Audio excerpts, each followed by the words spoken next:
I'm going to be playing Chuck Langenberg audios, late tonvideo Chuck Langenberg. Chuck Langenberg was a tonvideo as I am, before dying. I believe he got murdered by the program. We're going to be looking at his website. I'm going to play some of his audios.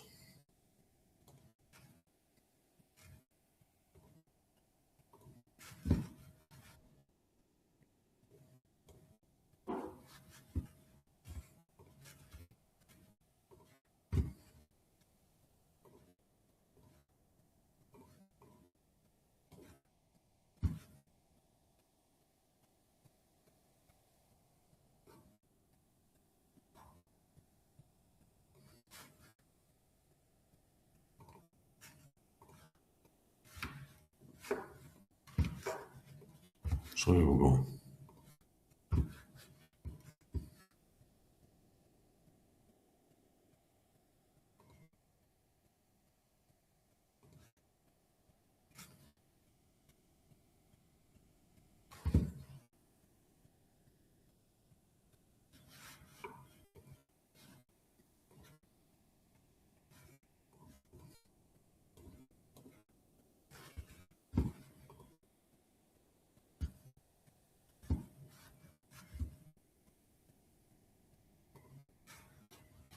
This is a movie's website. Exposed gang stalking. It's a bullet point facts. A bullet point fact is about gang stalking. Play the summary first. It's not conclusive. Later on, he will start talking about being targeted physically by the program. This is in the beginning where he was mostly dealing with harassment.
Talk show. Recorded live. Hello, my name is Chuck. My nickname is Van of Vancouver, Washington, U.S. Welcome to this show, Talk Show number 120297 at TalkShoe.com. This show is being recorded, and anything said will go into the public domain. Thus, everyone is entitled and encouraged to copy and republish any part of this call, of the MP3 recording, and any text that I entered into the accompanying text. You do not need permission, and no notification is needed. To find more of these public domain audios, go to the top right corner of any TalkShoe.com screen and search for Vancouver or show number 120297, or click the top left Live Now button to see which show is presently underway. The time out here on the west coast of the U.S. is 10:40 a.m. on Friday, June 8, 2011. This is episode number 3001. I have on the phone with me Loco in LA, and can you hear me, and how are you today? Yeah, I can hear you, dude. That intro's a little long. It's 10:40 p.m., not a.m. I'm sorry, thank you. 10:40, yes, 10:40 p.m. on 12:40 a.m. in Louisiana, East Washington. All right. Anyways, I just wanted to say I couldn't use my PIN to log in under Loco in LA because it's being used in another call right now, which is not, whatever. Yeah, no, I have a question for you. It's pretty informal, but... I might have the answer depending on what's the question, but I'm not giving you shit. I gave you totally... information before, and I had to learn new trends all over again. totally understand. I have a question. It's up to you. I appreciate. But you had me remove 3 calls that we did, and Dude, I'm I'll asking. keep harping on that. Like, you talk about this shit every time I see you. Like, yes, you removed my calls from your show. But it's in the. But this is in the. But this is in the recording, and it's never been recorded. I've never had you on a recording. This time, I'm not going to remove it. And I'm just asking why you had me do that, please. Oh, because I wanted to. That's why. So. Okay. So what's been going on with you since those calls were in the fall of 2010, and here that was close to 2 years ago. What's new going on with you, please? Oh, same shit, different day. No, nothing new. It's all the same shit, different day. You made the comment the other night that we're on different sides of the fence. What did you mean by that, please? Well, I just mean like I said, 75-25, maybe 25%. So you think I'm? Go ahead. I give all these guests and all these people logged in. Maybe we might have 2 real people in here looking for valuable information. The rest of them are just fishing. I might even know at least one of them, or they might think they know everything about me. Huh. But so that's what I what's learned on about your these calls. Is it's nothing but fucking chills and phonies.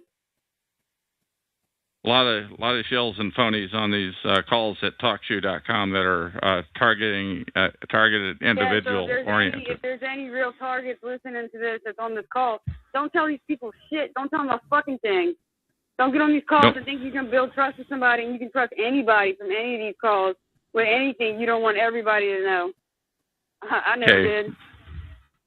Let's have some more on that, because I totally agree with everything. I'm sorry? I'm not trying to elaborate on anything. It's pretty cut and dry. It's pretty cut and dry, and I am totally with Loke on that one. So what's been going on with you in the last 2 year and a half since we've talked? My computer, I was reading this news story earlier. This is so funny because, like I said, this is real around here. Somebody, like, whatever. They need to kick in my door and fucking shoot me is what they need to do. If they're going to do anything, that's what they need to do. Anyways, I had put up a story earlier about this woman that was shot. There was car fire, 11 shots into a car, and it just fucking switched to a tab all by itself. Isn't it amazing? It's good thing I did that. But I mean, targeting-wise, in your life, what's been going on? Do you mind telling us? Oh, chemical warfare in many ways. So you're still being harassed? No, I mean, yeah, but it's went more back to overt. Like, not overt, but they think they're overt. I'm seeing fucking familiar faces everywhere. They just don't know how familiar they really are. Okay. And people are, so they think they're harassing, but it's not bothering you very much. Is that the size of it? Oh, man.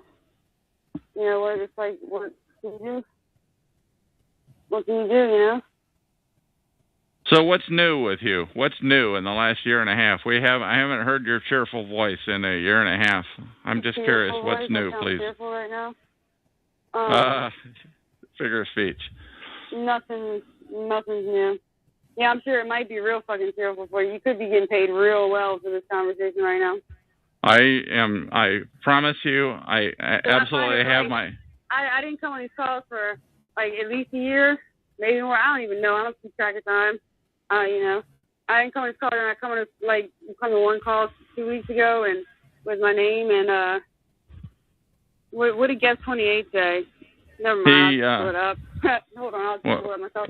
But, whatever. Everything's muted. I come on these calls 2 weeks ago. You didn't have a show, and now all of a sudden you got a show and you're doing recordings again? Dude, you're so fucking obvious, man. Come on. I can tell you what happened. I can tell you that in January of 2012, my show got shut down. My show number 87161, but they left the recordings, and for 4 months, I logged in, I listened, and I monitored other shows. I did not have my other show. Let's pay attention here to the convenient timeline. Van first comes to Talk Shoe, 2 weeks before I got on Talk Shoe, and then and everybody knows my computer's hijacked. So I mean, me getting the links that I got that brought me here to start off with, I'm sure that's no coincidence because those don't exist. So you got a show 2 weeks before I come here, and you're doing recordings, and then all of a sudden now you're doing recordings again. I'm just saying, I can tell you that. I can tell you what spurred me to start the show. What's been going on with your targeting? What's been going on? Tell me a little bit about yourself. Sure. What I can tell you is, by the way, I want to tell you about my show. I want to respond to what you just said. What happened was Renita had a great call up till about 3 weeks ago, and then all of a sudden she used to record, but all of her calls disappeared, and now she's under the thumb, it appears, of and her calls were really down to earth, and she recorded, and there were 5 to 7 great recordings, and now they all disappeared, and she's under the thumb of freedomschs.com. Oh, is this the first call period? Pardon me? Is this your first call period? You know what? I just want to say right now that it is Saturday, June 9th at 12:47 a.m. in Louisiana. I'm looking at this chat log right now, and it says 10:53 a.m. So I don't know what's really going on with this, but where does it say 10? I don't see that 10:53 anywhere. I'm going to go get off the phone so I'm not distracted. Where does it say 10:50? LA, and I'm logging off at 12:47 a.m. Saturday, June 9th. And this is Chuck in Vancouver, Washington, and I show 10:47 in Vancouver, Washington, and I have restarted my call, but I wanted to continue. I may have lost Loco. She's certainly welcome to call back in and continue. But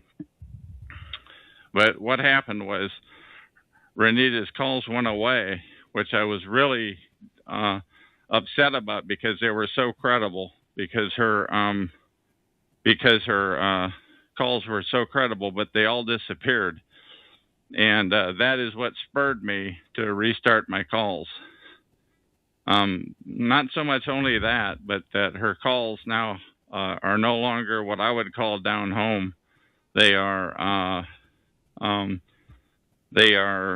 far-fetched. And Loco just typed into the chat room chatgrabber.com. So you can enter chatgrabber.com and enter this call number 120297. And then select out this date, which would be the top one, and you can listen to this recording. That is the end of this recording. We're going to click the end button.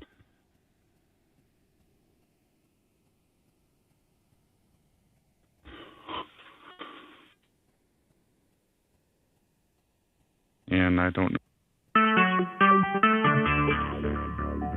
Talk show. Recorded live. Hello, my name is Chuck. My nickname is Van or Vancouver, Washington, U.S. Welcome to Talk Show number 120297 at talkshoe.com. Anything said will go into the public domain. Thus, everyone is entitled and encouraged to copy and republish any or all of this MP3 recording file. You do not need permission, notification, or attribution. To find more of these public domain audios, go to the top right of any TalkShoe screen and search for Vancouver or 120297, or click on the top left to see if the show is live now. The time out here, and I should have had this ready to go. The time out here on the West Coast is 10 after 12 a.m. on Tuesday, June 12, 2012. And I have on the phone with me Louis Ewing, who also has a TalkShoe show number. Louis, can you give us a real short description of your TalkShoe show, and what do you have to say? My Pro Se Winners Talk Show is just a group of individual pro se litigants: Lloyd Smith, Kurt Riggin, Matt from Michigan, Michael James Anthony. These are guys that have a track record of winning cases without an attorney. That's what pro se is. Go to court Okay, and defend yourself. and let's leave it at that. Now, the real question that we just talked about was your issue with your daughter, and can you give us a rundown of what happened? Conspiracy theories and all, please. My daughter allegedly died of sudden infant death syndrome, which I think is total bullshit. There's no such thing as coincidence. I do not believe in coincidences. I believe that my daughter died as a severe allergic reaction to erythromycin, which for some reason... And how do you spell that real quick? How do you spell that real quick so that people can Google it or what have you, please? Oh, that's right. That's right. Right there on the board. Continue on it. There it is. There it is right there on the board, erythromycin. Erythromycin. Okay, spelled ERYTHROMYCIN. Now, please continue. Erythromycin is a synthetic antibiotic. And what I discovered is you're not supposed to use erythromycin unless you have an established and proven allergic reaction to penicillin, which is a natural antibiotic. Now, you talked something about slow acting and fast acting, and where the one is they can give you a shot, and another is they can rub it in. Go ahead and let's have that. I'm trying to keep this interview moving, please. But Russian Jews are known. Their scientists are known to have perfected slow-release poisons, undetectable poisons.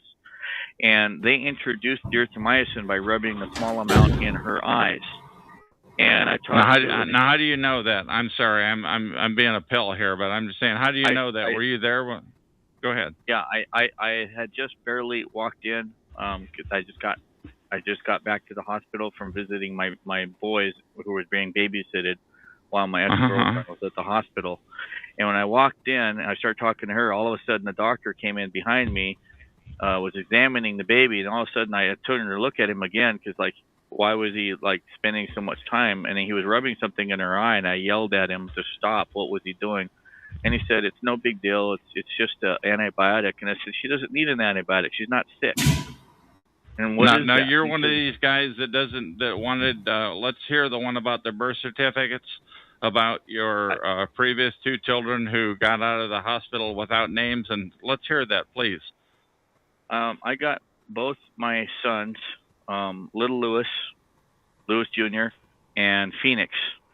I got both of them out of the hospital without giving the hospital names. I got no birth certificates, no fingerprints, no thumbprints, no nothing.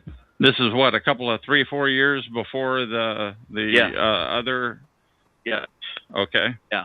And why did you do that? That's because you're one of these guys that doesn't. Go ahead. I don't believe in having state issued IDs. I don't need the government's permission to exist. I don't need the government's registration of my name, and I have a right to my privacy. My sons haven't committed a crime, so there's no need for them to be booked into jail and be fingerprinted and footprinted and birth certificated and registered in any kind of index whatsoever. It's none of the state's business. And how many years ago was this, please? And let's not give any names. Let's not give any names of any hospitals or anything else. Yeah. She died. But how many years ago was this, please? This was on June 9th, just 2 years ago. Okay. She died 29 days later, and her eyes were red. Her eyes were red and inflamed, and the hospital told us when she died, and so they were red and inflamed in the hospital, or when she died, please. From the day that they rubbed that stuff in her eye, her eyes wouldn't stop hurting. She always rubbed them, and then the redness. And she was just an infant. She was just an infant. The redness went away in one eye, but it didn't go away in the other eye. And 29 days later, the hospital told us that she died as they believe a severe allergic reaction to anaphylactic shock. I mean, okay. And she died of anaphylactic shock as a severe allergic reaction to the erythromycin. Okay, and now I'm so sorry to bring this up, but I heard you telling this story the other night, and now you feel that this might have something to do with you. The reason tell us the targeted individual implication of what you just described, please. Well, I'm a government resistor. I drive with no license. I distribute flyers that teaches people how to drive without a license, no insurance, no seatbelt. You can smoke pot legally. So you're on you've annoyed them big time. Oh, I'm a big annoyance to the state. I mean, yeah. They don't like here it. in the state of Washington. They don't like people.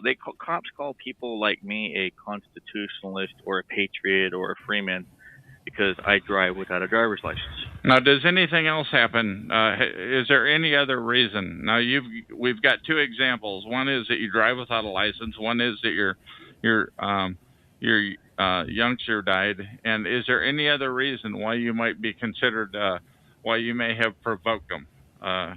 Targeting wise, please. In 2004, Kurt Riggin and I beat the largest marijuana case in the state of Washington ever won by a pro se litigant. Kurt got busted for multiple felony counts of manufacturing marijuana. We're talking 166 pot plants, all over 6 feet tall, the best purple bud you'd ever smoked in your life. We beat it okay, we don't need. Yeah. Okay, and any other reason why you might have provoked the law, please? Any other reasons? Because in their eyes, in their eyes, we practice law without a license. We are not attorneys. We are not members of the bar. We never went to law school, and they can't have that. They can't have people who are not members of the bar. Okay. Any other examples of things that you have done to really annoy them, to really get under their skin? The state. I've stopped 4 major tax trials on 3 different federal circuits. Okay, now you're making some pretty big accusation that we're making. That I believe it was an accusation. Correct me if I'm wrong, but that we're talking about potentially they intentionally killed your daughter, or they did that on purpose so that it would happen sometime later. Correct me if I'm wrong. No, the one other thing they're mad about is when I had my first son at the hospital, little Louie, my ex-girlfriend tested positive for drugs, and they actually had plans to kidnap Louie, and they arrested him for 72-hour hold, and then another 72-hour hold. They tricked her into signing away her parental rights, and then they took our son, down to what's called a PIC facility, where... How do you spell that? P-I-C? How do you spell that, please? P-I-I-C. P-I-I-C, a facility. Okay, and what is that, please? That's a place where I've discovered that they sell babies for $150,000 to $250,000 to Canadian citizens. Okay. And this thing is owned by an LLC. Let's not give any names, because I'm trying to keep my show here without getting sued, and we haven't used any names of any doctors. Right. But are you saying that they literally? What else do you have to say about this PIIC facility? Without giving their name, they fraudulently claim babies are drug addicted, and they pump them full of morphine, even though they're not drug addicted, to give the appearance. Now, how do you know they pump them full of morphine? How do you know that, please? Because they did that to my son. And how do you know that, please? I'm asking a tough question, but I'm just asking you to go with me, please. Because the doctors and the nurses told us that's what they do to all the babies that go to a PIC facility. So they pump them full of drugs in these PIC facilities so that it demonizes their parents. To cover up the tracks that maybe that the kids didn't test positive for drugs. And so if you try to go test later, they're going to test positive for drugs, and they're going to say, oh no, the babies were drug addicted when they came here, and we had to put them on morphine to bring them down from drugs. But all the nurses at the hospital said, my baby was healthy. It showed no sign of drug addiction. My baby boy was 10.5 pounds when he was born. Okay, now I'm telling you, I've gone out on a limb here, and I hope I haven't risked the show, but we haven't given any doctors' names, any hospitals or anything like that. But do you have any other hand grenades that you want to throw before we terminate this interview, please? They assigned a German Jew police officer named Let's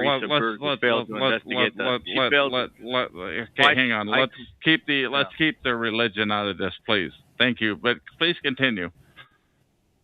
Yeah, well, they assigned that particular lady who refused to investigate the doctors. She didn't investigate the warning labels on Tyson packages. On what kind of packages, please? I found out that the warning label on how do you spell that? Warning, like a warning label. She refused to investigate the warning labels on the erythromycin. She failed to ask the doctor if he read the warning labels. She was essentially okay. Any other hand grenades you want to throw before we end this off? You're not supposed to give erythromycin to newborn babies. Okay. Do you have anything else? By the way, why don't you give the Talk Show the number of your show before we end off here? What is the show number, please? I don't have it in front of me. Yeah, hold on. It'll take me a second to grab it out of my computer. Sure. I haven't actually memorized it yet. Okay. Once again, this is... go ahead. My little girl was poisoned. Okay, we're killing this conversation here. That's right. Let's leave it off. Do you have anything else that you want to say before we terminate this interview? No, I'm just going to post... well, let's not post it. Let's see. If you know what the number is, let's say it on the recording, because a lot more people are going to hear it on the recording. 120418. Okay, so the Talk Show number 120418 is Louis Ewing's show, and that's called what again, please? Pro Se Winners. Okay, and you're on, when is it presently on, please? Every Friday at 6 p.m. Pacific Standard Time. Okay. Anything else that you want to say before we call this recording to an end? No, I'm good, thanks. Okay, Louis, this is the first time I've talked to you. I've heard you a number of times on various shows. Thank you. Once again, my name is Chuck, and this is the end of the recording.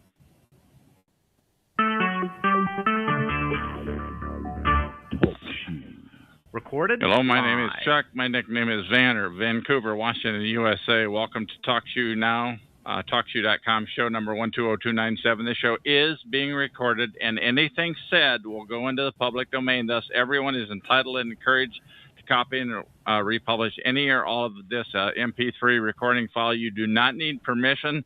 No notification or attribution is necessary. To find more of these public domain audios, go to the top right corner of any TalkShoe.com screen and search for Vancouver or show number 120297, or go to the top left, live now. Click on that.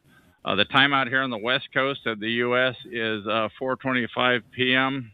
on Thursday. June 14, 2011. I have on the phone with me Puri DeLana. We haven't spoken since December 25, 2010. How's it going? It's going pretty good. All right, and so you called out of the blue. What inspired you to call in, please? Yeah, I just had a feeling that you'd be on, and I was correct you were on, so and I haven't gotten on Talk Show in ages. So now, are you still living down in the panhandle of Florida, near Elgin Air Force Base? Relocating. You've relocated. But yeah. Okay, now we were talking about this interview number 1067 on Talk Show call number 87161 that we did on December 25 of 2010. Mm-hmm. What do you have to say about that?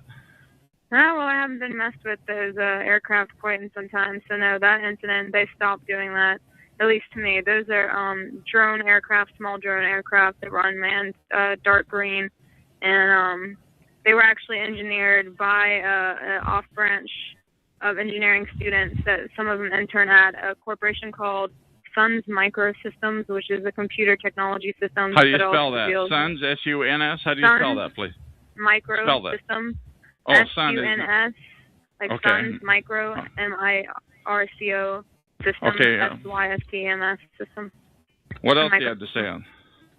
Okay, you were talking and doing so great. Go ahead. Nothing much. I haven't been harassed by necessarily any technology as far as mainly what they've been using is laser lights, all that stuff. I will say that I do actually have evidence of, and I have kept with me in a plastic baggie. One time when I walked, this was a while ago too, maybe about a year ago.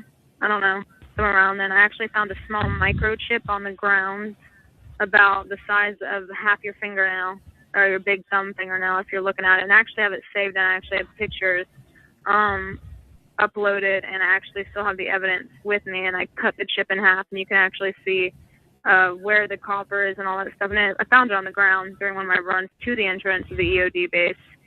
Okay, tell me more about this. Tell me more about this this aircraft that was stalking you.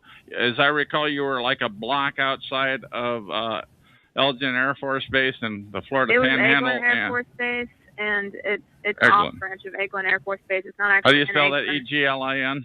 E-G-L-I-N, yes. And it's off branch of that. It's an off branch of that, which is actually an EOD base. They actually have a bridge that they put up now over that before the entrance of the base because they're doing highway reconstruction. That's a whole different story altogether. But yes, during that time period, before any of that was going on, you have neighborhoods that run along that strip. It's called Range Road. And you have neighborhoods that run along that. What was the name of that road, please? Range Road. R-A-N-G-E. Okay, please continue. And anywho, the neighborhood, about the fourth one down, is where it's about 9 to 11 something at night, whatever those times were. That's when I had one of the aircraft hovering right beside me on my left shoulder, and it was literally in an entrance to one of the neighborhood streets. And yeah, anyone could have seen it, but no one did. But yeah, it was. But they were, very as you put it, they were showing off their toys or something like that. Yeah, they were showing off their toys. Now I think they have had repercussions as far as FFA go and all that good stuff because they have not. As far as say that again, there's been repercussions. How so? Please repeat. Because the FAA, which is a Federal Aviation. So that's why I think they've kind of shut those down. I haven't seen any of those types of aircraft or drones or anything like that being shut off. Now I have seen laser lights from those previous incidences. That hasn't happened, but more in the future they have had different types of laser lights shown. But other than that, no, it hasn't. I haven't been really harassed in that manner, and I've been once I kind of left that area, it was pretty good. Besides the people trying to come up to me and ask me, you know, people that I know weren't necessarily that good for me, trying to come in and find things about me. Like, for example, I was with someone of special ops, and I'm like, well, why would someone like that want to be with someone like me? Not to say I'm, like, that boring of a person, but at the same time, you got, you know, I know those people, and they got better things to do. And so for someone to make that decision, I knew that I was being watched. And intel was assessed. And the guy even said he was in intelligence. And I'm like, oh, fucking great. Because they're in units. Special ops, you happen in units. A group of 12 people to one group. However, that doesn't happen. It's usually 7 to 9 because they're shorthanded. And you have everyone that knows all the basic knowledge. But at the same time, you have everyone in the group that's specialized. You have one intel person, one weapons person, one communications person, and so forth. So you have, like, Echo, Fox, all that good stuff. But you weren't just something the cat drug in. Your dad was Air Force officer or something like that, as I recall, or what was, I won't give was the deal? On that. I won't give it too much information on that because I don't want to drag other people into it. But yes, it was a pilot, to say the least. But yeah. Okay, so that might be one reason why they're stalking you. What would you call it? Stalking? Surveillance? What do you call it? I would call it surveillance. I mean, I had been left alone for a while. I do consider myself a psychic, and I do think that has something to do with it. I have been approached by military before at a metaphysical event to literally ask me questions come out of nowhere. I was harassed one time at a metaphysical event a few years ago by a man and a woman, both in their middle ages, both Caucasian but not pale. One was 6 foot. The woman was like 5'10", 4'5'5" maybe. She had dark brown hair, almond eyes, and the guy had like gray bluish eyes and dirty blonde hair. And they boxed me and they started questioning me. They came out of nowhere, and he was asking. They boxed you in on the road in your vehicle or on foot? In the metaphysical event, when I was the metaphysical event was inside, so I was actually with two friends, and we were just having a fun, time, whatever. So here we are. You were down in Florida, and they had some metaphysical event down there. Was that primarily they have one every military year. related, or what was it? No. It's a metaphysical event. It's like not military related whatsoever. It's a metaphysical event, which means you have things like alternatives such as Reiki and stones and psychic readings, aura pictures, people that make jewelry. I mean, a bit of everything. Now, do you believe in all that stuff and those psychic readings? Do you believe in all that stuff? Okay, let me put it this way: you have like any field, you have the genuine people and you have the con artists. Believe me, there's a ton of psychics out there that are full of bullshit and con artists, and there's also some really good ones. I know ones that work with FBI. I know ones that, have nice jobs and do what they do. So believe me, there's really legit ones out there, and then there's ones that are full of shit. And it's just wading through all that. And you got to think about it like this. Everyone has the ability to be quote-unquote psychic. That's not knowing what number from 1 to 10 you're going to pick. It's a lot more complicated than that. But, for example, you have kids that play soccer. A lot of people can play soccer, but it's to what degree? So you have kids that are playing soccer recreationally for fun. That's one thing. Then you have people that are on the varsity team, so they're a little bit better. Then you have people that are on the college team, a little bit better. And then, of course, you have the professionals. So okay, but we're getting into the psychic thing. So, yeah. Some of it might be... It's a metaphysical event. The metaphysical festival has a lot of different people. It brings a lot of different people together. How many people were there? 100, 1,000? How many people were there? I would a dozen? say definitely a few hundred at that time. So, like I said, it's a pretty. And what city was this in? What city is this in? I won't say what city, but I will say that it was in Florida at the time. And how did you happen to be invited to it? Do you mind telling us? It was an Once again, this is a public domain interview. This is public domain, unedited. Anybody can have it. So it's up to you on what you want to disclose. Yeah, this was an open venue. You had to pay, but it was an open venue other than that. So anyone can get in. Now, some of the other ones I've been invited to to other metaphysical and psychic events, which you cannot just be invited in. I mean, you cannot just come in. You have to be invited in, premier groups, if you want to call them that, for lack of a better term. Now, why do you suppose you were invited? Because it's fairly well known, I'm guessing, that you're a psychic?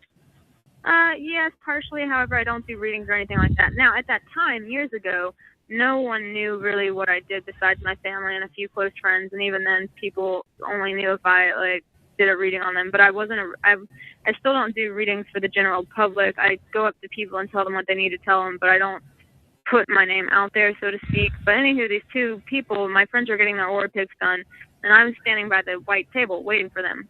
And there was a wall behind me, and these two military personnel, like I described earlier, came in on the right-hand side through a door, and they literally just came right to me, saw the aura pick in my hand, and said, "Oh, yeah, you got this done? We're getting to get this done, too." What about your hand? What was that? What they shook your hand? What was it? An aura picture in my hand. It was something. What does that mean? Aura picture? Help me out, please. It's a type of, basically, when it's at one of these events, it's a machine, and it basically takes your picture and the colors behind you and all that stuff, and it's your aura. But I won't get into that. Oh, aura. Yeah, okay. yeah.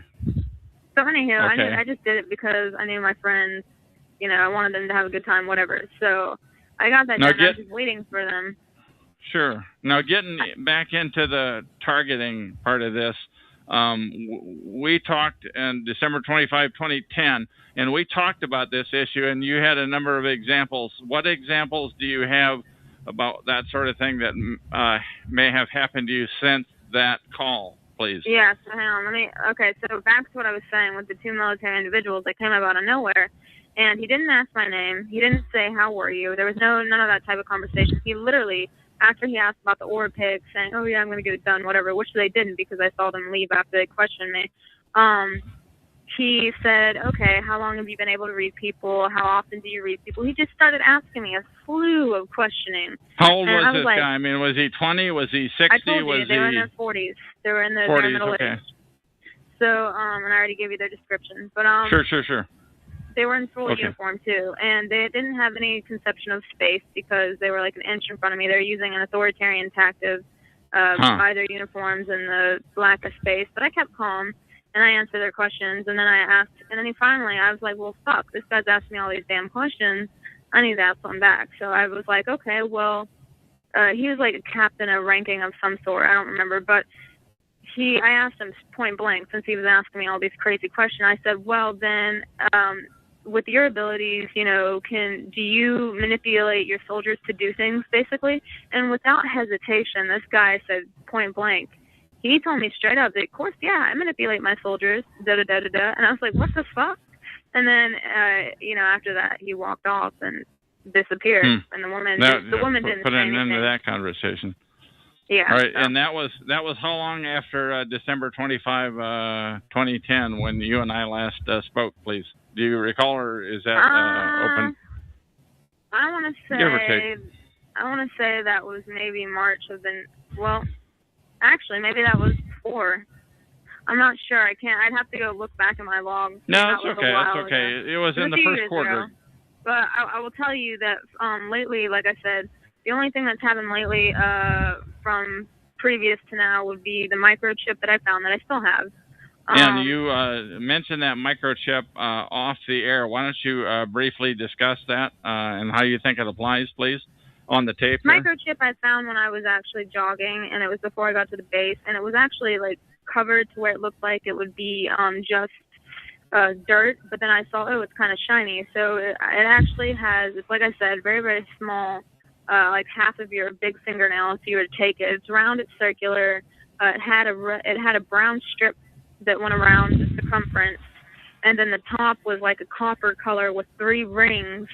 And then when I cut it open, you could actually see the green chips on the inside with the copper wire running through it. I actually have pictures, and I also have it, like I said, still in a plastic bag. And at the time when I was dating this, whatever you want to call it, special ops person, they were special, all right. No, just kidding, special ed. But no, I asked him. I actually showed it to him, and I said, well, can you tell me what this is? And he's like, yeah, it's like a chip of some sort. And well, I said, you know, well, what is it? Who can I send? And he's like, I really don't know. Maybe you should send it to, is it CID or DIC or something? Basically the Army equivalent of investigations for these sort of things, of course, because they were Army. But it was just retarded. I was like, really? No one knows what the fuck this is? So, I mean, everyone knew it was a chip of some sort because of the holes and all that, but no one knew. Didn't look like it came out of your average PC or anything like that, huh? No. I mean, even he didn't know what he was, and he was a weapons expert, but turns out these people don't do the same thing. They don't even pick out their damn bullets anymore. They have people in the, like, it used to be the snipers that pick out their own bullets and all that, but now they actually have people that specifically their job is to pick out the certain types of bullets for the soldiers and all that. So times have changed with what people have to be knowledgeable of and what they don't. So it's quite interesting in that respect. So what else may have happened targeting-wise since December 25 to 10 when we last spoke? Just random people coming up to me. You know, even the house I'm moving into, it turns out FBI used to live there. And I've had other types of interesting individuals come up to me, whether they are military, whether they, for example, one of the other people I knew, I met him randomly, and turns out his step brother is really high up in the DOD, which, if you don't know what that is, it's the Department of Defense.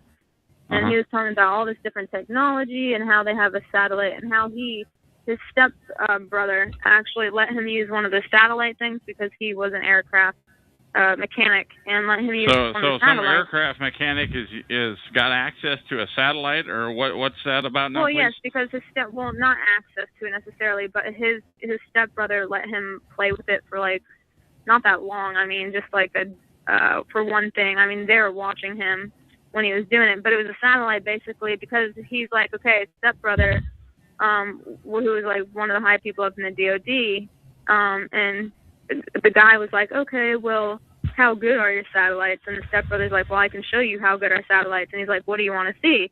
And he's like, if you could view anything, what do you want to see? And he's like, my next door neighbor's house, which was kind of funny. And so they actually zoom in not only to the next door neighbor's house, but they can zoom in to the driveway, to the car, all the way to see the plate tags clear as day. So the technology they have is quite amazing, and what they haven't released out to the public yet. And just all these people, some of the high-profile people that I'm running into is like uncanny, to say the least. So it's kind of being wary of that, I guess you could say. Now, your parents were your father, I think you said, had a high-ranking position. Do you think they did anything with you to give you special powers, or do you think it just? No, I don't think that. I think it's just the way it is. My aunt was very gifted in that sense. I think it's not. There's no rhyme or reason for it, at least as far as I know. But no, I don't think they did anything as far as that goes. Okay, and now I've seen you around maybe once or twice, hardly to believe, since you quit hanging around here in early 2011. What, based on what you know, and you do seem to know a lot more than most of us do, what do you have to say to targeted individuals? What do you have? What advice do you have to give, please?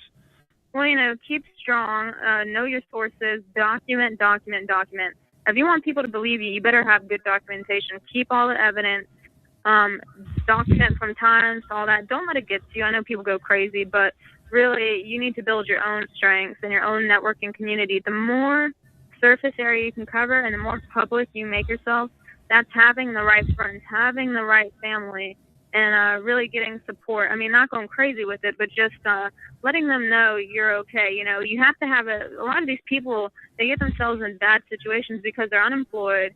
They're kind of just staying as a hermit, which fine, but you're also letting yourself access to easy target, because people are less likely to mess with you when you're out in the public eye, because people are going to see it. People are going to note it. Like, for example, if you you abducted someone that had no contacts, no one might call in a report until 3 weeks later because no one knows that person. So Sure. They don't know that Bobby is missing. Whereas if you have someone in the community who goes to work every day, eats at X restaurant, sees family or grandma every week, and that person doesn't show up, you better believe that there's going to be calls within the hour or something pretty fast.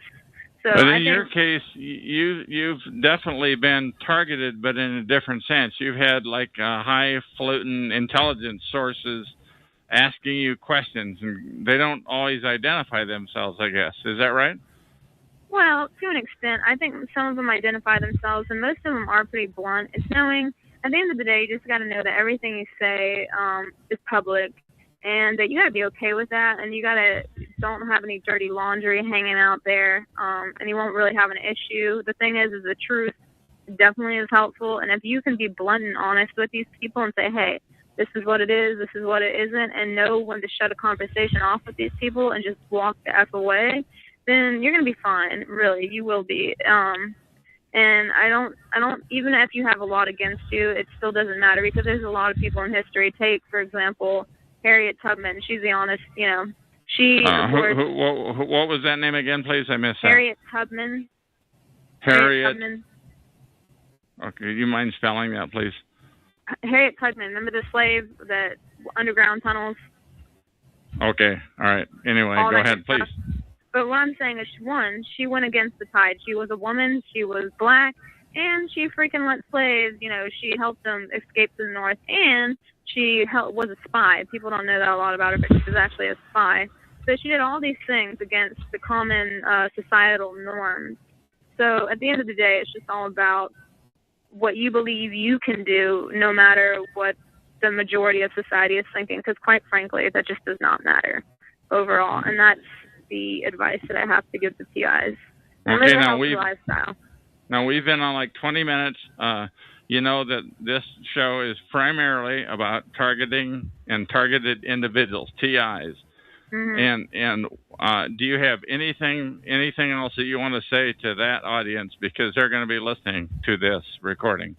Worry a reasonable amount, but don't over worry. The moment that you start going like super X to the 10th exponential power paranoid, you're just letting yourself fail, quite frankly. So I believe that you can have a healthy bit of anxiety, but don't let that supersede your own health benefits. Otherwise, you're just going to be drowning. So remain calm, unless you think someone's going to kill you, then, if you think someone's going to kill you every day, what's the point of living, quite frankly? Because then what is the point, I ask you? So, okay.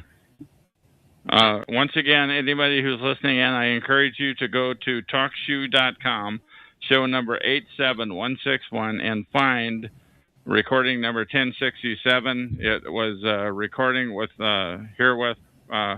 Pura Delana is her pseudonym, and it was very interesting. It talks about weird UFOs. And you know what was interesting, by the way, is at the end, that was my last interview for about a month and a half. That TalkShoe shut down shows. I don't know if it's related. God knows why it happened. Anything last that you want to say, Puri, before I told you I'd keep this interview fairly short, and I thank you for calling in. But anything that you want to say before I push the end button? That's it. Okay, Puri, thank you for showing up. Thank you for consenting to an interview. I'm going to go ahead and hit the end key and do that right now.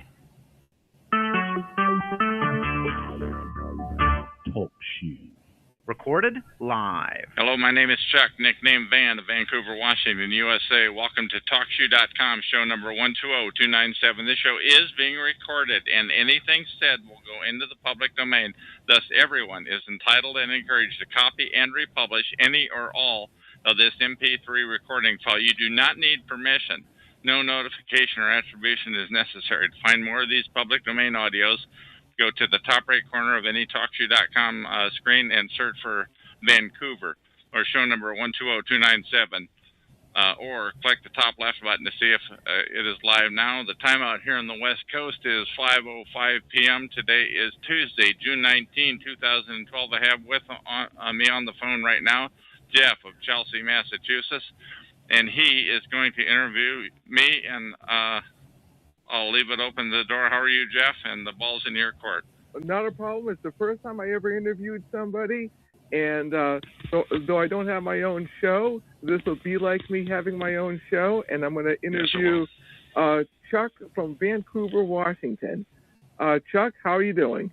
I'm hanging in there, and I'm looking forward to this hardball interview. I've interviewed you a couple of times on my old show, number 87161 at TalkShoe.com, but this is the first time on this show that I've been interviewed. Okay. Now, sorry for the long answer. No, that's fine. Let me start off with the basics. And another inspiration I have is I might reread some or all of the questions I talked about in the chat room to get it on recording, though, so people can think about it. But first, we're going to start off with the basics, the roots. Everything in life has roots. Trees have roots. And when you're looking at a problem, you always have to get to the root of the problem. So, Van, do you think your gang stalking was a result of the workplace, and what kind of work do you do or used to do? I used to do computer type stuff. I was workplace mobbed. I do believe that my mobbing or harassment precedes that by many, many years. I do believe it runs in the family. I do believe that cousins in other words, I believe it goes potentially, in my case, my gang stalking and harassment may go up to the grandfather level. Wow. I cannot prove that. They don't send you registered letters about that. I'm just guessing. I've seen certain incidences in the family that I believe that's the case. Wow. I figure we at least established the foundation and the workplace mobbing, and so forth, because what people know the testimony, because there is always a common thread among people who are gang stalked, and I'm not going to ask you for dates and so forth because that would be irrelevant. You can ask anything. The worst it's going to have, you can ask me anything, say anything, do anything. I know. But that you feel like. All I can do is say no, thank you. No problem. So what kind of things happened to you when you were workplace mobbed? Happened later on, like within a year before I left. People, I would say 2 or 3 people were always in my area, in a harassing, and I didn't put it together. A couple of people that I worked with were involved with it. Once again, I didn't put 2 and 2 together. Actually the first time I've ever talked about that situation, and they would deny it. I'm just telling you, one thing that you learn when you are harassed is that it went back before you started to think about it, and I didn't really start thinking about the harassment until they went quote unquote overt. In like April of 2006, but now I'm talking about 1997, that it may have gone that far back. And also there was time back there in the 90s where I had a cop living across the hall from me where I lived. And just recently, a few months ago, I moved from a place that had a cop that lived right next door to me. And the guy before him died in the apartment, believe it or not. So when things like that start to happen, when odd incidences, let that raise the red flag. Maybe you're marked. Maybe something is going to come later. I'm giving you long answers, but please continue, Jeff. No, I'm listening. But okay, now you say that this goes back to your grandfather. Was your grandfather? Possibly. I say possibly. I have no. You're not going to get a registered letter. You're not going to ever know for sure. I know. I mean, I'm not 100% positive of how it happened to me, but I have ideas, and the video gang stalking on Vimeo. That guy is right on. But my question is, do you think your dad or your grandfather was part of a politically incorrect group, whistleblowers, angered the wrong person? The usual stuff. You just don't know. And by the way, I do want to respond to the one that Jeff was referring to as http://vimeo.com/18103-517. That's a 20-minute audio video. I have never talked to the guy, and I just gave that so people can listen to that. Anyway, I don't know why. I just heard so many times in answer to your question. I don't know how it comes about. It's just when you become marked, you don't know it right away. You do finally catch on, but if it starts to happen to you earlier in life, things that used to happen,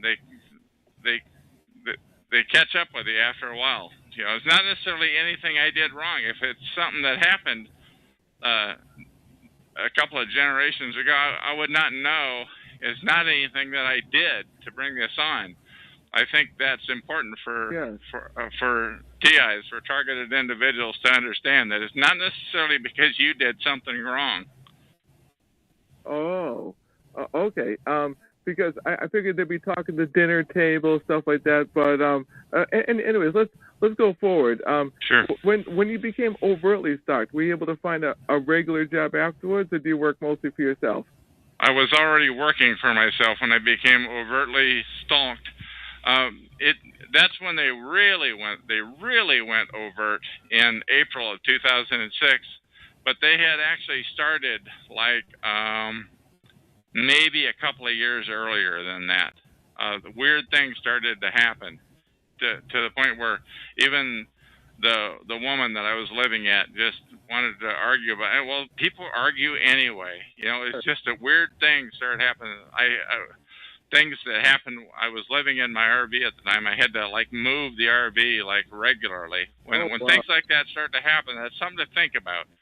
I had that RV parked in 4 or 5 spots, by the way, and just something to think about. When those types of things start to happen, it might be a clue, and just wake up to the fact that maybe there's more to the story than just bad luck. Well, the definition of science is that for something to be a science, it has the same procedure has to be repeated, and you have to get the same result using the same technique. That's science.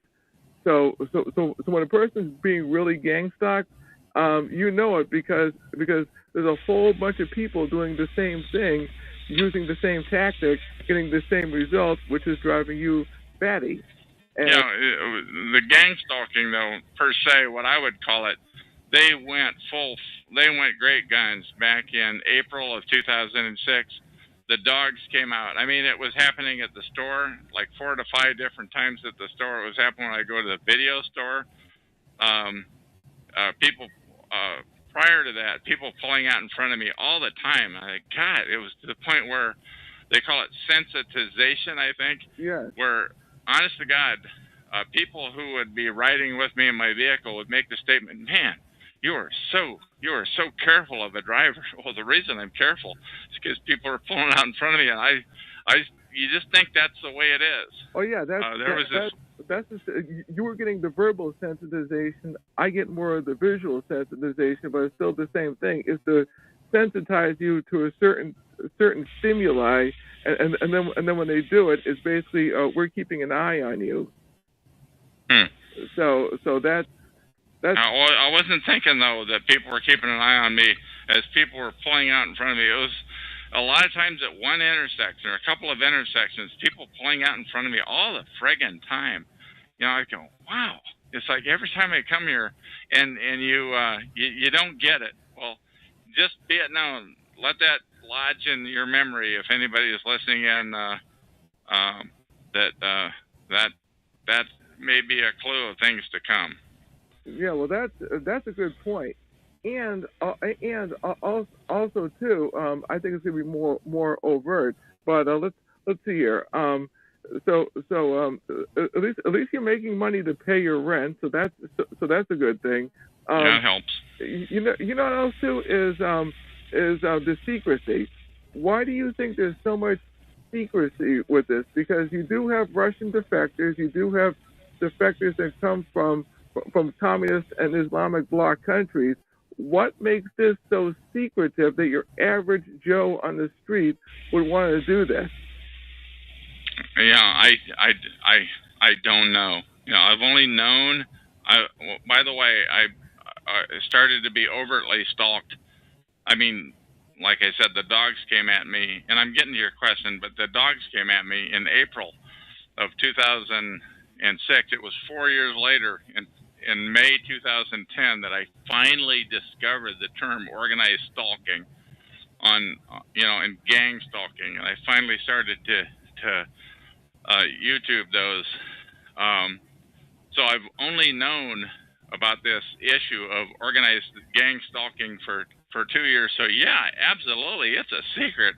It took me 4 years, and when people make the statement around here, well, everybody already knows about it. Everybody does not know about it. It took me 4 years to come to the conclusion that that's what this was. And when I read it on Gang Stalking World, by the way, and I finally found it. Wow. Gang Stalking World. Actually, where I found it was on the Portland Mercury. It was on their blog, Portland Mercury. That's Portland, Oregon. And they had a description. It almost sounded like I should have written this, and it was written by a Canadian kind of a guy.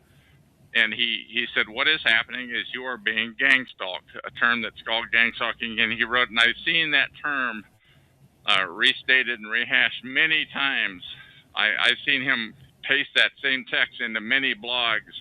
So he has done a great thing to help to get the word out, this guy. Now, one of the main authorities of gang stalking is this woman named Eleanor White, and I love her comic strips.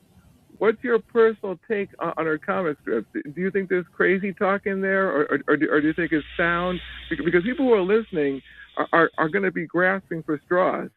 Yeah, and that's Eleanor White, spelled W-H-I-T-E, I think. I like the heck out of her comic strips. She does them from like about 25 each, 25 of them from Peter the Perp standpoint, and another 25 from Tommy the Ti or somebody like that. And it's like every one of those things, like comes close to mirroring me. There are a couple of three things, and I don't want to get into what they are. No, don't. Because I try to avoid the far out talk.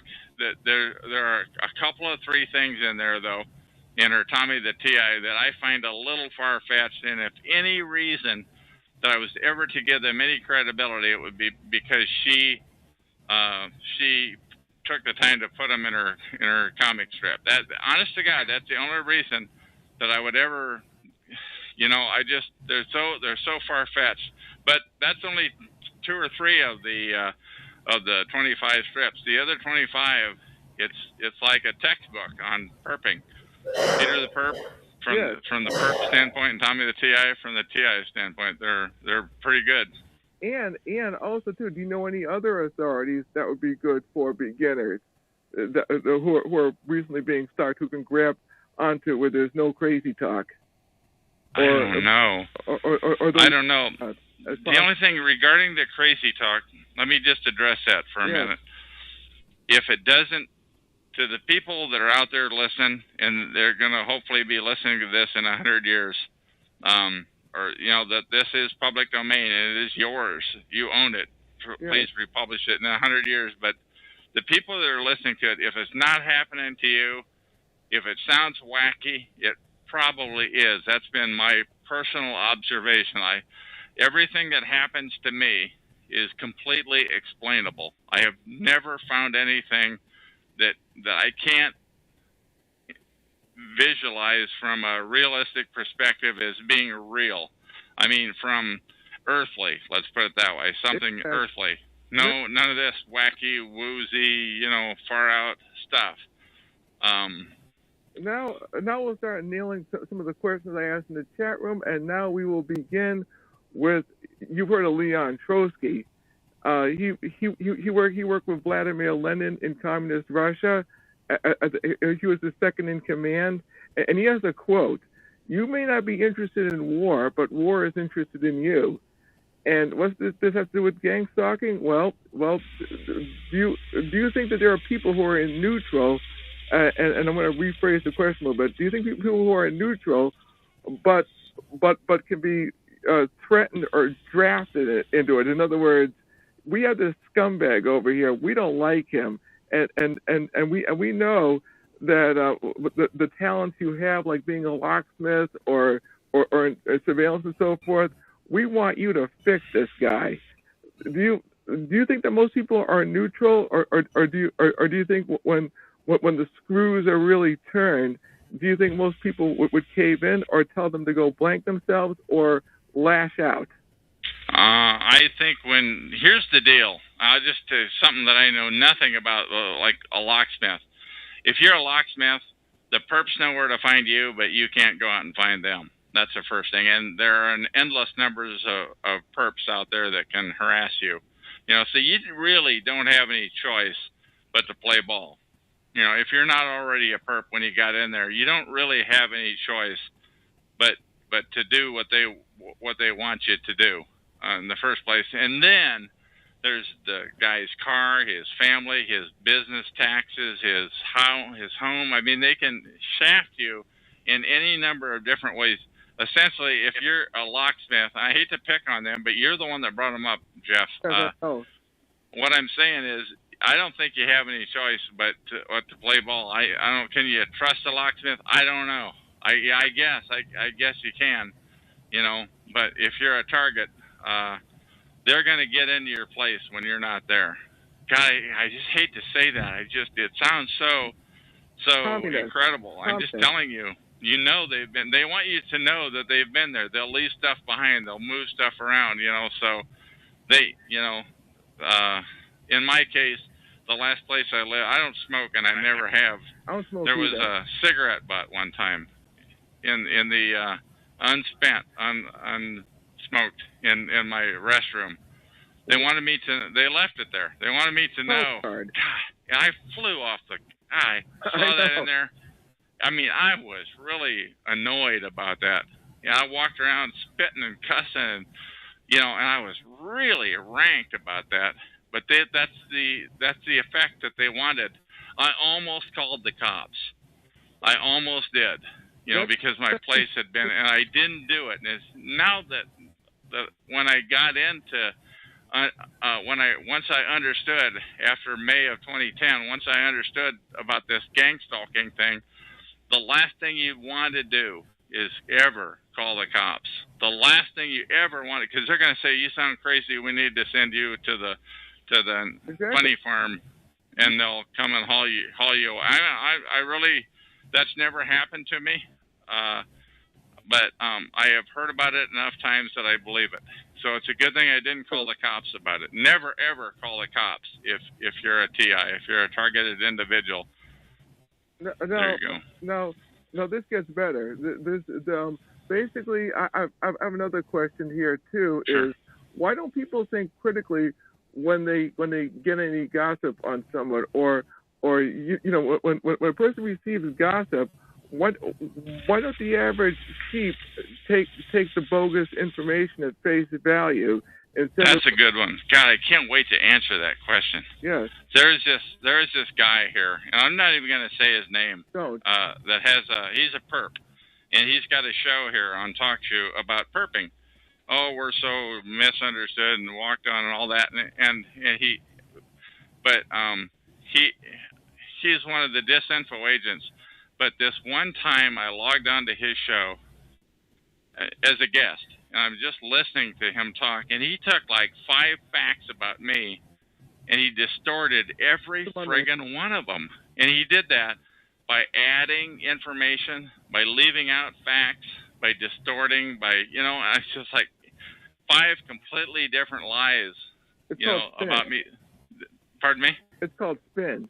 Yeah, 5 kinds of spin. So I don't know why people, and they were good. I'm not sure if he took a class, if he got the talking points from somebody, an expert who took the class. I'm just telling you, it was totally, I had heard that before, that about the spin about people, but it was never about me. This time, those 5, it was just like rat, tat, tat. And I don't think he knew I was listening in as a guest. Or I don't think he'd have done it, but he showed me their hand. He showed me the perp hand when he did that. It was incredible. And even today, he plays so innocent, and that's the thing about the perps and many of these shows around here is they play so innocent. Oh, they hurt. Oh, I can't believe you're saying that about Chuck or Van or whatever you want to call yourself now. Oh my God. How could you call me a perp? That hurts, man. That really, I'm telling you, he's acting. Wow. Now, because you see, I know our school system has dumbed down the generation of children, but even older people are in on this, and that's my main question, which is about thinking critically and being able to discern the BS from the truth, and calling people on their gossip, because not all gossip is true. I mean, a lot of gossip. I mean, Bruce Lee said, "Believe half of what you see and none of what you hear." And I always go by that medium when somebody says something about a person. I keep it in the back of my mind and see if there's a second and third witness and see if there's concrete proof. That's how investigators do their investigating. I mean, what? Sure. I mean, the one thing, I concur with you there. Yes. But one thing that is totally amazing, because I spend a lot of time on TalkShoe.com, yeah, where we are now. You're interviewing me, and we're using their resources. But I spend a lot of time in the chat room and listening to the conversation, and I just see guests coming in all the time. They don't even have a login name, and that's fine if the show host wanted to enable that feature. They just have a guest. But I have seen guests, they log in like in 2s and 3s, and they slander somebody. Usually, if they're slandering somebody, you know that person is probably a target. Yeah, you're right. There's a reason why they're doing that, and they're mobbing up on them, and I'm not sure where. I guess it was the that here's just a plain old guest making comments, and they sound so good. A troll. Yeah, they're trolls or whatever you want to call them, but they're slandering and they're mobbing. And it's incredible, and it never ends. No, here's another good one, which is and this inspiration actually came to me. It's not in the chat room, which is a person can be sued for slander. Means something you say about a person. Let's see here. You have Libel. Libel is something that's written. Aren't the perps and the handlers afraid of getting their pants sued off of them if that perp or victim is able to prove that he's not all the things that they say? At the very least, to open themselves up. I don't think they're worried about it at all. From what I've observed here, when I've been, I spent a lot of time on TalkShoe.com. From what I've observed here, anything goes. Pretty much it's up to the host to mute somebody if they're out of line. And I have seen usually it's guests, but even the people that aren't guests have a pseudonym login, so it could be J Doe or whatever, and type stuff. And not only that, but people that know how to circumvent this system on TalkShoe, there can be 3 or 4 J Does. So, I wouldn't recommend. I don't know how to do it. I don't want to know how to do it. What I'm saying, though, is I've seen that happen. You can actually tell, and I'm sorry to get technical here, but you can tell by the user number. I've not seen that the user numbers would be different, but most people aren't going to know enough to look at the user numbers. What I'm saying is that you can be a guest or you can be a login. It's very rare that somebody uses a real name, so pretty much anything goes here. Yeah, I'm just throwing that out there, and I'm not even talking about TalkShoe. I'm talking about just on the street and workplace mobbing and that kind of stuff. Just like the guy on BMO. I don't even know his name. In fact, I mean, the guy's good. I mean, and basically it's a video to help explain and expose a form of torture known as gang stalking. But anyways, I'm gonna get back to these questions because I really nailed some really top-notch questions out there that would benefit the people. Right here. Do you think a lot of perps are drawing a paycheck or some kind of perk for perping? I don't know. I think the higher level ones probably are. You can kind of tell who they are after a while, but you can't prove. You can never prove it. They generally drive fairly nice vehicles. I mean, the higher the ones in the higher echelons. I don't know how that works, but the one thing I do want to say, let me just say this little commercial for myself. This is Chuck. I'm on TalkShoe.com, show number 120297. You can find me there. You can find these recordings there. But I want to record. I want those perps. I want anybody, essentially TIs or perps. This show is about organized gang stalking. I do want to interview perps with real voices, not in the chat room and not with voice changers that are calling in. I'm talking about with a real voice that's not phonied up. Because I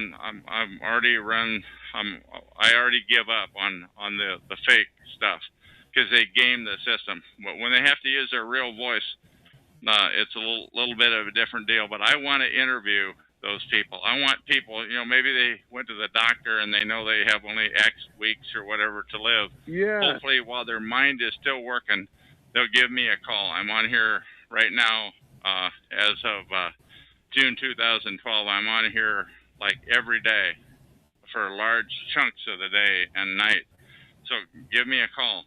And if you push if you call in to this phone number, that's on the screen, and let me interview you. It will be in the public domain, and it will go live.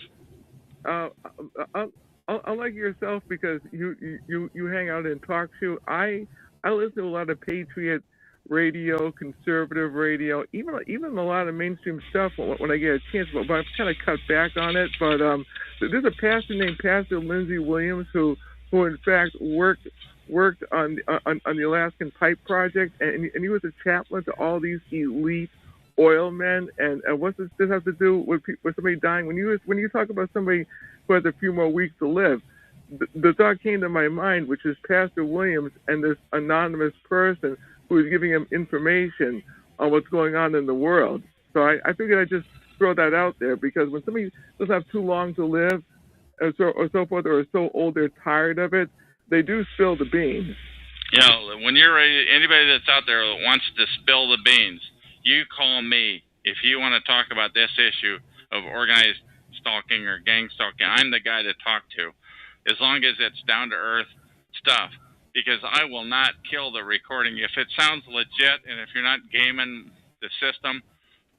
There are no other shows out on that I have seen on TalkShoe that TI, the targeted individual shows, that most of them are not legit. They're under the umbrella of FSCHS, and they're illegit. They're against targets. What I'm saying is you won't get a legitimate opportunity to be interviewed, to spill the beans. And not only that, but what will happen is perps will call in and disrupt the call. They'll start doing it in the chat room. It's incredible. But what I do when I'm doing, well, you're interviewing me, but when I push the go button, the first thing I do is shut down the chat room, so that takes the minds off of the chat room and onto the interview, because this interview is going to live 100 years. And the other thing I'm not going to do is I'm not going to destroy the interview. If it's legit, I'm not going to zap it. And that's the one thing I've seen about the stinkheads at freedomschs.com is they will kill any content that gets the word out, the legitimate word out about organized stalking. That's their purpose in life, is to not get the word out about organized stalking. So, this is why I'm banging out all these questions, because I know it's going to live forever, and I know it's going to be a textbook for future victims to at least think about this stuff. And one of the questions I put in the chat room that continues with the line of drawing a paycheck is like a promotion at work for burning a victim. So in other words, a perp burns a victim, whether it's verbally or otherwise, and then all of a sudden, lo and behold, he gets a promotion. Like there's a group of Freemasons at work. I mean, Freemasons do this in a court of law. Like if you're a lawyer, defense lawyer representing a real scumbag, that defense attorney does one of the Masonic hand signals with the judge, and that scumbag gets off the hook. Yeah. So and you can never prove it. No, you can never prove it unless you know the signals and know some of the phraseology they use. I mean, Freemasonry, especially in a court of law, that stuff is real.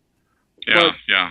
But anyway, I think so. But anyways, let's see. What about hazard pay for the purpose because the victim lashes out? I talked about some of the legal stuff that victim can do, especially if the victim knows a private investigator in their family, or knows a couple of really top-notch attorneys, or an Indian tribe or something like that. In other words, would they have a close-knit relationship with somebody that can do some legal damage? But what would happen if the perp? What would happen if the victim had military training or something, and so forth, and decided to lock and load them? I'm not endorsing it. I'm not endorsing this. I'm throwing this out there as a thought for perps listening, because the perp will hit a victim, and that victim might be unstable. So, one of the things when I first started my shows back in late August of 2010, there was an endless crew of people, and they not only wanted to talk crazy, but they wanted to get me talking about, it seemed to me pretty obvious, that they wanted to get me talking about anything that had to do with guns, knives, anything weird. Anything weird like that. They wanted to get me on the record to see if I had tendencies like that. And essentially, what I did back then is I shined them on for a while. Then I started to mute them. Now they don't ask so much anymore, but the perps want to get targets to incriminate themselves. And you can bet this: if there's one perp that's harassing you, there is another one that's backing him up, and he's probably filming you. So if you're a target, if you're a TI, a targeted individual, the chances of them having you on film breaking the law is really, really pretty high. I'm not a lawbreaker anyway, so I don't have to worry about that. But I mean, neither. But and then I put in the chat room. That's why I would never be a perp, because if I was a perp, that would be going. I'm serious. That stuff would be going through my mind. Or what would happen if I was harassing a minister, for instance, who was an otherwise good person, and I know deep down inside that minister is a good person, and that I might not live long if I keep messing with the minister, because I might stroke of a heart attack or something. You just don't touch a minister in that kind of aspect. I mean, these if I was a real bad guy, thoughts like that would be going through my mind of the consequences, whether physical, mentally, or otherwise. And let me just tell you something about those perps. I think a lot of perps are. It's not just. I mean, it's cops, it's firefighters. They're essentially paid. It's municipal workers. They're expected to participate to some degree. It's on other professions like locksmiths. It's even people in churches. You don't know that they belong in those churches. But regarding oh shoot, I lost my thought. Regarding the shoot, I lost my thought, Jeff. Ministers? No, that's okay. I got this. A perp has to look in the mirror at his or her immoral activities and know. That's what let me pick up where that is that those perps, you may take the bait once when you're just John Q. Doe and somebody's trying to get you perp your neighbor. They want you to participate in harassment of your neighbor down the hall. Drop dead. But if somebody commits off themselves, and if you participated in that conspiracy to where they committed suicide, you are in on it. Now you participated, pal. You gotta. Now, if you believe in your maker and what have you, then one day you're gonna have some explaining to do. And if you don't knock it off right now, if you continue to participate in that sort of thing, essentially you are a killer. And what I'm saying is that I am making no holds barred that people that participate in the harassment of other people who, first of all, they may have believed the lies. They should be smart enough to know that. But even if they weren't, you still, if you participated in the murder or the suicide of somebody else, then you got some explaining to do. And by the way, that really shuts up a lot of perps who come into this chat room when I say that. Oh yes, because they might not know what they're doing, or they never thought of it, that they were part of a conspiracy to kill. But that is what this program is about. They want people, for some sick reason, they want targets to off themselves.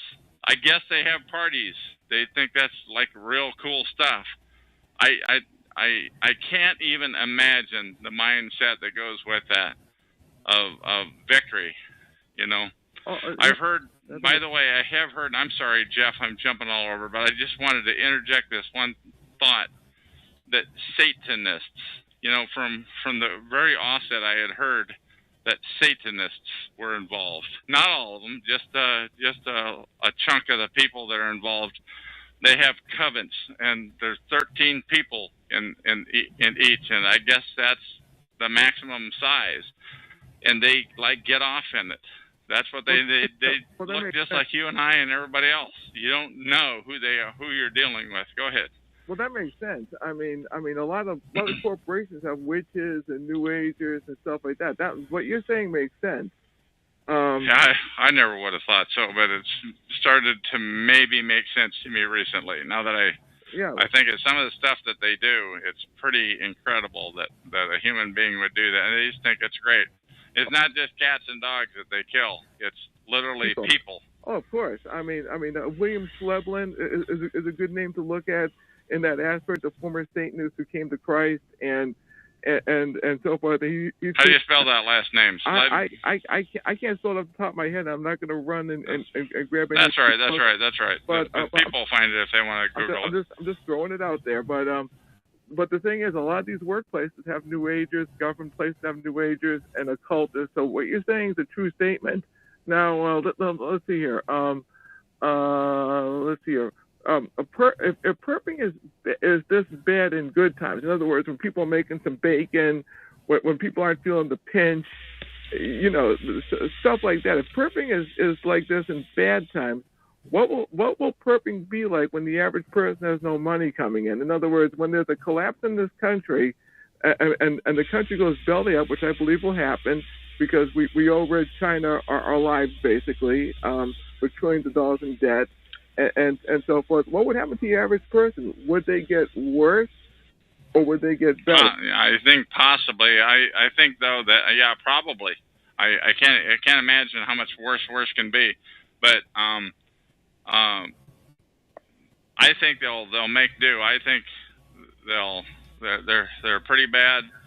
There's a lot of them. They're extremely well organized. It's incredible. It's above the government level. It's above state, county. It's above U.S. level. It is a worldwide protocol. There is no. I've heard the comment said. I'm jumping all over here, but I've heard the comment said, on like some TV show, some cop will say, "I'll have you followed. Why, there will be no place in this world that you can go to get away from me." You know what? There's quite a bit of truth to that, because it's all over. This organized stalking is all over the free world. It's in Canada, U.S., Australia, New Zealand. It's over in Europe, Western industrialized countries, and in supposedly in China and Russia and thereabouts. So evidently there is no place that you can't go. And that is the amazing thing. That when people think they're going to get away from the stalking and harassment, as I did early on before I clued into what's going on, it's called gang stalking. But before I clued into that, you think, well, if you just move, it'll go away. You know what? It won't. It will follow you. You will be harassed at the next, whether you go to a different zip code across the river, to a different state, to a different country. But here's the caveat. When you're in the big cities, it's worse. When you leave the big cities to go out to where it's less centralized, where there's hardly any union workers or government municipal workers, where it's more farms and so forth, you're not going to get the crap. I think there's some truth to that. I don't know, because I've primarily just been in the populated area of Vancouver, Washington, and Portland, Oregon since I became a knowing target. That's where it's. But I do believe what you're saying, that when you move out and about, when you go out to the outback, there's less people. They're amazingly sophisticated people, though. They're amazing. Where are they coming up? Where are they? John Q. Doe, where are they coming up with all these friggin' people? Well, I'll say that towards the end, because of my security background and so forth, I can give some insight on that. But this is an interview with you. We're going to keep on the interview right here. Let's see here. Because of the financial collapse, everything evolves. I mean, you have what's called microevolution. I mean, which is an animal or a bird will adapt on a very small level to adapt to their environment. I don't believe in evolution because I'm a Christian, but born again. But when it comes to microevolution, I believe in that. And since everything evolves, where do you see perping going to in the next 20 to 30 years? I don't know. You asked that in the chat room a while ago. I don't know. I know, but since this is on the record, I'm throwing it out there since it's being recorded. Sure. And Sure. I'm telling you, I don't see it getting any. Well, I don't know. I was going to say I don't see it getting any better, but I wouldn't be on here trying to get the word out, because I am trying to get the word out to targets, to targeted individuals that don't even know they're targeted yet. They don't even know, and when they learn that they're targeted, the first thing that's going to happen is they're going to go out and find some schmuck organization like freedomschs.com. They're going to give them their name. That'd be the worst thing you could do, is give your name to somebody like that. Oh. But where is it going? There's got to be the chink in the armor. There's got to be some way to get the word out about this. Because those people out there that are stalking on the street, they're not only stalking real potential criminals, they're stalking people for revenge. You know, you annoyed me. I'm a important person, a politician. I'm the fire department, or I work with the cops or what have you, or my brother is in this secret society or what have you.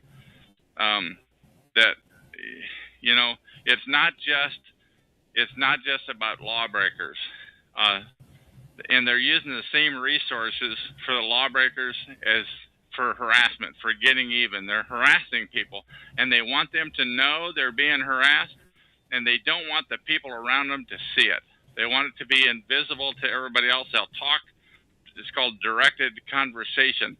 They'll talk about things that you know what they're talking about, but the person nobody else will know, but you'll know they're effing with you. Now, have you ever heard of the term called swatting?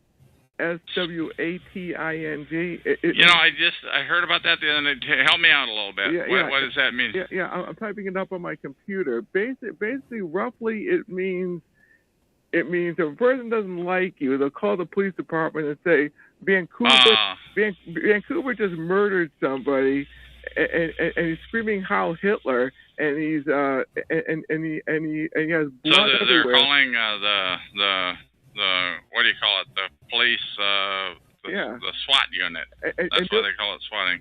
And you'll be. I had never heard that term before you brought it up the other night. Swatting, where they call the SWAT, the police SWAT on you. F with you. Yes, and you'll be none of these, and you'll be sitting back there watching American Idol, eating popcorn. You'll be none of these, and all of a sudden, bang! The SWAT team comes in through your door, and you make a wrong move, and Clyde with the MP5 blows you away, and he says, "Oops." Yeah, I have heard that. I have heard that term. You know, that's one thing that they do. They use legitimate resources on you. Yeah. It's totally amazing. I found it right here. Swatting pranks starting around 2002 increased in the use of internet technology to carry telephone traffic, created a new practice, dialing public safety, and there's a one on conservative bloggers, and this is being aimed at conservatives, like anybody that really goes against the grain, and it says right here, Fox News. Right here, but this about gang stalking, but this is part of it. I found it right here. It's so great what you can do on the internet. Conservative bloggers taking precautions over swatting attacks. Conservative bloggers are on heightened alert following a string of so-called swatting incidents and are taking precautionary measures to ensure they don't fall victim to potentially dangerous potential. Yeah, well, if there's a way to harass somebody. That's what this program is about. That's what it's all about. Swatting is probably just another new term. Another one. Oh, what the heck is? I'll define it. I found it right here. Fall victim to the dangerous prank as the political blogosphere prepares for the heated election season. swatting refers to a hoax in which an anonymous... That's all right. We're on an interview here, though. That's all right. Yeah, in which an anonymous prankster falsely reports a violent crime at an unsuspecting person's home, prompting a police team to respond to the location, believing a dangerous situation is at hand. Okay. Can we get the short version? Yeah. Okay, let's keep this thing going here. I'm sorry, Jeff. I'll do that. Right here. Do you think they will? Do you think they, meaning the government, the police, stuff like that, will arrest PIs in this police state, or just plain kill them? I don't know. I don't know if there's going to be a place. I think we're getting there. I don't know. I don't think that. I don't know. I haven't got a thought on that. And then right here, like a purge of PIs. Then let the rest of the average. I goofed. Basically, this has happened in history. Hitler's Germany or Stalin's Russia or the Dark Ages under the Catholic Church, and because Stalin had his purges, he pre-purged his internal cabinet several times, even his leaders, and so forth. And this will go public, I believe, and basically this will be the signal for average people to toe the line. Well, here's what I think. I think we have an opportunity. It hasn't happened yet. And I think we have an opportunity to get the word out about organized stalking. I think if most people knew that they were being gamed, that they were being told lies and exaggerations to perp and to harass people, I think if most people knew that, they probably wouldn't participate. You know that, and so we have an opportunity right now.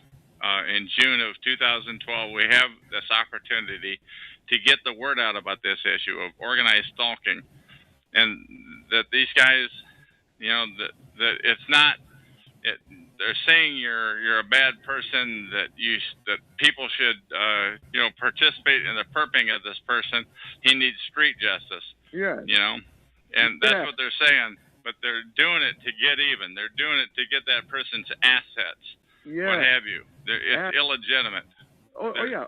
Just like the state wants the farm to run a highway through public domain, and so forth. And I found another thing I put in the chat room, which is it talks about do you think the concept of perping will be fully public? In other words, if it's fully out in the open, and the chilling effect, or the chill effect I put in, will be people saying, I cannot give my opinion because it will ruin me.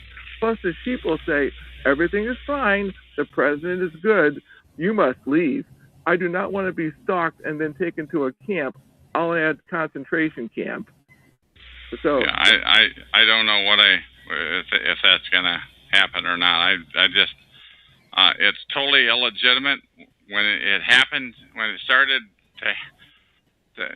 when my relationship started going downhill in 2005, when I started having to move many times in my RV that I was living at the time, like every 6 or 8 months, something would happen. When I finally, I can't prove it, and I don't want to get into the laundry list of things that went wrong with the RV, but lots of things went wrong with the RV. And I literally had to get rid of it and move back into an apartment. And when those things started to happen, I didn't get it. I never got it until 2010. I finally realized. And then you know what? Then the harassment increased. As soon as you discover that there's this issue called gang stalking or organized stalking or mobbing, as soon as you discover that that's not coincidence and that it's not you, it's a protocol that's being used against you. As soon as you catch on, and you be like I did at the PortlandMercury.com, when I found that on gang stalking, when I found that, my harassment increased amazingly a lot to a highest. I would call it to the highest harassment ever, if that were such a thing. And I'm changing the subject on here. What else you got there, Jeff? Oh, no, I got plenty because I want the people out to think. Well, please. Another thing I put out there is what causes a person from your experience, are the handlers FBI, Homeland Security, Freemasons, big corporations with deep pockets? Who would you say would be the handler? I don't know, but I want to interview them. I'm sorry, that's not the answer you were looking for. The answer is I don't know. I don't know who is involved in doing that. One thing I want to tell them though is I want to interview you, and I'm the only guy that I know. I don't know anybody else that wants to get this word out like I do. And you can find me, and you know my voice and my attitude and what have you. What I'm telling you is that everybody, all these other TI shows on TalkShoe are shills. They're dirty. They don't want to get the word out. But if you want to get the word out, I'm the guy to call. Okay. If I knew of somebody else, one day, Jeff, I hope to have that. I hope to have that. Actually, my interview number 1016 on TalkShoe show number 87161 is of guest 7, and she was a perp. I mean, she did participate in the as she said, she got a kick out of it. She participated, and I want 100 like her. But if anybody's out there and you're listening to me right now, my name is Chuck. The TalkShoe show is 120297. Give me a call anytime. Don't tell anybody that you're going to call, by the way. Do not key it into an email or anything. Don't mention it to your dog. Nobody. It's just you, yourself. You call that number 724-444-7444, and you key in 120297. That's area code 724-444-7444. Call ID number 120297, and then pound sign.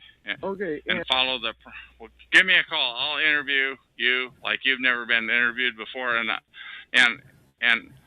you won't be derailed by the perps who want to derail it. It happens. I'm telling you, it happens all the time. When there's a good topic on some of these TI shows, when there's something that's too good, it's getting the word out too well, somebody calls up to derail. It happens nearly every time. Go ahead, Jeff. All the people in the chat room. Oh my goodness. I mean, we must be making a real dent here. But anyways, right here. What is the common thread? In other words, the common denominator that causes a person to be a TI? Is it A, speaking against the government? B, I'm gonna say this verbally because I'm better verbal than writing. Irritating the wrong person, or C, going to certain events like the Tea Party, or belonging to the wrong groups like the John Birch Society or any conservative or anti-government organization, what they consider subversive. I mean, or like you said, they just want your assets. I mean, plain and simple. And personally, I hate the way they use the term vigilante justice, because when you think of vigilante, you think of some desperado that's just an evil, murderous person, and the court can't get him as cowboy justice. And everybody knows that this guy. Yeah, it almost sounds noble. It sounds like it's from the cowboy days, you know. Yeah, cowboy. But, cowboy. Essentially, it may have started out to be a good idea if the guy really had it coming, you know. But what I'm saying is they've subverted what it was set up for. They use and abuse, and they want your assets. You know, everything that you just said are reasons why people. And the one thing that you did leave out, though, is it's generational too. These guys are so sick, they want to wipe out your bloodline.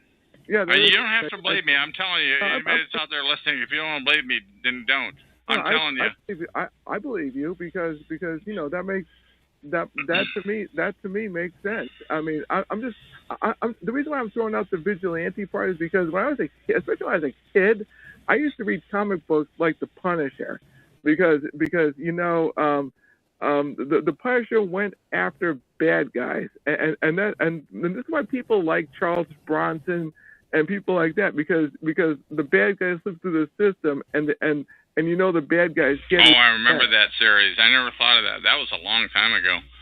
Chuck, the Death Wish series, and that's why I'm throwing it out there to the audience, because that's what people think of when they think of vigilante, which is the daredevil, the Punisher. What I'm telling you, people out there that are listening though to this, yes, there is a protocol in the world, and it's called organized stalking. I'm telling you, people get put on a list.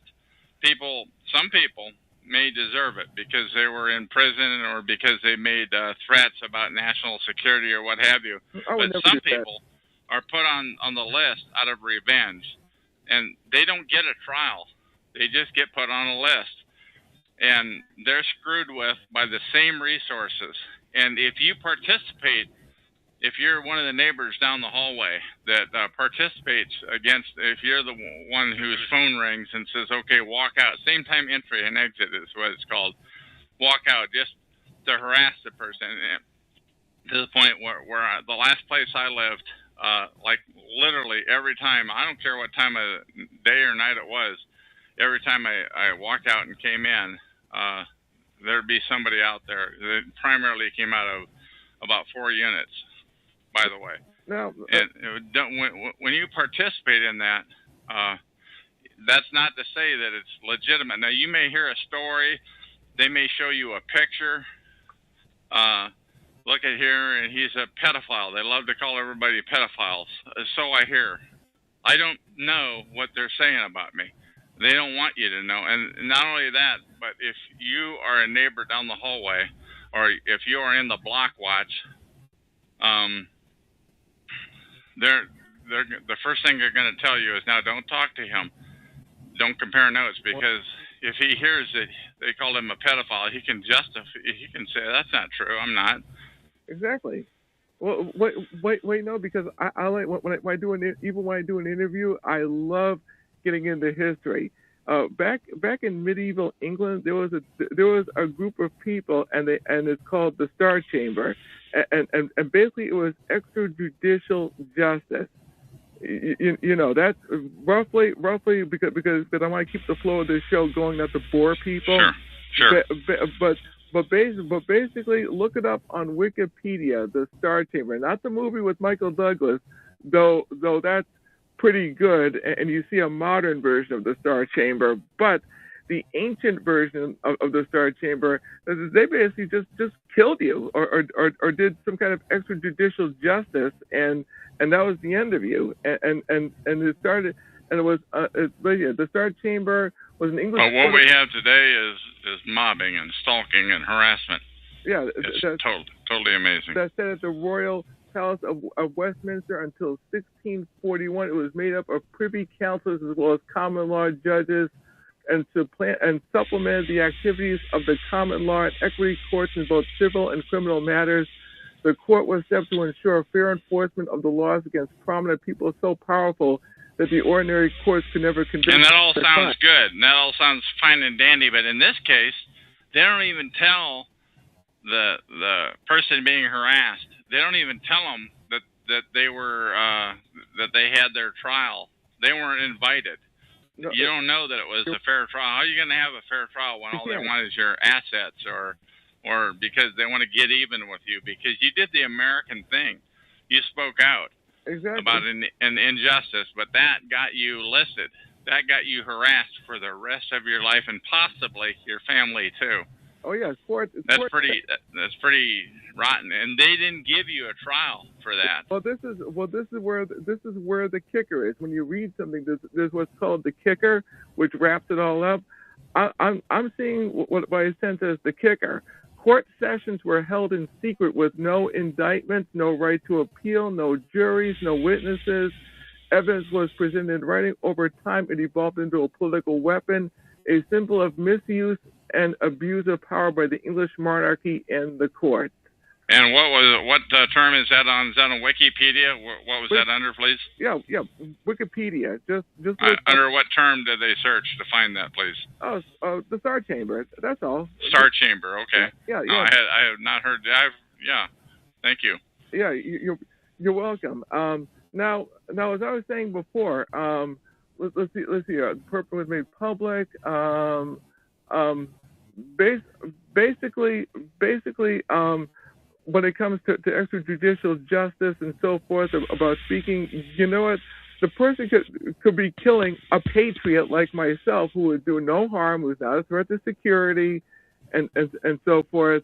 And this is what I'd be thinking of if I was a perp, which is am I harming a fellow patriot? Am I harming an otherwise good person? I mean, because you see all these prominent people dropping dead like flies, like Andrew Breitbart and other people. There's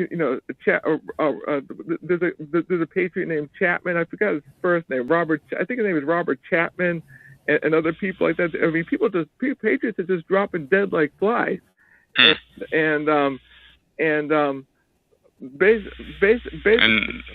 nobody knows why, but. Natural causes like Andrew Breitbart, which is the more prominent one, died of a heart attack. But I'm just saying this off the top of my head. I mean, there are weapons that can cause, and I'm not talking the crazy talk. I'm talking poisons that can cause a person to have a heart attack. I mean, these are old spy weapons used back in the 1950s. So what else you got question-wise? What else do you want to hammer me with? I'm sorry. Preferably out of the blue. No. Okay. Basically, I'm gonna wrap it up with this because I've interviewed you for a while. I just want people to think about this. There's good people out there, and also you can use your iPhone to take a picture of somebody, send that picture on Facebook. Spread that portrait of the person all around, and if you're close enough to the person, get an audio of what he or she is saying. These iPhones and these smartphones are very amazing devices. You can text, and depending on how good it is, you can screw a person just by taking a picture of them and getting their audio. So the surveillance is out there. You can do research on your own on the internet. And look up micro cameras and microphones. You can stick in a radio. You can buy this anywhere. This is not James Bond stuff. So we do have the technology to create the new world order. And I am looking for the silver bullet, so to speak, from a metaphoric standpoint. I'm looking for the answer to that. I don't know, honest to God, Jeff, man, I don't have a clue what it might be, but it doesn't stop me. I do focus on a lot of things that are bad, but I am really looking for the answer to that. I don't know what it is, but if you know what it is, come to my show and tell me, please. I forgot something, and I have to see if I covered everything. It's crazy. No. Basically, when the system does collapse, do you think that perps will just say, screw it, we have nothing more to protect? I mean, because look, the Stasi. I'm gonna give you history. You can find this on YouTube. The German Stasi in East Germany, which was based upon the Cheka of the Soviet Union, the people just got sick of it, and they had a peaceful protest, and they just barged right in, and they looked at the files of everybody that the Stasi checked up on. And that was pre-internet. Now we have the internet, and it's a lot easier to. Now we have cell phones with everybody on the street. We have satellite surveillance. I'm gonna look this up right. I'm gonna look this up right now because I like being factual when I talk.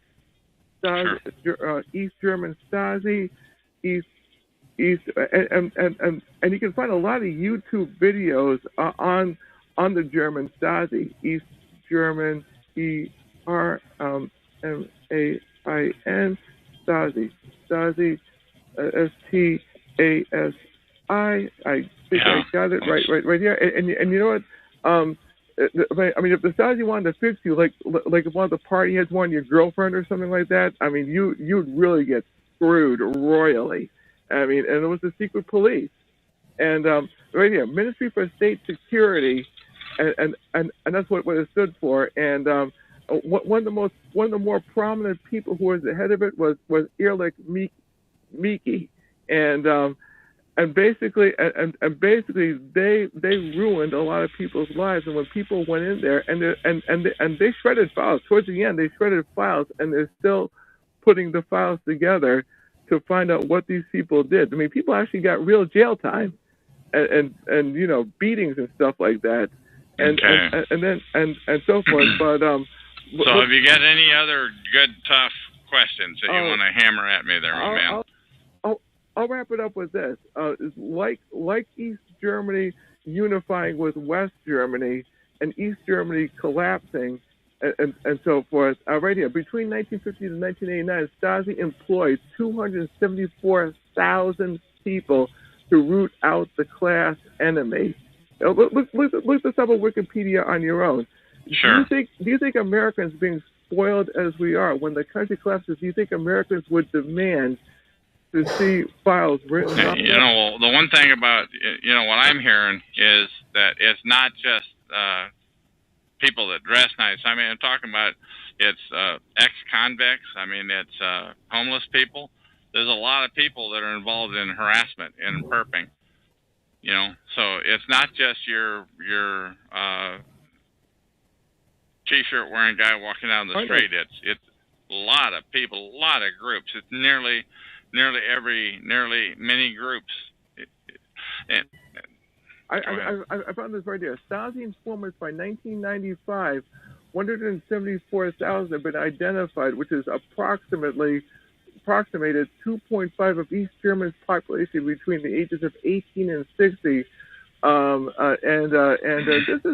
This is some pretty good stuff. And there were Stasi informers and so forth. It'll actually blow your mind. And you know, another thing that's akin to that is, you know, Martin Luther King, one of the greatest Americans that ever lived. People were perping him back in the 60s. You know, this was, yeah, and supposedly they phased it out. It was called COINTELPRO, and supposedly, but they didn't phase it out. They just renamed it, and they're still doing it. Well, it's bigger. It's more sophisticated. You just put a memory in me. There's Operation Phoenix back in the Vietnam War, and their purpose was to root out the Viet Cong through an assassination program. And there was and you're right, COINTELPRO, and you know, Martin Luther King got assassinated too, by the way. Yeah, that's right. Along with Malcolm X. And by a lot of his you know, people that would have claimed to be patriots, by a lot of people who were of his own race, mobbed him and harassed him. Essentially, did what's happening to targeted individuals today. He was a great man, and yet look what happened to him. And I'm saying this roughly. You also have patriots like Douglas MacArthur and people like that who died suspiciously. You know, in other words, anybody that speaks out against the government of any shape, way, or form, even if you're super high level up, they make you look like a nut, like Joseph McCarthy. So it doesn't matter whether you're on the left or whether you're on the right. I happen to be on the Christian conservative side, but they just want people to shut up, watch football, drink the beer, you know, and just do as they're told and say everything is okay. And if you don't, they mob you. And the people that are in the mobs, the people that are participating, do not know why they're there. They don't. They may hear the story for some justification, but like I said, we'll say one more time: once you are involved in perping somebody, and that person offs themselves or dies suspiciously, you can fairly well assume that you were in on that and you participated in the conspiracy to kill, which makes you a killer. If you are a gang stalker, if you're a mobber, you're a killer. Think about it. Oh yeah, yes, and also too, what was I about to say? Also too, I mean, I'm not going to die of suicide. I'm not the suicidal. Me neither. I'm not ever either. So just to say that on the record. Rick Wiles, who coined the term Arkancide, which means it's murder that looks like a suicide, and you use the term which I got a kick out of called arkancide. Think about that one. This interview is being wrapped up. It's been roughly an hour, a little over an hour. So do with it as you wish. I hope I. This is interview number 3005, by the way, on TalkShoe.com. Show number. Oh goodness, I can't remember my show number. For crying out loud. 120297. TalkShoe.com. Show number 120297. Interview number 3005. Jeff, thanks for coming on. The best kind of the interview in my mind is one with no script. I did get like half the questions you typed into the chat room. The rest of them I got blindsided on, and that's the best kind in my mind. Yeah, it wasn't scripted. I just played it. I played it by ear. I don't script anything. I have a basic outline in my mind, and I just go with it. And anyways, I'll let you go. Have a good night. Okay, and that is the end of this interview. Thank you for coming.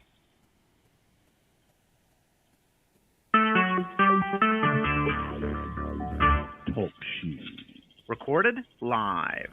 Hello, my name is Chuck, nickname Van of Vancouver, Washington, USA. Welcome to TalkShoe.com, call number 120297. This show is being recorded, and anything that I say, well, you can consider to be in the public domain. Alda wrote the content that I'm going to read, and she did make the comment that it's very important to get the information out there, and I'll be reading that. So I don't consider that what she said is in the public domain, but please feel free to copy any part of this MP3 recording file. You do not need permission. No notification or attribution is necessary.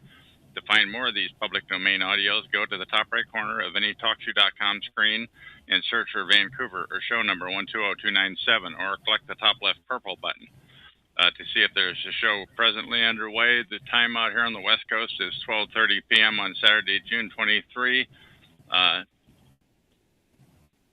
2012. The page that I'm going to be reading is on http://sites.google.com/site/targeted stalked terrorized. Once again, I'll repeat that, http://sites.google.com/site/targeted stalked terrorized. It's entitled, "Are You the Victim or Potential Participant in Domestic Terrorism?" by state and corporate-sponsored tactics. Subnote has, this site is not complete, still being updated daily, but getting the information out there, she says, is more important than waiting for perfection. There are three columns on this that I'll be reading. The first column is this happening to you? The second column is, are you a member or of any of the following? And the third column is, are you being pressured to? So I'm going to read the first column. Is this happening to you? Were neighbors, friends, coworkers, management, law enforcement, strangers, and or retail personnel, you receive unexpected, abrupt rudeness and or suspicious mistrust of you. Next, under is this happening to you, is sudden loss of relationships with known people, deceitful approaching, people go fishing for personal information for no reason, noticeable petty vandalism, sabotage, damage, destruction, or theft of property, repeatedly misplaced or moved items in the privacy of your own home that reappear later out of nowhere. Numerable repairs, accidents, obstructions, and delays. A sudden influx of noise and traffic and people into your home or work area, where it did not happen before. The public, flash mobbing. Google that term, flash mobbing, or crowding with malicious, harassing intent. In the workplace, mobbing, harassing, rigged workstation, and compromised workspace. Vehicle floating box or mobbing, where you are surrounded by their vehicles who box you in, slow you down repeatedly, or pull out just as you approach. And in my case, I might add, after it happened about the fourth time, the person in front of me slammed on the brakes for no reason, causing an accident after I was tapped into her. Continuing to read on, are these... you begin to realize once or twice it's a possible coincidence, but repeated acts of stalking, harassment, sabotage, vandalism to property becomes professional tactics deployed on purpose. If so, you may be the unwitting victim of target or an innocent target by state or corporate, educational, or citizen-sponsored organized terrorist stalking. She goes on to write, have you noticed constant disturbance or trouble with telecommunications, including the landline or cell phone, increased stoppage, timeout, loss, signal or reception due to unexplained electronic interferences, cable, satellite, modem, or wireless router, abrupt and continued malfunction or complete electronic failure, household appliances included, an ongoing need to repair or replace electronics and appliances over a short period of time again and again, unexplained amplified, solid, or repetitive, extremely high or low acoustical frequency noises. If so, you may be the victim of warrantless and due process experimental electronic warfare. The next column, entitled, are you a member or an employee of any of the following? I'm going to skip the top paragraph here, but the following are religious groups, block watches, private security companies, tourism industry, financial groups, utility companies, public health organizations, educational institutions, technology, transportation, community groups, and many more. She goes on to say, you may be asked to participate without due process, warrant, or court order, legal documentations to violate the targeted individual's fundamental basic rights and liberties guaranteed to all equally. If so, you may be the victim of a professional recruitment and manipulation of false flag operations, and that's hyperlink, by the way, based on tainted fruit of poisonous tree, and psychological operations, abbreviated PSYOPs, spelled PSYOPS, Google that term. And because they just might be spying on you and your organization or members within, there's a couple of hyperlinks on this page that I gave the URL of earlier. One is to an ACLU, and one is to a Dr. Martin Luther King link. Are you, the third column, are you being pressured to slander, disrespect, deceive, laugh at, mock, or provoke a target? Continuing to say, are you being pressured to invade the privacy or space of a target, stalking, crowding, mobbing, following, giving the target's locale away, a scene in a public setting, to participate in whisper, noise, or pointing, harassment, or setup campaigns? Are you being pressured to use keywords without knowing what they mean or what it represents to the target as they pass by, to wear the same colored clothing, to drive by or near the target's house, to walk up or stand by the target in a public setting, to make some demeaning comment about the target or others noticing that the target's state of mind? Are you being pressured to provide unpleasant, unfriendly, misleading, evasive, fraudulent information or service, to lie about the target to others, or make up stories to further victimize or facilitate the negative, false impressions about the target? Were you given the address, vehicle ID, phone number, email, photo of the target in order to complete tasks? Were you asked to drive by the target's home whenever you were in the area, or idle vehicles loudly, play music at all hours of the night, and so forth? Were you asked to show up by foot in a group, walking a dog, pushing a child in a cart, or other missions? Have you been called or text messaged to show up for a flash mob? Once again, Google that term, flash mob, in a public area where the target is. Were you given access to a social network or website that depicted the target in such a negative light it compelled you to join forces? Were you asked the target's private, were you asked to access the target's private account at work and to alter data in that account? Were you told to impersonate the target or a legitimate legitimate representative or company, agency, or office, knowing that it would be committing fraud? Were you bribed, threatened, or coerced in some form to harass the target? Were you told it is just for a good cause, it's for the greater good, or because the target deserved it, even though you knew you would be violating the rights or liberties of a fellow citizen? Or were you told it was just a harmless game? Do you know all of the legal reasons.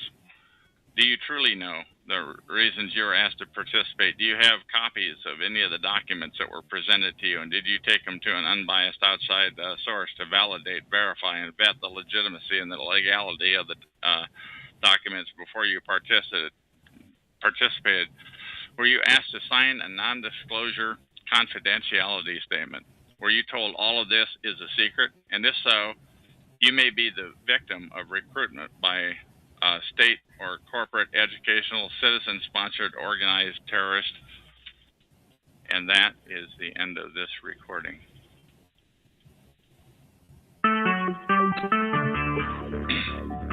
Talk show. Recorded live. Hello, my name is Chuck. My nickname is Van of Vancouver, Washington, USA. Welcome to Talk Show call number 120297. This call is being recorded, and anything said on this call will go into the public domain. Thus, everyone is entitled and encouraged to copy and republish any part of this MP3 recording file. You do not need any permission. No notification or attribution is necessary. To find more of these public domain audios, go to the top right of any TalkShoe.com screen and search for Vancouver or 120297, or click the purple top left live now button to see if the show is underway. The time out here on the west coast of the U.S. is 10:30 p.m. on Tuesday, January 26, 2012. And I might also add that in the chat room, there are some comments from this person who is going to go by the name of TapQ. And those are in the public domain, too. And TapQ, why don't you take the lead? What do you want to say? Well, thanks for having me, Chuck. I appreciate you taking the time to talk to me this evening. And, I just to kind of pick back right up where we left off before we started recording this call. I was just saying that this is a topic that is kind of new to me. I clicked on the TalkShoe link to find out kind of what a targeted individual is, and you've been, educating me, letting me know what's going on, and I'm just trying to understand more about the topic and why one might feel that they are a targeted individual, what would constitute proof that one is a targeted individual, and, why one might actually be a targeted individual. So if we can jump right back to that. Can you tell me what might be some of the reasons? I mean, the reasons why I think, as we talked earlier, and now we're getting it in the recording here, I came up with a list one time of like eight different incidents where I was outspoken, where I might have annoyed the wrong person, and I would have been put on. What could have brought this harassment on? And I did come up with a number of people, but I think it could possibly also be it runs in the family. I think it could be, and it runs in not just my family, possibly cousin's family. That it actually possibly goes back a couple of generations. That's what I have to say. I the can't sins prove of the it. father, so to speak. The sins of the grandfather, potentially. Okay. You don't know. You're not, like I said earlier, you're not going to get a registered letter that says, "Dear Chuck, from now on you're going to be, you're going to be harassed." You're just not going to. It doesn't work that way. You just one day the wrath of God comes down on you and you start getting harassed. What else do you have to? Okay, you say the wrath of God. So is there any are there levels to the degree of harassment that a targeted individual might experience, and is there any direct correlation with the degree that the person that's doing the targeting may have been wronged by said individual? You know what I mean? Well, first of all, you're assuming that it's one person. What I'm telling you about is it's a total protocol. That it's a total protocol that it follows you across the river, across state lines, to different cities. When you are truly targeted, it wasn't just I've never been incarcerated and I never will be, and I never will do anything wrong. But supposedly we talked earlier that people that get out of jail, they're told you're going to have an eye kept on you. In fact, if you want to be an eye keeper, they will offer that to them. But people that are TIs, that are targeted individuals, they don't get that for themselves. They're just it happens to them one day. And for me, that day was April of 2006 when it started, and it was like the wrath of God. It was just amazing. It was every time. Go ahead. What happened? Oh, it was every time I went to the store. It was trying to take apart. And I'm talking about every time I went to the store. I'm talking about like 8, 10, 12 times. I don't know, a number of times in a row. People would swipe the parking spot in front of you. So it wasn't just one isolated incident and people walking out in front of a pole. And just as you're ready to walk in the store, somebody would walk out in front of a pole. As you're walking down the aisle, they study you. Was it one particular day, or was it the entire month? I mean, you say April. I'm saying it was like, I can't even remember. It was like, that was just one example was in the store. But let me continue with the store because I want to get this on the recording. When I'm walking down the aisle, there'd be some little old lady reading a label on a can and pushing her cart right in front of you. And I'm not talking about one time. I'm talking about every time you go to the store, you get this one product off the shelf and there's somebody right there. And you don't think about it until they push their cart right in front of you. And then when you get to the end of an aisle, there's somebody there. And then when you go down the next aisle, there's another product you want. They know where you're going to go, what route you're going to take. They're there. They F with you. And it's totally amazing protocol. When I go to the self-checkout lane to check out, it was like every time I couldn't get the cash, and I couldn't find the lady to give me cash for my cash back on my debit card, what have you. And it was like every time. I'm talking about it was at the video store. It was like literally walking down the street, and that was just, and this went on for like 4 years, from 2006 until 2010, until I, as I may have indicated to you earlier, until I discovered the term gang stalking. Gang stalking. Google that term. Go ahead. Was it different stores, or were you continuing to go back to this? I mean, I'm it thinking was generally. I mean, that's a good question. It was generally just one store that I went to every time. They knew they know your habits. They know what store you're going to go to. They're waiting for you there. Yeah, but if it went on for 4 years, wouldn't you think that you might want to change stores at some point? And I'm not trying to be facetious. No, you're not. I don't think so. I don't think you are. I mean, to the point where what they did, they eventually they ruined the RV that I was living in. They ruined the truck that I was pulling, that I had been pulling it with, and so I moved into an apartment. And then the harassment follows you there. You think you're going to get away from it by relocating. When you are a targeted individual, it will follow you. The harassment will follow you. Did you start over the period of the 4 years recognizing the individuals that were, harassing you? I mean, was it? No, I didn't. That's what I thought. God, where are these coming up with all of these frigging people? How do they do that? I mean, you don't. The one thing I want to say, though, to anybody who's listening into this, they don't make eye contact with you. I never really thought about that until just recently. I'm a pretty polite guy. I'd say, excuse me or whatever, even though it might have been their fault. The fact is we bumped into each other, and they never say no problem or excuse me back. They just ignore you. It's like every friggin' time, and you think, God, this is totally amazing. So if you're a targeted individual, a TI, and there's somebody listening into this public domain recording, Google that term, gang stalking, organized stalking. That is what's happening.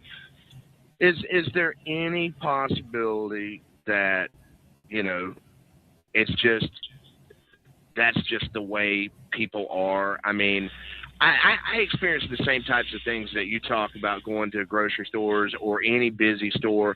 And in fact, one of the primary reasons I try to avoid. No, I'm not just talking about the grocery store. I'm talking about walking down the street. I'm talking about walking into any kind of a store. Well, I'm just talking about. It's not just a grocery store. It's like literally everything. It's like in the hallway where I lived. Is it everywhere you go? Not everywhere you go. Sometimes it'll be 3 or 4 times in a day. sometimes there might be a couple of three, not very often though, you might get a couple of 3 days off and you think, oh God, this is great. It's over with. But guess what? It comes back. Do you find that the days so- off tend to be days when you're not dealing with other people? No, I mean, just walking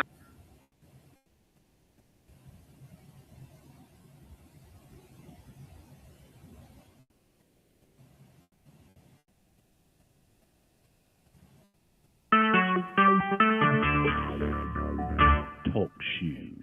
Recorded live.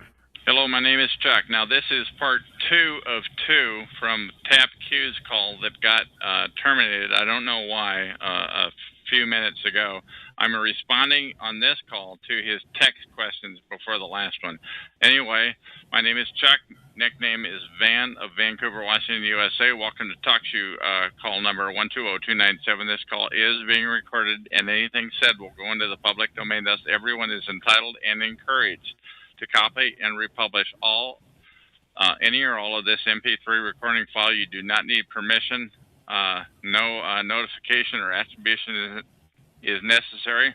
To find more of these public domain recordings, go to the top right corner of any TalkShoe.com screen and search for Vancouver or show number 120297, or click the top left purple button to see if the show is presently underway. The time out here on the west coast of the U.S. is 5 minutes to 11 p.m. on Tuesday, June 26, 2012. This is recording number 3008. Now, I had Tap Q came into the chat room and asked me some questions. I'm going to respond to those questions. I've still got them on my screen here. He said, I'm just browsing the above shows. I thought I'd call him to see what you're talking about. He says he's from South Carolina. He says he's not sure he's following me. And are you saying that prisoners are released or having tabs kept on them by authorities? And I said, that would be this is my recollection of what I said. I said that would be my understanding that yes, they are kept tabs on after they get out of the joint, and that would make sense. He said, did you annoy somebody, and is their goal, in my case, is it their goal in life to destroy you? And I said, yes, I think so. I had come up with a list at one point of like 8 people. I thought, who could have brought this wrath on me? And I came up with a list of 8 people that I may have annoyed. I sorted them the most likely on the top, the least likely on the bottom. But when I look back on it now, I do think it does essentially precede even my father. Because it's present, I think, in cousins' family also. Are people simply being watched? I said, I think so. And in some cases, say they are being watched, or they're worried about the prospect of them being killed. And I said, at one point, I do have to say I did worry about that. But early, kind of about the middle of my tenure of being harassed, I did talk to somebody, and she said, have you ever thought of that? Have you ever worried about being killed? And I said, I got to thinking about it. I said, no, I guess not. I never thought about it. You always just assume that is because people are making angry faces because they're acting in a threatening manner, that's going to worry. But I never had experienced any outward risks of that. Although lately, since I've gone live on these TalkShoe calls, I probably get about 1 threat a week, by the way. I don't think I said that to him. He said, so are targeted individuals in fear of their lives? I said, I think it would depend on if they're outspoken, if they're trying to get the word out about it, or if they're just taking the abuse that they're given. Says he has seen people that have had their reputations destroyed. It ruins their business. They lose everything just because they annoyed the wrong person. How were you harassed? I said, I was harassed in the store, like many times in a row. Every time I went to this particular store on Exit 12, Fred Meyer store in Oregon, on Exit 12 on Interstate 205.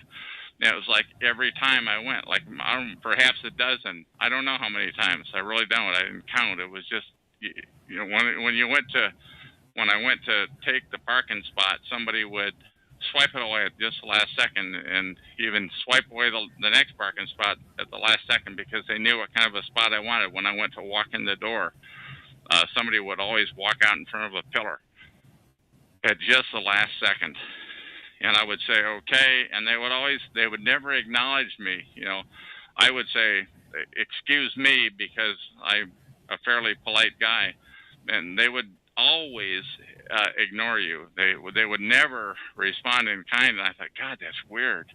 Maybe it's a full moon out tonight or something. When I was walking down the aisle, and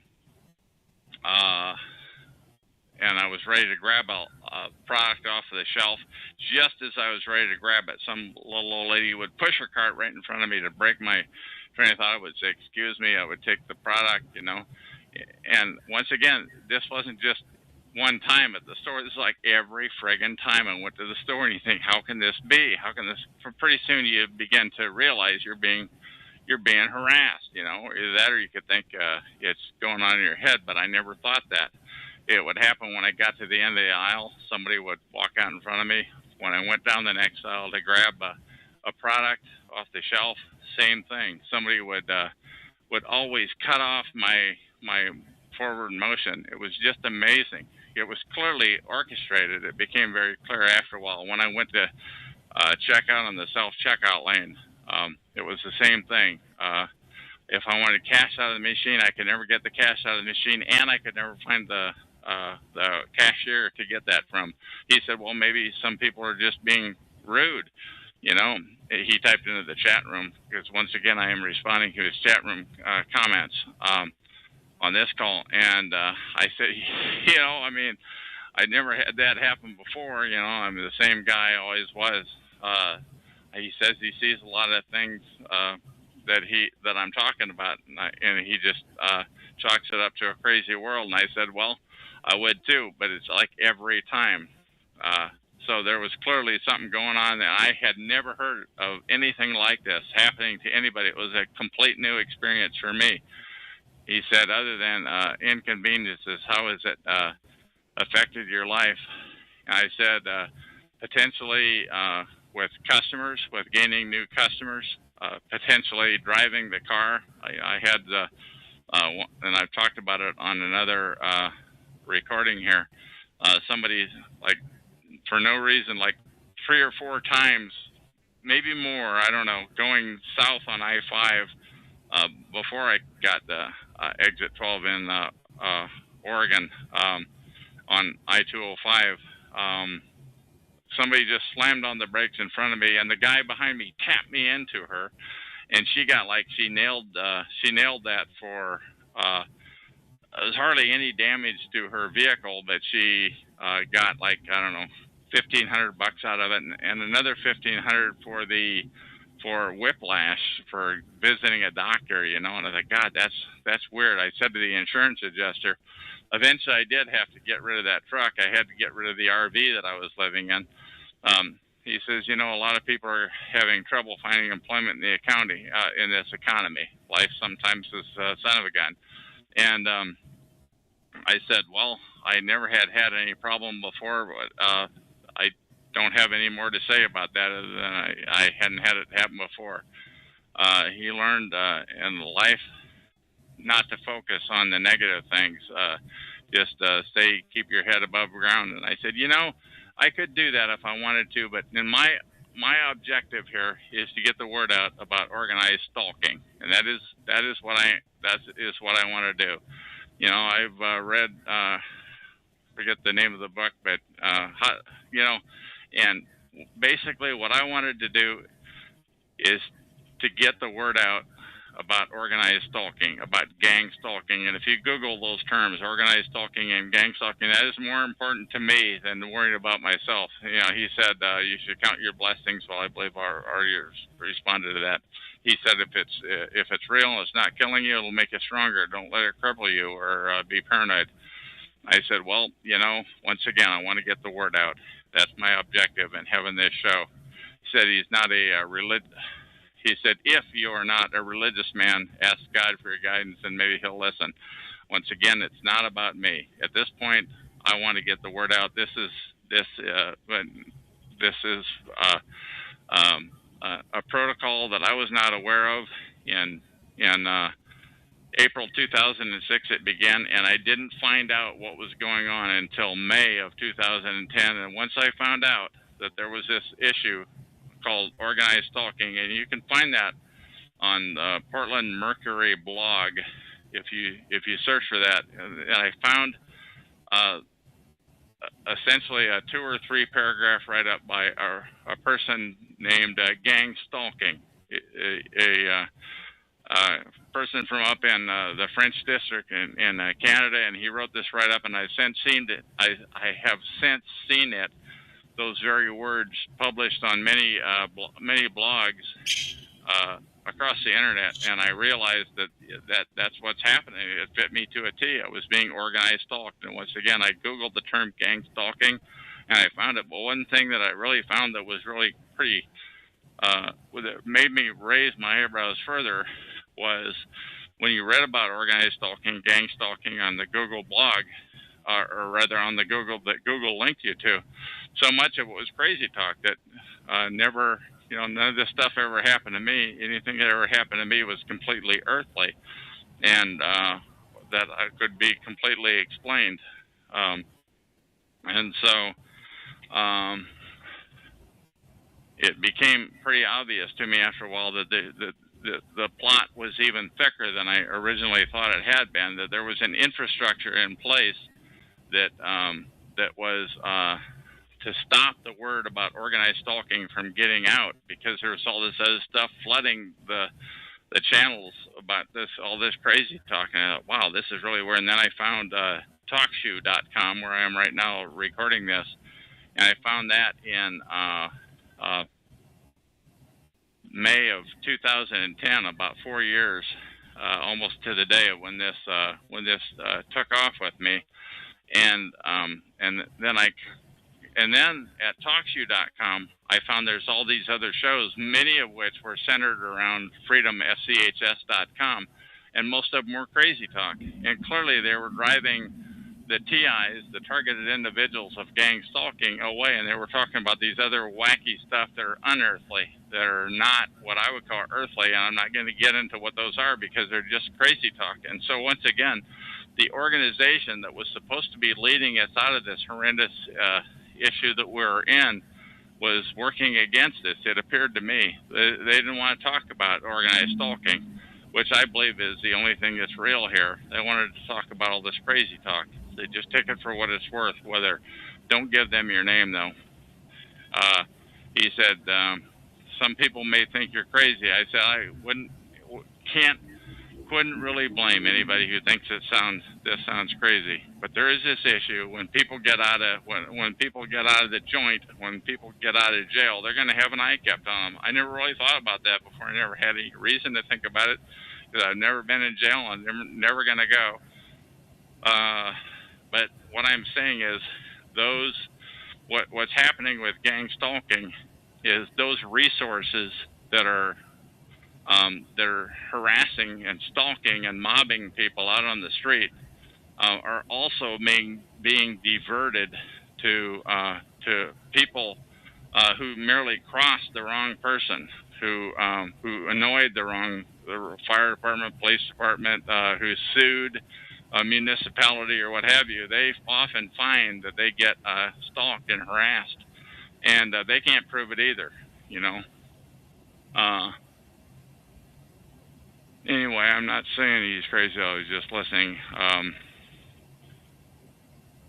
He says he's not a Freemason. I guess I had taken a pot shot at them.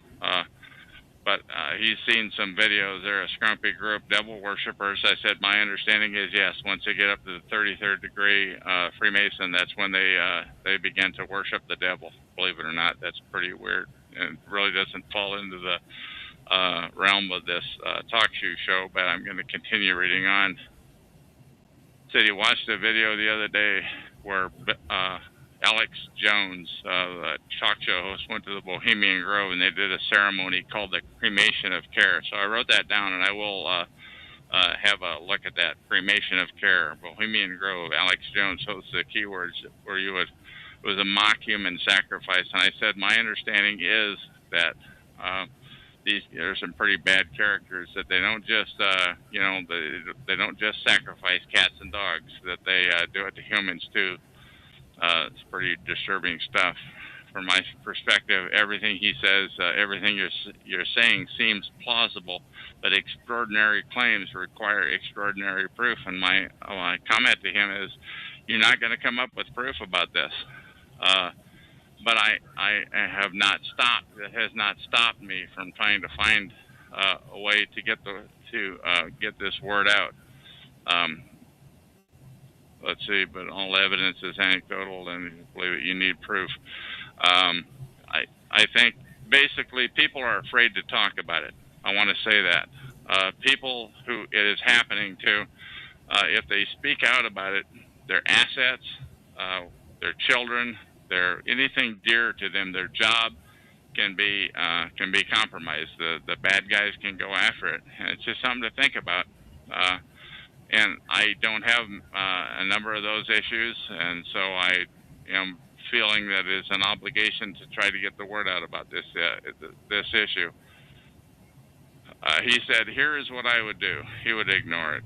He would focus on his daily life. And I said, I could ignore it and focus on my daily life, but my objective is not for me so much as to get the word out about organized stalking, because I was completely unaware of this issue until 2006, April, when the dogs were unleashed on me.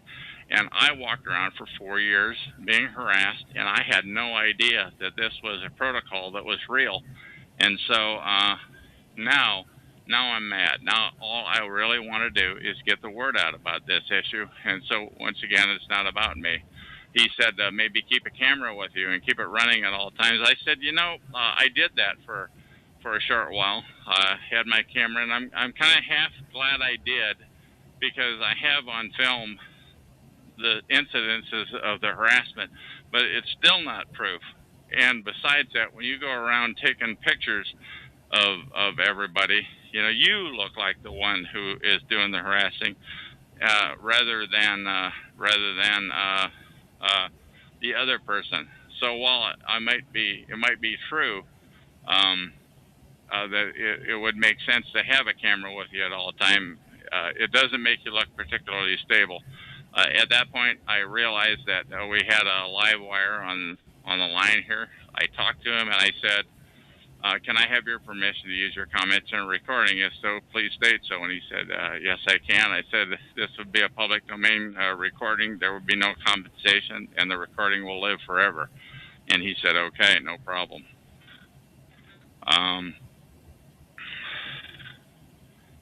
And okay, dude, okay. Just a guy in my comments. At that point, he called in, and that is on recording number 2007. Once again, this is recording number 2008, and I'm going to call this recording to an end. And thank you for listening.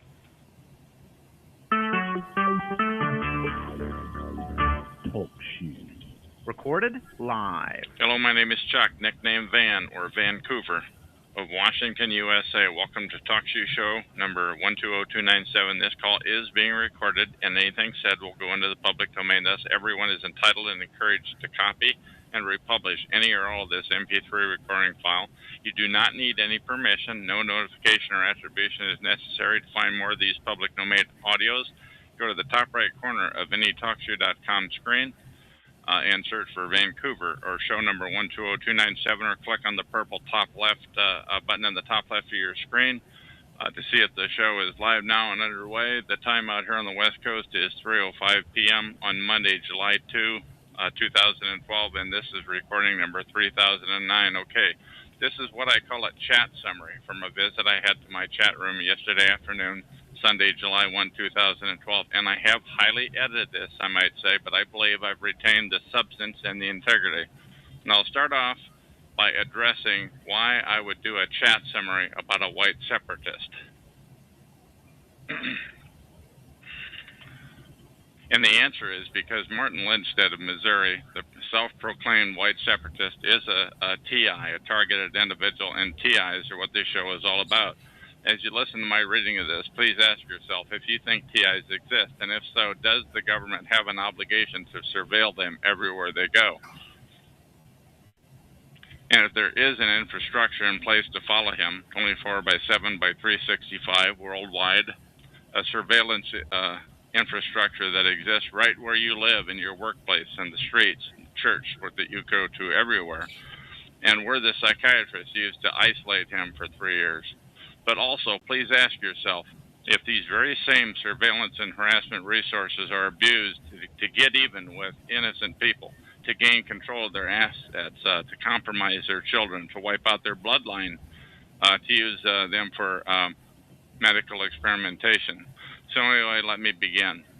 Siegfried, this character, entered my room, number 120297 on TalkShoe.com yesterday afternoon. I've seen him in my room before, and I asked him, are you an M-Buster? And he said, no, I'm not an M-Buster. I'm a DSCI Christian. That stands for Dual Seed Line Christian Identity. He had to explain that to me, by the way. He says that Pastor Lindstedt is his pope, and he is free speech. You can say whatever you want on his show. He doesn't mind, except that there's no flooding.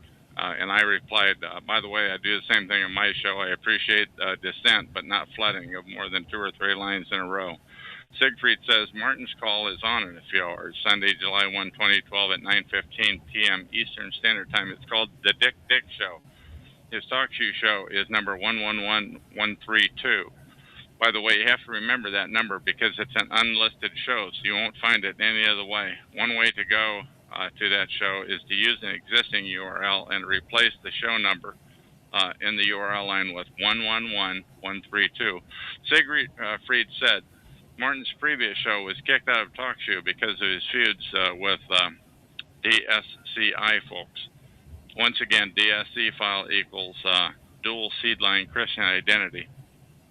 TalkShoe has no problem with racism itself, Siegfried claims. DSCI doesn't preach. Above all, Wiggers, by the way.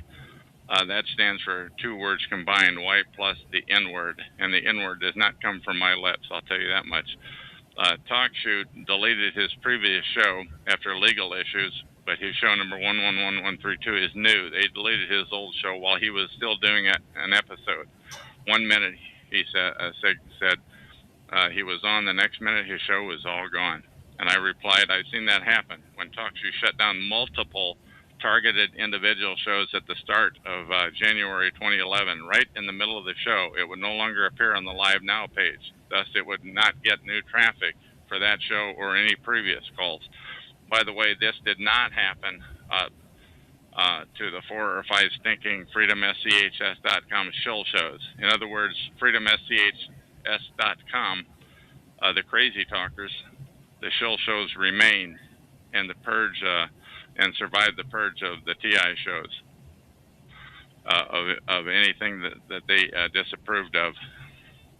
At which point they couldn't control. FSCHS is looked at as controlled opposition. They exist to deflect the interest away from targeted individuals, a topic which they fled with laughable, crazy-sounding talk to send people laughing and walking away about the TI issue. But anyway, for some reason, TalkShoe.com reactivated all of the targeted individual shows a month later in early February of 2011.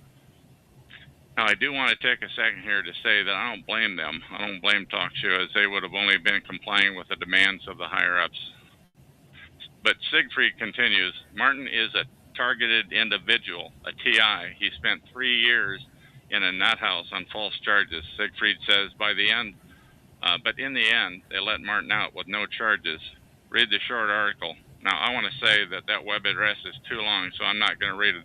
But you can search the Anti-Defamation League's website. It's at www.adl.org and search for Martin Lindstedt, spelled L-A-N-D-S-T. Let me redo that. L-A-N-D-S-T-E-D-T. There's a one-page write-up along with his picture. Siegfried goes on to say, you can find information on his website called whitenationalist.org. He has spent 3 years in the nut house for nothing, all doped up and all. Siegfried continues, but Martin is strong. He knows no fear. His grandchildren are still gone, though, and he speaks a bit unclear because they knocked out his forefront teeth. He did say that in court. Siegfried goes on to say, Martin told a local prosecuting attorney that he prayed every day that God and Muslims would use biological warfare on the U.S. That insulted the judge.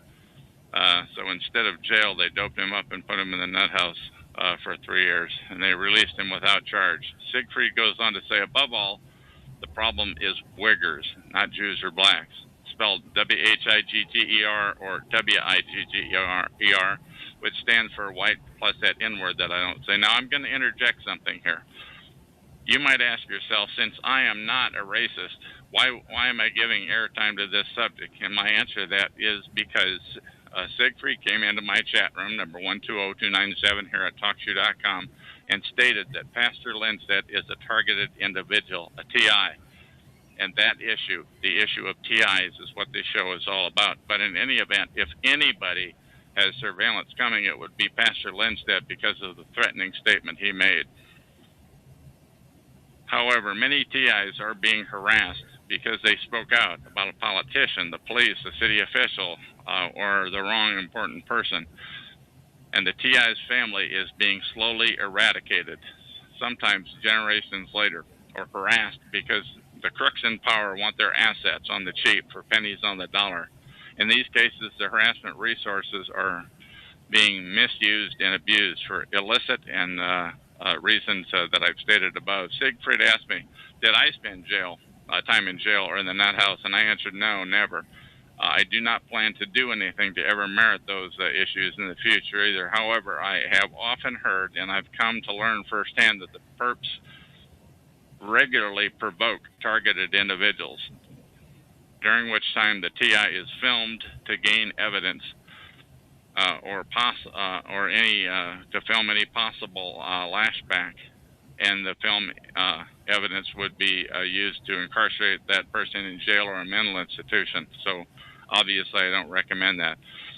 Siegfried asks the rhetorical question, so if Pastor Lindstedt isn't a TI, then who is? He goes on to say, call Martin Show when he's on. He might let you on and talk to him. And my reply is, after listening to his show yesterday afternoon, Sunday, July 1, 2012, I can assure you that I will not be calling his show. But he does sound like a TI to me, and if anybody would merit close scrutinization, it would be him. See, you, the listener of this show, you can ask yourself, is targeting a reality on every street corner, workplace, church in the world, under every bridge, the dams, the important buildings? And I, Chuck, am here to tell you yes, and it is huge. In fact, since my overt go live date began in April of 2006, I've had numerous specifically different groups harass me, and this is just in the limited area that I travel. And these groups differed depending on the location I was at. So I can only imagine that harassers would differ for different targeted individuals, such as different races, religion, professions, economic situation, etc. But these were just in the limited geographical area that I traveled to. So this harassment and surveillance thing is huge. It's absolutely massive. And you, the general public, can't see it because the surveillance is subtle. It's meant only for the target to see it, but invisible for anyone else that may be nearby. But once again, please ask yourself, are the harassment resources being dishonorably abused on the innocent targets for illicit? And that's the rub. The system is corrupt. It may have started out pure, but it's corrupt now, based on conversations I've had for nearly 2 years in these chat rooms. So if somebody says this sounds wacko, I say, number one, they may be perping, they may be in on it. Number two, it does in fact sound off the wall. Or number three, they may have been turned from a TI into a perp. And sadly, that happens all the time. But Siegfried goes on to say, referring to Martin, he writes a lot, mostly on his forum at whitenationalist.org, or go to that URL and click on forum.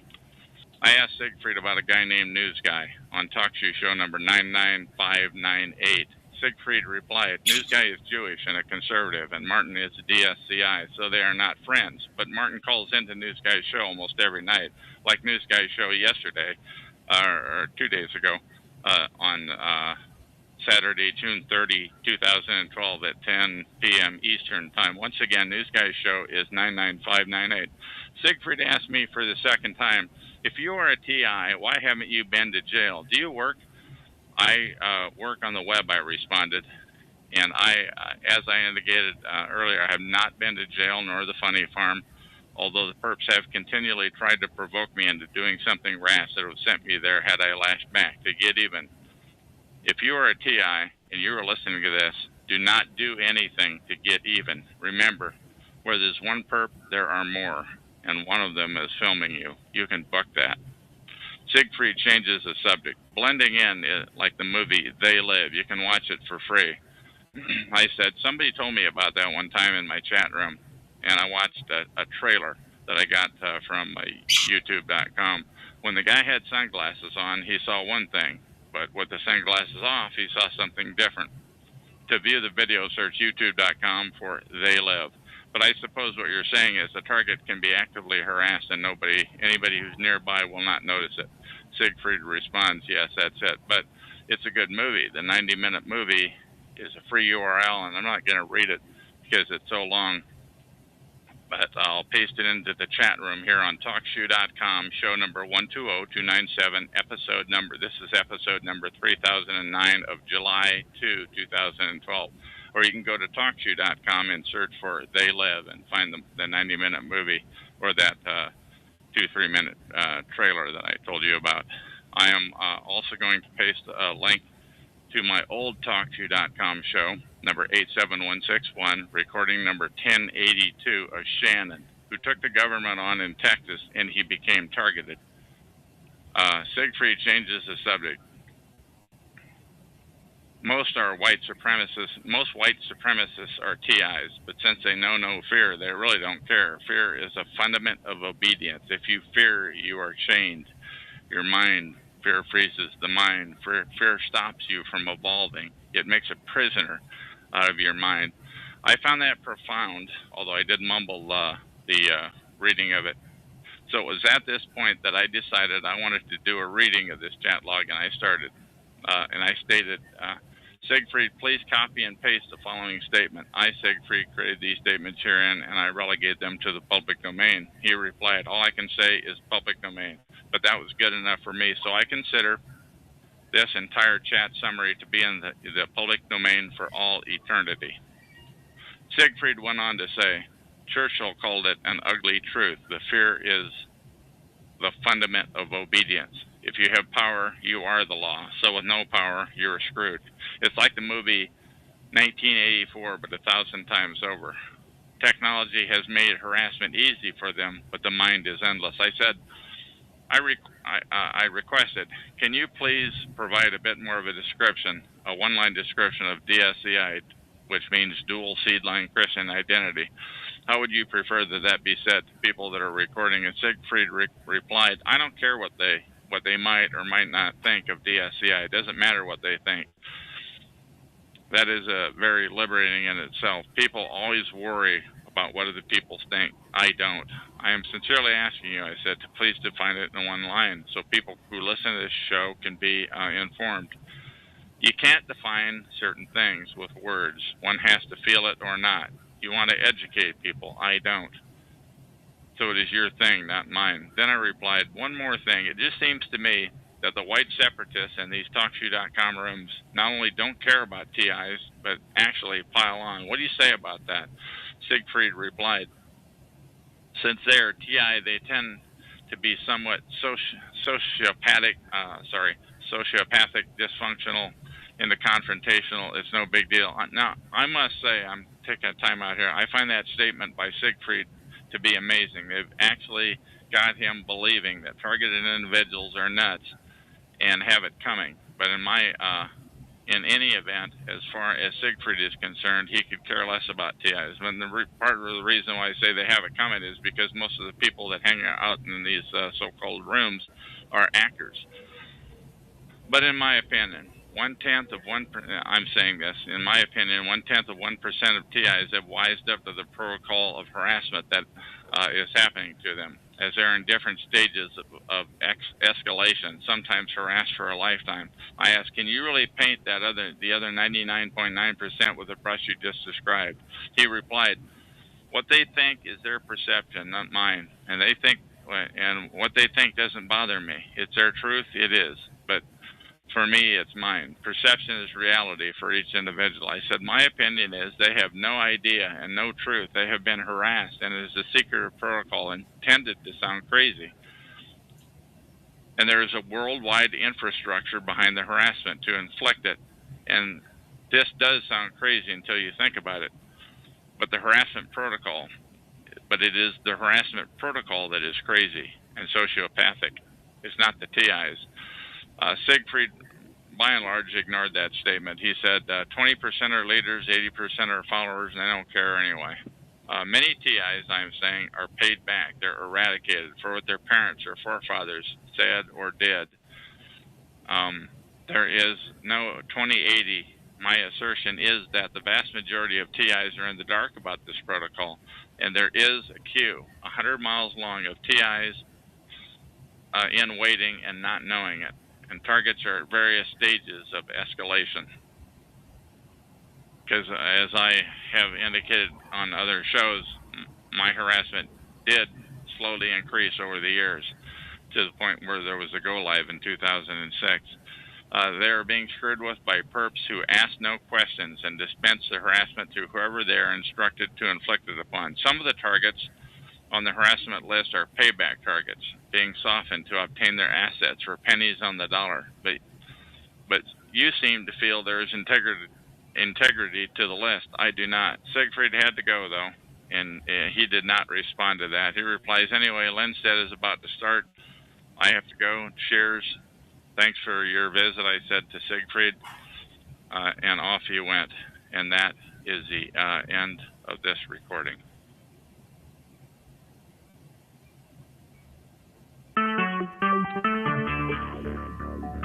Talk shoes. Recorded live. Hello, my name is Chuck, nickname Van, or Vancouver, Washington, USA. Welcome to Talk Shoe Show number 120297. This call is being recorded, and anything said will go permanently into the public domain. Thus, everyone is entitled and encouraged to copy and republish any part of this MP3 recording file. You do not need permission. No notification or attribution is necessary. To find more of these public domain audios, go to the top right corner of any TalkShoe.com screen and search for Vancouver or 120297, or click the top left purple button to see if it's live now. The time out here on the west coast of the U.S. is 9:15 p.m. on Tuesday, July 3, 2010. This is Tuesday, July 3, 2012. This is episode number 3010, and I have a person on the call right now that I'm going to we're going to just have a discussion. She goes by the name of Caller X, and how are you this evening? I'm okay. How are you? I'm hanging in there. Thank you. Now, I've never heard your voice before you called me. I am new to the call. Yes. Okay, and can I just ask you? You have indicated you don't like to be referred to as a targeted individual, and yet you encounter mobbing. Do you mind just for a second describing a couple of situations that you've encountered? I unfortunately have gone through a situation with an ex-person and my ex's friends, so to speak. Uh-huh. And unfortunately, I'm dealing with a situation where I'll get, I've been in grocery stores where I get shoved into shelves saying I should watch who I'm talking to. Or, I'm walking down the street, next thing I know, I've got like some girl with her camera in my face or something crazy like that. Okay, other examples. These are great examples. What other sorts of things happen to you, please? I'm just trying to think. It's so hard. It's a lot of that kind of thing, basically. I've gotten lots and lots of harassing telephone calls. One time I took a trip across country, and every single state that I was in, I would get a harassing call with that area code in it. Like on your cell phone, you mean, or? Yes. It would just be Wow. like What else? random call. That's stuff like that. So just kind of, a lot of hang-ups, a lot of, just calls, just out of the ordinary on holidays or birthday or, something crazy.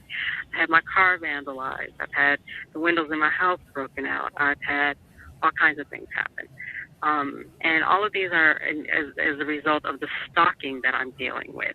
And as a result of the stalking, I'm not only dealing with my ex, but I'm dealing with my entire ex's network. So in a sense, that makes me a TI, I guess, which is why I don't really like to go by that term TI, because I don't, meaning targeted individual. You prefer to avoid that. Well, I avoid that because of all of the other stuff that I read or that's surrounding that. I know who my stalkers are. I know it's, not, some network that's way out there, part of the government out to get me. I know that this is my ex and her friends, and they're using social media in a very negative way. And it's not just happening to me. It sounds like it's happening to a lot of people. But unfortunately, I believe that some people think that technology is not as advanced as it is. And so they're assuming that what's happening to them is, more clandestine than what it actually is. It's just an evil use of technology. So it happens online too, then, huh? Yeah, it would happen online to just about anybody. So, but and what sort of? Go ahead. What sort of damage in the cars, if I may ask, please? The radio was stolen out of my car, but the car was vandalized in such a way that it was just obvious that it wasn't just my old radio being. Like they just want the radio, they wanted to F with you, like they wanted to ruin the ruins? Yeah, they destroyed the car. They pretty much, vandalized the car. I had to have the entire center console replaced. Okay. And what else, anything else that you want to say before we get on this topic that we were going to talk about? No, those are enough details. I mean, those details are already in the public domain, so to speak, so anything else I try to keep to myself for now. So now, how did you come to find this quote-unquote community here at that hangs around Freedom SCHS or around TalkShoe.com? How did you come to find us? I didn't really find you, per se.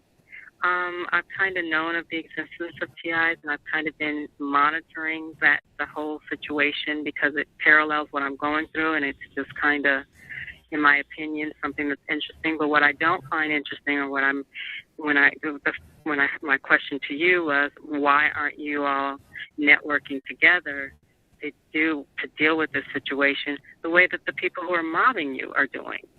And that's what I don't understand. And that, to me, is the difference between, identifying with the TI culture versus, not.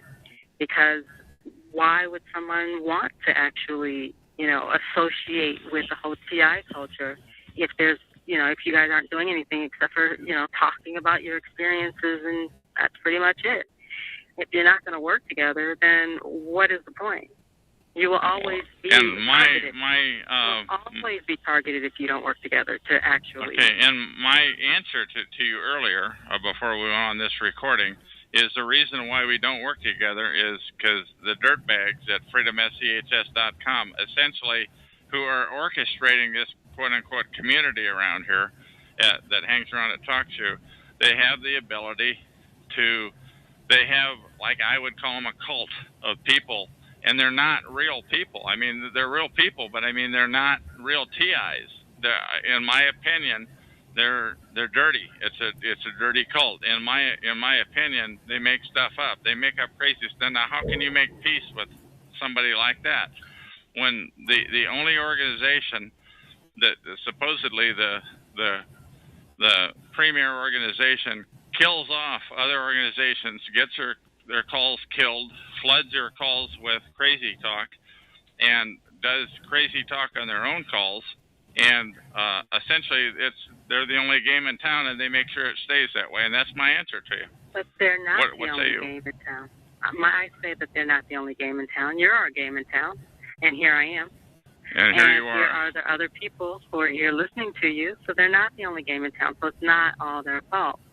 And it's not, they're not the end-all and be-all to the quote-unquote TI community.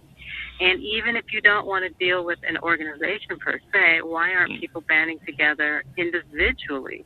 And I understand that there's a fear because you don't know if you're dealing with a perp or this or that or whatever the case may be. But, I mean, there are like some really fundamental strategic things that, people who are in the TI circumstance can help one another with. Like, for instance, if you say you're being followed around in the streets by your neighbors or whoever the case may be, so why don't you band together with another TI and let them follow you around with a camera so that you can get the proof? That just sounds too logical. What I'm telling you is the number one thing on the top, I'm going to answer it too. The number one thing at the top of the list from my research now that I'm going to answer this. That I've been a knowing TI and a knowing targeted individual now for 2 years, is they want to isolate you. Is that anybody you try to hook up with, you are immediately isolated from, and they're extremely proficient at doing that. I'm just telling you. And the other thing is that people who you do team up with, they will plant people in your life that are perps. Have you encountered that type of thing? I don't know, to be honest with you, because it's very hard to get to know another person who, quote-unquote, calls themselves a TI, because they're so fearful of your intentions, or they're fearful that you're a perp, that there's, like, no litmus test or any, certificate that you can give somebody to let them know that, no, you're not a perp. Or, and I think the closest thing that I've come to is, do they do things that help TIs? Do they do things that help to get the true TI word out without wacky talk, with that really help you? And my basic experience with the many perps around here that hang around here on these shows at TalkShoe in the targeted individual quote unquote community are they do not help. They talk crazy, and B, they do not help you. They will say nothing. They will do nothing. I don't know that they can help. One way you can help spot a real TI is, are they really trying to help? That's my answer to it. It's a long answer. I'm sorry.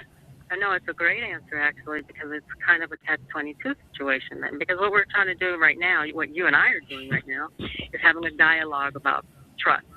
And how do you actually trust a different individual when you're in this circumstance? And I think it's a valuable dialogue. I hope people out there are listening who are in this, because at some point, if you're going to want to move past this experience, you're going to have to trust somebody. You're going to have to do it. And if you don't, if we don't figure out ways to figure out who's trustworthy and who's not trustworthy, then you will always find yourself in this circumstance. And not to mention the isolation part of it. A lot of the isolation, or a part of the isolation, all they have to do is get the ball rolling. You'll do the rest on your own in terms of isolating yourself from people, because you can't trust anyone. You don't know who to trust.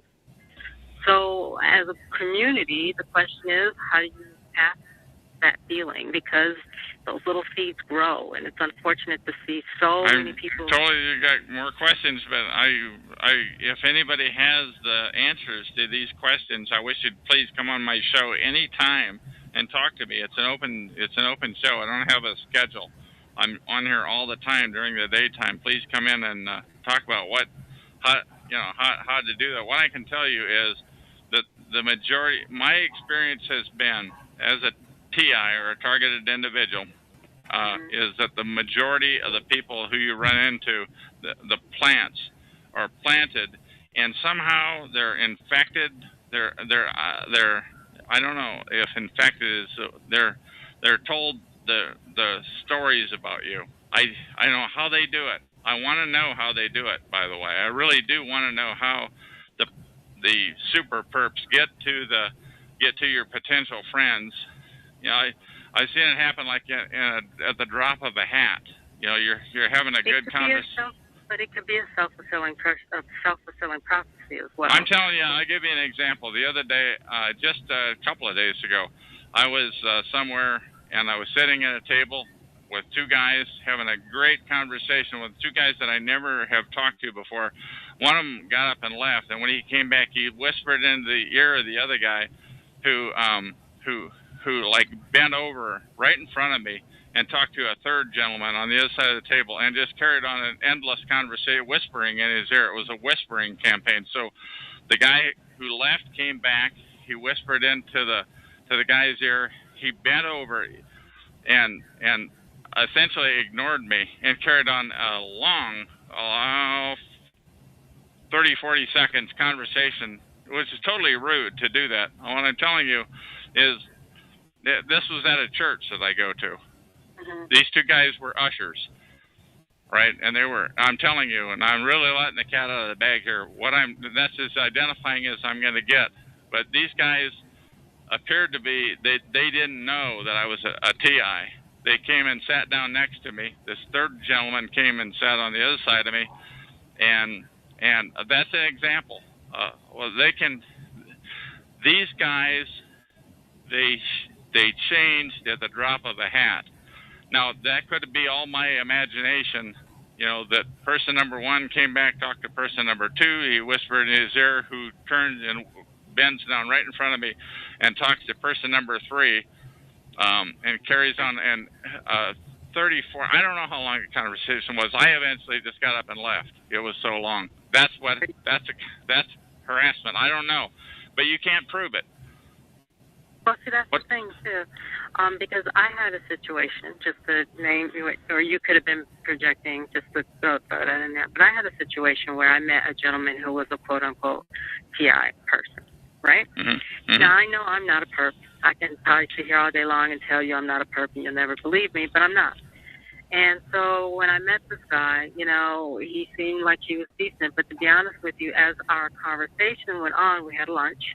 As our conversation went on, he started getting a little weird, and not weird in a violent way. At any time did he get up and leave, or did he get a text message, or did he talk on the phone call? No, none of that happened. But I could just tell that I was not dealing with somebody who was well. Okay.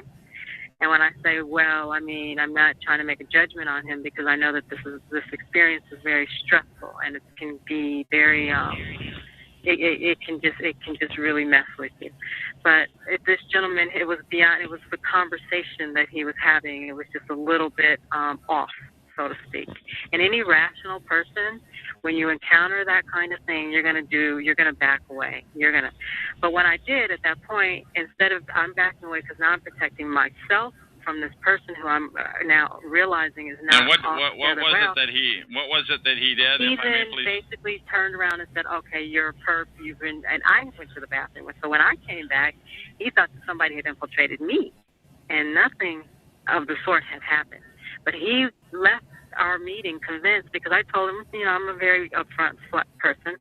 I don't think, I don't think this is a good idea. So this wasn't a chance meeting. This was a meeting that you had planned with this individual. Exactly. Yes, exactly. Okay. And that's that's something I want to say too to anybody who may be listening. Anytime you make plans, something is potentially going to interrupt those plans. The thing that was good about the conversation I had with these two gentlemen was it was completely unplanned. But as soon as they got interrupted, as soon as one of them had to leave and come back, it all changes. But what's even worse than that is if you make a phone call or have a conversation, if you have an appointment, and you're a targeted individual, the potential of something happening to mess it up is increased greatly. That's where you and I differ, because nothing messed up my conversation or my lunch with this gentleman other than this But you gentleman. just said you went to the restroom, and when you came back, I went to the restroom. When I came back, he accused me of being a perpetrator. When I basically, that's my point, is that in his mind, exactly what you experienced from those three gentlemen is what he experienced towards me. And I know for a fact that I didn't go into the bathroom and talk to any FBI agents. No. While you were gone, I was suggesting. While you were gone, I was called. suggesting that someone might have approached him while you were gone. But you've also said that you. No. Go ahead. The whole conversation before this was. We had the conversation. I said, hey, I don't think this is a good idea. They were too different. Yada yada yada. I went to the bathroom and coming back so I could say the goodbyes. At that point, that's when he was like, "Are you, perpetrator or whatever the case may be?" And this was another TI, supposedly. Exactly. Because remember, at this point, it's like unless you're willing to actually connect and start organizing, because I'm in the organizing phase of my experience. That's what I'm doing. I'm not sitting around waiting for anybody to come and rescue me. I'm going to rescue me. And to me, that's the difference between whether or not you're going to stay at TI or not. No one's going to hand me any deals about doing this to somebody else. I would never do that. But my point is, with this gentleman, in his mind, he will always go away thinking that I was some sort of perpetrator. I was out to get him. Somebody told him something about me, and none of those things happened. That was all in his mind. Okay, and I got that now. He didn't get control over his mind. And but you had some other topics, and I'm trying to go. I'm trying to keep this conversation going. But you had some other ones written down. What other subjects do you want to bring up, please? No, that was pretty much it. Just, the organizing, learning how to organize and help one another, and being sure that, you don't allow yourself to become paranoid and delusional or allow people to accuse you of that. I'm just telling you, I've been a knowing TI for 2 years, and my experience is that I never had any friends before 6 years. I never had any problem making friends 6 years ago before this all kicked off. But 2 years ago, and I went through it for 4 years completely in the dark, when I finally found out on the internet what TI meant, my targeting went up, that your ability to make connections and friendships has essentially totally ceased. My personal opinion is that the ones that are not friends are either going to be scared or driven away somehow.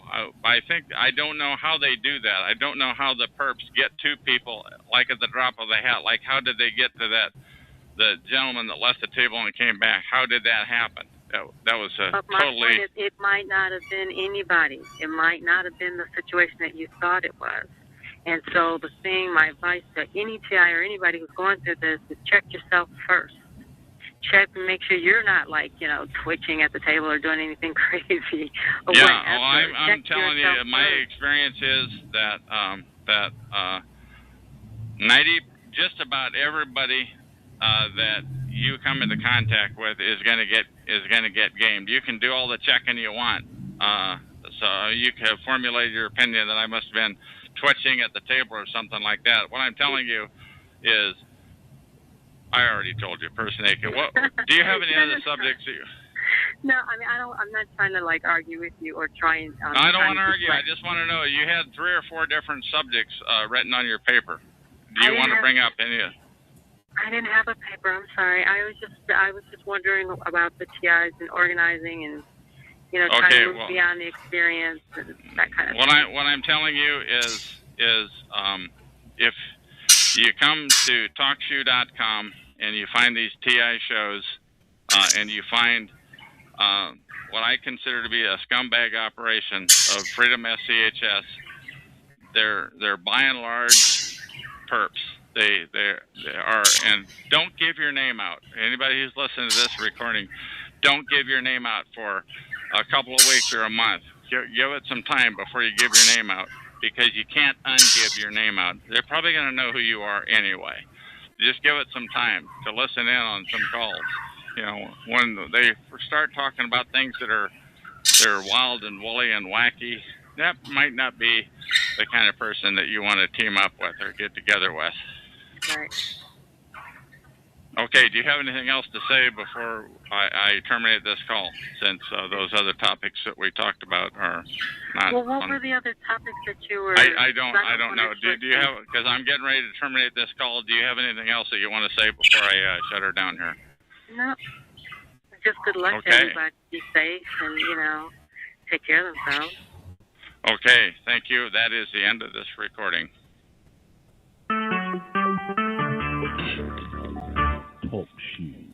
Recorded live. Hello, my name is Chuck, nickname Vancouver, of Vancouver, Washington, USA. Welcome to Talk Show, call number 120297. This call is being recorded, and anything said by either one of us will go into the public domain. Thus, everyone is entitled and encouraged to copy or republish any or all of this MP3 recording file. You do not need permission.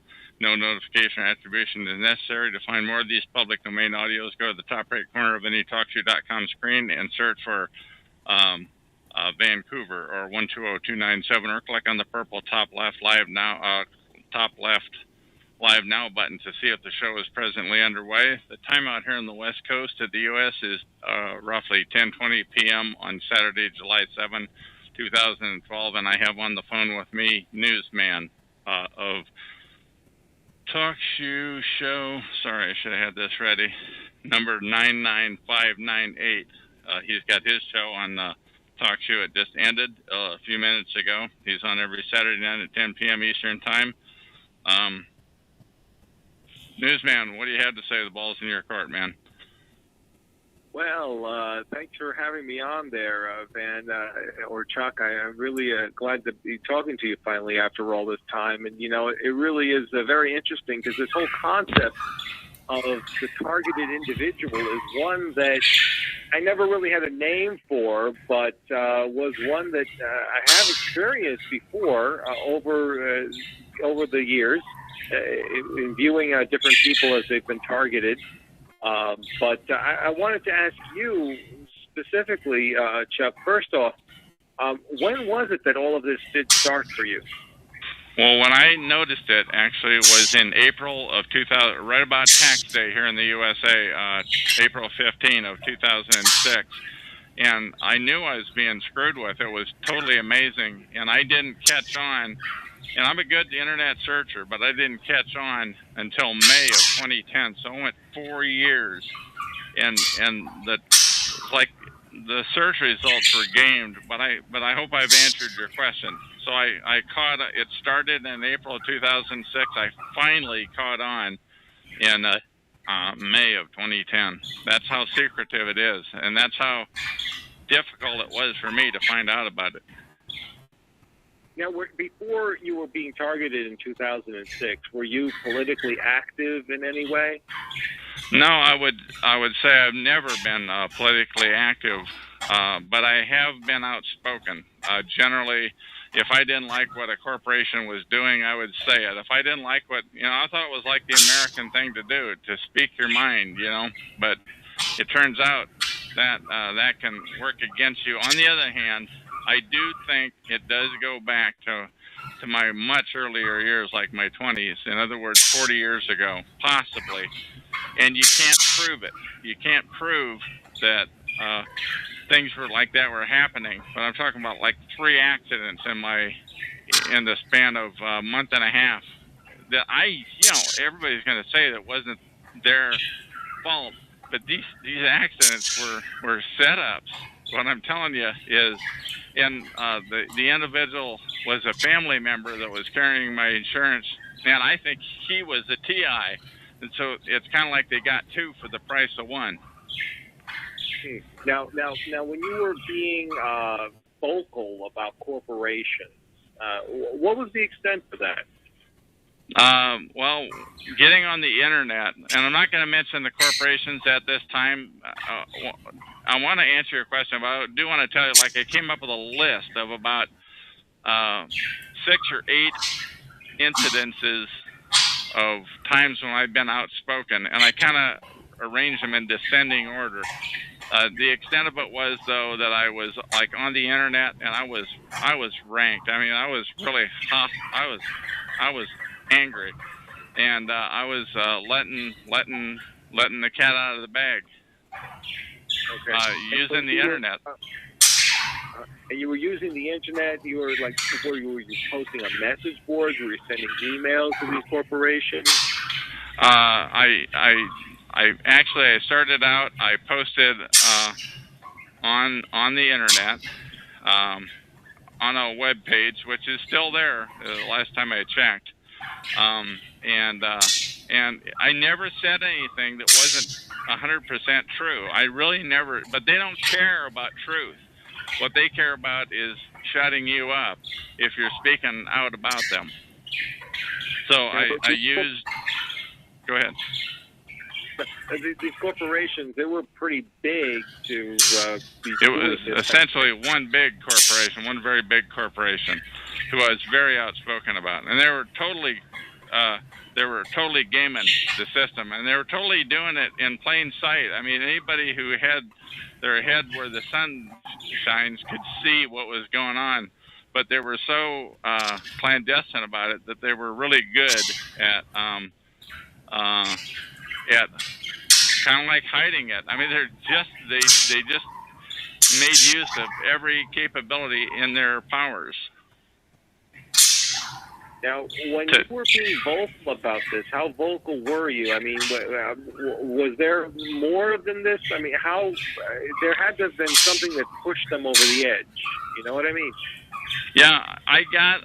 There was kind of a person that talked to me about it via email, and he just said, well, you know, you don't want to talk about this, you can't prove it, you know, this and that. And every time that person talked to me, it angered me, you know, because he was essentially just shut up is essentially what he was saying. And every time he did that, I improved the document. I probably improved the document, I don't know, 6, 8, 10, 20, I don't know how many times. I really put a lot of effort into outing them.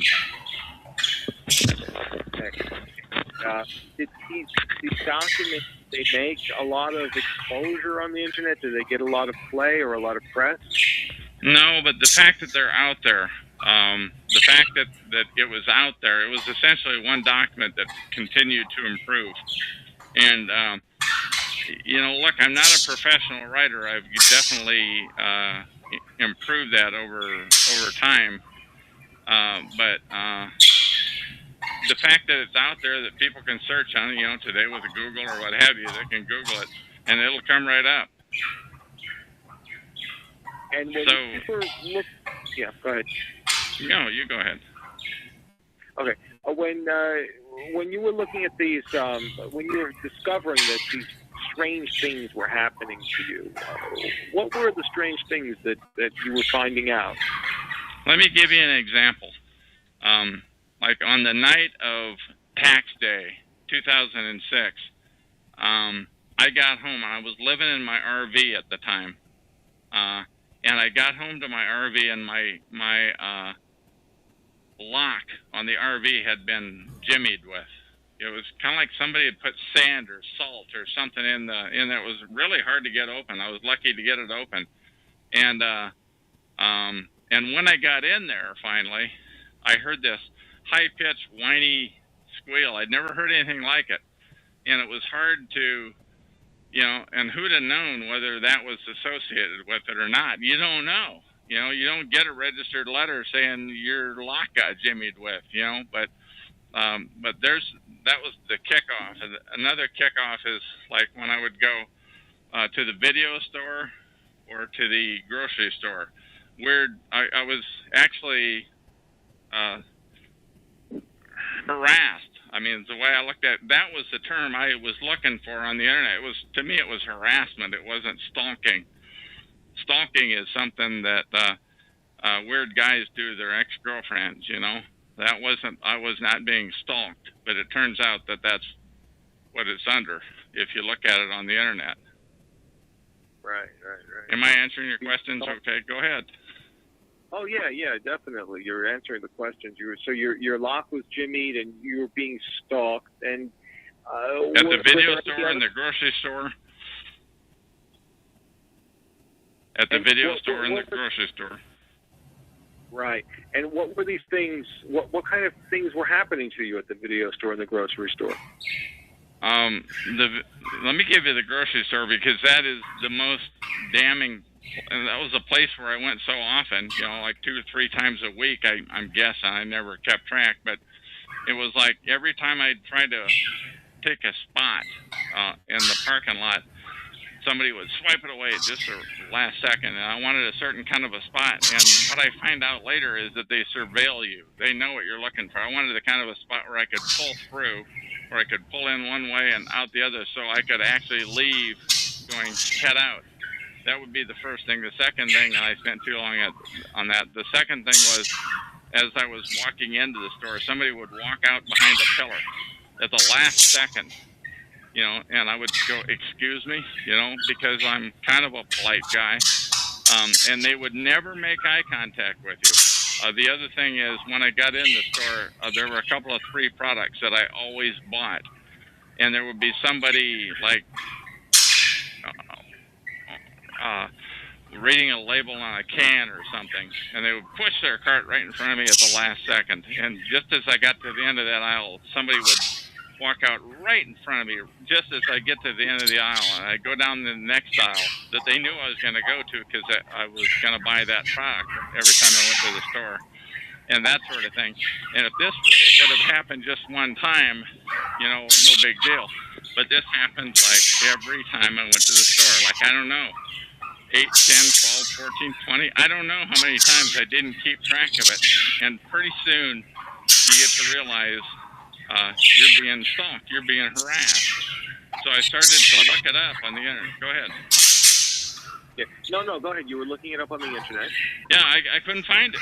I honest to God, I mean, I really wanted to find out if this was happening. And to me, my thought was that it was happening to a lot of other people too, but I could not find it on the internet anywhere. And it literally took me 4 years to find it. I finally found it on I forget the exact URL. I should have had that ready. It's at the PortlandMercury.com. And if you Google the term on the PortlandMercury.com, it's on their blog, though, where somebody had left a feedback, and I'll paste that into the chat room here at TalkShoe.com on my show number 120297. I'll paste that URL where I finally found it on post number 6. I said, that's it. And the guy who wrote it said what is happening to him, and he was referring to the previous live post, is what he is encountering, what many of us online are calling gang stalking.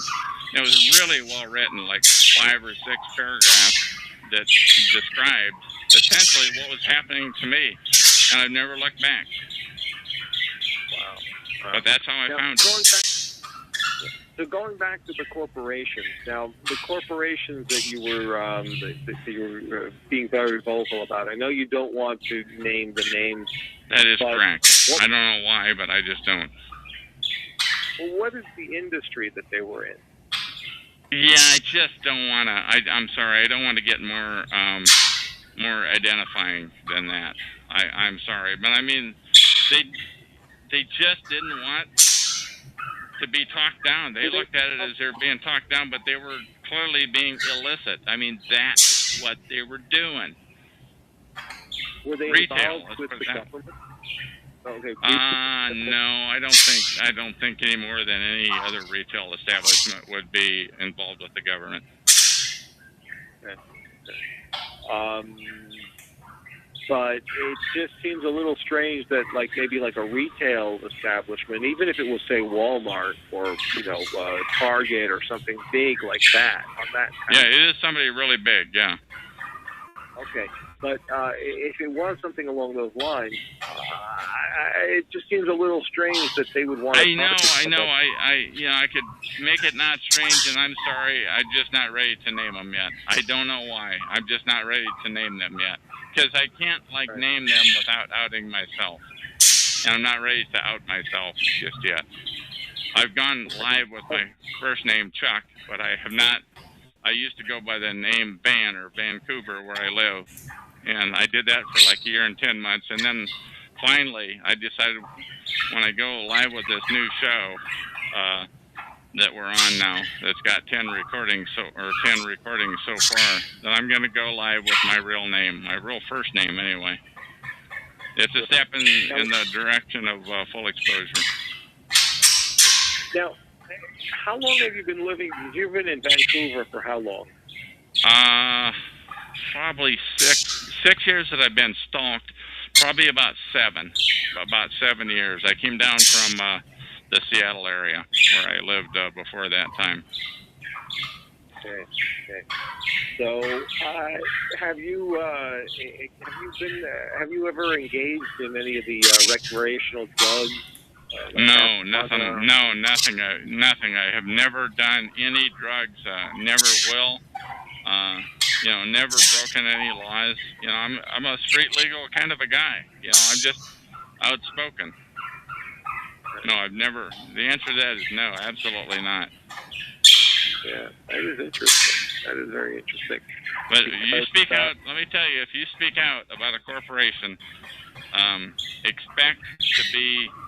You better do it on the sly, and you should, and you might get caught anyway, because these guys have immense resources, and it's just little old you to anybody who's listening in. Right. But I was honked. Is the targeting continuing? Actually, what is interesting, I was thinking about it. I restarted that's kind of a little bit of a longer answer. My last show here on TalkShoe was 87-161, and I had that on for a year and a few months, and I was like literally harassed, just damn near continually. It continued to happen to where they shut the call down. TalkShoe.com shut the call down, probably because who knows why. You don't need a reason why, but because of potentially profanity. But they shut down a lot of TI shows, a lot of targeted individual shows. The shows that they shut down, by the way, were not affiliated with the scumbags at Freedom SCHS. So if you're under their umbrella, which is an illicit umbrella, by the way, because they're targeters, they're out netting new targets. And if you show up, you get driven off. They tried to drive me off. One of the individuals at freedomschs.com tried to drive me off early on when I went live with my call at the end of August of 2010. I think I answered your question and then a whole lot more. Let me throw the ball back at you. Did I answer it, though? Yeah, it does seem to be very complicated, to say the least, with what's going on here. And, it just seems that, because I don't know if you really have answered the question if the targeting is continuing. Has the targeting continued? Yes, it has continued. I'm glad you got me back on the line you wanted to go on. When I restarted this call at the beginning of June of 2012 here, just a month ago, that essentially, now that I think about it, the targeting has stopped. They're kind of like they're looking for Plan B. But before that time, it was essentially the people in the stores, the harassment where they want you to know you're being harassed, you're being surveilled, and they want you to know you're being surveilled and harassed, but not be able to prove it. And they don't make eye contact with you. And anybody who's being harassed and stalked should keep that in mind. So it has stopped. And when do you think that it did stop? In 2010? No. It went. In fact, if anything, when I discovered, keep this in mind, when you discover the term gang stalking, when you finally discovered the term gang stalking in May of 2010, it actually increased. And then when I found TalkShoe 3 months later, it increased again. And then when I started my show a couple of weeks later, it increased again. And then when I decided to really go great guns at the scumbags at Freedom SCHS, it increased to the point where you cannot prove anything that I just said, but it increased to the point where I think I was like food poisoned when I consumed food out of my apartment here in Vancouver, like on 3 occasions in early this December of 2010. And in fact, if you listen to my recordings on TalkShoe show number 87161, if you listen to them before that time, pre-December 2010, I sound like a normal guy. My voice is probably shaking a little bit, but it was really bad after that. I mean, that's all I can tell you. What else do you want to know? And you get, tough as you want to get. Yeah, because it started in 2006 because you were complaining about these different corporations. That could be, it could have been going on probably before that time because I started the complaining about a corporation. It might have been other incidents that were involved. And I think it might be like I know this is crazy, but like a point system. Like, well, you get 2 points if you mess with your doctor, and you get 4 points if you mess with something else, So if you want to be outspoken, it's like they're making buck on you. It's like they've got this pool of, I don't know, but I'm just telling you what it feels like. They've got this pool of people that they can screw with. They've got so many dollars to harass people, and to decide who's going to be the chosen ones. There's a point system, and my bubble came to the top of the bottle on April 15, 2006. Okay, so it may have started before 2006, but looking back on it, you really kind of became aware of it in 2010, and you're looking back on it, and you think that it started in 2006, maybe even before. Yeah, I want to say, before in 2006, I hadn't had a parking, or rather a citation, a driving citation, just like a decade. It was just unheard of. I'm a careful driver, but for God's sakes, I went like a whole decade, and all of a sudden, like in early 2006, this is before my targeting went live, I started getting pulled over all the friggin' time. It was like 3, 4, 5, I don't know how many times it was. I don't even remember what they were about. It was just constantly getting pulled over. Never got a ticket, except for one time I did get a ticket after the targeting went live. I did get a ticket. That's like the only one I had. But, and also another thing is that in like 2005,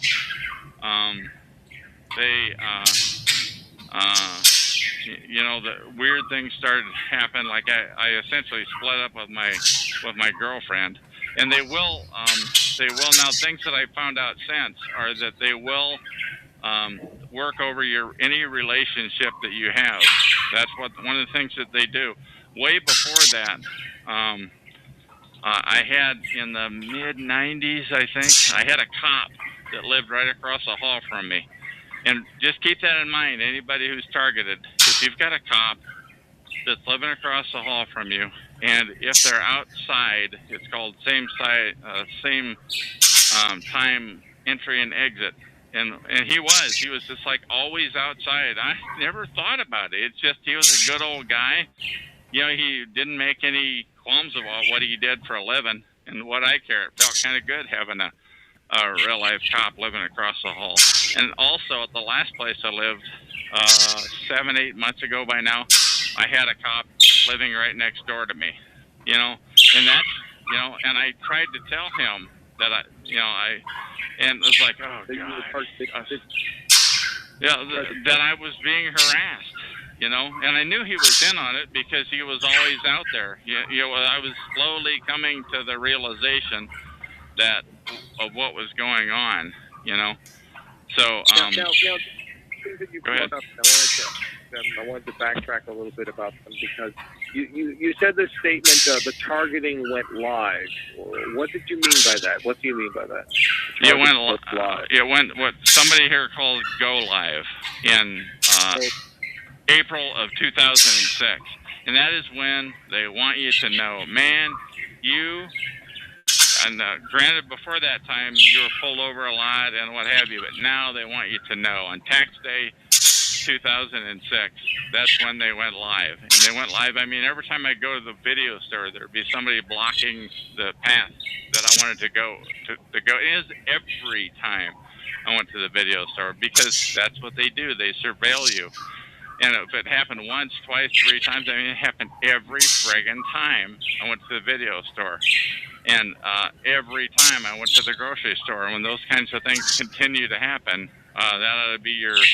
But I believe I've answered. Your question. Right, because when you're looking back at it, that's when you realize that's when it went live. Yeah, that's Go Live. As Alda is her name. Alda calls it Go Live, and that's a good thing to call it, because that's when they turned up the heat. Now, who is this Alda?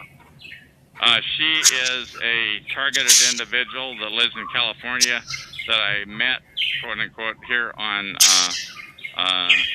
TalkShoe at TalkShoe.com, and essentially I recorded her 3 times, I think, on my last call, 87-161.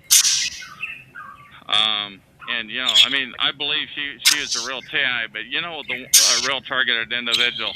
You know what's funny is, and I'm going all over the place here, I don't mind if you just interrupt and get me back on where you want to go. But one thing, they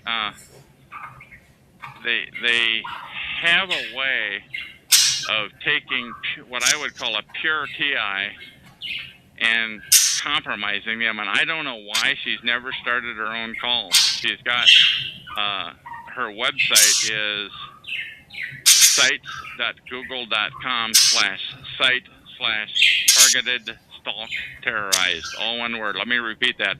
sites.google.com/site/targeted stalk terrorized. She has a lot of information. In fact, I thought enough of it that I did a reading of that site on one of my recordings here. Okay. Now, when the cops were pulling you over all the time, what were they pulling you over for? I don't know. You know, I don't remember. It's like, and they didn't give me a ticket. Well, did you know you're not supposed to? Yeah, sorry, you know. And I guess I talked my way out of it, you know. But it just continued to happen, and it wasn't like I didn't start. Yeah, I don't know. You know, it just. I don't remember. I'm sorry. I can't be specific on that one. Okay. Now, when you were how old when all of this happened? When this started to happen, roughly, I'm in my 60s now, so it would have been like 55 or thereabouts. Probably about 54 when they started to pull me over. 53 when I was up in Seattle, and came down here, and it had started then.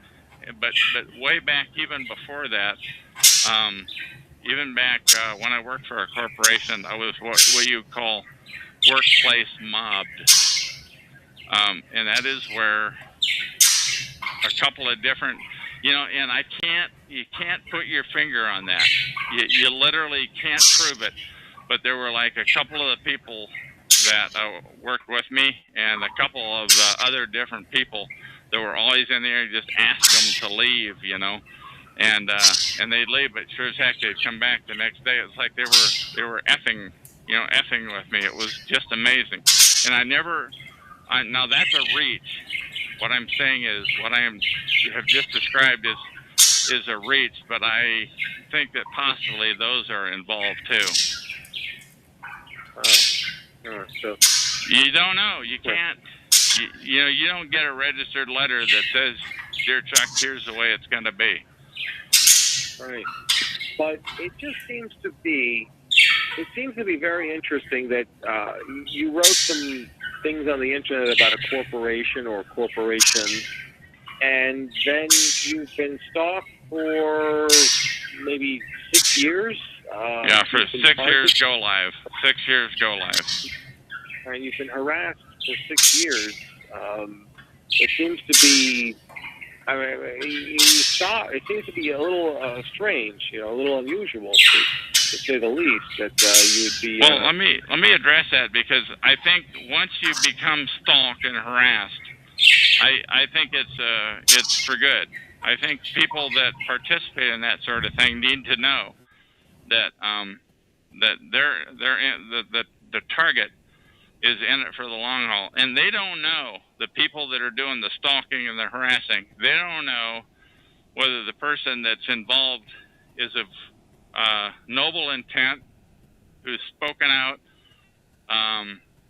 who doesn't have this harassment coming, or if it's a bad guy. You know, they don't know. I don't know. I don't know. I never interviewed them. I'm hoping they'll call in, though, and I can interview them, but I think they'll put themselves at risk by doing that. So I think it's the same forces that are involved in this. The same forces are involved, whether they're payback victim or payback targets being paid back, and I mean being paid back, or somebody who they have a legitimate concern about. I think it's the same band. So it has stopped, and how long has it stopped? How long has this harassment stopped? I would say for the last month, since I've gone live now with my new show. I really never thought that it would. It never entered my mind that it might stop. I don't have any.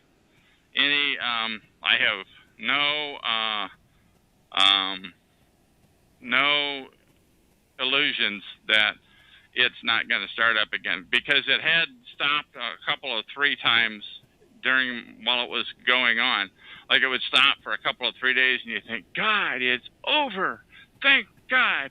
You know, where you could actually go to the store like a normal person and not be screwed with, or you could literally walk down the street and not have people stepping out in front of you. There's 1,000 stories I could tell like that, like people stepping out on the street, people clogging the street, you know, always in the same place, and many times with different people. Yeah. Because it seems strange, because maybe if somebody was to if somebody were to target you in a different way, I mean, usually sometimes it's like people hanging up on something, calling and then hanging up, those types of situations. Yeah, I went through some of that. When I was up in Seattle, I went through a lot of that. A lot of hang-ups, a lot of people with wrong numbers that were rude, and you just think that's life in the big city, and it may have been. You don't know. By the way, I get a lot of calls on my cell phones here. A lot of course, I publish my numbers, you know. So I don't make a. In fact, while I said that, why don't I say what the number is here? Right. But you've never done any drugs. Never, not a thing. What do you think of the psychiatric industry, or the psychiatric community? Well, you know, that's one thing that I think perhaps they steered clear of me, because I've made a note to you that I hung around with the space cult of Scientology for about 5 weeks. It was a number of decades ago, and I just literally, you have to be rude to them. To get rid of them, you have to be rude. You have to get in their face, and you have to literally threaten them. You have to threaten to sue them, and if you threaten to sue them, they will go away. They will disappear. And I thought, God, that's great, they've disappeared. But what do I think of them? I don't have any respect for them. I probably thought more of them before this started to happen. But I don't, because they're in on this. If you tell them about it, they know about this protocol. They know about this targeting, and they're actually. Go ahead. The psychiatric community is aware of this. Oh, absolutely. The psychs, the cops. I saw an attorney about it when it first started to happen in 2006. I saw a couple, 3, 4, 5 attorneys, and they don't know anything. And I found out, well, there's different kinds of attorneys. So I stopped in to see this one attorney, and he took I put my business card down on the desk, and he spun it around and he looked at it, and he, as soon as he saw my name come up on the screen, I guessed because it was facing at him. He literally got sweat beads on his forehead. And that's the one thing to keep in mind. This protocol of harassment and stalking drives people to their knees. Another one, I mean, he literally started yelling at the top of his lungs as soon as he saw my name on that screen. As soon as I showed him my card and with my name on it, he came unglued and he started walking around. He literally had sweat beads on his forehead. Smoothest attorney, and the reason I finally picked him was I realized, oh, you need a criminal defense attorney. You know, not that I have a lot of cash to throw at somebody like that, but but he said, I suggest you see a you need to see a psychiatrist. And he started walking, pacing like as I've said before, like a schoolboy, back and forth. Another when I talked to somebody, I talked to a healthcare worker that just on a routine visit for myself, and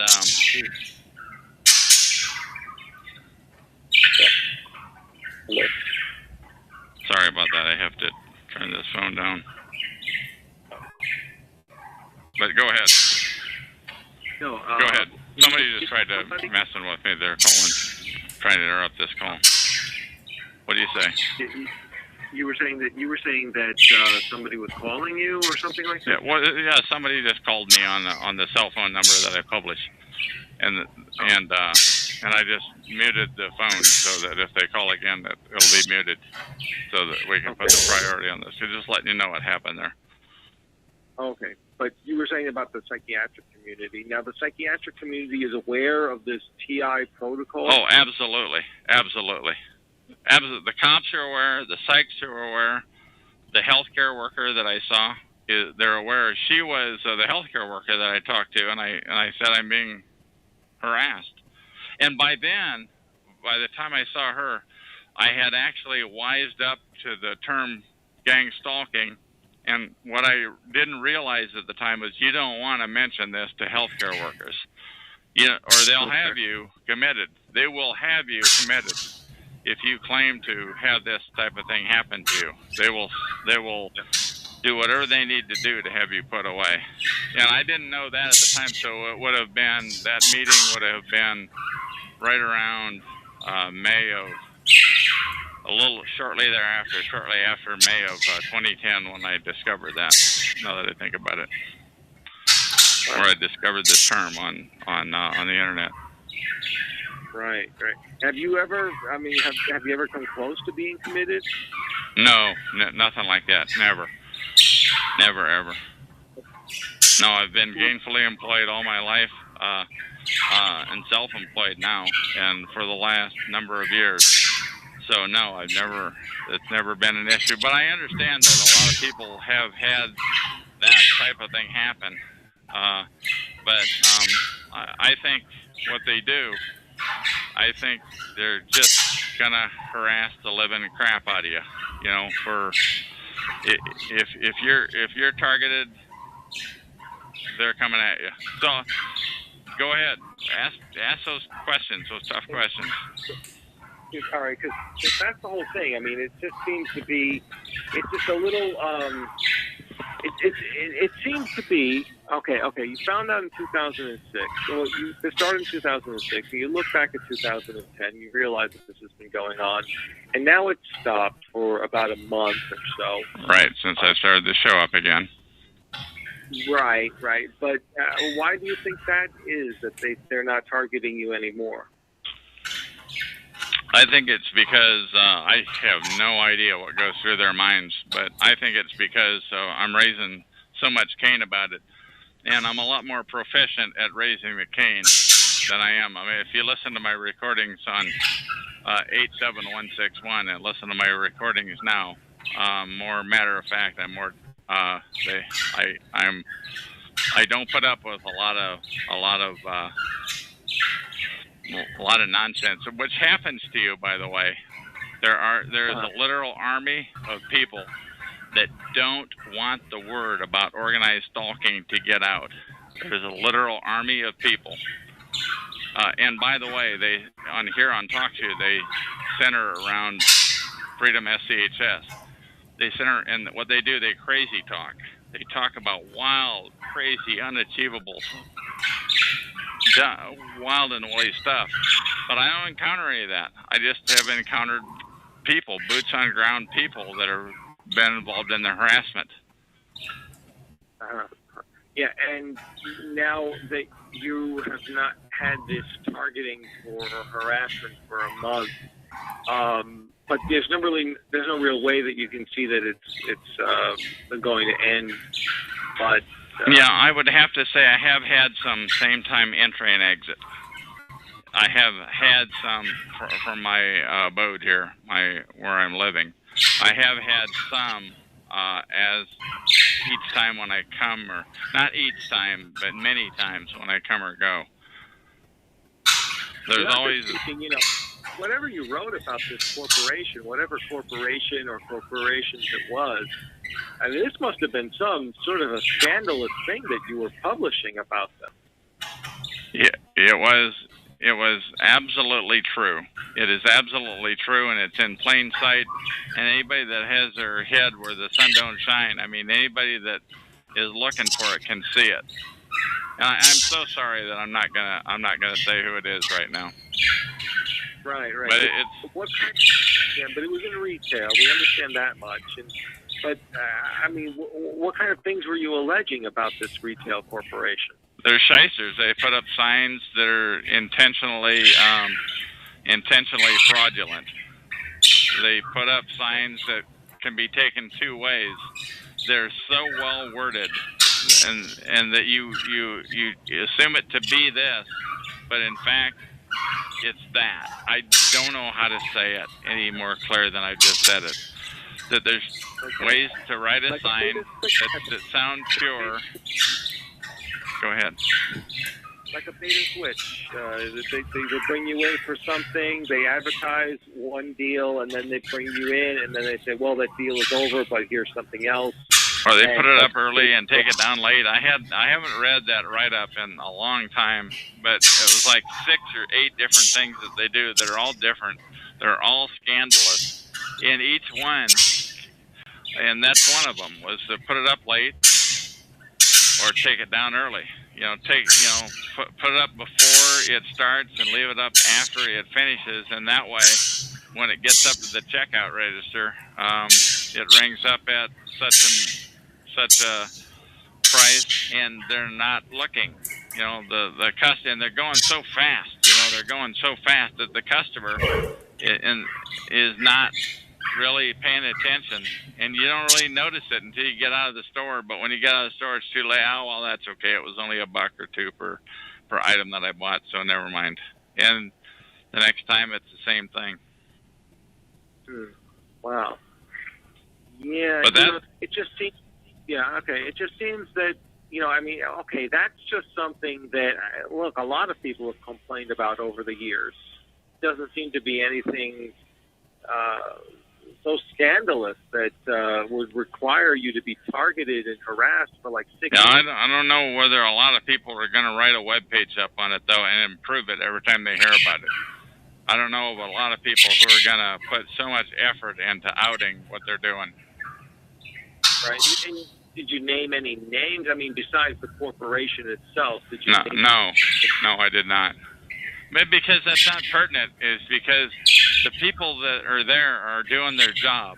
They're just working their 9 to 5 or whatever it is that they're working, and it's not their fault. In fact, they kind of are half apologetic. This isn't the first time they've heard it. It's like, yeah. Right, I'm thinking about the people within the corporation who may have created this scandal and created this scheme. Well, I'm saying it's like up at the head office. Right. Well, I'm thinking that maybe you may have named names on that level. No, I never named names. Because I never wanted to get sued. It's just, they're going to deal with this, and I do really do. You got harassed for 6 years. I mean, it probably would have been better if you got sued. But at least if you got sued, you would have been. Well, they wouldn't have anything to sue me on because I was telling the truth. You know, what I'm saying is this couldn't have been the first time they heard it. And the guy who, again, was I should have saved the emails, but who was talking about, really, you don't want to do this. You know, he was almost trying to talk me out of doing it. You know, F you, man. You know, you guys are dirt. You know, it's like, well, yeah, but, you know, it depends on how you look. I don't know. What I'm saying is, it was, to me, it was non-negotiable. You know, there's one other thing I want to say about that corporation. That just, no, let me say this because this is really pertinent. When I got back to Vancouver from and finally sold off my RV, which they killed, by the way. You don't really know, but like 6 things went wrong with it. When I got back to Vancouver, I thought, God, where could this be coming? And it followed me. It followed me from one RV place to the next RV place. My RV died. When I finally got back to Vancouver, I thought, God, where could this be coming? I wonder if it's these guys. So I took the document down, and you know what? The targeting went away. It went away for like 3 months, and I don't remember the exact months. That probably a couple of 3 months duration, and then I got to thinking, God, if that's true, if that is what they were doing, if they were effing with me, if they F with, you know, now I'm mad. Now I'm really mad. So then I put the document back, and I put twice as much work into polishing it and making it so that it could only be understood one way. And again, I'm not a professional writer, but I worked on it hard. But and by the way, when I put the document back, when I re-engaged my harassment of them, the harassment of me continued in kind. So I'm pretty sure that it is that corporation. But you don't know, you know. And the corporation probably doesn't know. They weren't into the day-to-day detail of it. They just said, okay, we have so many brownie points to use, and we'll use them on Chuck. You know, he's our guy.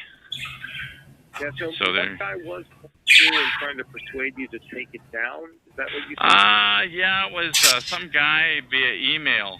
I don't know why why I even allowed myself to get into a discussion with him.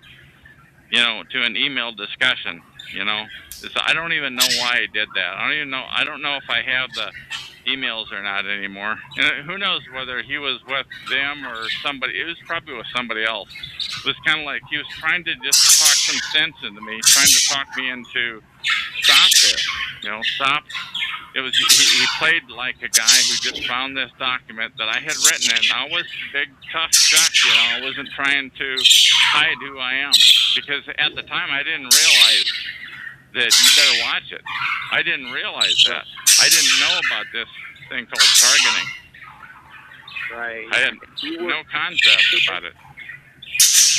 So this guy from the corporation actually contacted you. You don't know if he was from the corporation, or I assume he was not. I assume he was with somebody else who was just trying to get me to shut up. Just trying to get me to shut up, and that really infuriated me.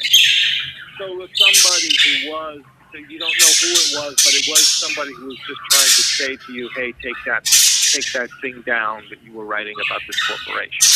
Yeah, and again, when I got back to Vancouver, I did take it down. The harassment went away, and this was pre-May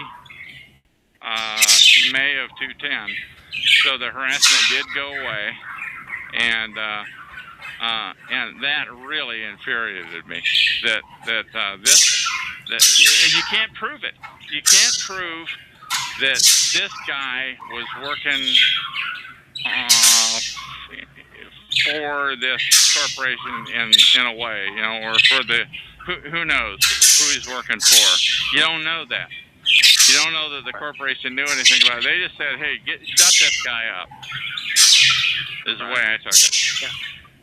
Right. Now, before we were talking a little bit about mental health and about the psychiatric. You have gone to mental health professionals before, right? Never, ever. The only health professional that I saw was somebody about another issue that I had or have or had or whatever you want to say, but it was not anything to do with mental health at all. No, I've never ever been to a mental health professional ever. Okay. Well, because go ahead and get as tough as you want. Go ahead. Come at me. Yeah, because I'm thinking that maybe what do you think of the whole thing, the concept of the mental health profession? I don't know. To tell you the truth, I thought more of them before this thing started than I do now. And the thing that I hear about now is that they're in on this organized stalking, that they know about this organized stalking, that they participate in it, and they intentionally don't wise up people. So what do I think about them? I think less of them now that I'm wiser. Post May 2010, since I've researched more into them, I think less of them than anything. So. All right. It just seems, well, okay. Go ahead, get tough. I don't care. Well, I'm asking you to. I want you to. There's people out there that listen. They want you to get in my face right now. Get in my face, please. I'm asking you to. Yeah, because the thing is, it's like, I mean, if you've never gone to a mental health professional and you are somewhat scared of them, or you believe that they're in on the whole thing. I mean, normally people, if they have a situation like this, they would seek some sort of outside help on this, and you're unable to because of the situation that you're in. Yeah, I guess so. I don't have an issue with it. I've never seen them. I'm gonna do my best never to have to see them.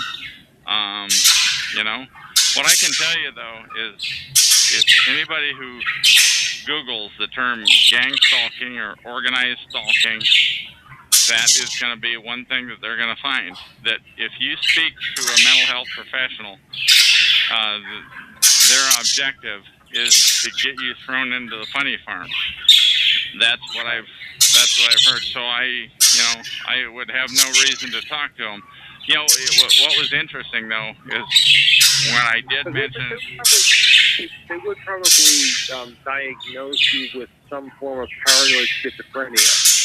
Yeah, I've heard that a lot. Because I'm not a mental health professional at all in any way whatsoever. So I'm not, this is completely a layman's perspective that I'm giving. But if you did speak to someone who did have some knowledge about this and had degrees in this, and you saw them as a professional, they might diagnose you with it. Yeah, they probably will. That's my understanding, is that they probably will. And they will know, by the way. They will know that they're full of crap. I really believe that. They will know. In fact, their job may depend on diagnosing this guy with some disorder or whatever.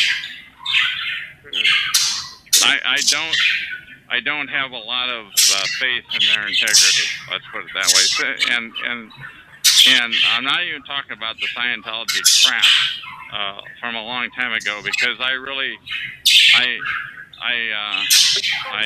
only in Scientology for like 5 weeks. I mean, but that was a long 5 weeks. I'm telling you.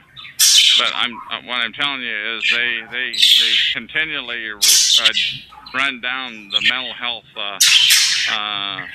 institute.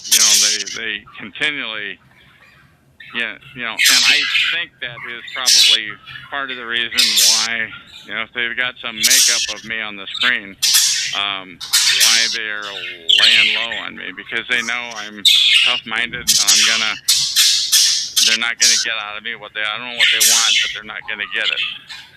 Once again, if you Google those terms, this is not just this targeting. If you Google these terms, this is it happens to a lot of people who are outspoken. That's one thing that they have in mind, in common rather, is that they're outspoken people who are not afraid to speak their mind. And I had no idea that you could be stalked and harassed and mobbed. I had no idea. And the people that are doing the stalking, harassing, and mobbing, they don't know why. They're sick on somebody and they just unleash, and they're good at it. You know, another thing I should point out is that early on, back when it first started, I went out and got a camera, and I took pictures of them. And they hate it, by the way. When you shove a camera in their face, they absolutely hate to have their picture taken. And so I've got a number of pictures. So I have no doubt that I was being harassed or mobbed. Although, if I were to try to use that film in a court of law, people would say, this looks like, and they would say, quote unquote, life in the big city to me, except it's every time you go to the store or get to the end of the aisle or walk down that certain street or walk out your door of your apartment, and there's the last place, and there's people in one of 4 or 5 units that were always coming and going, or like in this place, when I come and go, there's always the same couple of people. Yeah, but, you know, that could be coincidence. There's a lot of that stuff would be circumstantial evidence. Like, if you were to that same court of law, you know, they would you're not gonna. We're talking about professionals they're professional head screwers here. That's what they do. They're professional head screwers. And by the way, I want to interview them. They can call me Chuck on TalkShoe.com, show number 120297, and I'm on all the time here in July of 2012. Go ahead. Now the whole thing is, like, you know, if you were to, I see, the thing is like, okay, all right, if you were to go to you can't go to a mental health professional because you don't trust them. And oh, hell no. Hell no, you can't trust them. If you talk to a mental health, quote unquote, pro about this issue, you talk to them about this issue, they're going to have you commit. You are going to be committed if you talk to them about it. There's no way you're going to get out of there without getting taken in. Right. But maybe you could speak to somebody who might be able to, maybe, because it seems to me, like if you were stalked, if this started 6 years ago, and you were somebody who just wrote something about a corporation, and you weren't naming specific names, you were just naming practices that the corporation was doing. Yeah, it wasn't just naming practices. I mean, it was down and dirty. It was some really dirty stuff. There was some verbiage in there that's really incendiary. And I was pretty good at it. I'm a lot better at it now, but I was pretty good then. But, like, what else is that we're talking about instead of just practices like the bait and switch type of thing, which is very... What I'm telling you is they make a hell of a lot of money on that. That's how they make... That could be the difference in bottom line profit. I don't know. I have no idea. I'm telling you, it was huge. I'm telling you, anytime they ran a sale item, it was a scam. I'm telling you, it wasn't just some bait and switch. I mean, it was big money, big dinero. And so, for that reason, that's why they have to silence you. It was payback time. I guess, I guess it was payback time. I don't know. You can't prove that either. You really can't prove anything. What I'm telling you, though, is gang stalking is real, and it is huge. And, God darn it. Keep going, though. Yeah, because I could understand, like, some gang stalking going on for a specific time for somebody who is outspoken about a specific issue.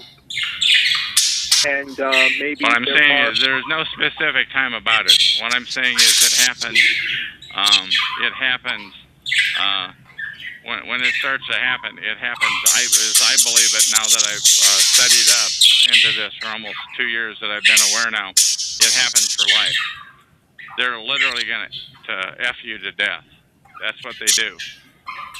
One thing I do want to say something on police and, on publicintelligence.net. On publicintelligence.net. I wish I knew I'm going to read this real quick. publicintelligence.net/FBI-suspicious-activities-reporting-flyers. Let me say it again real quick. publicintelligence.net.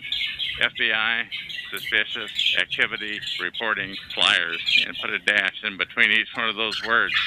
And you will find there's like 20 to 25 different types of situations. Pardon me?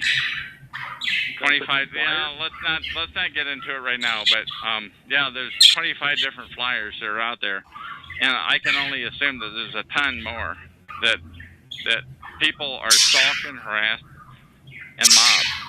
You know, what I'm telling you is just look that up and make up your own mind. It's not just me. This is something I just found out about in the last 4 or so days ago.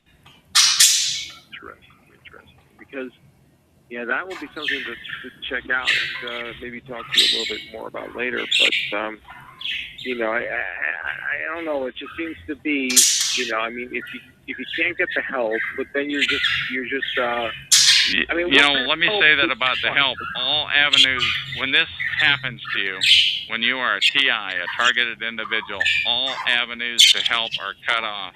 You cannot get help, and not only that, they cut off your relationships with your, in my case, with my girlfriend, with friends, you know, with, you know, you're essentially, you cannot make friendships.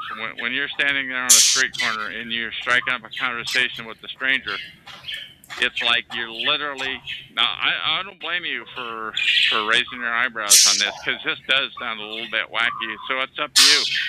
And it's up to the people that are listening to this MP3 file, which, by the way, once again, is in the public domain, what you're saying and I'm saying, for all eternity. So they're going to be listening to this 100 years from now and deciding on whether this type of thing happens.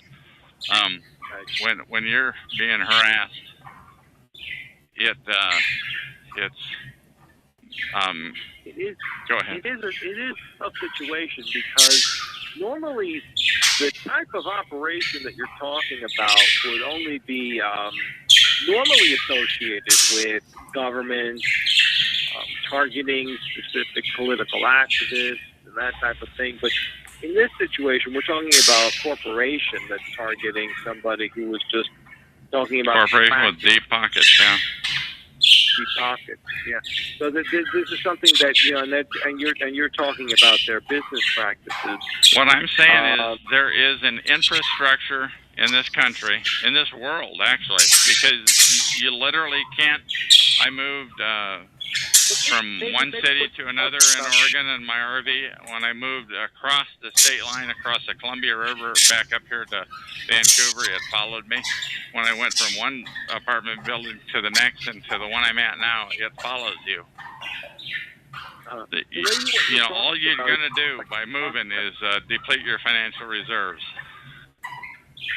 Maybe what you're talking about is a concept more than more than anything else. You know. Well, what do you mean by that concept? Well, all right. In your specific case, it's a corporation that's going after you because you spoke out about their practices. But they're the ones that put I think they're the ones that put the hex on you. They're just using an existing infrastructure. This infrastructure, it wasn't, those people aren't, it doesn't have the corporation's name on their ID badges. It's just the people, when I go from one area of town to another, when I've gone, rather, from one area of town to another, the harassment has followed me. When I've gone down to Portland. Right, this could be something that can be applied not only to your case, but to other people's cases as well. You know, political activists, police activists, what have you. You know, people who are generally outspoken about issues. Yeah, I think when you're in a certain area of town, the chances of me being in a certain area of town and a political activist and a police activist, what have you, the chances of it being the people in this quote unquote gang or whatever you want to call it being the same people are pretty significant. But the other thing that I want to say is that I have seen, like, I have sent like 6 different types of people that were involved depending on where you're at. You know, that if you're on Main Street in Vancouver, or if you're down in Portland on the Max, or if you're on, literally another time I talked about, if I'm on I-205 going across the bridge and you're mobbed by cars. I mean, there's different types of people that are involved in it, depending on where you are. So what are the 6 types of people? The 6 types of people. One would be the kind that was down on Main Street in Vancouver. A lot of unemployed people, probably. Another type would be people in my last apartment building in the hallway that are fairly well-to-do because it was a nice joint. Another type would be people that looked like they were working stiffs. I mean, you know, they had plaid shirts on at a bus stop where I was at. You know, they didn't look, they looked employed. They didn't look homeless, I'll tell you that. Another one was when I moved my RV from where it first kicked off, the go live, if you will, when I moved it, and my landlord turned like a flipped on a dime, got really angry with me all the time. God, what is this all about? I haven't said anything. And it was a landlord from hell. So I moved out. I moved to the next place. And you know, RVs are fairly easy to move somebody in. So they moved 2 in next to me within a month, you know. Same time entry and exit, same thing again. So this seems to be, well, you know, this seems to be a situation. So there were like 4 that you've already named. What the other 2? Another one would be like out at the Vancouver Mall.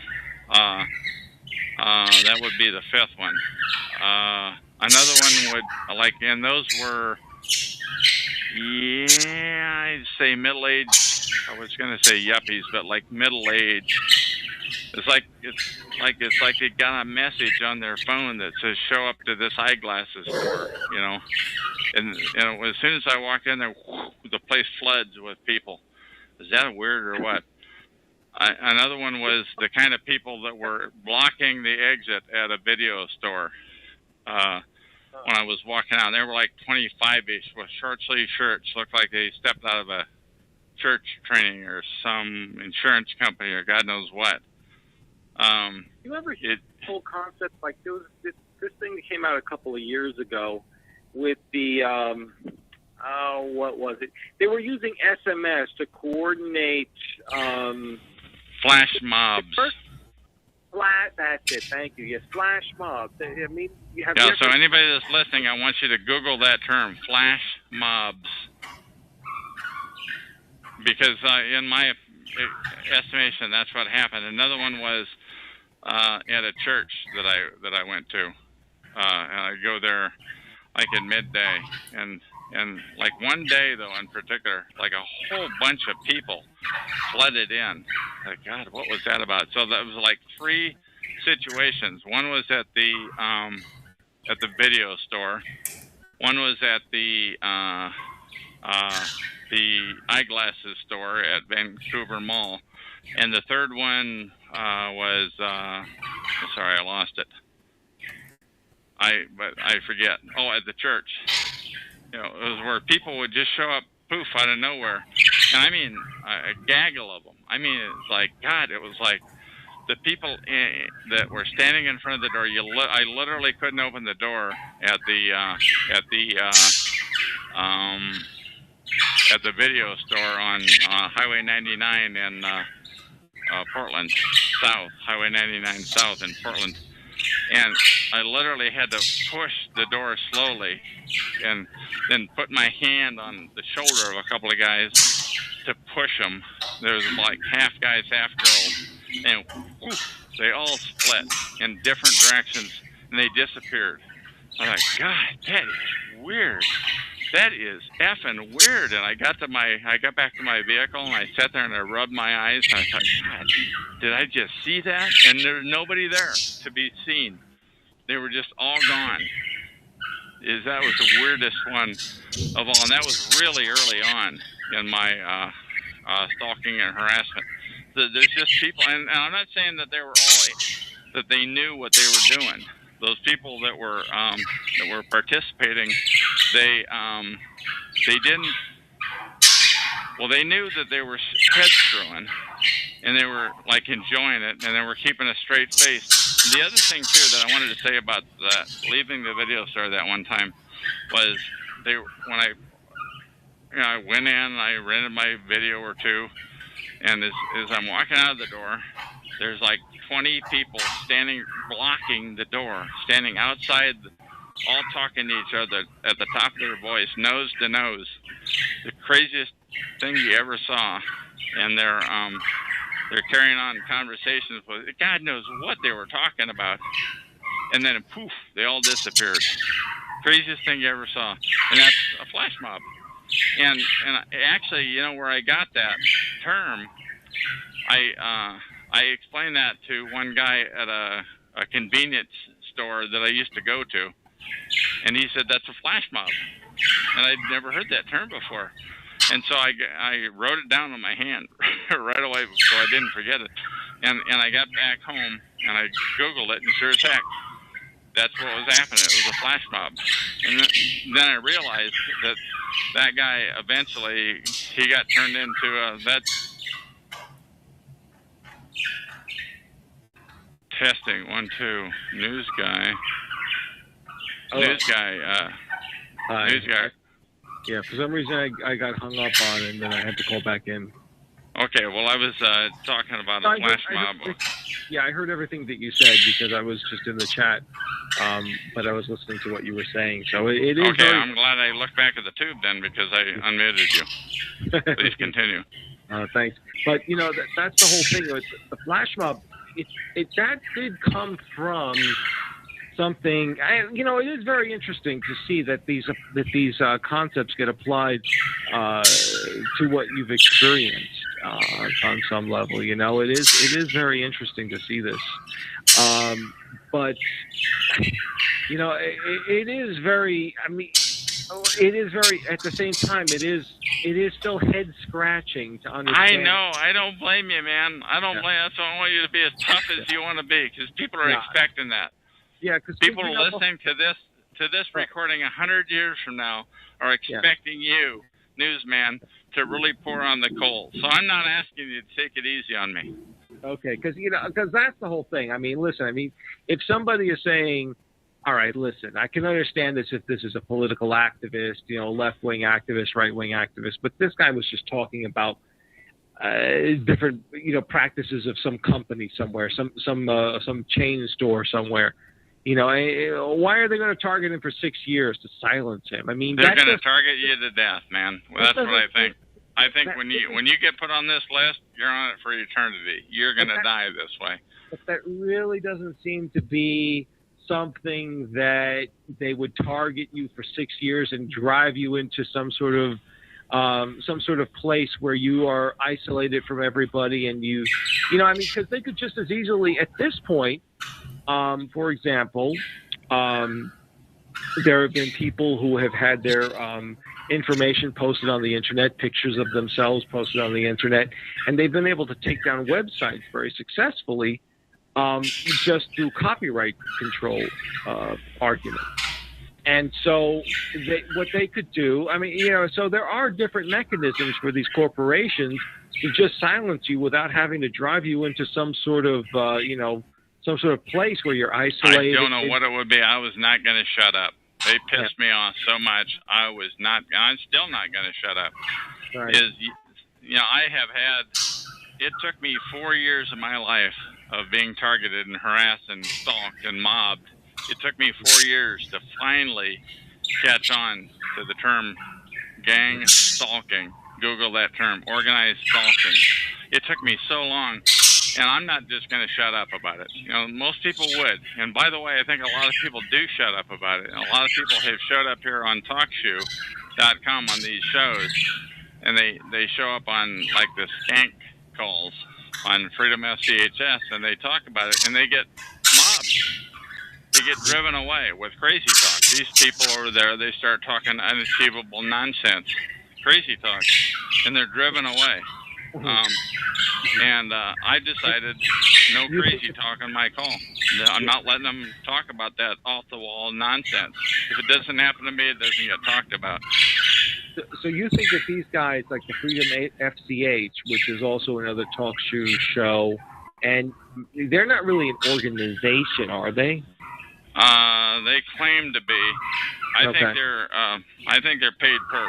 I think they're a bunch of paid scumbags. That's a scumbag operation.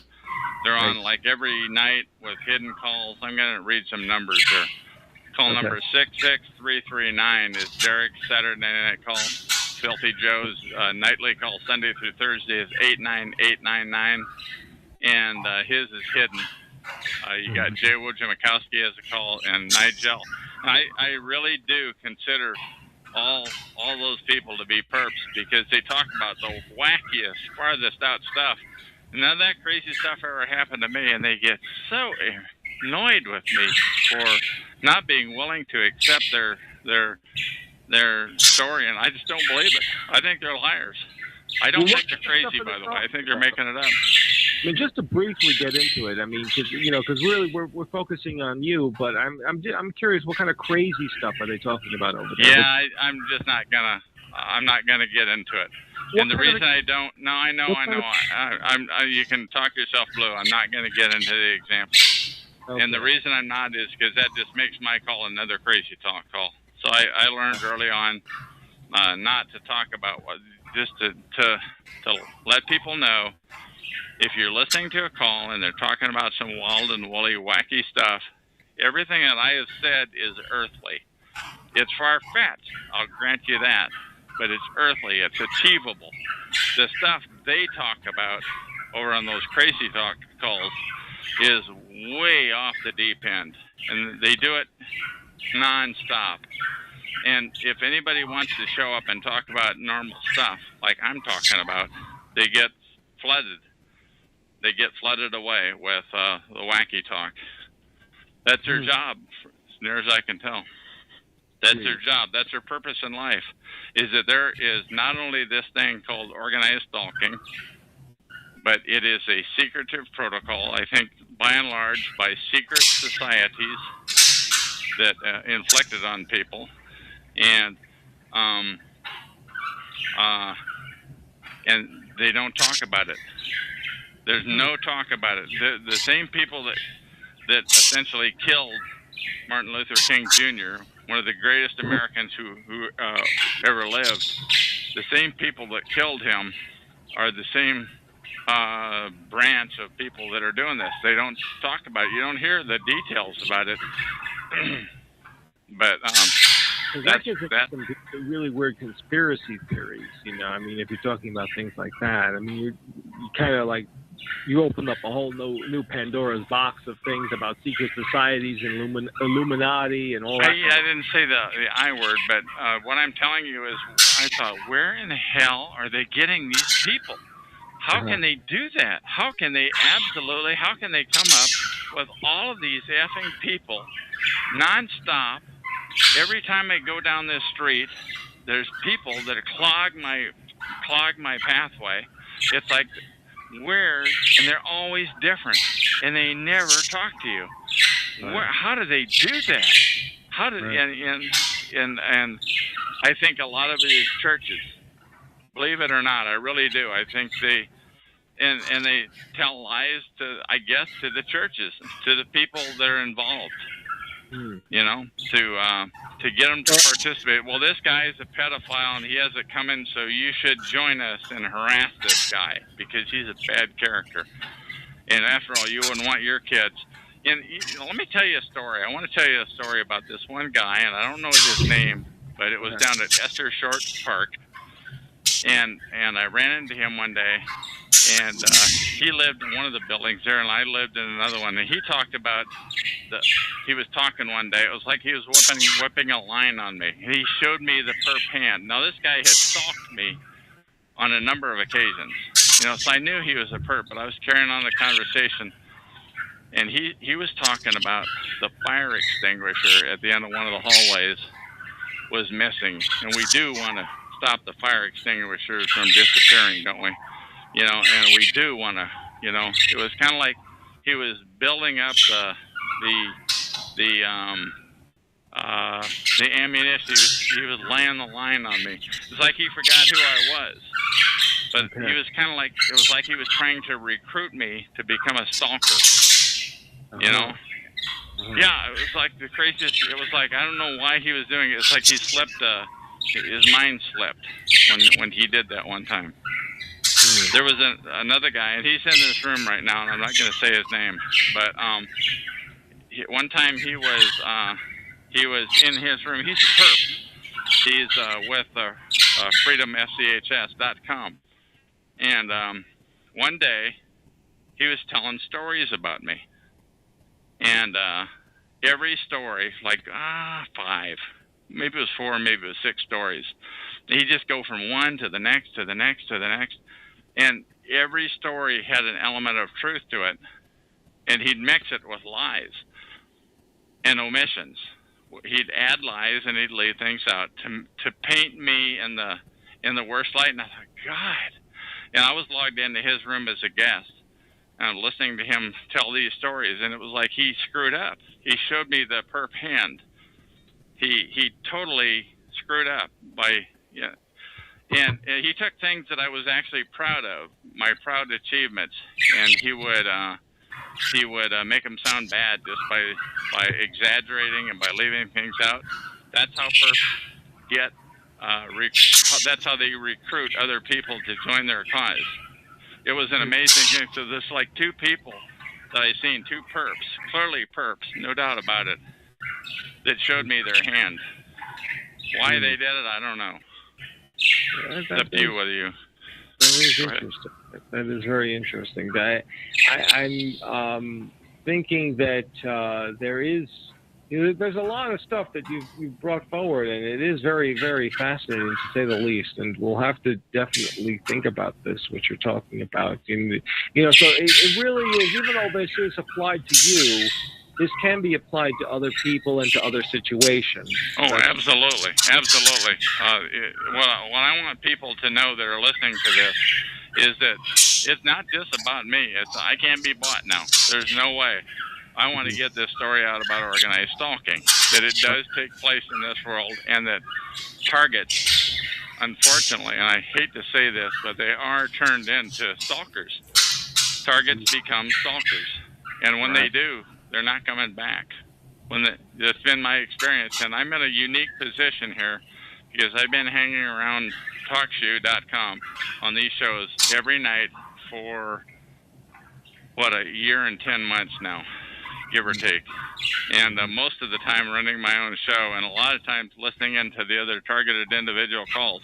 So I come at it from a different perspective, and I've had the opportunity of hearing these 2 scumbags spew their stuff. The one it was like he was trying to recruit me, and this other guy who was slandering me, not realizing I was sitting there listening to him. I don't know whether he wrote that script himself or whether somebody else wrote it. It's like somebody took a class. It's like somebody can listen to an achievement of somebody and say, well, how can we turn that negative? Let's turn that negative. Let's paint him in the worst possible way. That's a totally amazing thing. Right.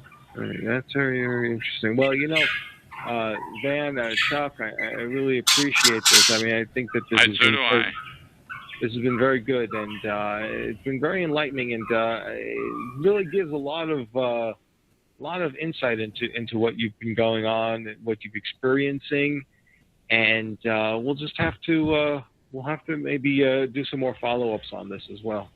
Okay, and once again, my name is Chuck. This is TalkShoe show number 120297. That's TalkShoe.com. It's what is it? July 7 or something like that, 2012.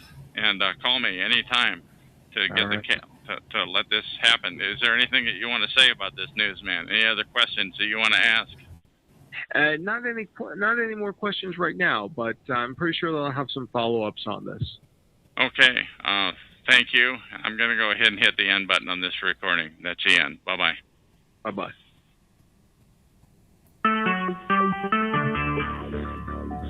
Talk show. Recorded live. Hello, my name is Chuck, nickname Van of Vancouver, Washington, USA. Welcome to TalkShoe.com, show number 120297. This call is being recorded, and anything said will go into the public domain. Thus, everyone is entitled and encouraged to copy and republish any or all of this MP3 recording file. You do not need permission. No notification or attribution is necessary. To find more of these public domain audios, go to the top right corner of any TalkShoe.com screen and search for search for Vancouver or show number 120297, or click the purple top left Live Now button to see if the show is presently underway. The time out here on the West Coast is about 7:03 p.m. Pacific Daylight Time. Today is Wednesday, July 18, 2012. This is episode number 3014. Okay, now here's the deal. I'm going to do a chat room rating. This is not going to be very polished, but that's what you've learned to live with here. Here's what happened. First of all, my objective is onefold, to get the word out about organized stalking. And part of what happens on these TalkShoe calls, TalkShoe.com calls, is we get a lot of perps that come and go in the room, and in fact, they dominate the room. Anyway, one of those people who I call a perp does not consider himself to be. When I asked him, Ant, are you a perp? And the ant farm wants you dead replies, no, I'm a TI, a schmuck who is a TI. It just comes natural. TI in Idaho asked him, but why be like them? I used to be an internet troll as a teen, Ant says. Ant, where did you learn how to do what you just did? You logged in as just because, but it was your voice. He replies, I figured it out on my own, Chuck. I will not tell the secret, or else the Nimbusters will use it. TI in Idaho says, "Come on, why don't you come out into the light?" I reply, and I said, I bet you were a smart one too, and I never said you weren't smart, you're just a dirtbag. Look, someone closed my neck, he goes. They know the secret. And now you see 2 ants on the screen. 2 ant farm wants you dead on the screen, which is totally unusual. I do not know how to do it, by the way. The top one is 3,054,116. The bottom one, you, ant, is 2,931,198, and that shows that you have 2 shows.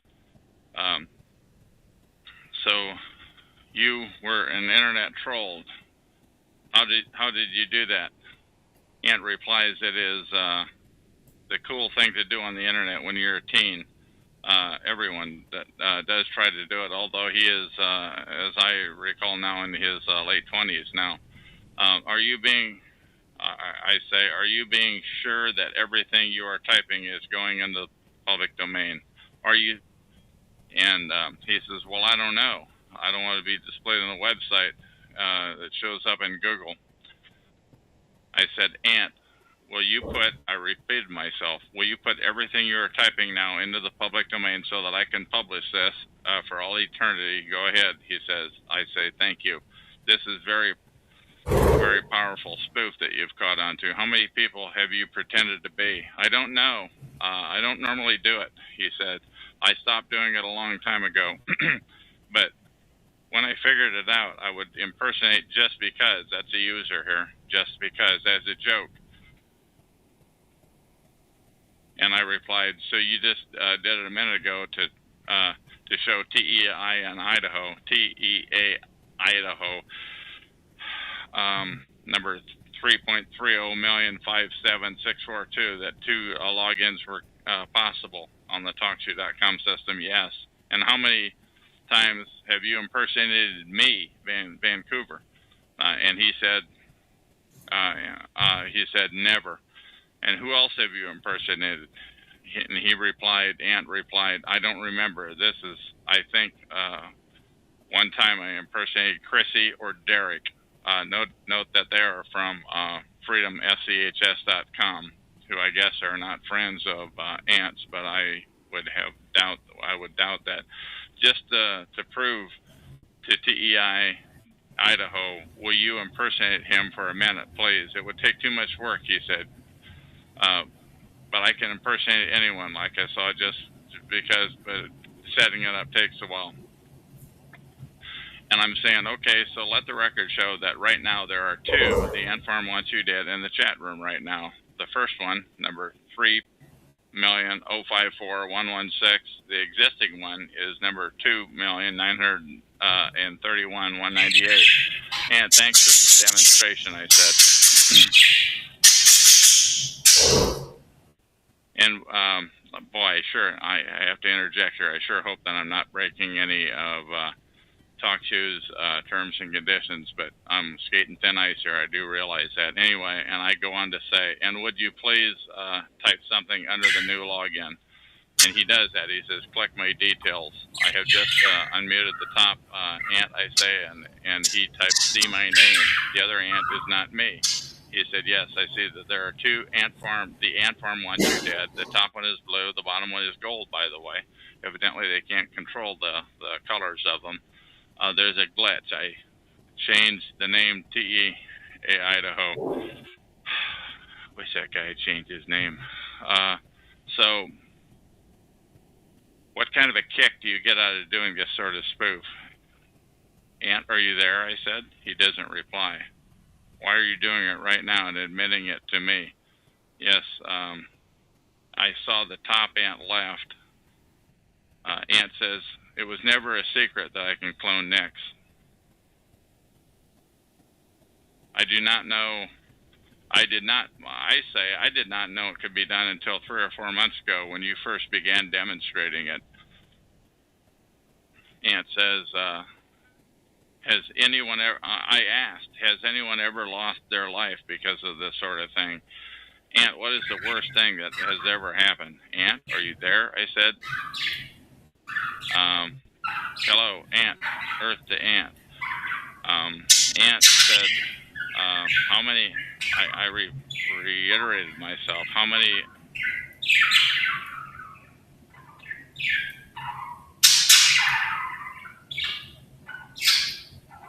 other talk shows do you have the ability to do this? In fact, no one is doing my trolling. Ant, once again, this I'm going to take a time out here and tell you that this chat log is tied to this recording, and I'm botching the recording magnificently, but this chat log is tied to this recording, and on TalkShoe.com, on chatgrabber.com, show number 120297 on this day. Ant, where did you just go? Did the phone ring? Did you get an email? Did somebody knock on the door, etc.? He said, I was giving my dog medicine. Let the record show that I was speaking to Ant Farm once you did. What does this mean? That you were paid by your handlers, I asked. Ant, who is him? I am not following your conversation. Let the record show that my ability, he says, let the record show that my ability to clone Nix does not involve anything illegal or hacking and is merely a flaw in the design of TalkShoe. Ant makes that statement. And I typed in, let the record show that guest number 6 through 11 just showed up in the room, as so often happens once something interesting starts to happen around here. But once again, what did you mean when you said they handed him cash for a job well done, please? I say to Boise, the PI in Idaho, you are jumping right into the thick of it here. I hope you appreciate the magnitude of what you are witnessing.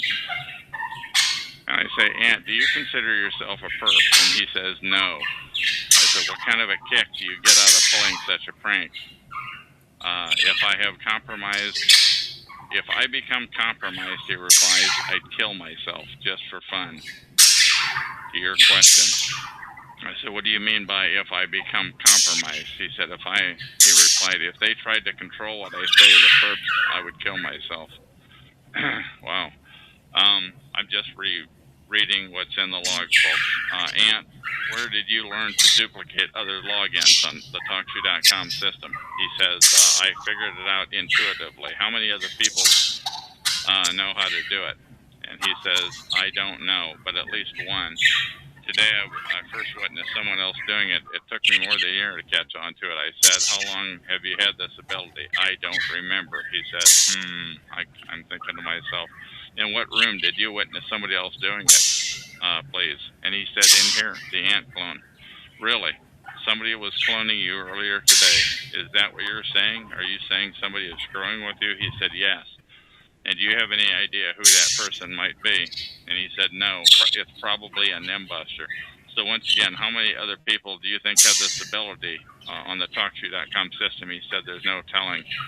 I said, referring to the fact that I type fast, I said to guests 6 to 13 to eat your heart out. I took typing 2 times way back when. That's why I do have the ability to type pretty fast. And have you ever done this spoofing on behalf of another person or another organization? And he replied, no. I said, Ant, do you consider yourself a perp? And he said, no. I'm going to open up a chat now, I said, for guests 6 through 13. Any funny stuff, and I'll quickly mute. I'll be right back, said Ant. I'm getting a Coke. For the record, I'm chat room interviewing, and I said this to the new people that showed up.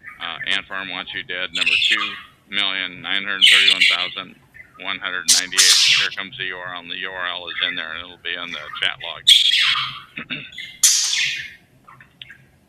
Could you recap what's going on here, Chuck? Said yes, Ken, who showed up. I said, I'll recap the chat log in the public domain is number, but people who are listening to this recording right now already know what's going on. Pray tell, yes, 6 to 13, where are you from? How did you hear about this interesting discussion that is going on? Where is the URL at? But nobody answered. He just came from Talk to You randomly, said yes, Dan, but the rest of them didn't answer. For the record, the entire discussion is in the public domain, I said. Ant consented to it earlier in this chat log, and anything you type will go into the public domain. Please know that. My name is Chuck. Pseudonym of on Talk to You of Chuck of Vancouver, WAUS. I'm a TI, a targeted individual. I have been aggressively harassed for 6 years. Surely somebody must have some hard-hitting question about these to ask Ant about his abilities when I refer to perping, but he doesn't see it that way. Ant said he is getting some dinner. Loco in LA showed up, and I said to her, I'm in the chat room right now. Anything you type will go into the public domain. Once again, anything you type or anyone types will go into the public domain for all eternity. Let the record show that Loco just left the chat room, by the way.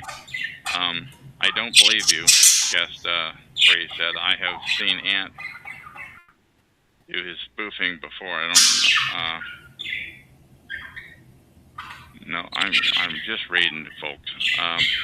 I'm going to stop allowing guests in the chat room. Let the record show that 19 and 20 just showed up. I was guest 3. I'm not Ant. Who are you then? I said. The ant farm wants you dead. To the one, the ant farm that's blue now, not gold. And that's one thing that they do that does happen on those talk shoe systems. They often, when they're duplicates, they are showed up as two colors.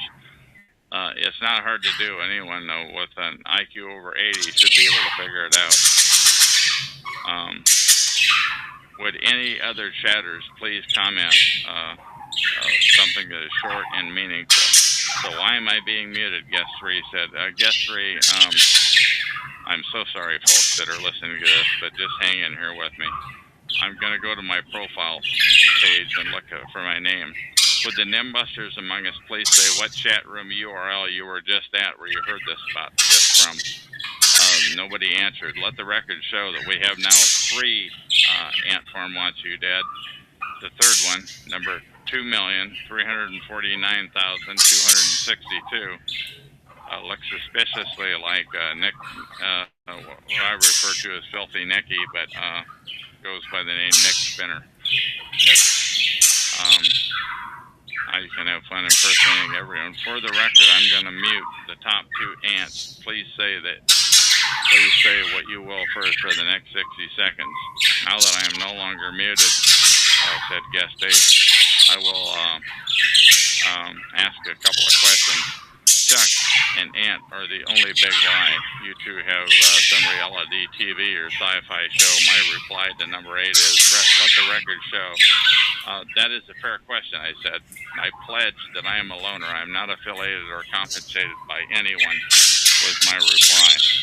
Let the record show. I also said that Ant number 2.34,262 just showed up, and I quickly muted him or her. Tap Q showed up, who I did an interview with. I think it was number 3006 or 3007. May the record show that I said that Tap Q just showed up in my room. He actually interviewed me on number 3007 and 3008.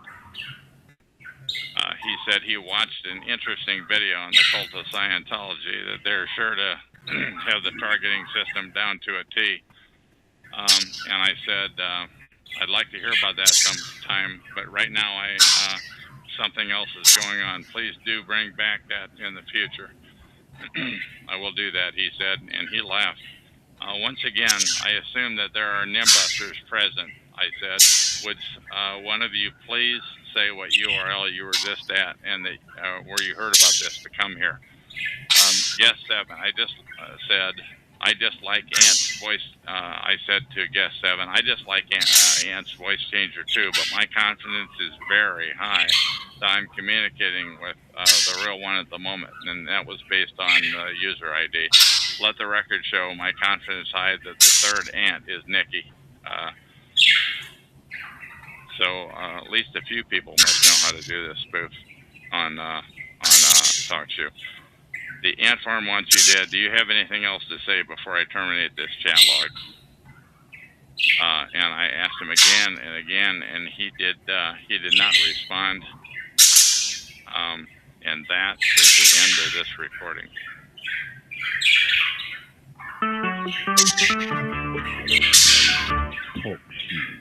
Recorded live. Hello, my name is Chuck, nickname Van of Vancouver, Washington, USA. Welcome to TalkShoe call number 120297. This call is being recorded, and anything said will go into the public domain. Thus, everyone is entitled and encouraged to copy or publish any or all of this MP3 recording called. You do not need permission. No notification or attribution is necessary. To find more of these public domain audios, go to the top right corner of any TalkShoe.call screen and search for Vancouver or show number 120297, or click on the top left Live Now button to see if the show is presently underway. The time out here on the West Coast is about 7:30 p.m. Pacific Standard Time, Pacific Daylight Time rather, on Monday, July 30, 2012. This is episode number 3015. I have on the call right now. I'm sorry, why don't you identify what pseudonym you want to go with, and how are you tonight, please? Oh, I'm fine, Chuck. You can call me Snuffers. Okay, this is Snuffers then. Now, how long have you been a target, and can you tell us how it all started out, please? Well, I think I've been a target my whole life, but I know that I've been a target since approximately 1998.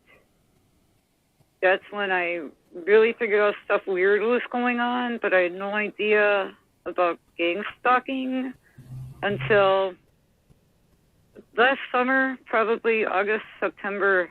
I finally kind of got the word and then started looking things up on the internet and stuff and found out that this was something serious going on everywhere. It's been going on since 1998, and Yeah, here it is, at least, and Yeah, here it is, 2012, 14 years later, Yeah. and you found it out a year ago. Yeah.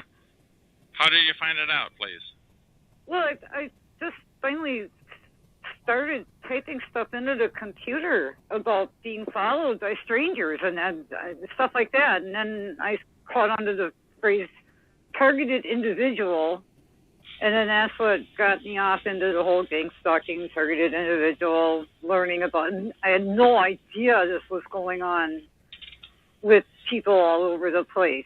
You know, I just thought, okay, I got families that are into some crap, and, you know, I'm probably on somebody's S list because of that.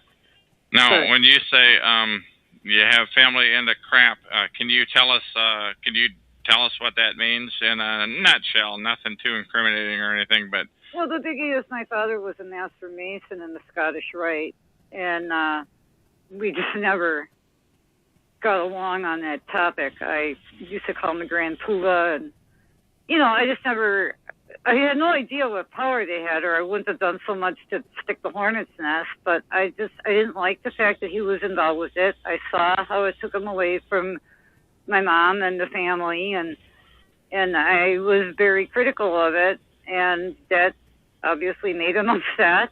But you have siblings that are targeted too, so it couldn't, you know, don't you? How many are targeted out of how many siblings? I think all of us. I really do, but I think my sister and I got the brunt of it. I think my brother got off a lot lighter in the whole thing, but I don't know. I can't get him to really all talk to me about any of this.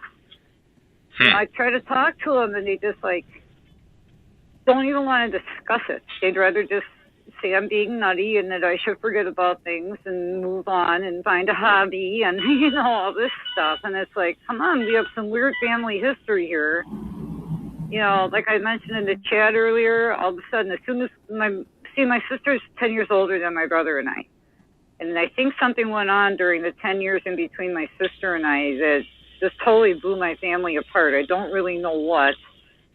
And then, like I said, my dad, when we were kids, got involved with this Freemason stuff and started going away from the family and such. And I think it got to the point where, you know, I think my dad just kind of, girls are kind of worthless. And so we were put on the block. Now, can you give your approximate age? I'm 50. I just turned 50. Okay, and your sister is roughly your age, too? She's 60.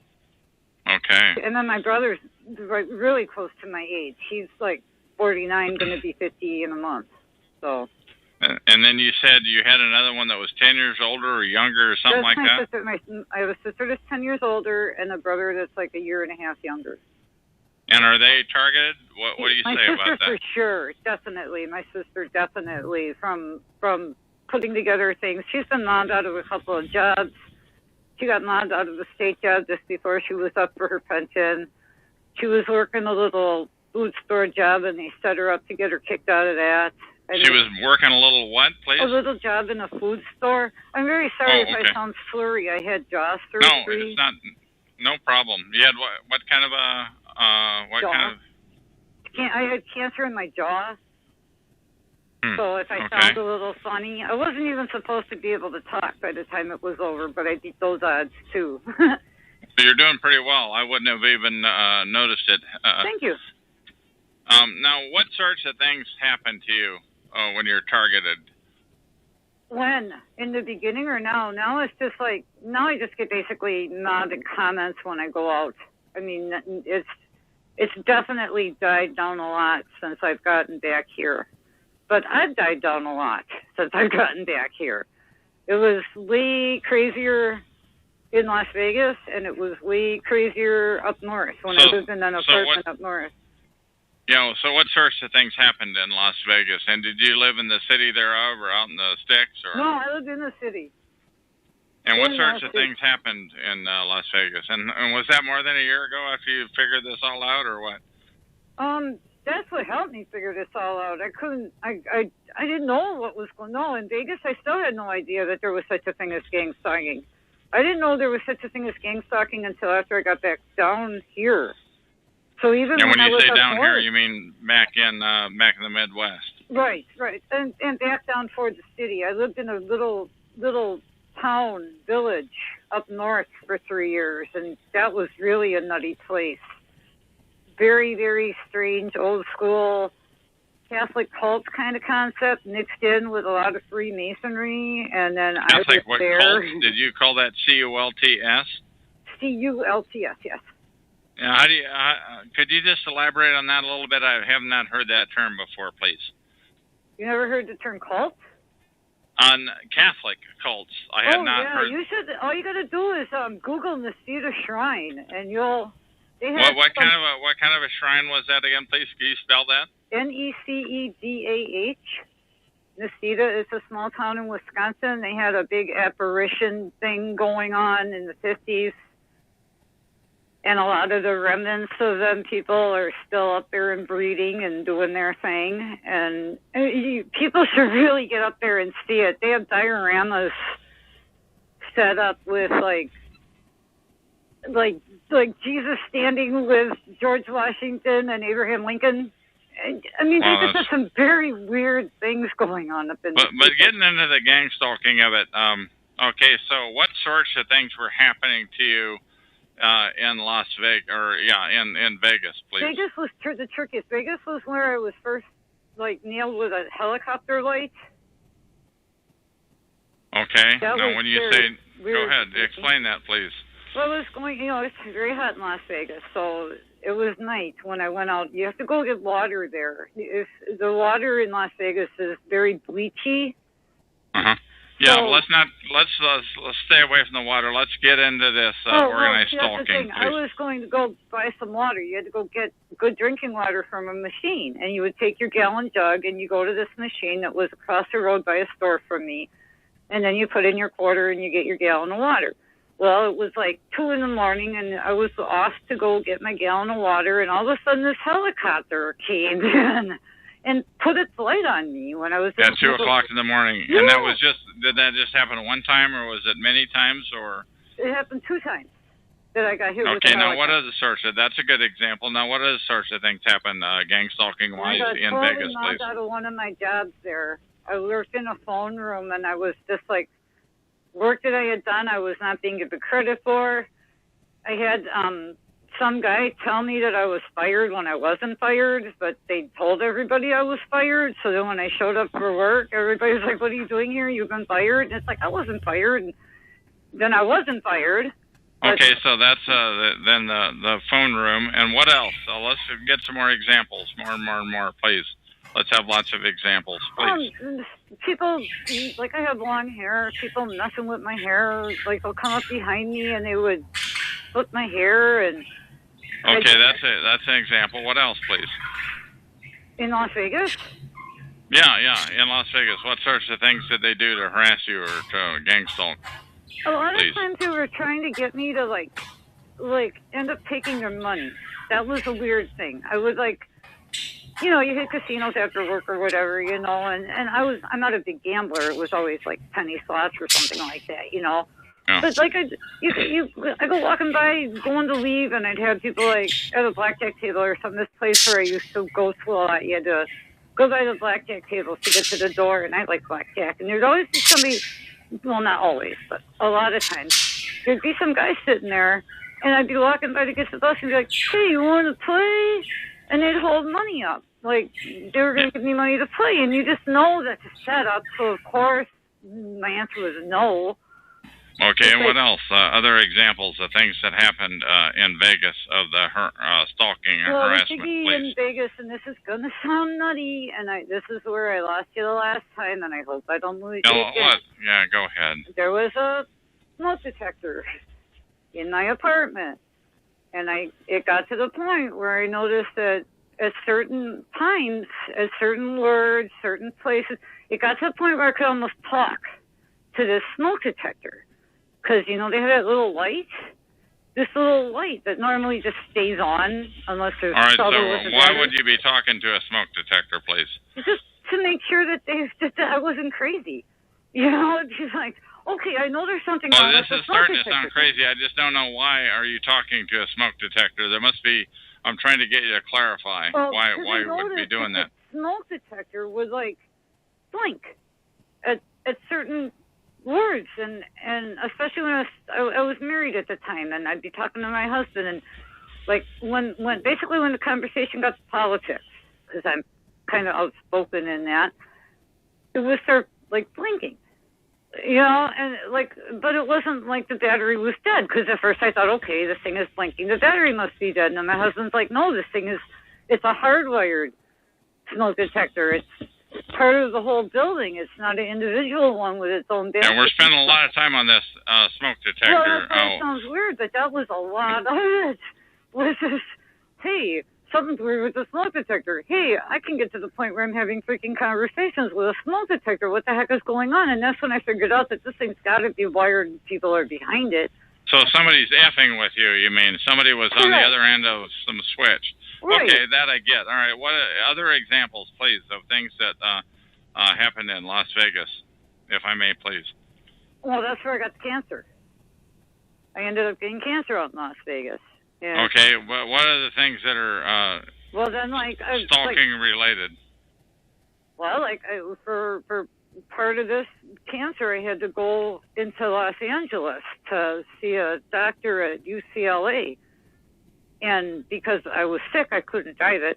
So we were going to take a Greyhound. Okay, so then we get to Greyhound station, and 4 buses between Las Vegas and LA are canceled. No reason. There wasn't any, you know, sometimes mudslides or fires or something like that will stop traffic between. But that doesn't necessarily sound stalking related. I'm trying to get no, but it just struck me as weird at the one time that I needed to get on those buses to hit a doctor's appointment. Okay, so what other examples? All right, so we got the buses. What other examples? I was so sick, then I just got out of Vegas. Okay, and then when we. But what else happened? I want to. While we're on, hang on, I need to cough. Okay. While we're in the town of Vegas, so what are the things that were stalking related? Please. Followed around. People coming up to me at the bus stop saying comments about, like I said, basically I'm into politics, so they say things, you know, kind of like trying to get me to argue with them. Little junk like that. And this happened how many times, please? Oh, almost constantly. Almost constantly. This has been going on for so long that all right, so you showed up at a bus stop, just waiting for a bus, and were they different every time, or the same person? Why? No, they were different. They're definitely different. There was only one person that was like a constant in this, and I didn't know it at the time until I ended up back up in Wisconsin up north, and the same guy that was bugging me in Vegas ended up being up north in this little podunk town, you know, that I really, you know, I mean, what the hell is the same guy that was in Las Vegas bugging me doing in this town in the state of Wisconsin? I mean, what are the odds, you know? Wow. Okay, now that's a weird one.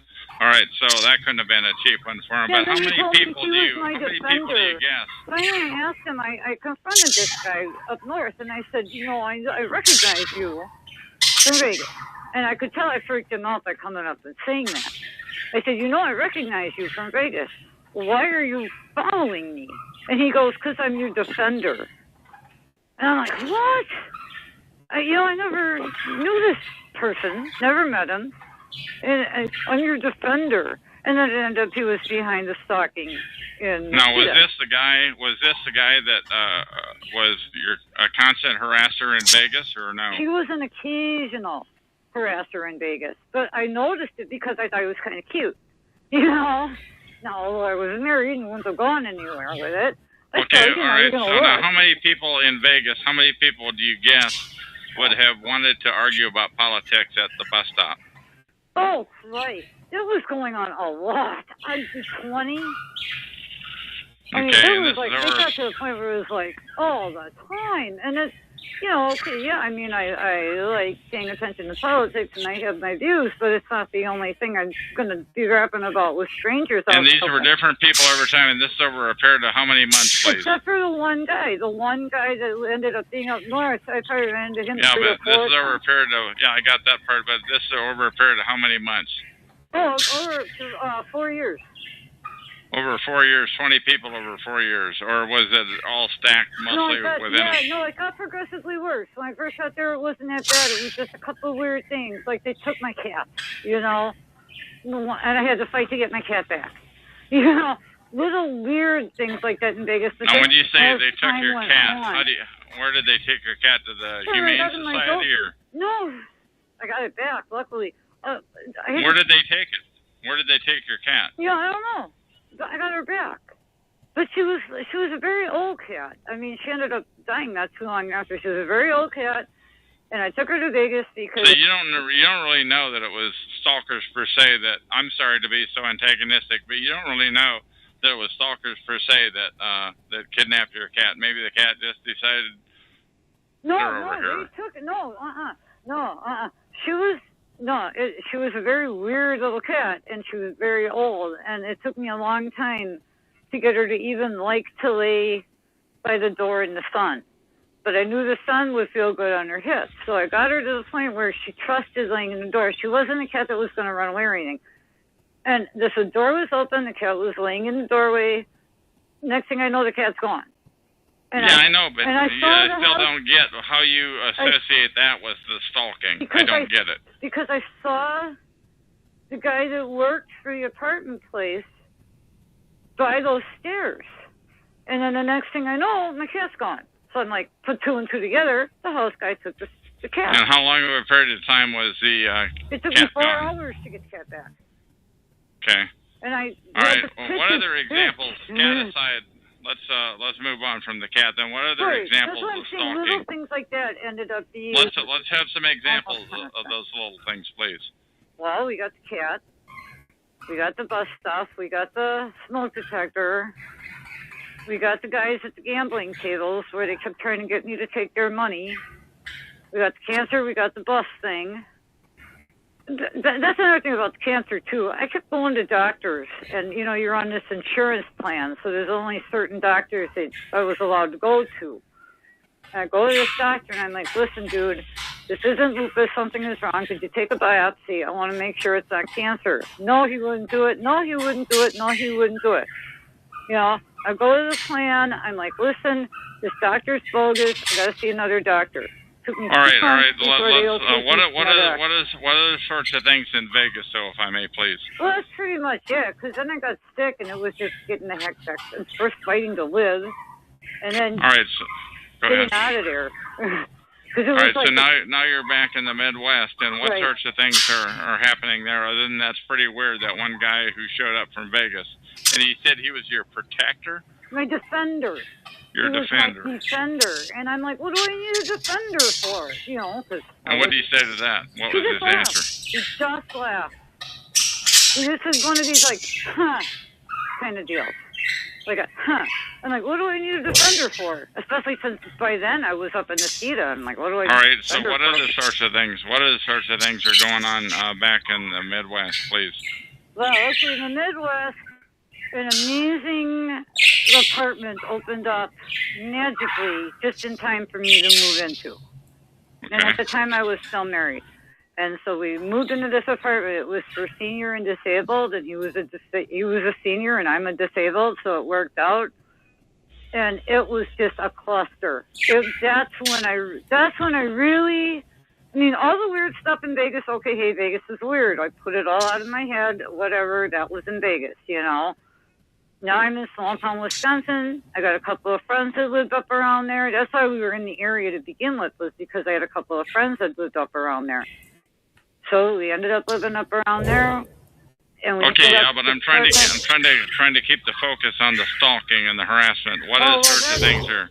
That started like from the get-go in the theater. Yeah, let's have some examples, if I may, please. Let's have some examples of the sorts of stalking and harassment that are occurring back in the Midwest. Okay, well, a lot of the stuff like you were talking about your apartment building, we were going through the same thing. You couldn't go out. Let's have the examples, please, from you. Okay, the banging on the walls from the neighbors. Mine wasn't tapping. Mine was banging. It was like bang, bang, you know, banging on the wall from the neighbor. Okay, and what else, please? Weird comments from people who never knew me. I've never seen them before in my life, but they would know my middle name. They would know where I went to school. They knew that I lettered in volleyball when I was in high school. You know, and I get these comments, you know, oh, lettered in volleyball. Like, I would call that directed conversation, use a $20 term, but those are some good. Now, how did they go about letting you know that you lettered in volleyball or so forth and they so would on? say Like that. that. Like, I went, there was only in this little place, there was only, like, you had to drive to other cities to go to do any major shopping. There was only, like, a little gas station convenience store set up in the town.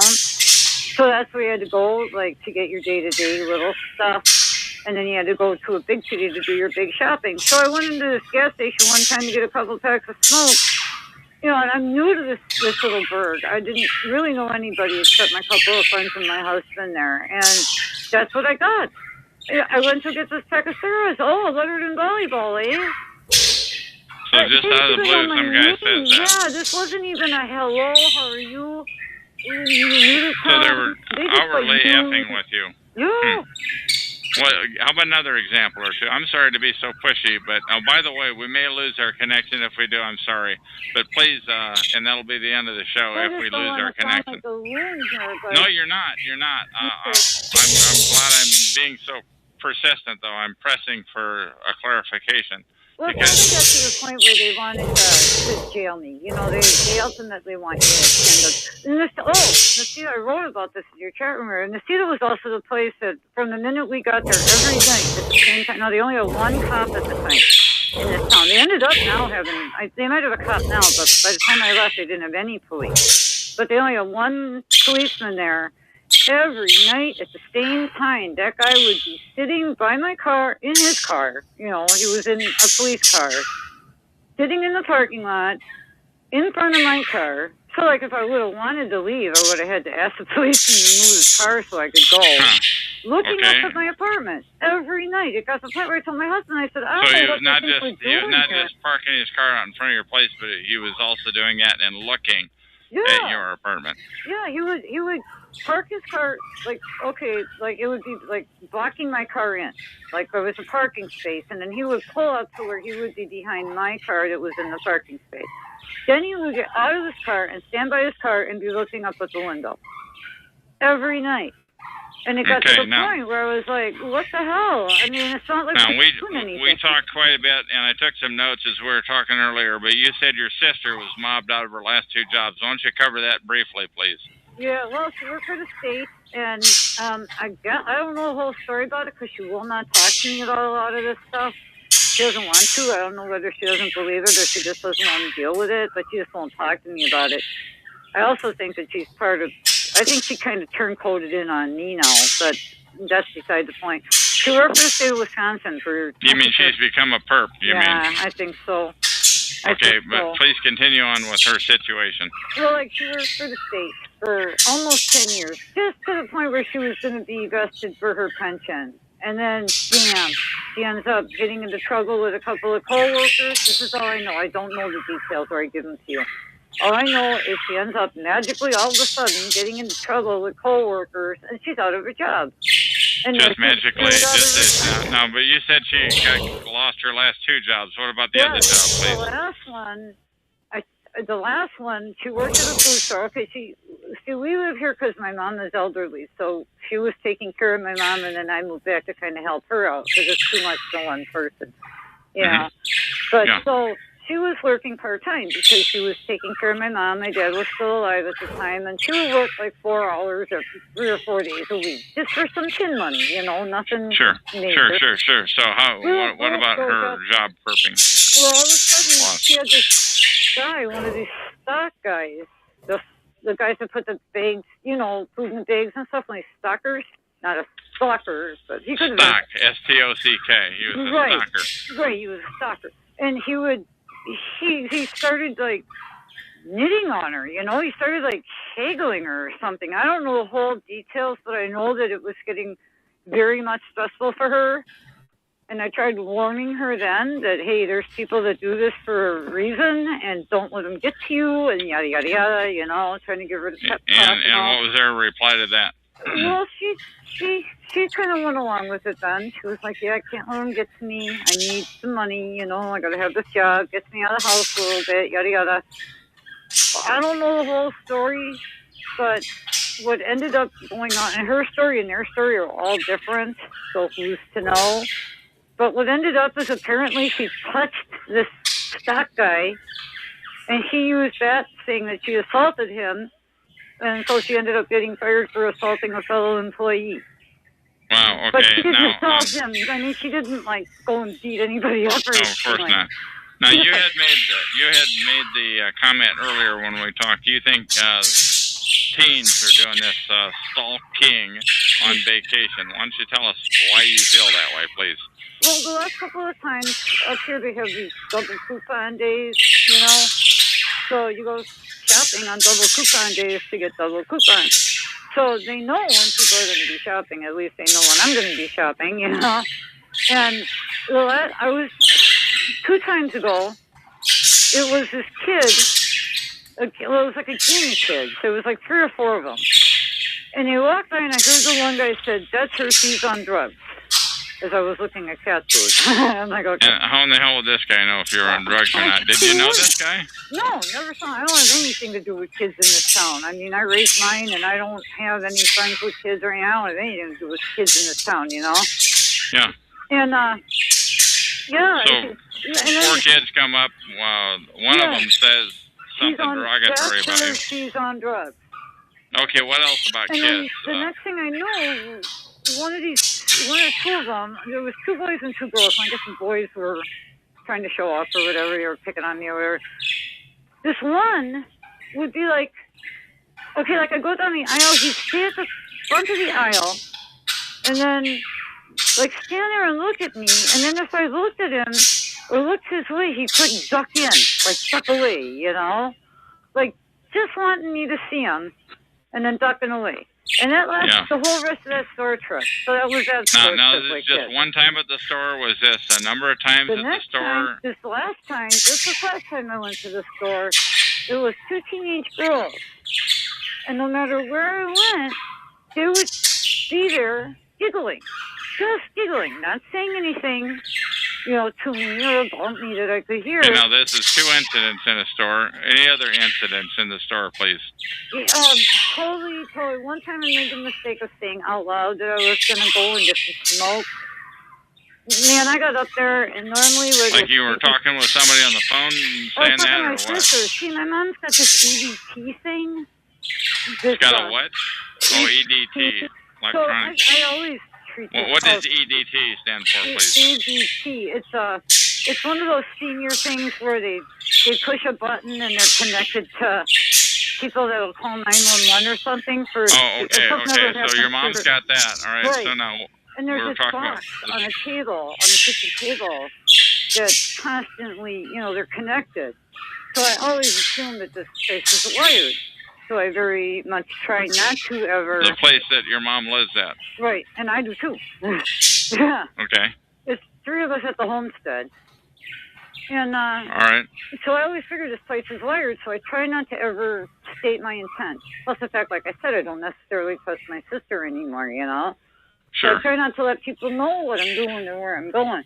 All right, now, go ahead. Of saying, I'm going to go get cigarettes. Man, the next thing I know, I go to go get cigarettes.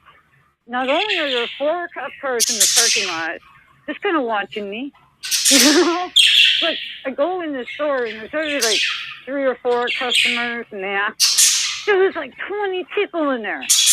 All of them buying like 1 can. Nobody getting gas. So I would call that like a flash mob, perhaps. Give me, how about some other examples like that? What else? Boy, the mailbox, when I first moved down here, the mailbox was plowed out. And they took out the mailbox. Was what? Plowed out? Yeah, they plowed it down. They, like, knocked down the mailbox. Oh, okay. We had to get a metal rod and stick it in cement. so it wouldn't happen again, you know. And how many times did you have to do that to the mailbox? Did it happen again after that, or no? No, we did it right. All right, what first else time. happened then? Stalking-related harassment, please. The very last thing is just like last week or so, out on the front porch where they got to come up the driveway to get to. It's not like we're right on the street. I have some herbs growing in plants, in pots, you know. Uh-huh. All of them, they weren't killed, but they were all like uprooted. They were like, it's like they grabbed the plant and just pulled them up out of the dirt and then left them be there. So, and these were your plants that you had put your time and effort into planting, and somebody ruined them. Yeah, well, they tried. I mean, I got them in the dirt. I keep my eye open on stuff around here because Sure. of all So that. what other sorts of harassment have you been involved with or has been used against you? Well, I had, well, I could go into the fact that my son has apparently mated with one of them. So Mated. You mean, in other words, he became he's boyfriend, intimate and girlfriend? has my grandchild, and I don't. And this girl went off on me physically, and the charges were. It was a very weird, long story. I went there to help them out because, okay, they now have 2 kids. And after the first one came, when the second one was coming, they didn't have anywhere to go. So I'm like, yeah, okay, I was down here, but they're not. So, but you said your son had mated or became her boyfriend. How do you know that she was a perp? And why don't you tell us about that, please? Well, because she started off, she's been very much lying from the get-go. Little things. Like when I went to go live with them, they wanted to know if I was going to bring my cats. And I said, no, there shouldn't be really cats around with her being very pregnant. You know, it's not good for pregnant women, cats waste stuff. Yeah. And with a crawling baby, you know, you don't want them by litter boxes. I said, no, my cat's going to stay here by Grandma's house, and, you know, I'll come visit him. You know, he's not going to come live with you guys. Well, then she gave me this big, long story about how she's got a cat that she really, really loves and really, really wants to have live very But the perping, I'm trying to get you to talk about the perping. Well, that's a key thing. It's like, because then when I ended up, perping, well, okay, here's what happened with that. I was living with them, helping them out. The new baby was 10 days old. It was a Friday night. They were having a couple of people over. I knew one of my son's friends. He had some beers. I asked for a beer. He gave it to me, and apparently that set her off. Because the minute those people left, she started physically assaulting me. And I couldn't do anything because she was holding your my granddaughter. daughter-in-law. Your daughter-in-law starts assaulting you. Right. With the baby in her arms. So I couldn't fight back, or I would have hit the child. Right, of course. My son had to leave work. He came to help me out. The cops were totally in on it with her. And how do you know the cops were in on it with her? Because I'm the one that ended up getting charged for disorderly conduct. Although they dropped all charges when I wouldn't take any kind of deal because I wasn't guilty. But they wouldn't listen to my son and I saying, she's the one that started this. I had pictures of police, even took pictures of my arm. The one cop said, this all defense wounds. But apparently this one... Right, so what led you to believe that she was perping you? She assaulted both my son and put my grandchildren in danger. She never got... I mean, maybe she was just a little bit eccentric and a little bit on the loony side, you know. No, this goes on. It's still going on. I'm just hoping he gets to his senses. But now I don't have much to do with any of them. I mean, she's made it... She won't apologize. She's made it very hard for him to bring the children around because it's such a scene, you know? I mean... He's got her. All right, I'm trying to get some other. How about some other examples of the perping that you've encountered, please? Well, I one time I was at this little up north. That one and this one I'm going to tell you about it too. They were really trying to get me into a cell. They usually. Now I know you don't like wacky talk, and I don't think that this was anything more than tricks. Okay, just simple electronics and stuff. But they were messing with my stereo, and they were flashing stuff on the wall of my apartment. weird, I don't know if I should say this out loud, man, weird scenes of homosexual oral sex being performed in silhouette. And they're flashing, like they have some kind of a gizmo that they're flashing that on your wall. Yeah, like a movie. And I was like, they're trying to drive me nuts. Well, I don't think that's wacky talk. It's certainly doable. I mean, it's wacky in that the perps do that sort of thing, but that's doable. What other sorts of examples have they done to you, please? Well, the last thing when they tried to put me in a cell was I would go to this club once in a while with my hubby there, and sometimes without, you know, it was a little place. You could come and go. It wasn't any big deal, you know. But to go shoot a game of pool. Well, last time up there, the whole place was packed, which instantly I thought was very weird. And I could go into the whole cast of characters of people in that bar, too. There was some weirdos there, too. But the whole place was packed, which was very strange. And this girl came up, and apparently she was claiming that I had insulted her months prior. I'm like, oh, okay. She's very mad at me. She came up like screaming at me, you know?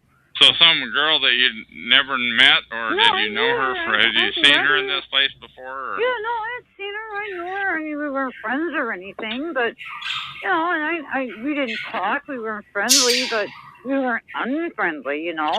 Well, apparently we had shot pool some time back, and I said she sucked. And that's what she was saying to me. I'm like, well, if I said it, I'm sorry. If you took offense, I'm sorry. But you know what? When I screw up, I say I but let's get into the perping. She said, okay, I accept your apology. All right, cool. Okay, I go to the bathroom, to the bar. I come back out. She's standing there. She clocks me straight upside my face. With everybody there, like they were all on red alert. Like I knew if I gave her back, I was going to get jumped or arrested. You know, it was like the whole place was packed on purpose. This was all a setup. She cracks me upside my head. I was like, what?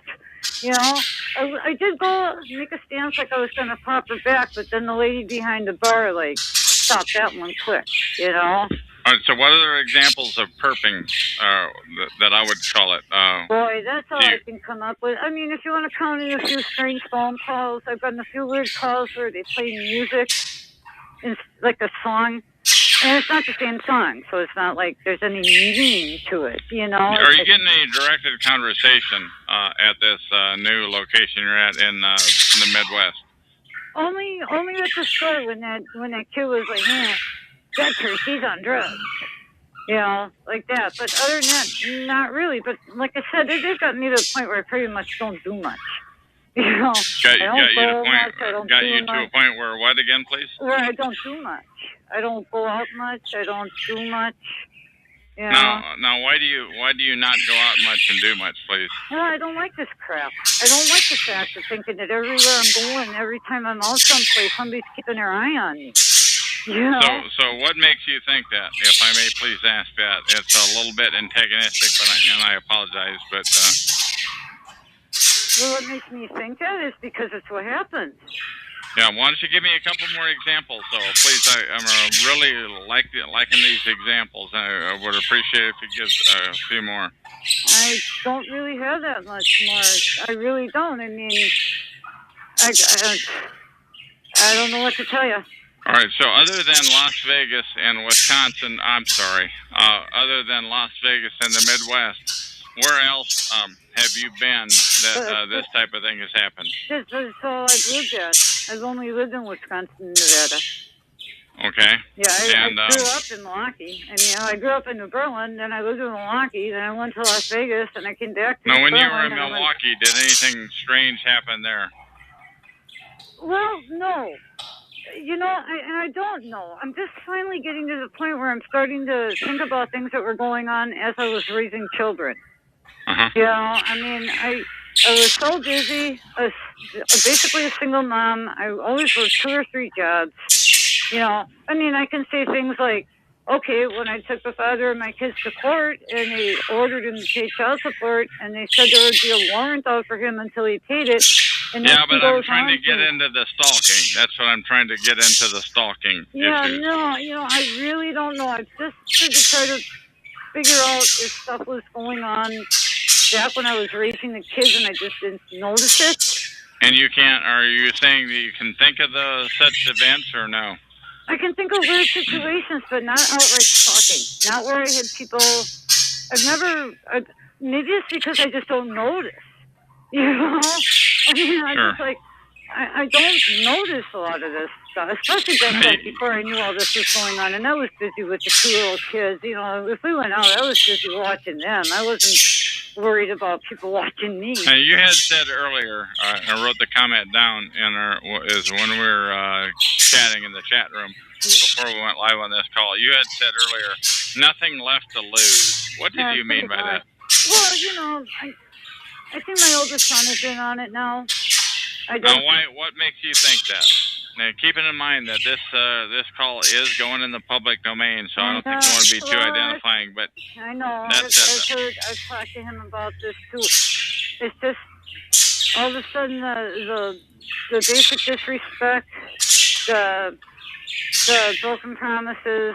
I understand that some people do some of this stuff just to keep the frustration level going, and I kind of think that's what's going on. There's absolutely no reason for him to be being like he is, and it just started recently. I mean, he's 31 years old. We've had an awesome relationship, and then all of a sudden it's twisted, so it's getting kind of weird. I'm not liking it. But that happens with a lot of parents and their children.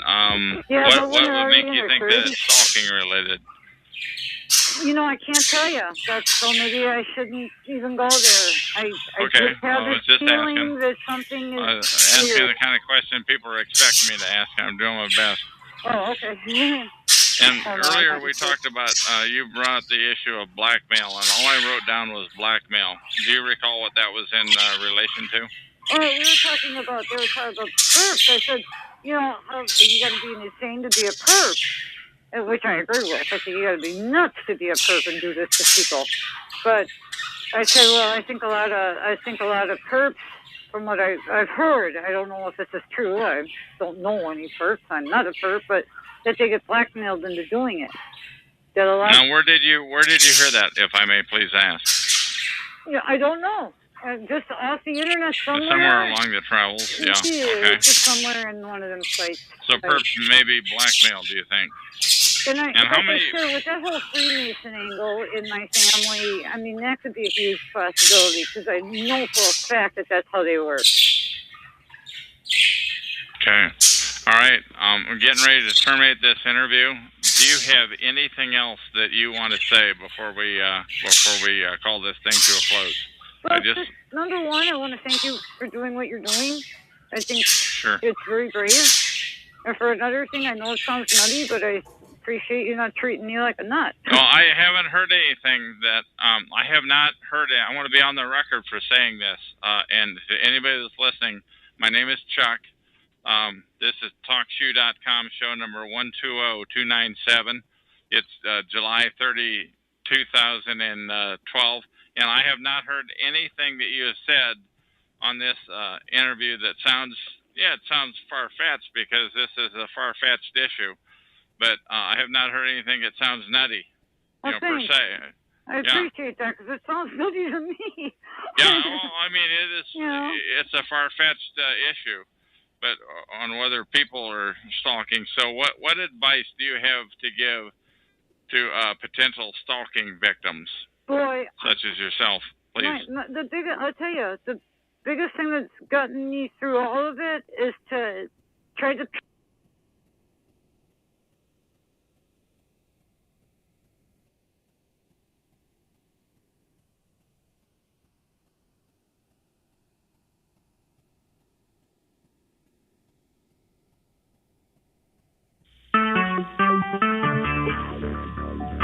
Talk shoes. Recorded live. Hello, my name is Chuck, nickname Van, or Vancouver, of Vancouver, Washington, USA. Welcome to TalkShoe.com, show number 120297. This call is being recorded, and anything said will go into the public domain. In other words, you own it. Everyone is entitled and encouraged to copy and republish any or all of this MP3 recording file. You do not need permission. No notification or attribution is necessary. To find more of these public domain audios, go to the top right corner of any TalkShoe.com screen and search for Vancouver or show number 120297, or click the purple top left Live Now button to see if the show is currently underway. The time out here on the West Coast is 10 after 11 a.m. on Wednesday, August 1st, 2012. This is recording number 3016. What I'm going to do is I'm going to read a feedback that I entered into Farah's show, number 93584, over a year and a half ago. I wrote every word of text I'm about to read, and I last updated it on February 13, 2011. And within the text, it clearly states that the text is put into the public domain, and here goes the reading. I wrote to her, "Good luck in keeping your story on mark."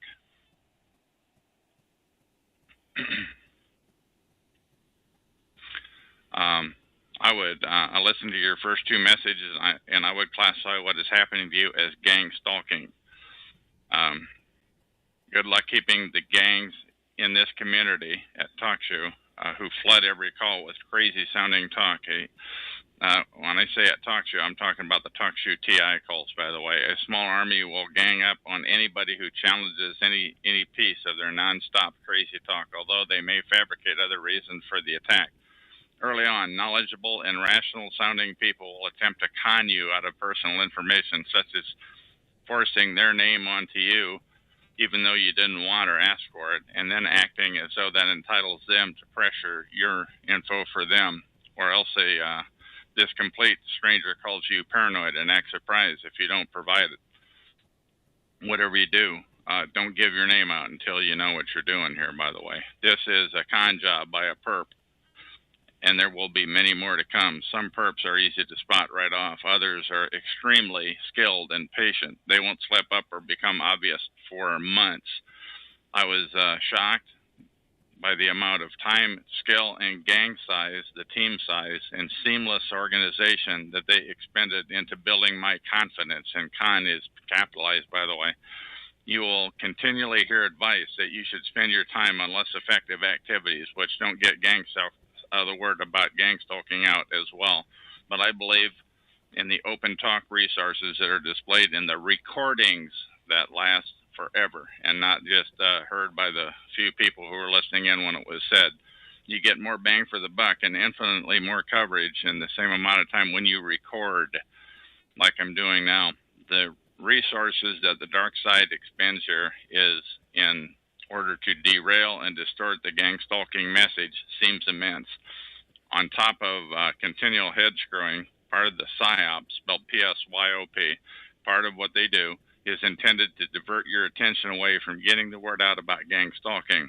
Some perps will befriend you and become your new best pal, partly to extract information which will later be used against you. The perp gang's job is also to keep you repeating yourself in order to wear you down. You can use this opportunity to improve your game, but be sure to record the subject matter before you get tired of it, so that TIs can, targeted individuals, TIs can benefit from the wisdom of your recordings for years to come. Some people estimate that 40 to 90% of the TIs perps are TIs, perps, and TIs who have become perps, who hang around this so-called community, are in on it. Many arrived here as legitimate sounding TI, but they now snitch. In other words, they sold out, and they're now perping for the dark side, and there's no turning back. I wrote that a year and a half ago, and I feel even more strongly about it now. They did it in order to lessen the targeting on their family, who they mention in many conversations. I feel for the children of these TIs turned perp, but I care more about wising up everyone about gang stalking. Occasionally, a TI who has sounded rational all along suddenly joins the dark side and begins participating in their new obligation, low-level perp. In TalkShoeville, that in the TI shows at TalkShoeville, that means crazy talker. Conversely, high-level perps specialize in character assassination, name collection, subtle threats, recruitment of TIs, and people into perping TIs, disinformation, constant distortion, and manipulation by bystanders.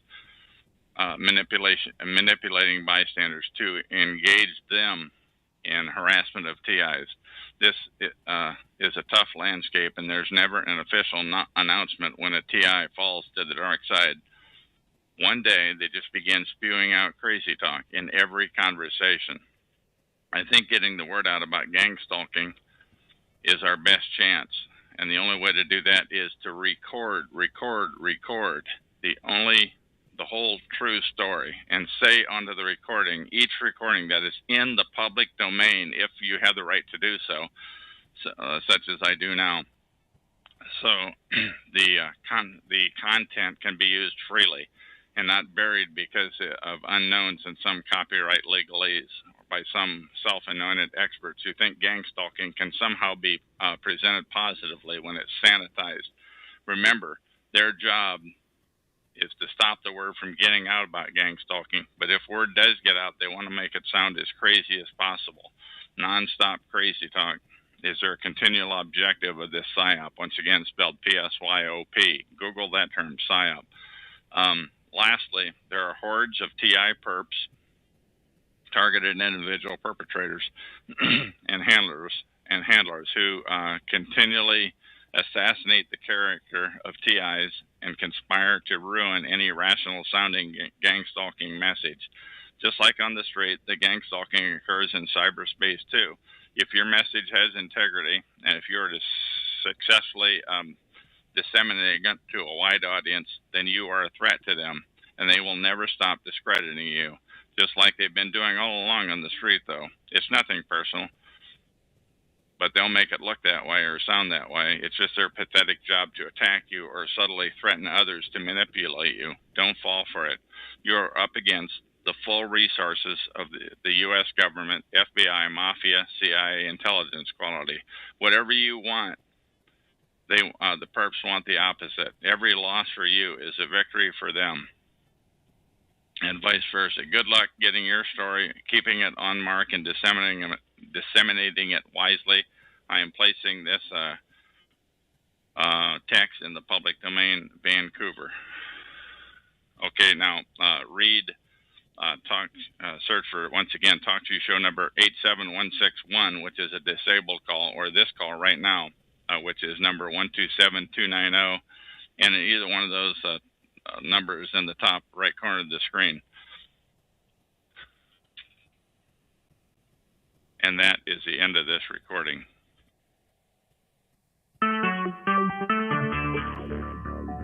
Talk shoes. Recorded live. Hello, my name is Chuck, nickname Van, or Vancouver, Washington, USA. Call number 120297 at TalkShoe.com. This call is being recorded, and anything said will go into the public domain. Thus, everyone is entitled and encouraged to copy and republish any or all of this MP3 recording file. You do not need permission. No notification or attribution is necessary. To find more of these public domain audios, go to the top right corner of any TalkShoe.com screen and search for Vancouver or show number 120297, or click the purple button in the top left which says Live Now to see if the show is presently underway. The time at the present is 11:35 p.m. on Thursday, August 2, 2012 out here on the West Coast. This is interview number 3017, and I'm talking to King Perp, spelled K-I-N-G-P-U-R-P, and that is that's just a coincidence. It's got the word perp in there. And how are you? And can you give us a brief rundown of why your name is what it is? All right. Yep, my name is King Perp because I'm from the North Star State, Minnesota, and there's a football team, the Vikings, and we're the Kings, and we're purple, so Purple Pride, King Perp. Okay, so it's just a coincidence. All right, now, we had talked about bots, and that was the one that really got me going. I've been taking notes while we were talking, but why don't you tell us about these bots, and now you're 19 years old, and tell us about your what's been happening to you perping-wise. Okay. You've been potentially harassed. Okay, well, it started out about a year and a half ago. I got in a car accident, and I ended up moving out of my parents' house and into my own house down in the Minneapolis, in downtown Minneapolis. And so I was living around there and stuff, and I was kind of researching, about the freedom, sovereign movement, that kind of thing. And, making some, heavy duty shit on the internet, just talking kind of hard, about how I feel about the government and how I, what position I would be in. And hey, stuff. Can I just ask you to lighten up the profanity just a tad, because I'm trying to keep my middle of the road rating at talk to you, but please continue. Oh, yeah, I'm sorry about that. Sure, no problem. Please continue. I didn't mean to interrupt.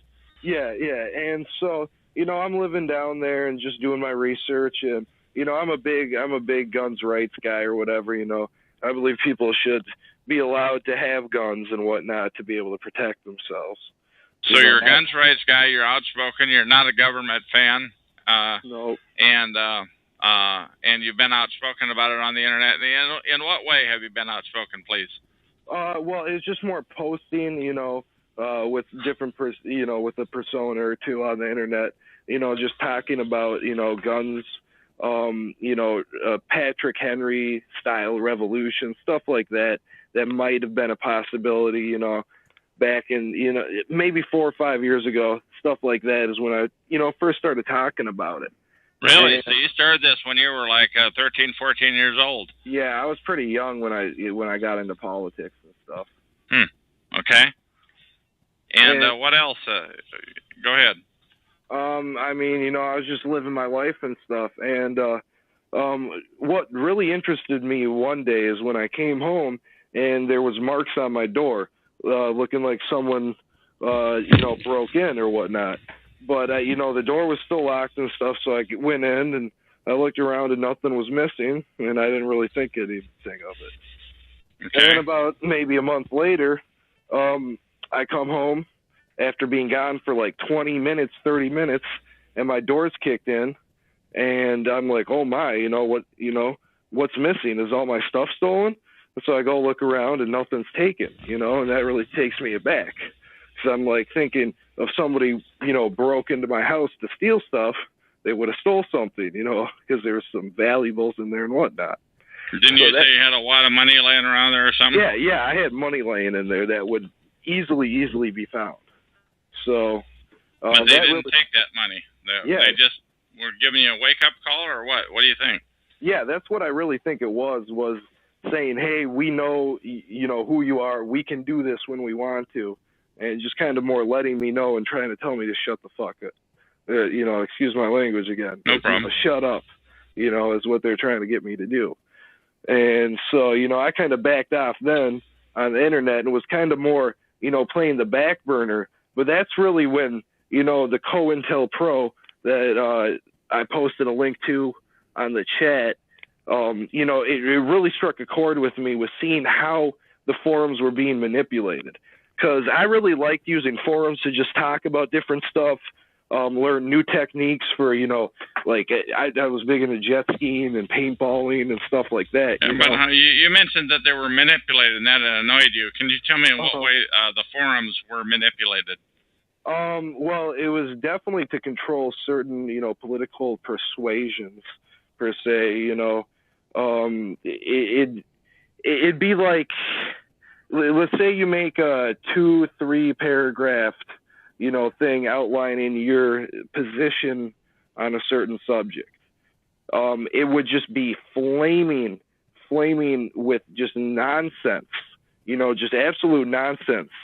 Gibberish, a gibberish reply to what you said. Yeah, barely coherent. Like, doesn't even make sense what they're trying to say. And it's almost like they're trying to bait you into reacting and into, getting them. They're trying to get you into their type of thing. And it's always trying to distract from the message you're trying to get out. So do you think that these were people that were doing it? Or you mentioned the concept bot or robot. What say you, please?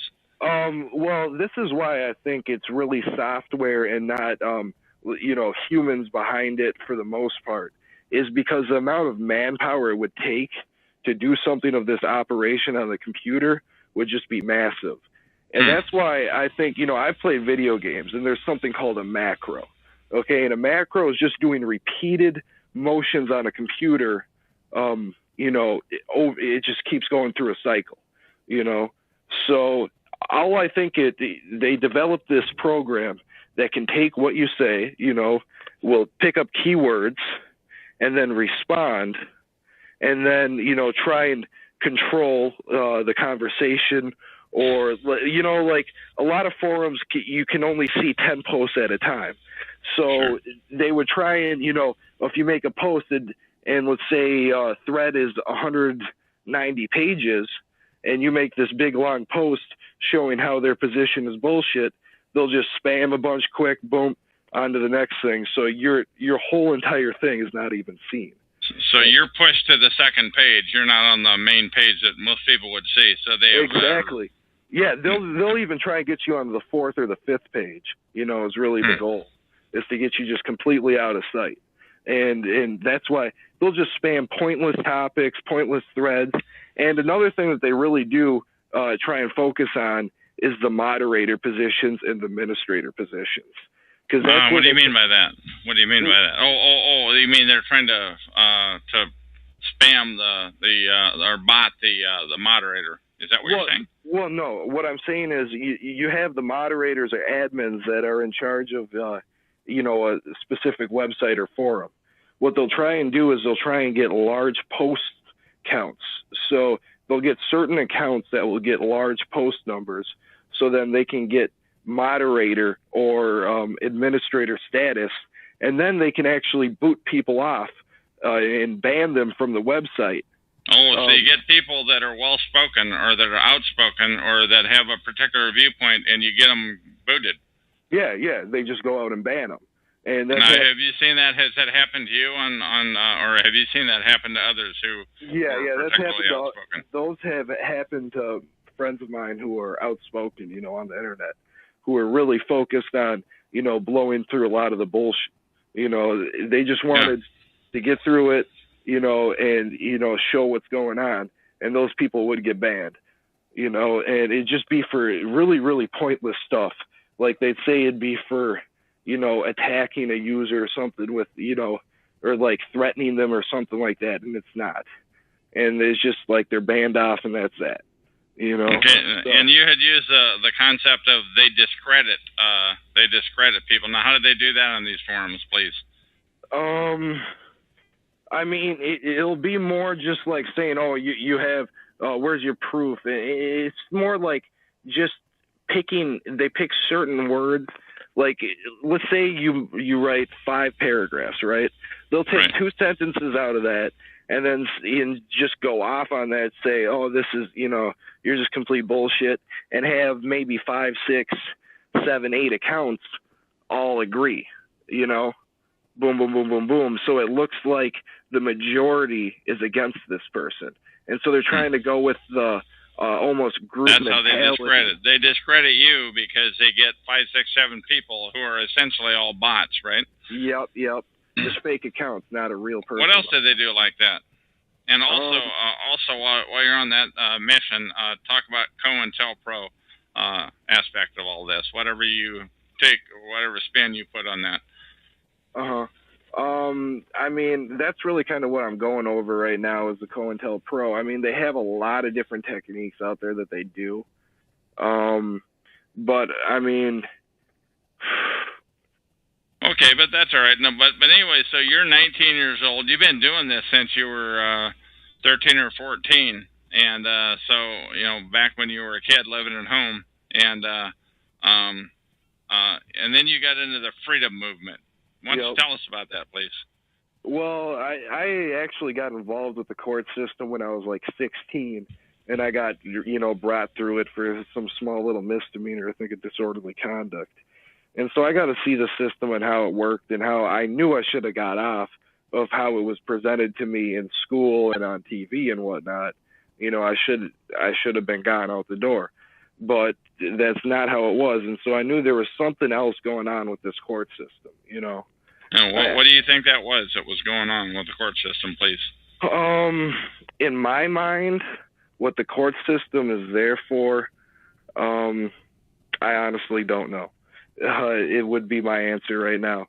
I'm still involved with litigation with them, and trying to get past all, their control over me. I think they have 9 misdemeanors against the name that I use right now. So that's currently outstanding. And they keep pushing it back and pushing it back and pushing it back. What do you mean by pushing it back? What does that mean, please? Well, every time I go into court, they're trying to get me another court date off in the future. Like, I just went to court here, and what is it? It's now August, and they're giving me court dates at the end of October and stuff. And that's it's not even the full trial and stuff. And they won't even, it's crazy what they're doing. It's just absolutely crazy. And it's all over. Yeah, and it's over, silly stuff like minor consumptions and stuff. And, I look at these people, and some of them, are old enough where, the drinking laws used to be where when they were my age, they could go to the bar and have a beer. Yet they're telling me I can't have one because it says, Let me zoom in on something else you said earlier. Okay. You talked about stuff being moved around in your place. How many times does that happen, and what sorts of things did they do, please? I would have keys go missing. What else? Especially when I was in school, it'd be, it'd be a USB drive, where I'm supposed to be bringing this in, and they know, that this is what it's supposed to be.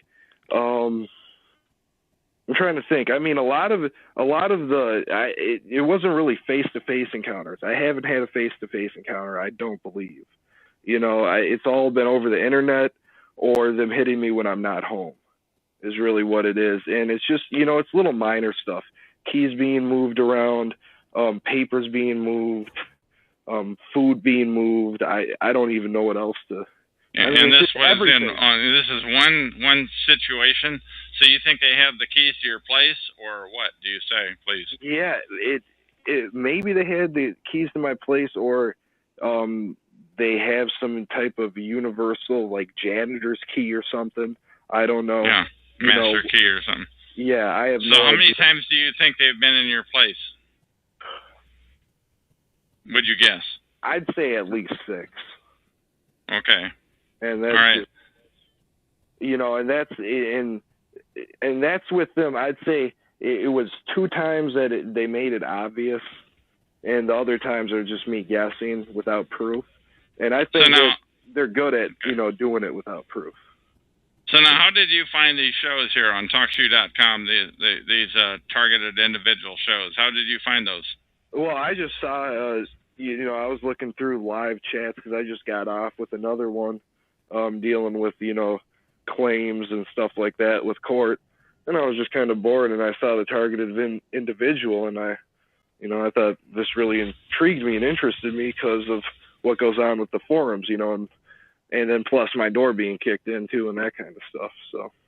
Okay. Now, do you have anything? We're going to get ready to terminate the interview here, but one thing I always try to do is, do you have anything else that you want to say that might be pertinent to targeting of targeted individuals? I believe that it's really about your mind, and I'd say, really about your what? Really about your what? Your mind. It's about the control of your mind, and they're trying to get you off your foundation or your base of of like rootedness or assuredness. They want to get you out of your element and into theirs, where you're more. This is not making any sense. So why don't you clarify that for me, please? Okay. It's almost like the true power really rests in the individual that they're targeting. Okay. And that's why they use these certain techniques, I believe, is because they really don't want to step up to assassination. Once they see, you look at Breitbart, right? Everybody knows Breitbart was assassinated. Everybody does. If you know who Breitbart is and what he was doing. They don't want to be assassinating how much. Why don't you just tell us real brief, so that we don't get off on that tangent. Why don't you just tell us real brief what it was he is and what he was doing? He was just he was working on a new documentary, kind of outlining how the government works and a lot of stuff. You can just go Google him, Andrew Breitbart. Look up his whole story. BRIGHTBART. I think it's BREIT, Bart, BART. So, okay, all right. So that's enough on him. What else do you want to say then? Anything else before we end off this interview, please? regarding the issue of targeting and targeted individuals. This is really what I want to drive across. Okay, is when I almost feel like I'm having a hard time coming out and saying it, but the power really lies in the individual that they're targeting, and they don't want you to know the amount of power that you have inside. There's a lot of controls in the system as it is, and I believe that. Why don't you clarify that? They don't want us to know what power we have. Why don't you clarify on that? Because I don't quite get it. Please expound. We're born with an imagination, which is immense.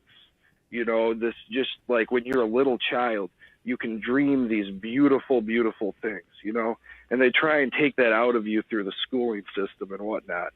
And it's about, I think, connecting with that inner imagination. Yeah, I don't know, man. I'm about ready to terminate the interview. I have no clue where we're going with this. Oh, okay. What the hell does that have to do? I'm just asking you for whatever you think. It almost sounds like you've turned into a perp. Honest to God, right now, yeah, it almost sounds like that because I have no clue what you're talking about.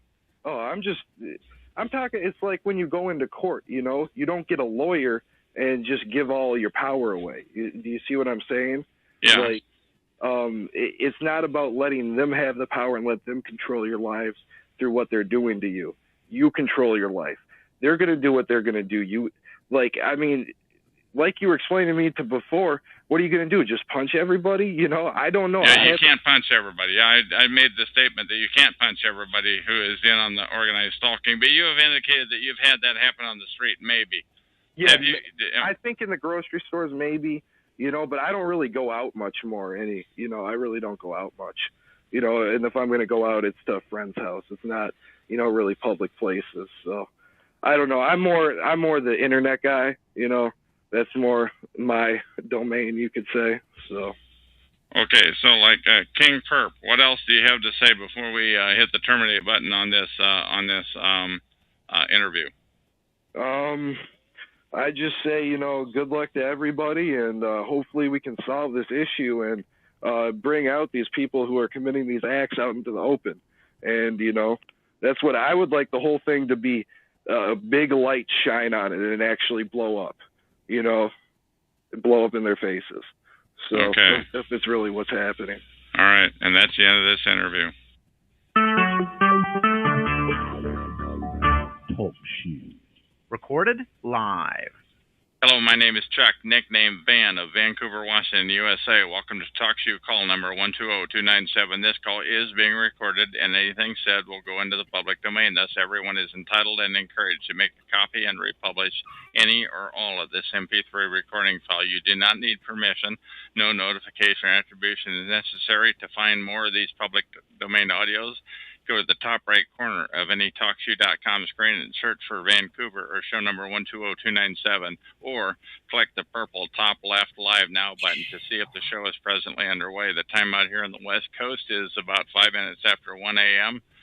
On Sunday, August 5, 2012. This is episode number 3018, and guest 19 asked me, here's the deal, in the gist of this recording. Guest 19 asked me a simple question. Chuck, what have you learned about cyber stalking since you've come to Talk Show? And I said, with some help of some other guests in the room, by the way, you can't believe everything you see online. The perps have the keys to the castle, and that is a big advantage.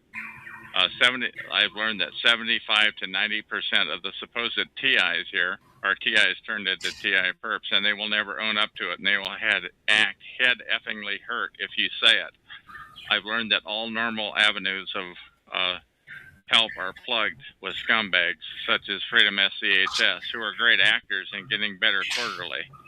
It's almost as though they have quarterly performance evaluations to make sure that they do improve. they improve their subterfuge. This is a great question. What have you learned? And that should be asked of other pure TI pure TIs, because perps are forbidden to be honest about anything that will help real TIs. Perps will never admit that some TIs are turned into perps, like many of them did. Real TIs who have not sold out want to disseminate progress regularly. Any real TI who wants to get the word out would not have secrets, as it would only deprive other real TIs who are non-perps of the same.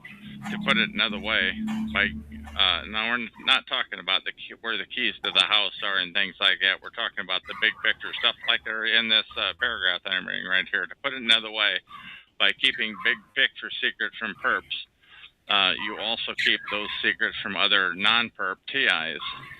So you should, I say, just sing out loudly and often. Any TI, another thing I learned is any TI who has dependents or assets or something to lose, or if they're starving, will possibly sell out other TIs at the first chance of eliminating their own targeting. Perps are killers. Yes, that's right. That's what I said. Maybe call them slow killers if you want, but they're killers nonetheless. They're killers of TIs. I've learned that perps have no soul. I do not know how else to put it.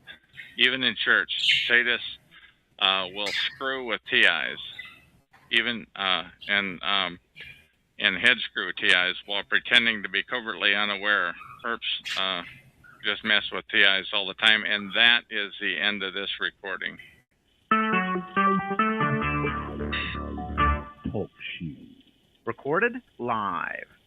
Hello, my name is Chuck, nickname Van, of Vancouver, Washington, USA. Welcome to TalkShoeShow.com, show number 120297. This call is being recorded, and anything said will go into the public domain. Thus, everyone is entitled and encouraged to copy and republish any or all of this MP3 recording file. You do not need permission. No notification or attribution is necessary.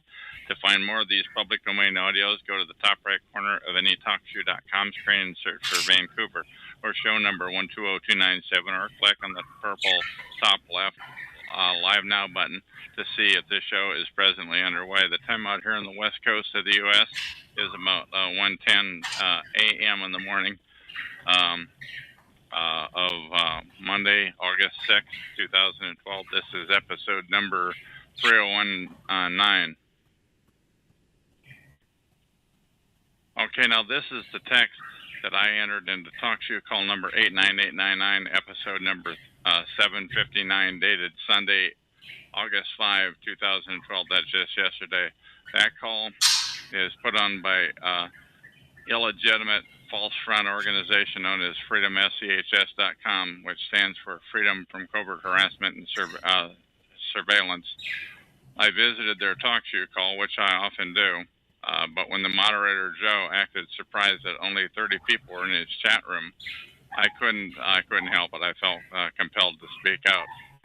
What follows is the text that I entered into that call, in which I clearly designated 2 or 3 times the text that I entered as texts that are in the public domain. I was logged in as a guest. Now I realize that Joe was probably baiting me, but I typed at the end of the chat room a number of times. Hey, Joe, I said, you stinking piece of filth. The reason there are only 30 people here is because this is a hidden call at TalkShoe.com. Then I explained the concept of hidden to those people who were in the chat room at that time, but who may not have been aware of what hidden meant. I continued typing into the chat room. On most TalkShoe.call screens, click the Live Now button on the top left corner of the screen, and you will not see the show that you are in listed, because Stinking Joe has the hidden flag set on the call. Joe of Joe and FSCHS do not want to get the word out about gang stalking. This is a filthy operation, I said. I continued on. Dirty FSCHS, freedomschs.com, has this call hidden because they do not want to get the word out about gang stalking. They are killers, just like Ant, who is another shell who was in the room at the time. Ant uses voice changers, so I would never record him, but I did chat room reading, much like this one a few days ago on my call number 120297, episode number 3014. But anyway, continuing on with this call, I said, click the Live Now button on the top left of the screen, and you will not see this call listed because the stinking freedomschs.com has the hidden flag set on the call. And by the way, I'm pretty sure that Freedom SCHS scumbags have many, many other hidden calls that are all TI related and all hidden, but you don't know what they are. Now, I've been hanging around the targeted individual, the TI rooms at TalkShoe.com nearly every night for 2 years as of this month. And believe me, Joe knows the crap that he's pulling. So don't let his accent fool you. He knows he doesn't do anything by mistake. Then I said, Joe Dixon, the moderator of this call, 89899, has just admitted, and by the way, he had that name, was his login name, has just admitted that he's put the hidden flag set on this call so that it would not appear on the Live Now button when it was clicked. However, FSCHS was not being taped, so there's no proof that he said that. But he claimed it was for the ears of the poor children that might be listening in during these late hours. I'm not buying it. They're burying the concept of targeted individuals on purpose. Now, I hope you understand the significance of what I just said. Joe of freedomschs.com clearly admitted that they intentionally have hidden calls, such as the one that he was on, which means they do not try to get the word out about gang stalking, and of course it's for the poor children. I spoke to another person in the room who I will only refer to as A. A, I said, what are you doing wasting your time in a hidden call like this one with filth that do not want to be get the word out about gang stalking? By the way, Google that term, organized stalking and gang stalking. But A ignored me. I asked again, A, why do you ignore me? You have such, I asked such a logical question. Why do you hang out in a hidden room where they hide the word to get out about gang stalking or organized stalking? I say Freedom SCHS is a killer operation. They could be getting the word out about the slow killing and gang stalking of targeted individuals, because that is, in fact, what happens to them. But no, the killers at freedomschs.com have a large organization that does not want to get the word out about this atrocity. I continued on, typing into the chat room. When Judgment Day comes, you will have to answer to God on why you spent so much time not getting the word out about the slow killing of targeted individuals.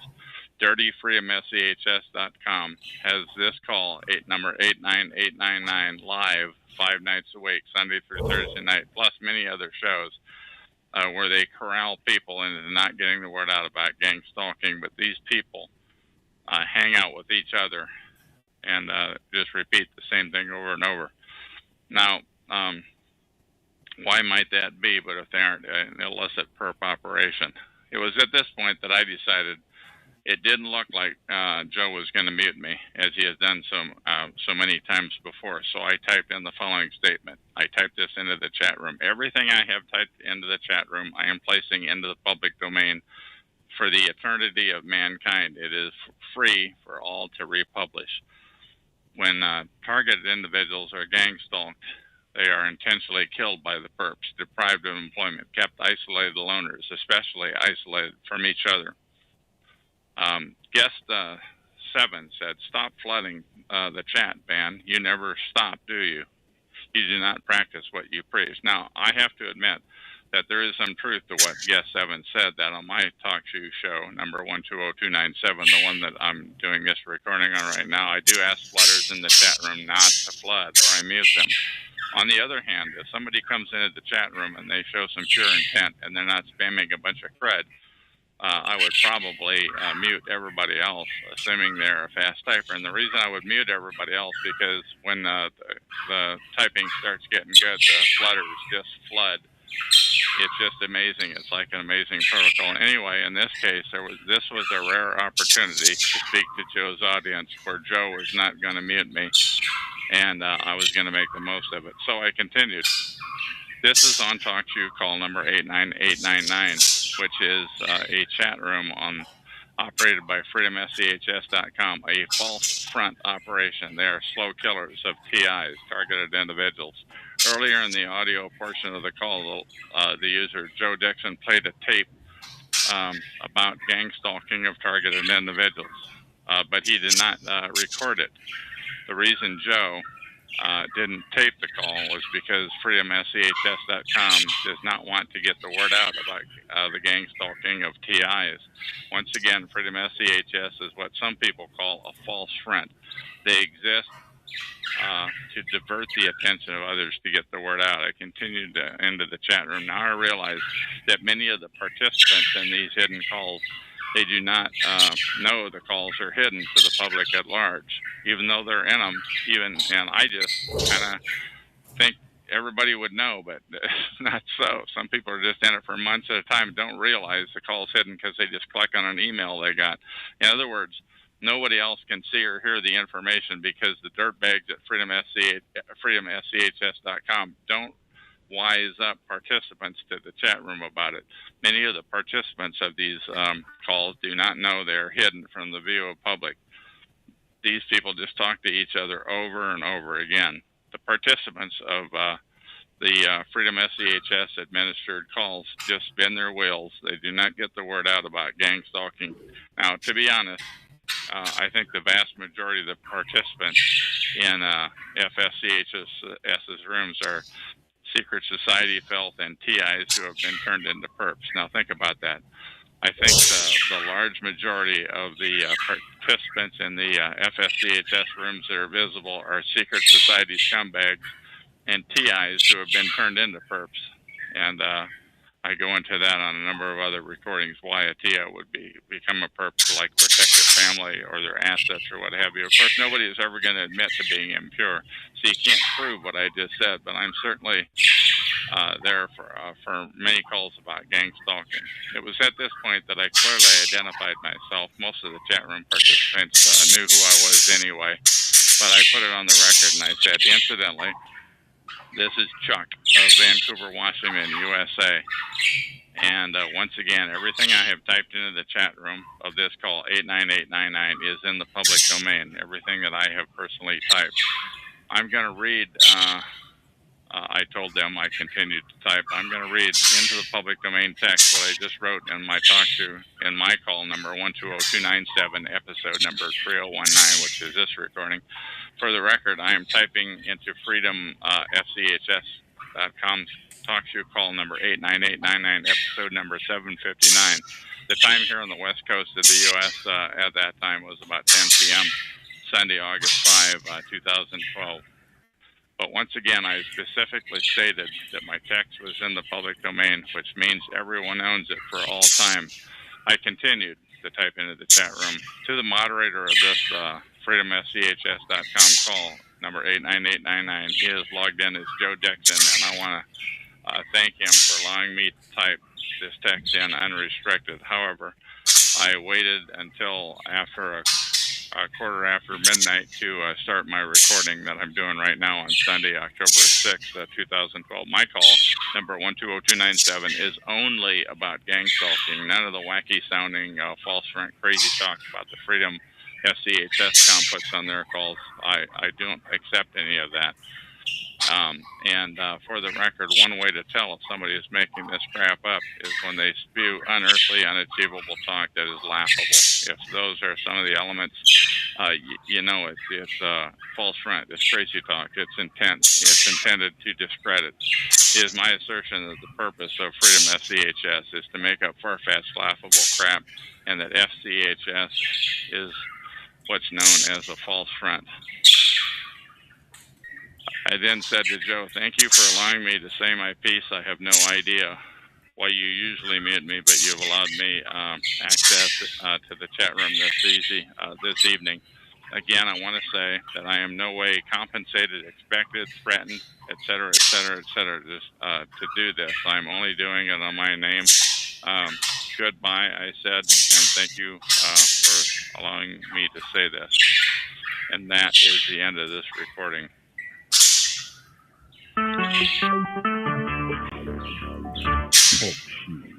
Recorded live. Hello, my name is Chuck, nicknamed Van of Vancouver, Washington, USA. Welcome to TalkShoe.com. Call number 120297. This call is being recorded, and anything said will go into the public domain. Thus, everyone is entitled and encouraged to copy and republish any or all of this MP3 recording file. No permission, no notification or attribution is necessary. To find more of these public domain audios, go to the top right corner of any TalkShoe.com screen and search for Vancouver or show number 120297, or click the purple top left Live Now button to see if the show is presently underway. The time out here on the west coast of the U.S. is 9:35 p.m. on Thursday, August 9, 2012. This is episode number 3020. Okay, I'm going to tell you 3 stories of my own personal experience with attorneys, healthcare workers, and cops, a cop. All these professions should be considered trusted authority figures, and they are probably, but not if you're a TI, a targeted individual. I'll start off with my attorney story. There's 6 of them here. The first attorney was recommended by a church. The clergy admitted that he had been harassed, and I tried to get in touch with her, but she would not return my phone calls. I'm not even sure if she got the messages. By the way, this is scripted, and I'm reading it and I wrote it. The next one, I visited an attorney with no appointment on 4th Plain or Mill Plain. I'm not sure which one of those avenues it was in Vancouver. They advised me that they're a family practice. The next attorney I visited was on Main Street in Vancouver, Washington. I walked in, sat down with him, started telling my story, but his phone rang. He left the room, came back, and abruptly asked, "Have you been charged with anything?" I said, "No." He said, "Come back and see me when you have." Now, am I dreaming, or did Perp follow me into that place and lay the negative narrative on him? Incidentally, this would be a perfect setup to film that type of an incident, although I would want to tread softly if you're dealing with attorneys, where the filmer happened to be sitting in the lobby a few minutes before my arrival. But the TI would have to be very tight with the truther, and you wouldn't want to let it on to anybody to catch the perping in action.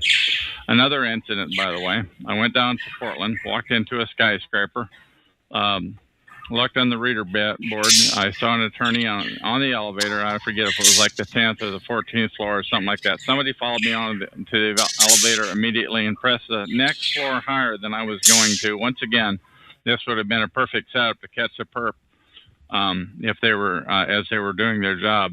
Another person I talked to was an ex-attorney. I didn't know that she was an attorney, but she said she worked in San Francisco and was well aware of government harassment, but she had never heard of the term gang stalking, as I referred to it as.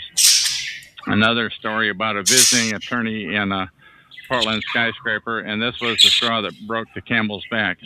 I personally knew a guy. He was very, very outspoken, and this attorney got him off for speaking out. The charges were somehow removed. I don't know how he did it, but I was fairly impressed when I read about it in the paper.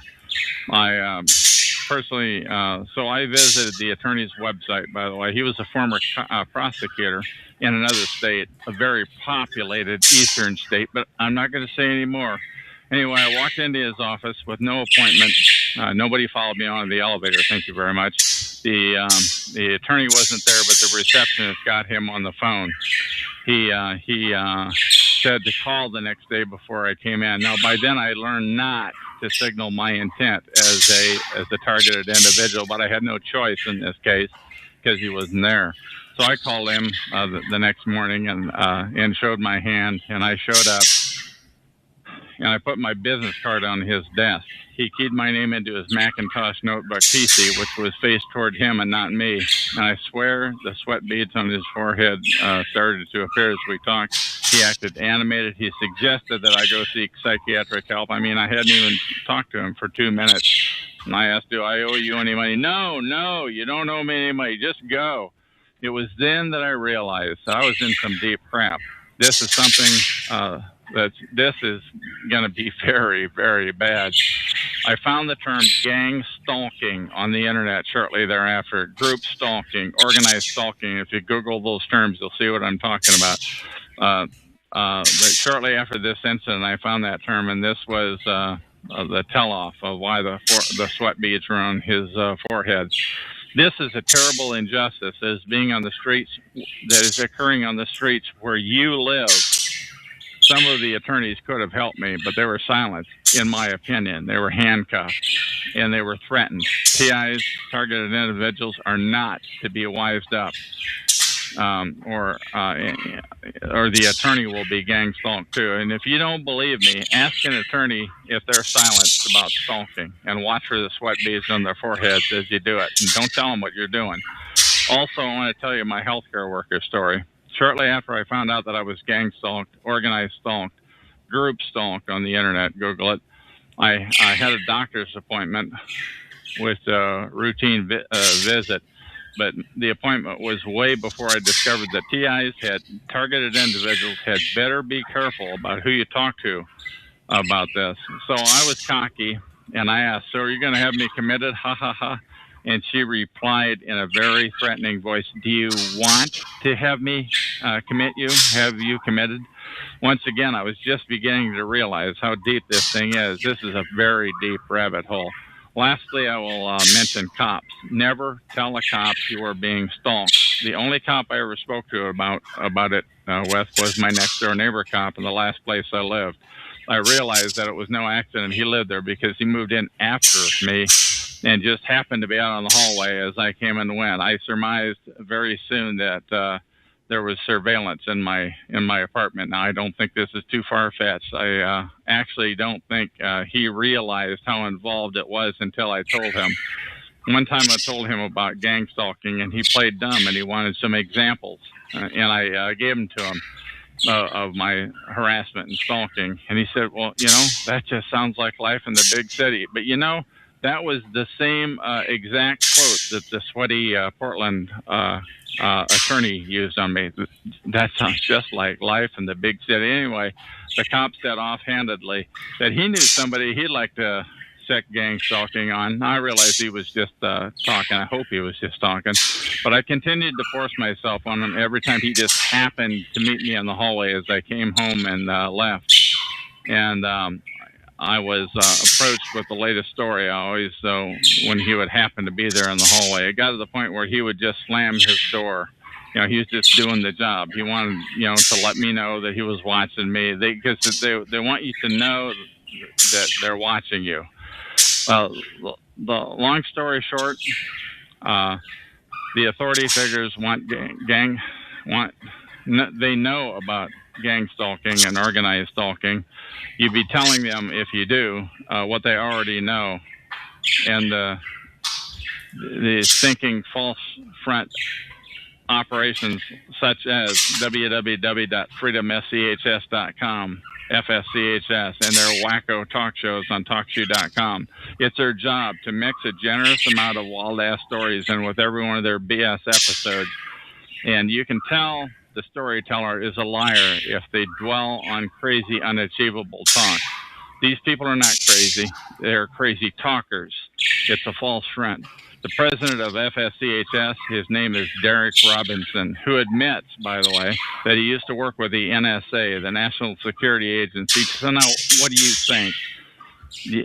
This is your call now. Is this the Fox watching the chicken house or what?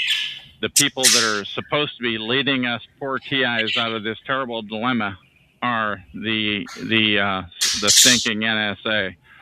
And FSCHS silences anybody who speaks out about on TalkShoe about their continual shenanigans. Once again, this is TalkShoe episode number 3020. Listen to my episode number 3019 for a few choice words I have to say about the stinking filth at freedomschs.com. Lastly, if you're a TI, a targeted individual, you probably have no friends. They've all been compromised or threatened. So ask yourself, why is such a big, happy family over at freedomschs.com? Because they're a stinking false front. That's why. And I say, they want to suck you into being a perp just like they are. If you're a TI, do not join them, because my experience is there's no turning back once you join them. And that is the end of this recording. Talk Shoe. Recorded live. Hello, my name is Chuck, nickname Van of Vancouver, Washington, USA. This is TalkShoe.com, call number 120297. This call is being recorded, and anything said will go into the public domain. Thus, everyone is entitled and encouraged to copy and republish any or all of this MP3 recording file. You do not need permission. No notification or attribution is necessary to find more of these public domain audios. Go to the top right corner of any TalkShoe.com screen and search for Vancouver or show number 120297, or click on the... Go ahead. Hang on. Or click on the purple top left Live Now button to see if the show is presently underway. The time out here on the west coast of the U.S. is 5:25 p.m. on Tuesday, August 21, 2012. This is episode number 3012. Now, once again, this call is being recorded, and right now I've got 8 or 9 callers on my show. So why don't you tell us again how you happened to come in here, please? Okay, well, as indicated to you before. Yeah, but we're being recorded now. We're being recorded now. So as you said before, I just wanted to get that in. What you said before, I'm asking you to repeat it because now it's on the recording and it's public domain. It'll live forever. Go ahead. Okay, all right. I was invited here via text message from a coworker verifying, and then it was implied that you were bashing truck drivers, and I came in here to hear it, and that's the reason why I am here. Okay, so somebody called you up, told you that I am a truck driver basher, and you called up, and then you started saying that I was. Why don't you go ahead and say some of the verbiage that you used when you called up, please, about paranoia and what have you. Well, no, the implication was that I was then told by several others also that you are paranoid and think the government is after you. No, wait a minute. Several others. Are you saying several other people have told you that I'm paranoid? Now, that sounds like a bit of a stretch. Then how do you imply a stretch? You're saying that several... could you come up with a number on what several means? Oh, at least 5 or 6 that I would be aware of. Okay, so 5 or 6 people told you that this is a paranoid show and somehow convinced you to call this phone number and to use your voice live for the eternity of mankind and to go live with us. Is that correct? Yeah. Okay, so why don't you tell me more? They said I was bashing truck drivers, which is a bit ridiculous because I don't even hardly know much about the profession, but they lied to you to get you to call into this call. Well, is that right? If you want to call it a lie, sure. Yeah, it's definitely a lie. Whoever sent you that text message. Now, how often do you get these types of text messages from a place like you got? I play with well, I get text messages every day from the leaders that I deal with on a daily basis to go into a conference room, like I told you before, and we talk about different things within the trucking industry. And we don't have solutions to help each other. We have 300 years of combined experience to be able to help us troubleshoot and solve problems with the trucking industry. Okay, now does it very often involve the harassment of people, or is it just, as you say, it's 98% truck issues? Correct. Okay, so have you ever done this type of a thing before? Have you ever called in and started calling people paranoid or things like that? Have you ever done anything like that before? No. Okay, so I mean, do you participate in stalking of people out on the street?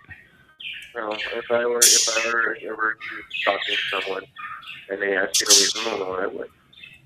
Right. Okay, I got that, but I'm asking not about leaving them alone, but I'm asking, do you participate in in your daily travels as you're out and about? Do you participate in stalking of people, of harassing, of bumping into them, mobbing, things like that. Do you participate in anything like that?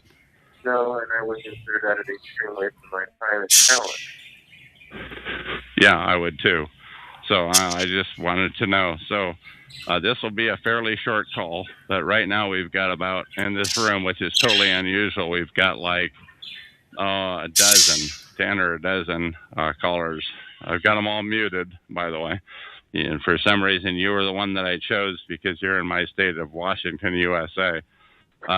Is there anything else that you want to say to the people who are going to be listening to this recording a decade or a millennium from now? Well, just treat and respect truck drivers with a lot of dignity and respect because we do things that you can't imagine. Say that again, please. A little more clear. You were breaking up there. Please respect and give truck drivers the respect they deserve because of the hard work we do. Only thing I have to say. I agree with that for sure. Okay. Washington, anything else that you want to say before I terminate this call? I'm good. Okay.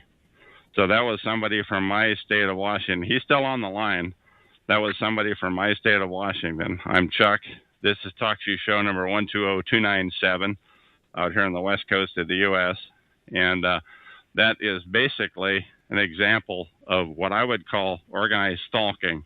And that is an example of how they duped that guy. They lied to him and told him that I bashed truckers, which is complete nonsense. I never bash truckers. I wouldn't do it. But they lied to him and got his participation in the stalking of myself, a targeted individual. Did I size that up about right there, Mr. Washington? Are you still there? Yes, Sam. I'm sorry. I was flushing the toilet, which I'm sure you probably didn't want to hear on your recording. Okay. So, yeah. Did I fairly well capture that about right? That they. No, I mean it could have been misinformation. You know, I can tell you that a lot of times that the text messages that I get, are come down from 6 feet, and and by the time it did have your plate operator when you were younger, how the yeah, I remember that. I remember those days. Have those text messages that you've gotten as you're out driving on the road? I mean, you drive what, coast to coast here in the U.S. or? Yes, sir, I do. Okay, so have you gotten text messages like that before where you've participated in activities or calls or what have you? Every day. Yeah. Okay. So, and what can I have an example, please, of some of those other activities that you may have participated in, please? Helping my fellow truck driver. That's all I do. I don't do anything else. Okay, but in this case, you called a phone number, which is area code 724-444-7444, and then you enter call ID number 120297 #.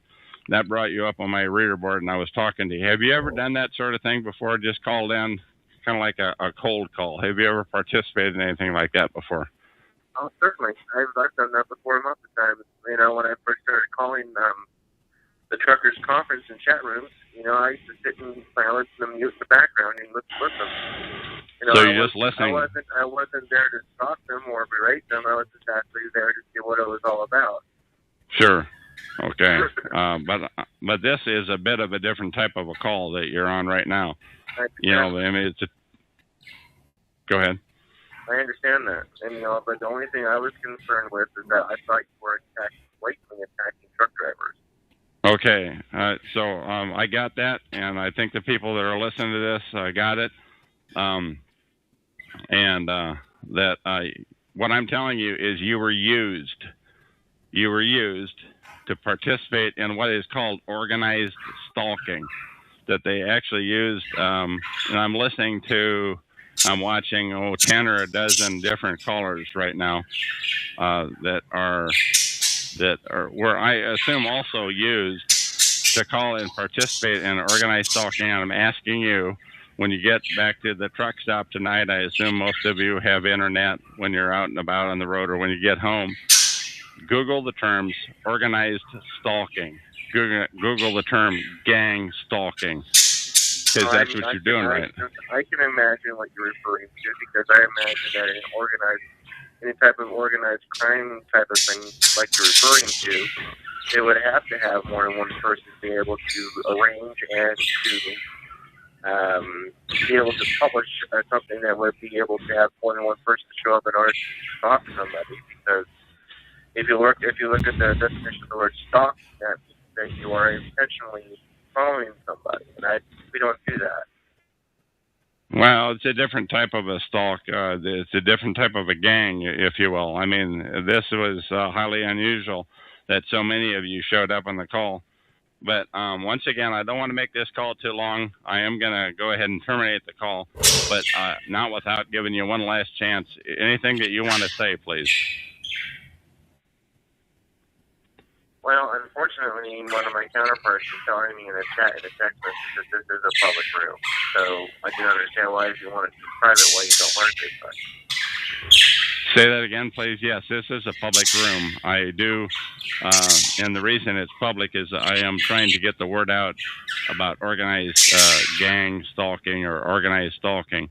This is okay. So while what you're telling me is that while you're talking to me on the phone, that you're receiving text messages on your a different cell phone or the same cell phone, or what's your setup there, please? Oh, I have a smartphone that is capable of doing everything that you're referring to, including when speaking on the phone. I can receive text messages and files and everything. So I mean, it's not uncommon that when I'm doing a project for my fellow truck drivers, I could do all at once. I don't have to get off the phone and get off the computer and do all that crap. I can do it live from the comfort of my driver's chair. Okay, now just one last thing I want to ask. You do realize that you were used. Do you realize that you were used and duped and lied to? You know what? I get used every day for a price practical joke. You know what? I'm not talking. That's legitimate. I mean, if they're paying you X dollars to move X cargo from A to B, then that's not the kind of used. I'm talking about you were lied to. You were duped. How does that make you feel? I mean, to call this. I don't agree, but that's okay. If you want to feel that way, you go right ahead. All right. And once again, I do want to thank my fellow Washingtonian for calling in and for going live on this conference call. My name is Chuck, and that is the end of this recording.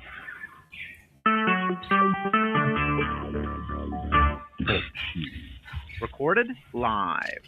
Hello, my name is Chuck, nickname Van of Vancouver, Washington, USA. Welcome to TalkShoe.com, call number 120297. This call is being recorded, and anything said will go into the public domain. Thus, everyone is entitled and encouraged to copy and republish any or all of this MP3 recording file. You do not need permission.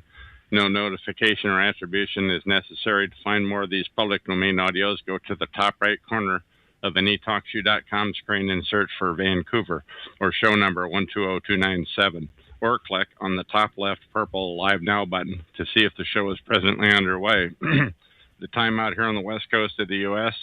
is 5:06 p.m. Pacific Standard Time on Wednesday, August 29, 2012. This is episode number 3022. As I said, it's by me, Chuck. The title of it is Masonic Silent Dagger, Organized Stalking, Scientology Fair Game. This monologue is about the lie. Now, the Freemasons, or the Masons as they call themselves, have a protocol known as Silent Dagger. Sometimes it's called the Secret Dagger or Slow Dagger, where they get targeted individuals to commit suicide by using their illicit Masonic lie protocol, where they tell lies to the community about the target over a period of years if necessary. You see, the Masons think it's really cool when they can get a targeted individual to suicide themselves. And if it doesn't work, ask yourself, will they kill them anyway? It's your call. Just listen to the rest of this first, though. But don't take my word for it. Do a Google search on these terms: Masonic, Mason Silent Dagger, Mason Secret Dagger, or Mason Slow Dagger. And remember, the truth is secondary to these guys. And the protocol is all based on lies. Google it. And don't be surprised if the flooders have gamed the real results and buried it in the search results. So keep looking and you'll find it. I have some examples, though. On this TalkShoe.com, show number 120297, about a week ago, on August 21, 2012, on my call number 3021, a mob of about 8 to 12 people suddenly showed up on the call. These people were not in the chat room. They were on the call only. Previous to that day, I'd had many chatters in the chat room, but only 1 to 2 callers at a time rather than the 8 to 12 who showed up on that day. These callers were listening to their telephones, not on their personal computers, I believe. And based on the location stamps, which is all I can see, they were all across the USA. I'm pretty sure that these 8 to 12 people were mostly truck drivers who had been lied to and coached. So I unmuted one guy at random, and his first words out of his mouth were, "I heard there was some paranoid person on here talking about truckers." So I muted him, and the second guy I talked to, paranoid, I suspect, was the first thing out of his lips. It may be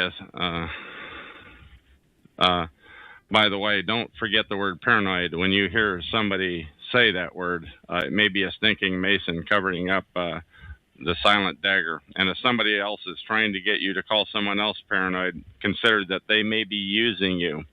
Anyway, I unmuted the third guy. And all I knew about him was he was from my home state of Washington, USA. Sure enough, the first words to come out of his mouth were paranoid. Now, I don't think it's a stretch to say that these callers were put up to the call mob, that these people were being used. And if I talked with them, they were coached to say the word paranoid in the first sentence.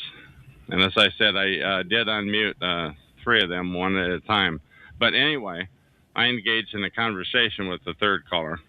You can hear that call on this TalkShoe call number 120297 on my call number 3021. That's 120297, number 3021 on at TalkShoe.com. The call is just previous to this one, which is number 3022. On that call, I clearly stated 2 or 3 times that it was in the public domain. And this call and my associated chat text too are in the public domain for the eternity of all mankind. But anyway, back to the third truck driver from Washington State, USA. He said he arrived here because he had heard on another call somebody say that this call was slandering truck drivers. Now, I assure you that was not true. And we spoke back and forth during the 13-minute call, number 3021. And was talking about perps tell people customized lies to infuriate people, which justifies their mobbing. Or if they're a retailer, it justifies poor service, rude behavior on the street, sometimes entry and exit of neighbors as you are leaving or coming or going from your home, and countless other mobbing issues. And by the way, if a perp makes a statement to a TI or rude behavior, and by the way, if perp makes statements to a TI or rude behavior right next to you, you may not even notice it. You, the average John or Mary Doe, may not even recognize it. It's that subtle. Even ministers may not recognize the behavior in their own church. I kid you not. I've had it happen in church, and I don't think anybody else knew it. Besides the harassment of the TIs, it's intended to be subtle.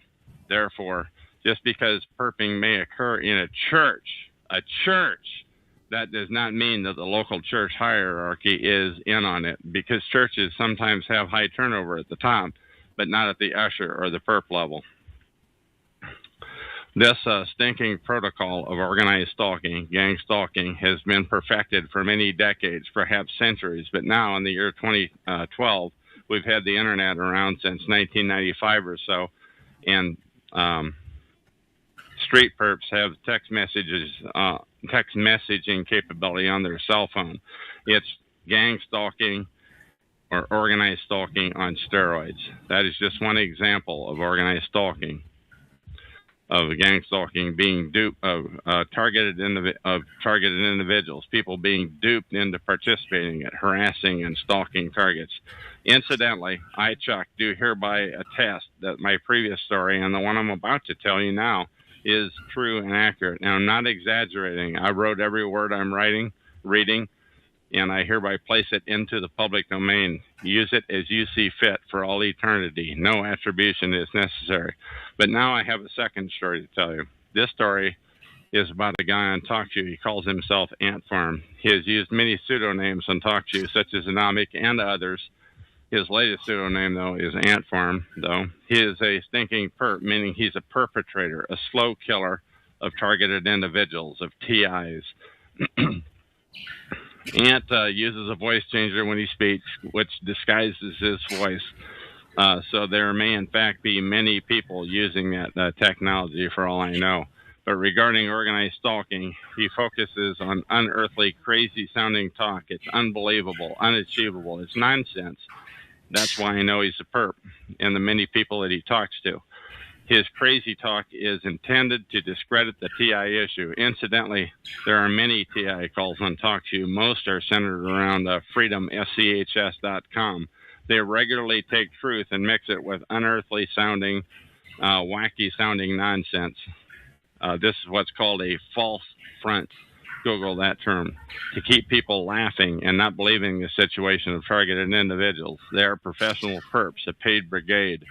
Anyway, one day, I was logged in as a guest, not myself, into Ant's chat room at TalkShoe.com on his show, and he was telling 4 to 5 derogatory stories about me. In each story, he had mixed some truth, some lies, some exaggerations, and he omitted some pertinent facts. Each story that Ant told had a shred of authenticity to it, but each story was clearly intended to demonize me. My ears were burning. Ant was making me out to be an unthinkably bad guy. On a couple of the stories, by the way, I was very proud of what he had distorted before he distorted it. And by the way, that doesn't matter to the perp filth such as Ant and the huge army like him. Perps have no soul. They are constantly telling lies about targeted individuals. Telling lies is their illicit job. I knew the real story, but on that day, Ant let me see into the soul of the perp machine using the Masonic silent, secret, slow dagger protocol. It seemed as though Ant was reading from a script, though, possibly one that a devious person had written. My ears were burning, but that's how the stinking perps demonize targeted individuals to other people. Super perps get otherwise good people to believe the lies about the TIs. They always lie in order to paint the target in a bad light, and somehow the stinking perps get neutral people to participate in perping of targeted individuals. Read my lips. I want to see a film on how they do that, like on YouTube, for example. Do the perps hypnotize their audience? How do they get people to blindly believe their lies? And believe they do. Sometimes these dupes look so mad that they have blood vessels bursting out of their forehead. How do the perps get them to believe the lies? I have to know that. I also think the perps tell customized lies to the person hearing them, like the first example, where the super perp was telling the audience of truck drivers he had lied to that I bashed truck drivers. Nothing could be further from the truth, but it didn't stop him from telling the lie. And he did such an effective job of telling that lie that he got 8 to 12 truck drivers flooding my room, ready to inflict revenge.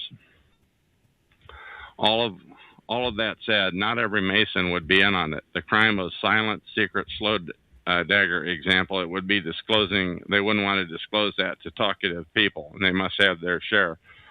They wouldn't want to wise them up on a crime so atrocious. After all, the Masons want everybody to think they're legitimate despite such outrages as what I am describing herein. But neither would low-level Masons be in a position to deny organized stalking either. So if a Mason is denying the practice online, denying that organized stalking exists, they are a high-level Mason, an accomplished liar.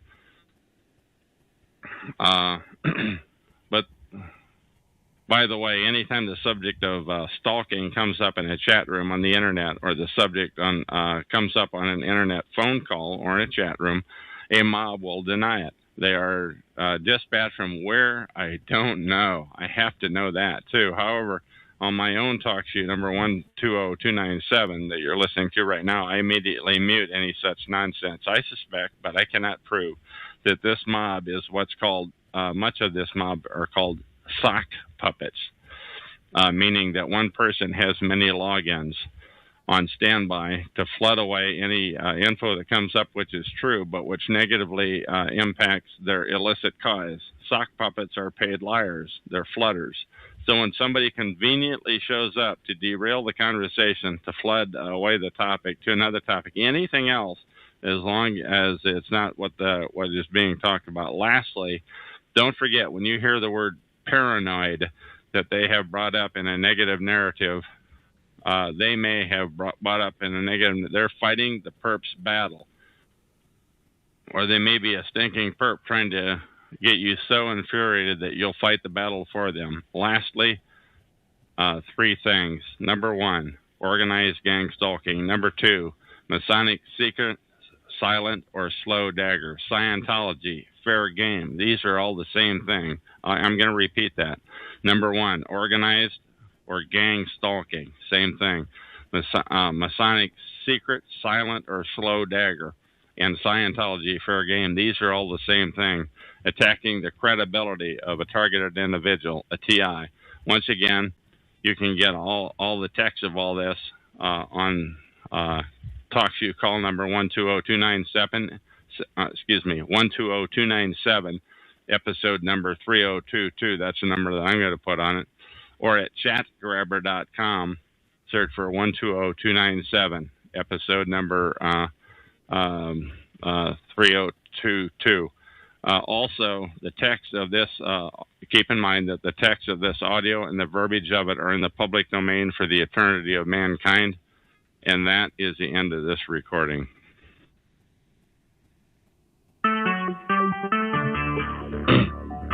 Talk show. Recorded live. Hello, my name is Chuck, nickname Van of Vancouver, Washington, USA. Welcome to TalkShoe call number 120297. This call is being recorded, and anything said will go into the public domain. Thus, everyone is entitled and encouraged to copy and republish any or all of this MP3 recording file. You do not need permission. No notification or attribution is necessary.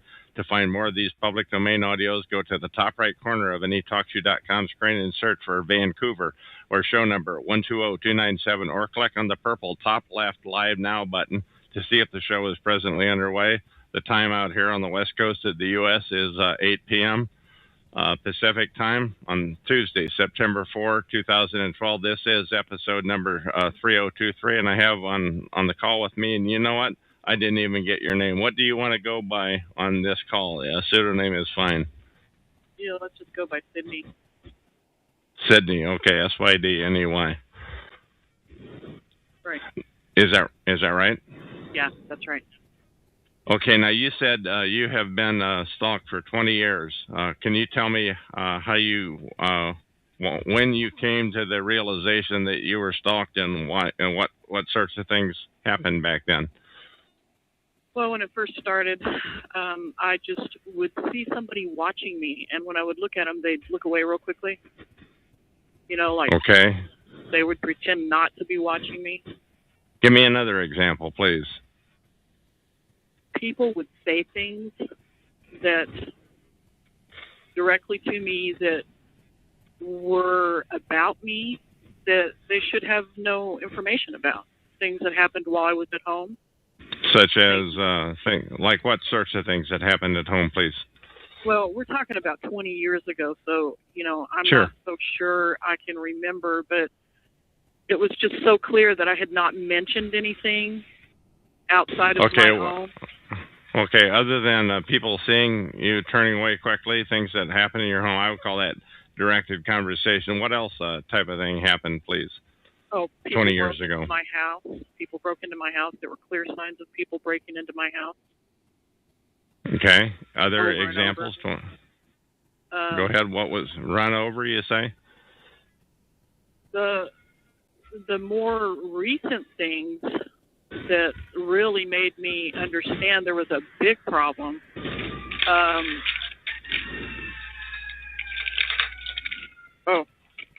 Go ahead.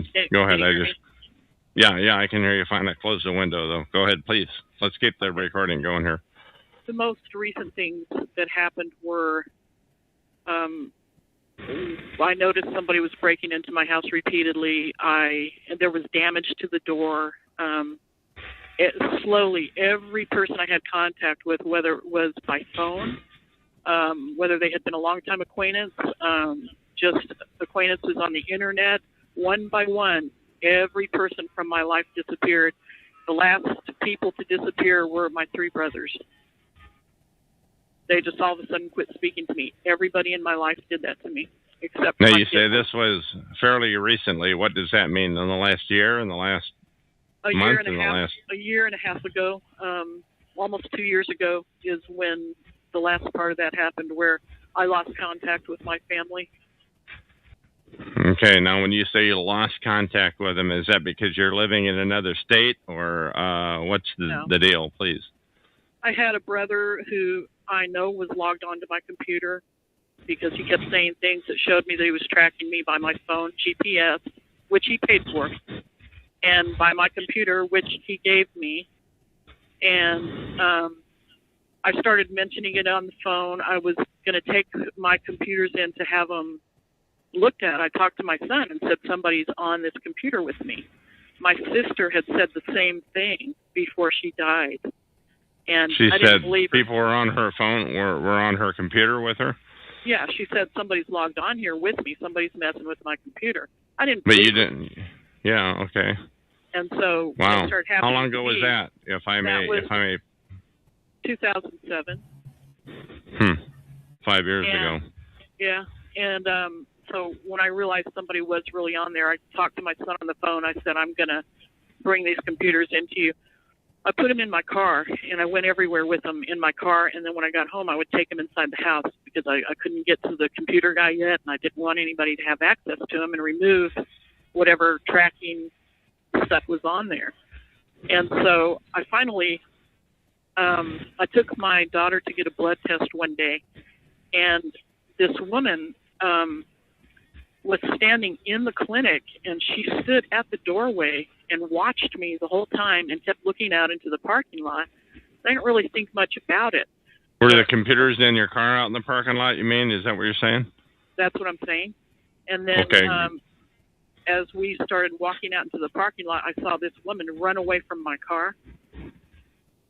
This woman was somebody who I had seen on 3 other occasions, and in a stalking way. And I recognized her, and so I went, oh my what God. kind of way was she stalking you, please? Okay, This woman that was running from your car. I kept trying to change my phone because I knew I was being listened to. So one time I went into Target. I mean, I had these people following me all over the countryside. And I never told them where I was going. I would just haul ass and try to beat them somewhere. And everywhere I'd go, they'd be there. Now, So I when you showed up- say over the countryside, are you talking within a 20, 40-mile radius, or are you talking about 2, 3 yeah. states away? About that 20 to 40-mile radius. Okay. And they were so- there before you? Yeah, they were either there before me or they were right behind me the whole time. And at first it was the same cars over and over, and so I recognized them. I knew that it was happening, but I didn't really let on that it was happening. And then when I started letting on, they started changing more cars, and it got to be 15 or 20 cars at a time were with me. I called them my posse. So there were 15 to 20 cars that were tailing you at the same time? Yeah, absolutely. Wow. Some were in front, some were behind me. I had a couple of incidents where they tried to scare me by coming up on my bumper and, and they would glare at me, and it was just crazy stuff. So back to the lady that I recognized. When I saw her, I realized that this was the same person who had been stalking me. And so I took my computers. I tried to hide them in a box as I was moving stuff back and forth in and out of the house. And I thought maybe they wouldn't see what I was doing. I took them out. I unscrewed a bench in an RV. I put the computers in there. I screwed the top back on the bench. When I came back the next time I looked at them, the wood had been broken.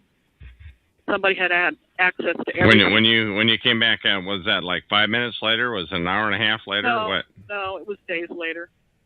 Oh, days later. Okay, all right. I thought I had done a good job hiding them, but they, obviously they were watching me. So. Okay. Now, what other? You indicated earlier before we started this call they were steps ahead of you. Can you give me an example of what you mean by that? Yeah, every time I went anywhere, they would be there, and there would be somebody, like in the grocery store. This guy would be whispering, and I would look over at him, and he'd just grin at me, and everybody would be looking right at me. So he was messing with you. Oh yeah, I would go to get gas, and my card would never work. If I was in this little town, my card would never work. Oh, your card, your gas card,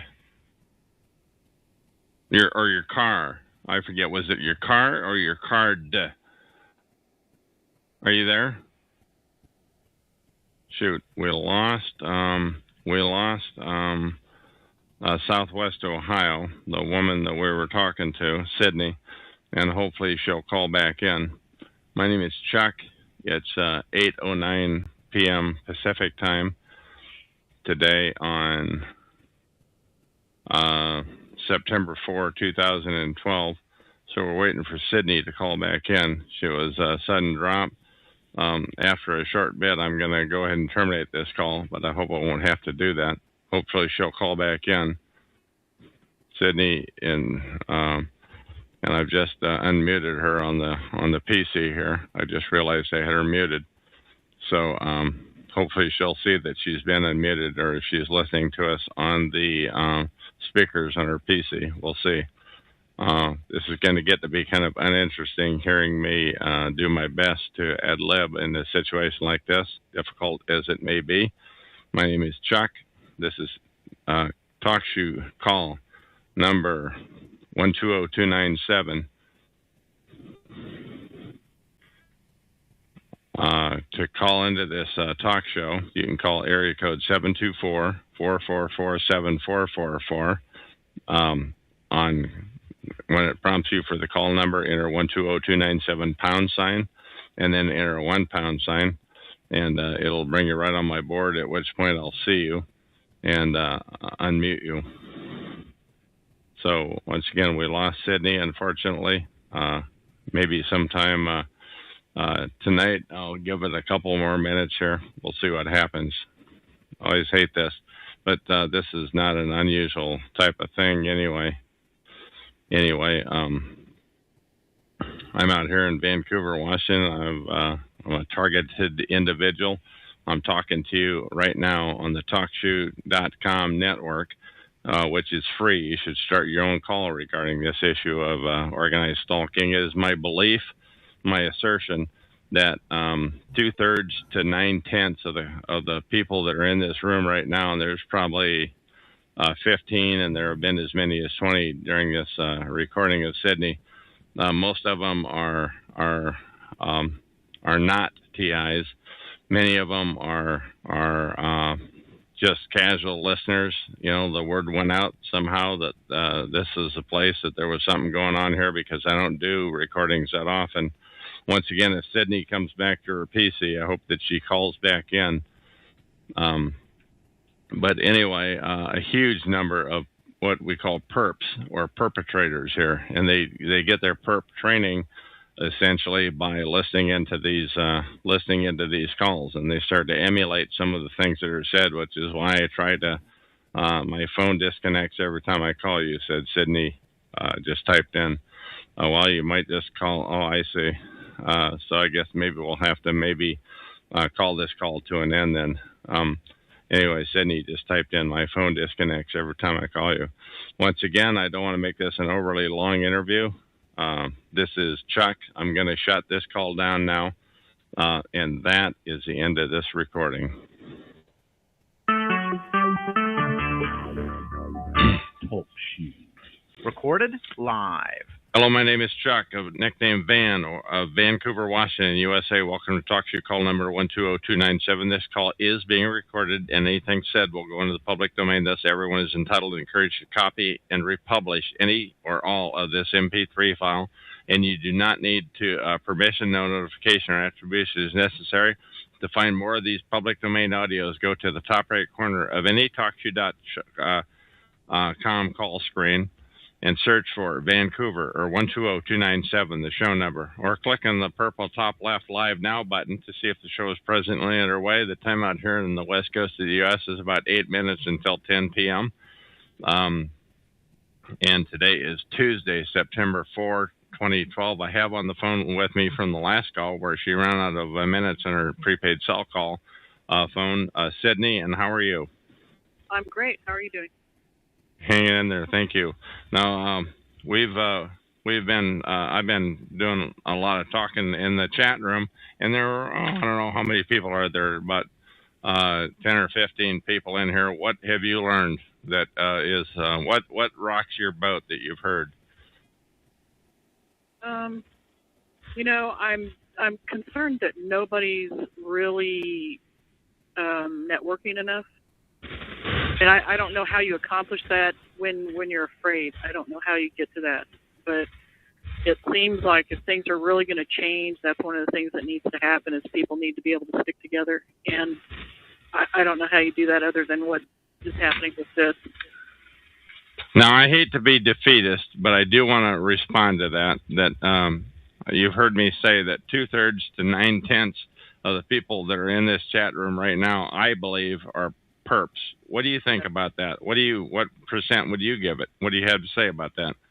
Well, I think you're probably right because I feel that everywhere I go, the odds are the same. That happens. Which is that I'm around are maybe 50% of them are perps.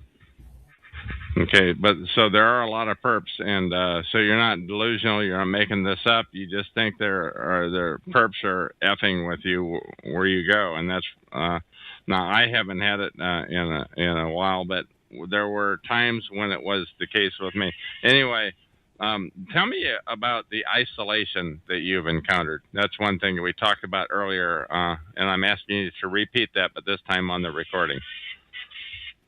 Well, I haven't actually been able to talk to anybody for a couple of years because there are only 3 people that are close to me, and of those 3 people, I live with one, and the other 2 are so tired of hearing about it that whenever I bring it up, they want to get off the phone. And my family's deserted me. All my friends deserted me. Everybody completely deserted me. So I've been in isolation. We stayed home for 8 months in our house in order to keep people from going in there and messing with our things. We kept one of us in the house at all times.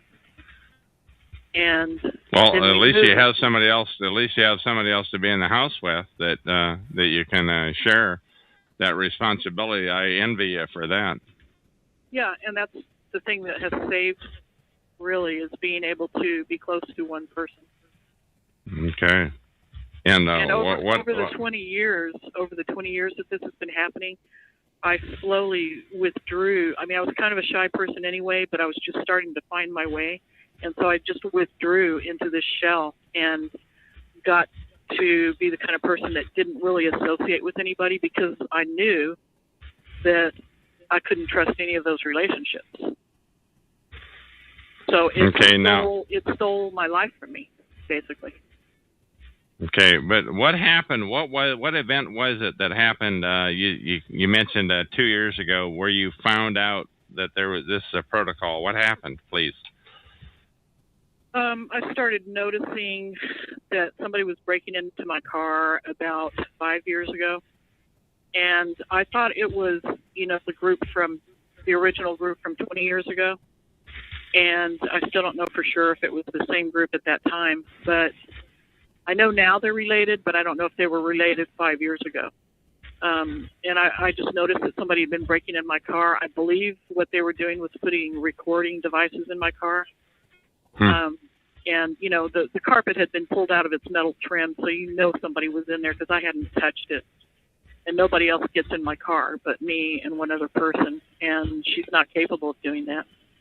But you said And- something about 2 years ago. You had mentioned 2 years ago that at what point did you become aware of the term organized stalking or gang stalking, please? I didn't even find out about that until I had left the situation. I became aware because people started treating me differently in all of the stores in this small town. And things were happening on my computer that I didn't do. I Like knew what that types of things happened on your computer that you didn't do, please? things would disappear, and then people would talk to me about things I had been looking up on the computer that I didn't mention to anybody. Oh, like you were Googling, you mean, or what? Yeah, I was Googling things, and then people would mention them. And people would make comments like they had been part of my conversation on my phone, which was absurd because, you know, I know who I talk to. I don't talk to that many people, and I never have. So I knew what I said to which people. I know that one of my brothers was tracking me. He's the one who paid for the phone. He's the one who bought the computer. I noticed my house had been broken into because the door jamb was split. Somebody had split it trying to get in. I talked to a cop about it, and he would not file a report for me. He said not to file a report, to collect evidence first. But at one point, you made the comment. At what point, I'm trying to drive in on it, did you realize recognize the term gang stalking, organized stalking? At what point did you come up to a term, and how did you come across that? Last May, when I got set up again with the computer, I started Googling stalking, and I was Googling bullying and ostracizing, and I found the terms organized stalking, gang stalking. So it was May 2011. That's when you Right. when you really wised up. Am I putting words in your mouth by saying that you wised up about it? No, that's exactly what happened. I thought they just hated me and wanted me to leave town. I didn't realize it was some sort of program, you know, some sort of agenda-based thing besides just trying to kick me out of town. Now, did your targeting increase after that happened, or did it about stay the same? Did it decrease? What do you have to say? Which time are you talking about? At what time? May of 2011, when you finally wised up to it. No, what's happened since then is doctors have blacklisted us. I've seen people here and there. Things have gotten to be less, like they're not as careful about it, but there are fewer of them. But they're still there. You know, there's no question that they're still there, and they still want you to know that they're there. So they're there, and they want you to know they're there. These people that are screwing with you. Is that what you're saying, please? Absolutely. Okay, now how do you know? Go ahead. Go ahead. It wouldn't be effective if you didn't know about it, you know? But you didn't know about it 18 years ago or 15 or 12 years ago, and it was, how is it different now than it was then, please? I think it evolved into something else. You know, I mentioned it to an associate of mine who said, yes, I believe you, and as we talked about it, she said it's just something that got out of control. And when was this? When was this that you mentioned to that this was associate? 20 years ago. And that told me that she knew about it and that she knew what was happening. And our relationship pretty much ended right then. Now, you mentioned that at one point, and I'm sorry to bring this up, and let me know if you want me to change subjects or what have you, but you mentioned at one point in our conversation that you saw a therapist and that you felt that your stalking may have increased at that time. Could you elaborate on that, please? Yeah, I was just trying to find somebody to talk to. I was depressed and I was in a bad marriage, and you know, I was irritable with my kids and I didn't want to be that way. And so I called a hotline And this woman said, I didn't have any money. I told her I didn't have any money. She said, well, I can find somebody for you. Have you ever heard of this organization? And I said, no, I've never heard of it. And from that time on, I started having somebody following me. But it was just, actually, the therapist was seen 3 times following me. And, you know, odd things would happen. I would just see people watching me, and when I would look at them, they would turn away real quickly. And it really felt like it was pointed right at me. People knew things they shouldn't know about my life, things I hadn't discussed with them. And they made a conversational comment about it. Is that what you're saying? Yeah. I mean, well, you know, it's almost like they forgot that they weren't supposed to know, and they would bring things up to me that they weren't supposed to know. So they kind of forgot that they were talking to me about it, and they weren't supposed to know. And it was just too bizarre, you know, but how... Okay. Go ahead. So, but you think it was because it may have started because you contacted a hotline. Right. And there was an organization in place that had an agenda, and they thought that I fit into that agenda, and I believe it was either research-based through a university or research-based through something else. And I don't know what that something else would be. But your therapist actually that the hotline turned you on to was actually doing the following. Is that what you're saying? Yeah, that is what I'm saying. And she wasn't the only one, but I did see her. She came out to my house, not actually to my house, but a couple of miles from my house, 20 miles away from where she lived. She came into my place of work with a wig on. And at the end of all of this, she was in the car that she had bought about 15 years ago and was right in line with the stalkers following me around.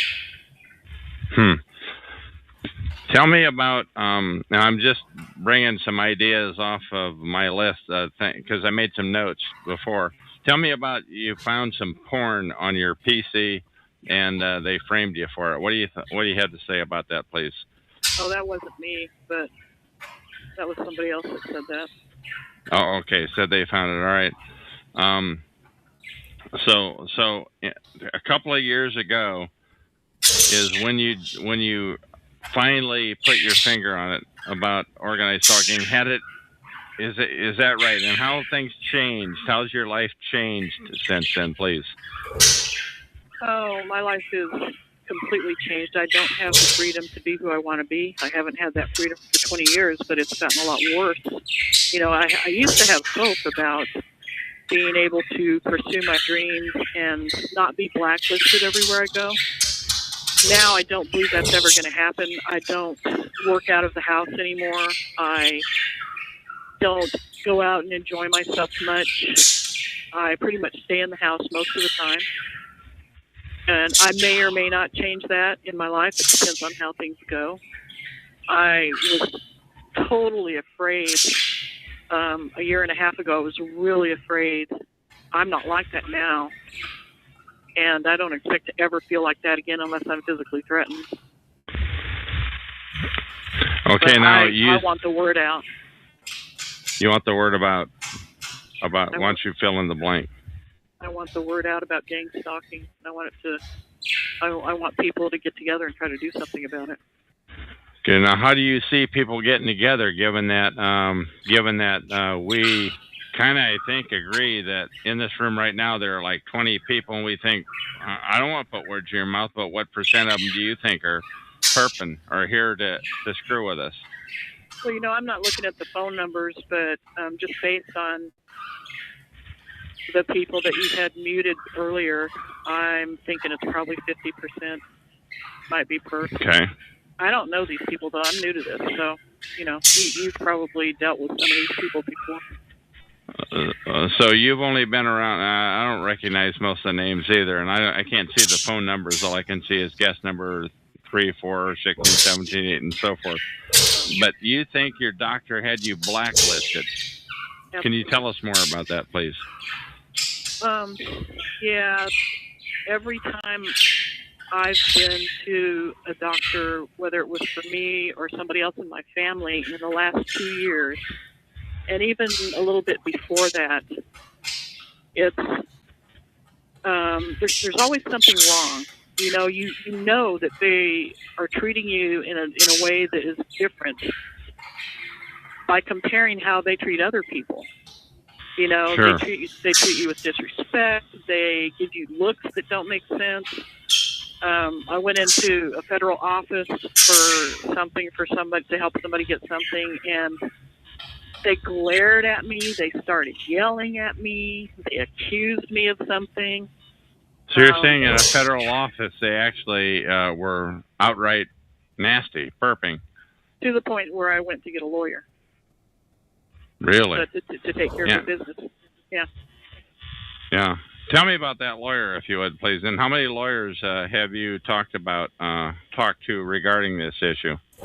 Well, I only have talked to that one. I tried to talk to another one, and he immediately started treating me like I was a beast of some kind, and would not listen to my story. Basically sat there and told me he didn't believe anything I was saying. And that lasted about 20 minutes, and then he asked me to leave. And I was very calm, very passionate. I gave him the facts. I said, this is what's happened, and he was prepared for me. I could tell that. When you say he was prepared for you, how, in what way, please? I believe that he had been contacted and told something. I don't know what he was told. Nobody's ever told me what it is.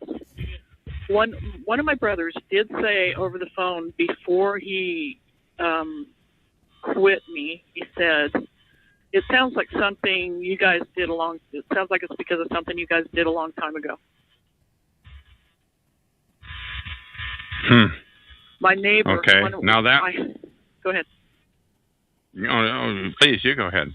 You're going to talk about your neighbor. Before I moved, there was one neighbor who, when I was walking my dog out next to the fence, she bent over and pretended to be picking weeds. And she said to me, if you guys need any help for anything, let me know. But she pretended to be picking weeds, and that's not what she was doing. She was just trying to look like she wasn't talking to me. So she was trying to help you. She was helpful. She was, but I couldn't get her involved because I didn't want what was happening to me to happen to her. And so I didn't get her involved. There was no way we could win against the whole town. And there was no point in getting her involved. Okay. Now the lawyer that you talked about was sounds like the first lawyer. What about the second lawyer regarding this service that you got, harassment in a federal office? Tell me about that lawyer, could you please? That lawyer was through legal aid and was available for people who are disabled. And when I went in to help somebody get services, the clerk started telling my business to the whole room. I mean, he was yelling at me. He was yelling out all my business. He asked me a question, I tried to explain why I had done something. He started shaking his head and glaring at me, and obviously didn't believe me. And I just said, I think I'm just going to handle this by getting an attorney. I didn't get mad or anything. I just said, I'm going to handle this with an attorney. And I left.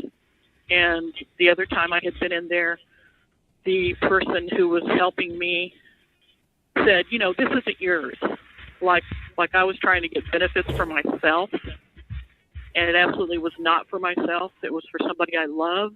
And I don't even know why he said that, except that I believe I'm blacklisted everywhere I go. Okay, can you give me an example? Yeah, can you give me an example? I realize there's never any proof when you're a TI, a targeted individual. But can you give me an example of another place where you've been to where you felt blacklisted, please? Well, I used to go try to get gas in this little town, and every time I would go to get gas, it started slowly. First, it just happened once in a while, but then it got to where every time in this town I stopped to get gas, my card wouldn't work. The clerk was not letting it go through. And they would make me go into the store and pay. And so I started getting gas outside of town, like a few miles away. And that worked. Every time I did it outside of town, it worked. When I would go into the grocery store, I would have people push their baskets right up against mine and sort of push me forward.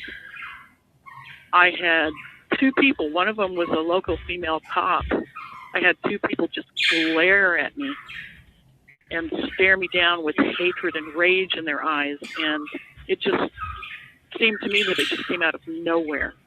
Did you ever get the impression that they were told a story about you, or that they believed, or what do you think? Oh, I know they were told a story about me, because when part of the time when I went into the grocery store, this happened twice.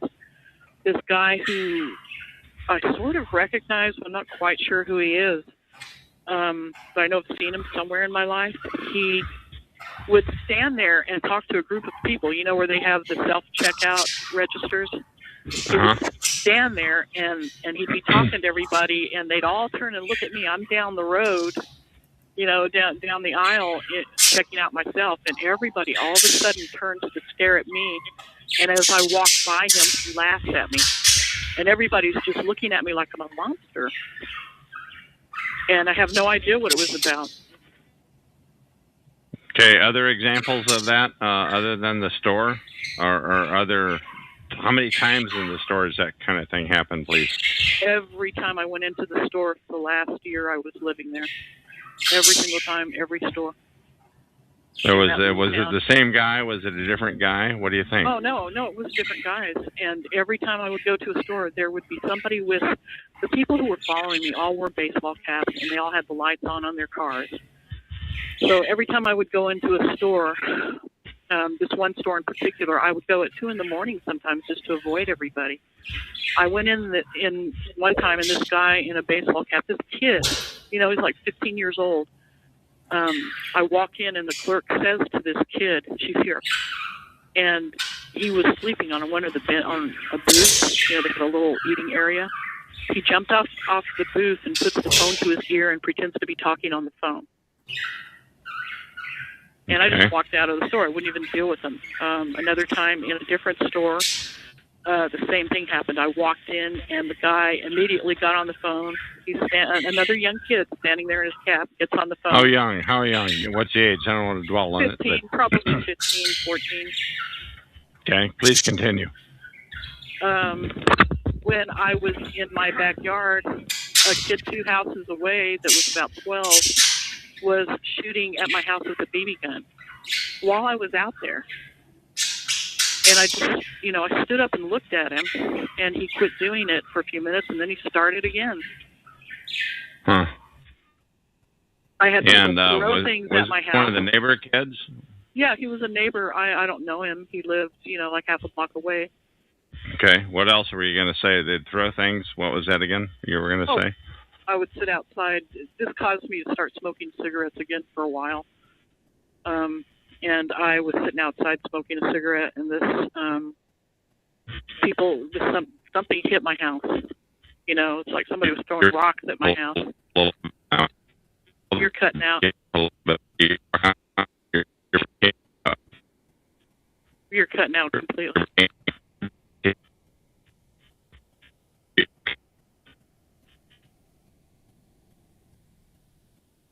I guess I've lost you. I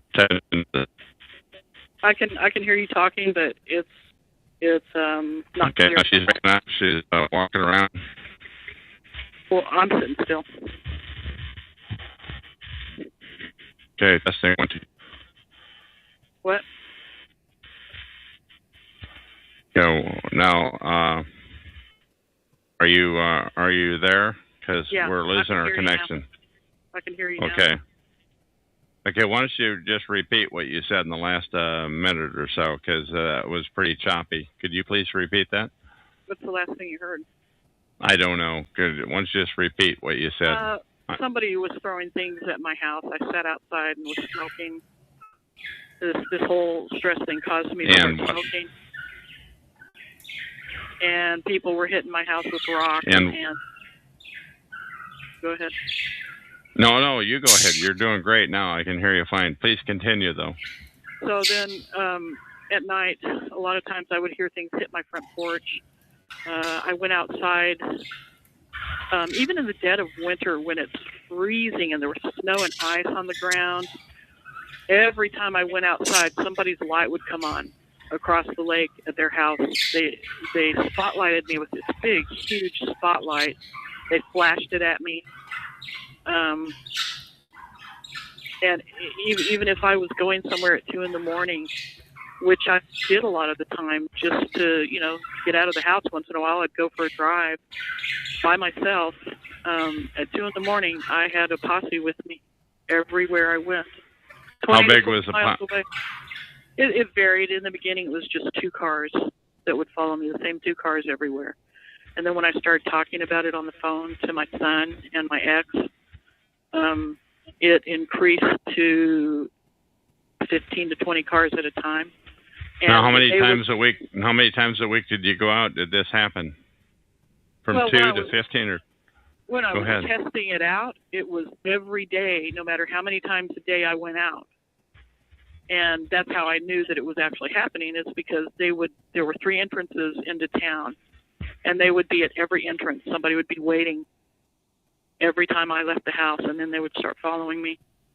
And they were, most of them in the beginning had fire insignia, the fire department insignia on their cars. So, like, do you have a volunteer fire department in your town, or what? Yeah, it was a volunteer fire department, and I also was right next to the Air Force Academy, and right next to, apparently, all the stuff I've been reading about lately, where they've done, psychological testing and, all kinds of things like that. It's just a hot area, I think. Now, a lot of really strict Christian people, a lot of Mormons, and a lot of Jehovah's Witnesses. The Mormons, the Jehovah's Witnesses were in my neighborhood, and they were definitely in on it. I recognized some of them in the group. I recognized a person from Denver where I worked. Somebody from Denver from my work was two different cars were part of the stalkers. So, now how would you know that they were Jehovah's Witnesses or Mormons? Oh, because the Jehovah's Witnesses came to my house to try to recruit me. And so that would be 1 or 2 people, but if you're talking about stalking, we'd be talking about quite a number of people. I'm just asking. Well, how you might have ascertained the fact that they were Jehovah's? Because they told me they were, and I talked to them. And yeah, but you only talked to 2 of them. There must have been. How many do you think were in on the stalking? I don't know. I have no idea. I'm just asking. All I know is that it was my neighbors. And there are a lot of Mormons in that town and a lot of Jehovah's Witnesses. And I know that my neighbor the neighbor next to the guy with the BB gun was one of the Jehovah's Witnesses that hung out with the one who used to come to my house and try to recruit me. And they kept saying, I suspect it's partly about my daughter. I think that I got put on a list. I made somebody mad and I got put on a list. And I think that somebody just went crazy with that to get revenge. Okay. Now, why would you be put on a list because of your daughter, if I may ask? Well, because I care for her. She's disabled and I care for her. And, I've never even spanked my kids. Not once in my life did I ever spank my kids because I believe violence breeds violence. And we just don't have that kind of relationship, And but I pissed somebody off. Go ahead. I pissed somebody off whose husband is an EMT, and in that small area, all the EMTs and the cops and the firefighters know each other, and they're all buddies. Of course. It's a good old boy system.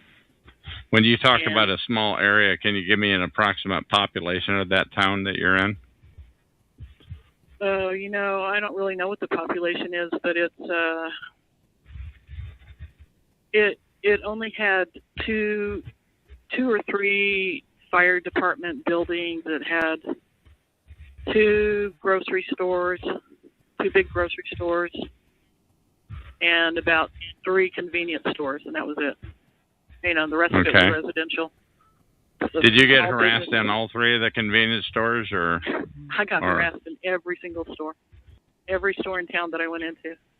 Now, was it the employees of these stores, or was it just people that were customers? It was mostly the employees. And, it's not like I ever knew them or even talked to them in a bad way or anything like that. I just went in and did my shopping, and all of a sudden everybody was really nasty to me. And they kind of looked at me like I was a freak. Now, when you say all of a sudden, what do you mean by that? Or did they do that from the first visit, or did it happen after 12 visits, or what say they, please?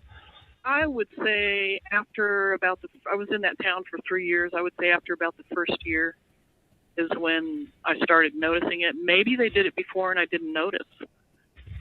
But then, all of a sudden, during the last year I was there, it was all the time, everywhere I went. Yes. Okay. Now, how far away did you get from this town? Did you travel? Did it happen at different towns, at varying distances away?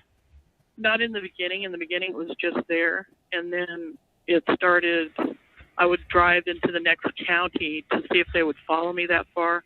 And at first, they didn't go there. But then, after a few weeks, they started following me to that county. And then I realized it was happening as I was going into Denver, which was about 45 minutes away. And so it ended up being everywhere I went. Before I left that state, I stayed in a hotel for a few weeks, and it was happening there. It was the same people, one of the same cars, when I went to the hotel, was stalking me in a grocery store in Denver. And how were things in Denver for a new arrivee such as yourself, who just came there from 45 miles away?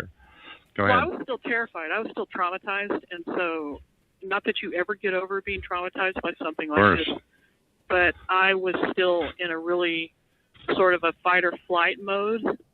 And so I stayed in the hotel the whole time, and I had to be with my daughter all the time anyway, but I stayed in the hotel, and I would step outside the door and smoke a cigarette and go back in. I would go to the grocery store and take care of business and go back in. I was waiting for my car to be repaired, and which, by the way, was a big nightmare from 2 years into that, from 2 years before I left until right now. My car's been sabotaged at the mechanic. What? By the mechanics or by somebody else? I think it was by the mechanics.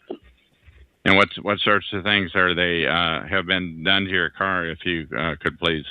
Well, they never fixed it. It had problems. It was misdiagnosed 6 times for the same thing. I took it to three different places in that small town, and every time I took it in, they misdiagnosed it, and 2 of them refused to fix it. And it wasn't like it was a big deal. I was going to pay for it. There was no problem. You take your car in, you pay somebody, they fix it. Can I ask you what the problem was, please? With the car? Oh, I had several problems. One was a U-joint, which got misdiagnosed and not fixed until the very end. I had a radiator problem, which was misdiagnosed and not fixed. I had a problem with my sway bar, which was misdiagnosed, paid to fix, and not fixed. And that's the problem that kept me in the hotel for 2 weeks. That never got fixed. It was halfway fixed, but, it was just a constant thing. Can you just tell me what year the vehicle is and what year this happened, please? The vehicle is a 98, but, it's not... These problems that could have been fixed, I know a lot about cars, and these are problems that actually could have been fixed. They just didn't do it. I had the same problem with a strut. You know, how many times do you replace a strut? 3 times in a period of 3 months? Seems unreasonable to me. So they were gaming you, these repair agencies. Now, how many different auto repair shops were involved in this, please? 4, 5, counting Pep Boys, 5. And this is in your small town or in Denver, please? There was one in a town about 10 miles away. There was 3 in the small town, and 1 in a town about 20 miles away. Now, I'm going to leave this totally up to you if you feel like, and remember, this recording is going into the public domain, and I can tell you right now, it's right up there in my top 25% of my quality recordings. But I'm telling you, I'm probably not going to pull this out of the public. I'm not going to throw this recording away like I do about half of what I do. That said, do you mind telling us what town you were in that 3 of the auto agencies or auto fix-it places misdiagnosed and what have you, and where you received bad service? And I'm sorry for such a long question. Well, I don't know. What do you think the repercussions of something like that are? I don't know. Let me tell you that nobody that I've ever interviewed has said their stalking and harassment has gone down because of it. You know, my own experience is I'm a different kind of a guy because I have a talk show and I speak out about this thing all the time. So I don't know. I don't know what the repercussions would be. Well, but the truth is they know where I am. You know, there's no doubt in my mind that they already know where I am. The perps. Exactly. And so it was Palmer Lake, Colorado. But okay, it and included Palmer people in Denver and Colorado Springs and Castle Rock. The whole line from Denver all the way down to Colorado Springs. Okay. All right. I thank you for disclosing that, and I think that's about as deep as we want to get into any disclosure. But it doesn't sound like anything that's purely isolated to that area, because I've heard these types of things, although yours would be one of the more shocking stories. I've heard these types of things in other towns. What other sorts of things have happened to you? Let's have some other examples, please. My neighbor, the day that I think I told you in the last segment that the cops were buzzing me all day long, I called my neighbor over and I said, I am not saying that you know who's doing this or that you're involved in it, but just in case you are, I would like for you to let people know that my daughter does not deserve to be treated like this. Whatever you people may think I've done, it's nothing to do with her. She's defenseless. She's innocent. And it's just unbelievable to me that you would put her through this. And that night, after a certain period of time, absolutely nothing happened. I went out. Nobody followed me. I went out twice. Nobody followed me at all. When I came home, nobody bothered me. Nobody was bugging me at all. And I was just shocked, you know. And the next day, she came over to talk to me again, and she goes, well, last night must have been a relief. And this is it. Go ahead. That absolutely confirmed that she was involved in it.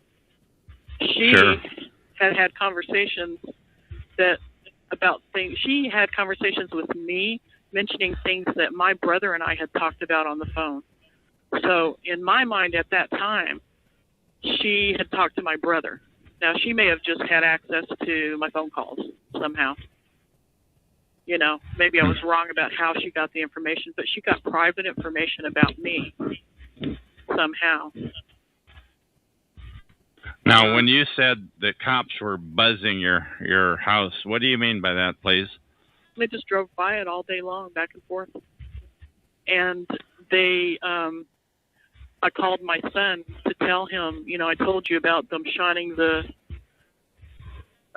laser at me.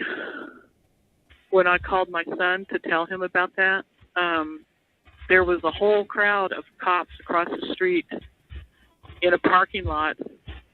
And I actually broke down and started crying on the phone when I was talking to him about it, which is rare for me.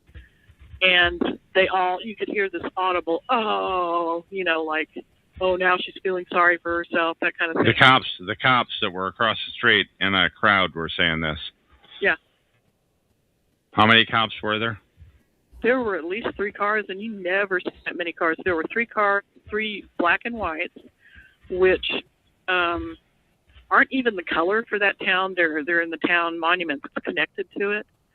And there was the SUV, the big white SUV was there.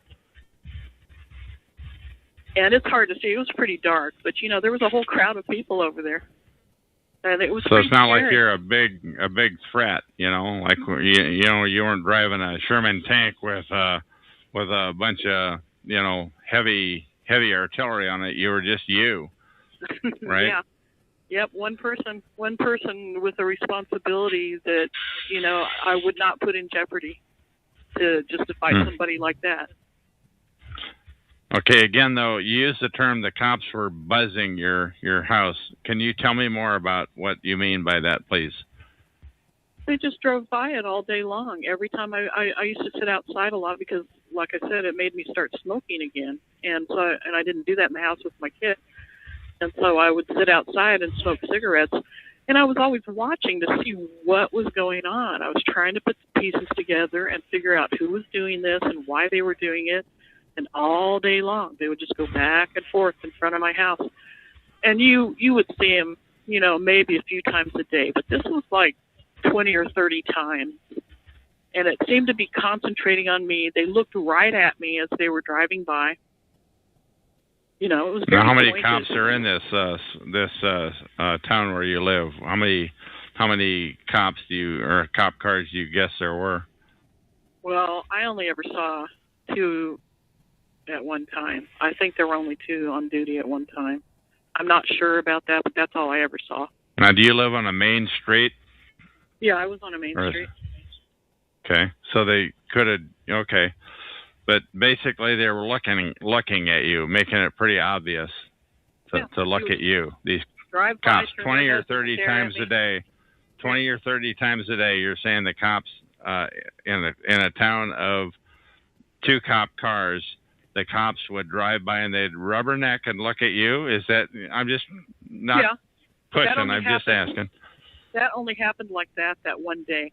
The rest of the time, they just went about their business. Okay, so it was one day, 20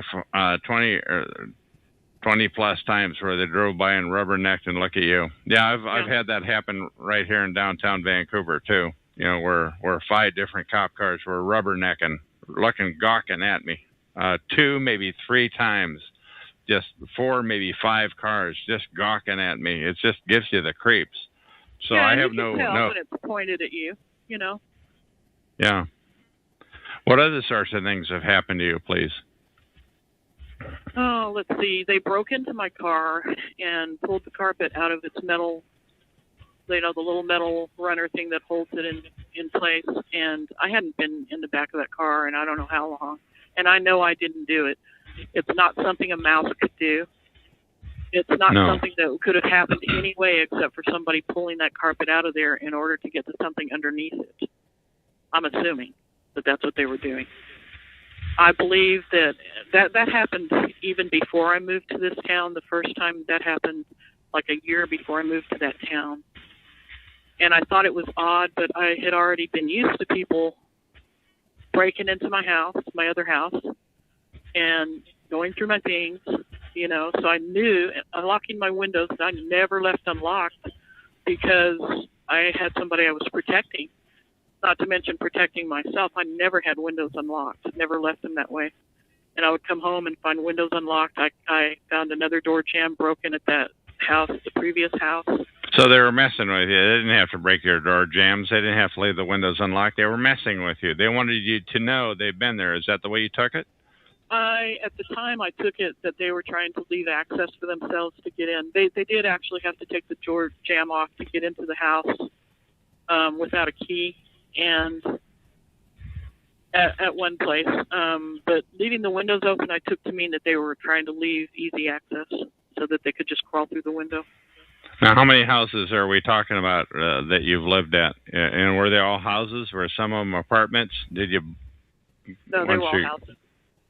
They were all Okay, houses. We're talking about 4 different houses that I'm sure people went in and out of. Okay, now did you rent these houses? Did you buy them, please? No, they were all rented. And I had, for most of it, I was married. You know, the last house and the one before that, I lived in most of the time by myself. Well, not by myself, with my daughter. And so, you know, okay. my ex was always there, and part of the time my son was in these other houses too. Okay. And I think they go after people who are by themselves and who don't have many connections. Okay. What other issues do you want to talk about? We're rounding off to closing the interview down, but I want to give you plenty of opportunity to bring up any other issues that you have to say, please. Well, you know, I think that one of the things I think is really important is that the people who do this are lacking in self-esteem. I think that they are angry. I think that, like you say, they're killers, that they've probably caused many people to die by ruining their lives, by breaking their hearts, by physical assaults, by taking everything they value from them. I doubt that many of the perpetrators would be able to survive a lot of these things, as well as a lot of us have. And I think that they purposely are making things worse in this world. I don't think anything they're doing is cleaning up the riffraff. I don't think it's helping in any sense of that word at all. Oh, what about these volunteer fire department guys? Do you think, you know, did they know about all this, the far-reaching effects of what you just described? Do you think they knew? Do you think a rational person could not know that I think the agenda is to push somebody to their death. I believe that that's the agenda for whatever reason, and I don't know who put them up to it, but I really do believe that that's the purpose of it. Now, how many other people? Go ahead. Because, you know, I mean, I'm a pretty strong person. I've spent a lot of time by myself before all this stuff started happening, and that's why I think I was able to survive it better. But I think it did make me act out some, you know, and if I hadn't been strong, I think that it could have pushed me over the edge, and I think it pushes a lot of people over the edge.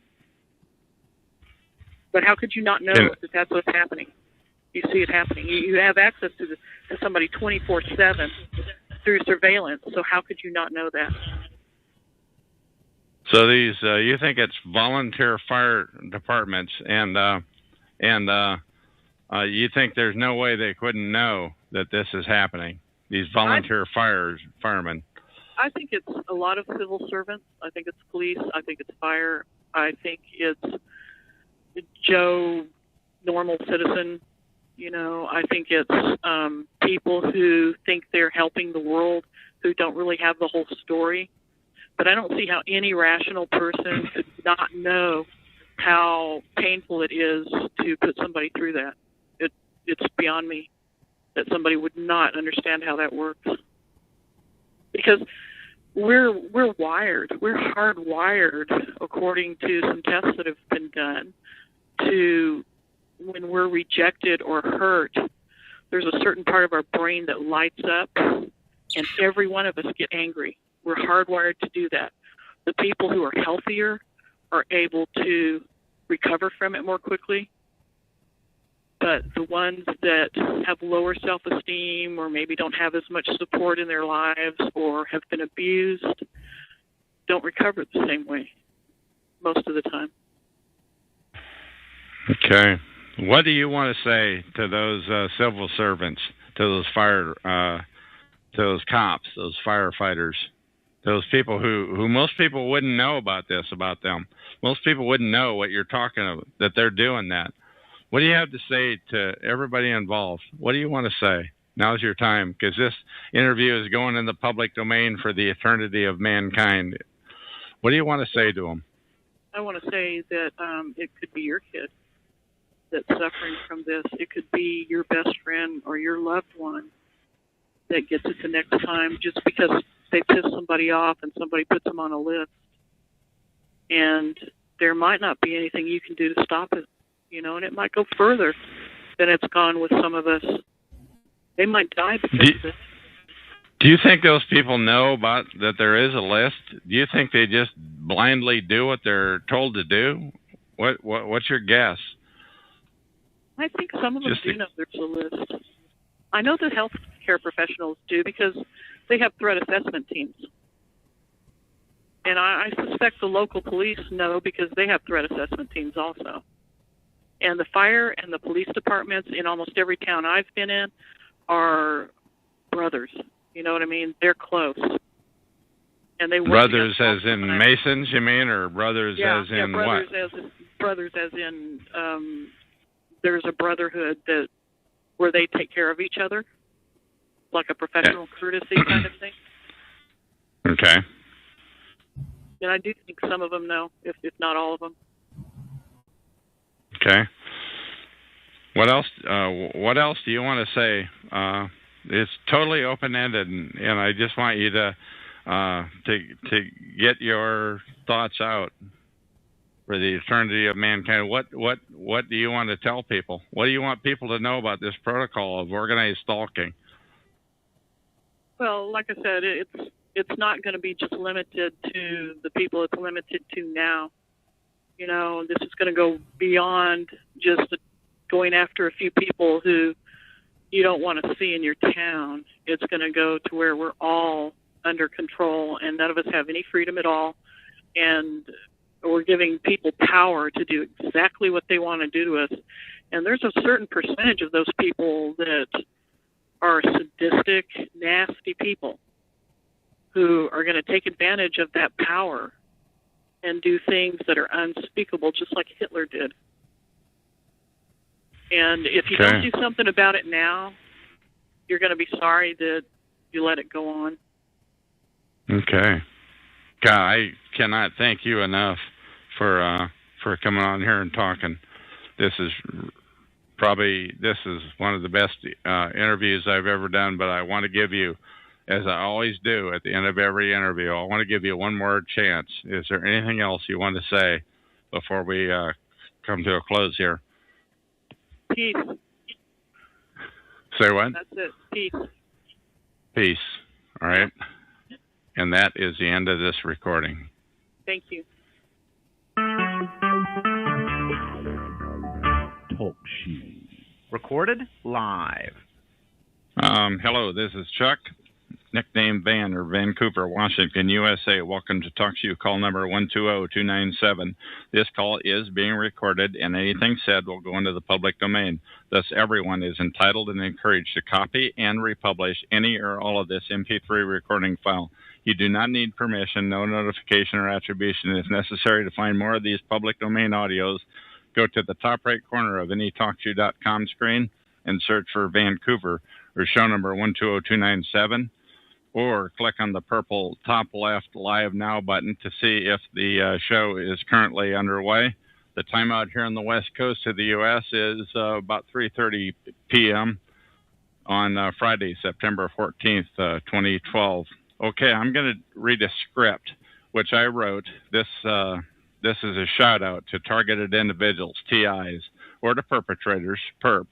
Once again, this recording is for TIs or perps who want their voice heard on this talk show, call number 120297. Also, the creator of justifiablydisturbed.wordpress.com, which I recently found and read. Please note that my talk show and recordings are in the public domain for the eternity of mankind. It is my intent to get the word out about gang stalking. So if you appear on my show, if you are participate in a recording, and if I keep that recording, it will go into the public domain for all time. That means everybody is encouraged to copy, and any recording. By the way, I think Justifiably Disturbed is a targeted individual, but just the same, I recommend that TIs don't give out their personal information until you're absolutely sure, because of the high percentage of masqueraders in this arena. My name is Chuck. I'm a targeted individual. My gang stalkers went overt on me in April of 2006. Going overt means they wanted me to know that I was being stalked and harassed, but perps don't want TIs to be able to prove anything. I finally discovered the term gang stalking on the internet, and it was at that point that everything added up. The continual harassment and head screwing, I was being gang stalked. Google that term, by the way, gang stalking. Though you'll find the results are often flooded with disinformation. That's part of the PSYOP, the psychological operation. Anyway, 3 months later, in August of 2010, I discovered a hotbed of talk shows about gang stalking on TalkShoe.com. I saw much potential on TalkShoe to get the word out about gang stalking.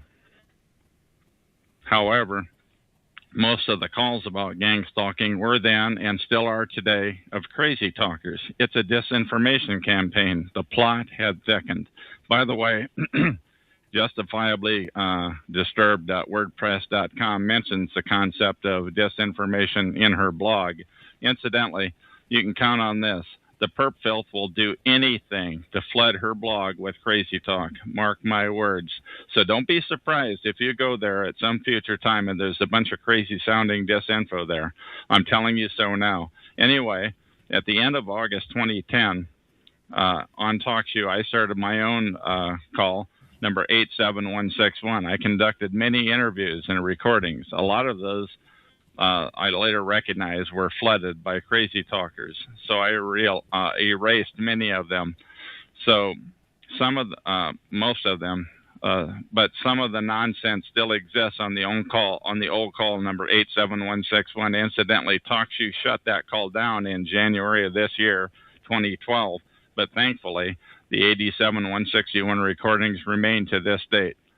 Of the remaining calls, I would estimate that 2/3 of them are authentic. The rest are of disinfo flooders.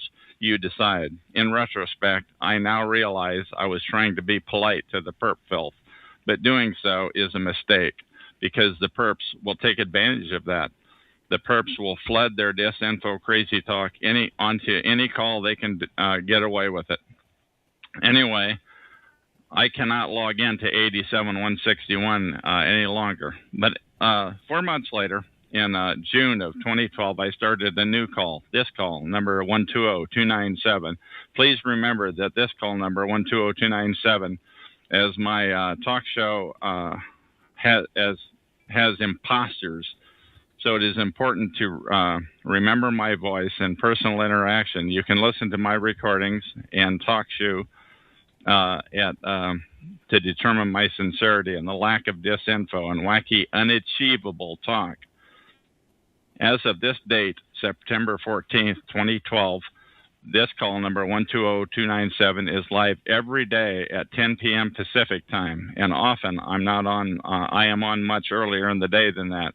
You can go to TalkShoe, and in the top right corner, search for 120297, or click on the purple Live Now button in the top left corner of the screen earlier in the day to see if that call is in progress. Please listen in and consider calling in live to do a recording. Also, TIs, targeted individuals, please do not ever state your intent to call in or do anything else for that matter, as the perps will almost certainly interfere with your intent. Please just do it. Phone in at any time with no notice or mention of it to anybody. And please be on the internet when you call in. Once again, as a TI, do not ever state your intent to do anything. Do you get it?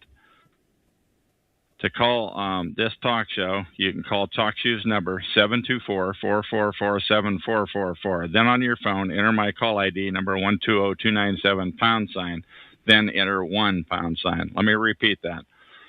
You can call into this show by calling TalkShoe at TalkShoe.com at 724-444-7444. Then on your phone, enter my call ID, number 120297 #, then enter 1 #. And you will appear on my screen, and I will talk to you exclusively. Perhaps to help me authenticate you, you might consider putting a temporary note on your blog or somewhere on the web, such as Chuck or what have you. Lastly, by now you must know how deceptive these scumbags are. Thus, please know they will use their every illicit power to have you believing I said something about you or did something to you. They want to keep legitimate callers from calling into my show. Never forget, the number one objective of the perps is to isolate TIs, especially from one another. The last thing the perps want is for TIs to team up with each other. Mainly, TIs, targeted individuals, who have not yet become perp-filled. Now, did you get that? Many TIs become TI perps. Do you get that? There are four types of people around here. Number one, perps. Number two, pure TIs. Number three, TIs who have become TI perps for self or family for survival. And number four, people trying to make sense of it all. Now, I'm going to repeat that. There are four kinds of people around here. Number one, there are perps. Number two, there are pure TIs.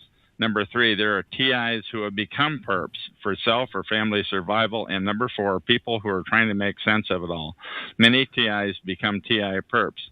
And it happens all the time at the drop of a hat. There's no ceremony, no ceremony, and no notice. And perps will do anything to masquerade as a pure TI. Do you understand? Perps will do anything to masquerade as a pure TI. All the best. I hope you call in and are recorded on a public domain call. This message that I have just read goes out to any targeted individual or any perp who wants to come clean, and that is the end of this recording.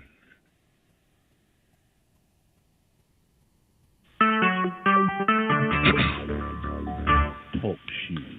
Recorded live. Hello, my name is Chuck, nickname Van of Vancouver, Washington, USA. Welcome to TalkShoe.com. TalkShoe.com. Call number 120297. This call is being recorded, and anything said will go into the public domain. Thus, everyone is entitled and encouraged to copy and republish any or all of this MP3 recording for the eternity of mankind. You do not need permission. No notification or attribution is necessary to find more of these public domain audios. Go to the top right corner of any TalkShoe.com screen and search for Vancouver or show number 120297 or click on the purple top left Live Now button to see if the show is presently underway. The time out here on the west coast of the U.S. is Wednesday, September 19, 2012 at approximately 12:45. And this is recording number 3026. I have on the phone with me Sydney, who I interviewed on interviews number 3023 and 3024. And how are you tonight, Sydney? I'm doing great. How are you doing? Good, thank you. Now, what inspires you to come to this show tonight, if I may ask, of all nights? Oh, I've been checking in and out under a guest number of all the shows I can find. So I just sometimes feel like talking, sometimes I don't. And I know if I put my name on there that somebody's going to recognize it and want to talk. So, this is one of the nights I felt like talking. Okay, and I do want to indicate that was September 4 of 2012 that the interviews number 3023 and 3024 occurred. Now, while we were talking in the chat room earlier, Sydney, you and I, you had mentioned that you moved away from Palmer Lake, Colorado, and you moved somewhere else to be closer to a support system. And can you please explain what you meant by that, please? Well, I got divorced several years ago, and the only two people besides my daughter that I can really talk to are my son and my husband, my ex-husband. And he knew about the whole thing. He knows that there's still something going on. He knows about the blacklisting. And, you know, he was there, so he knew that it was really happening. And he sort of helped support us. And so we decided to go closer to him so that we would have an ally. Okay.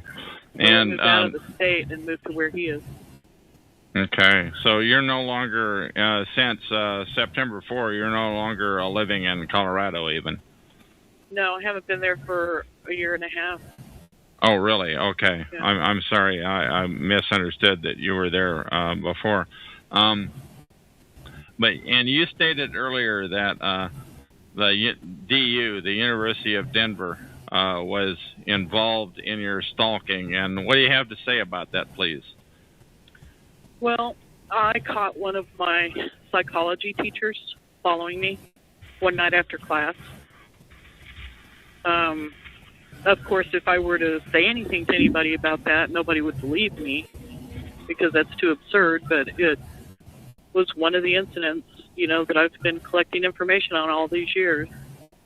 And almost everybody that I dealt with during the last 20 years has either been related to CU or University of Colorado Health Sciences or some healthcare organization.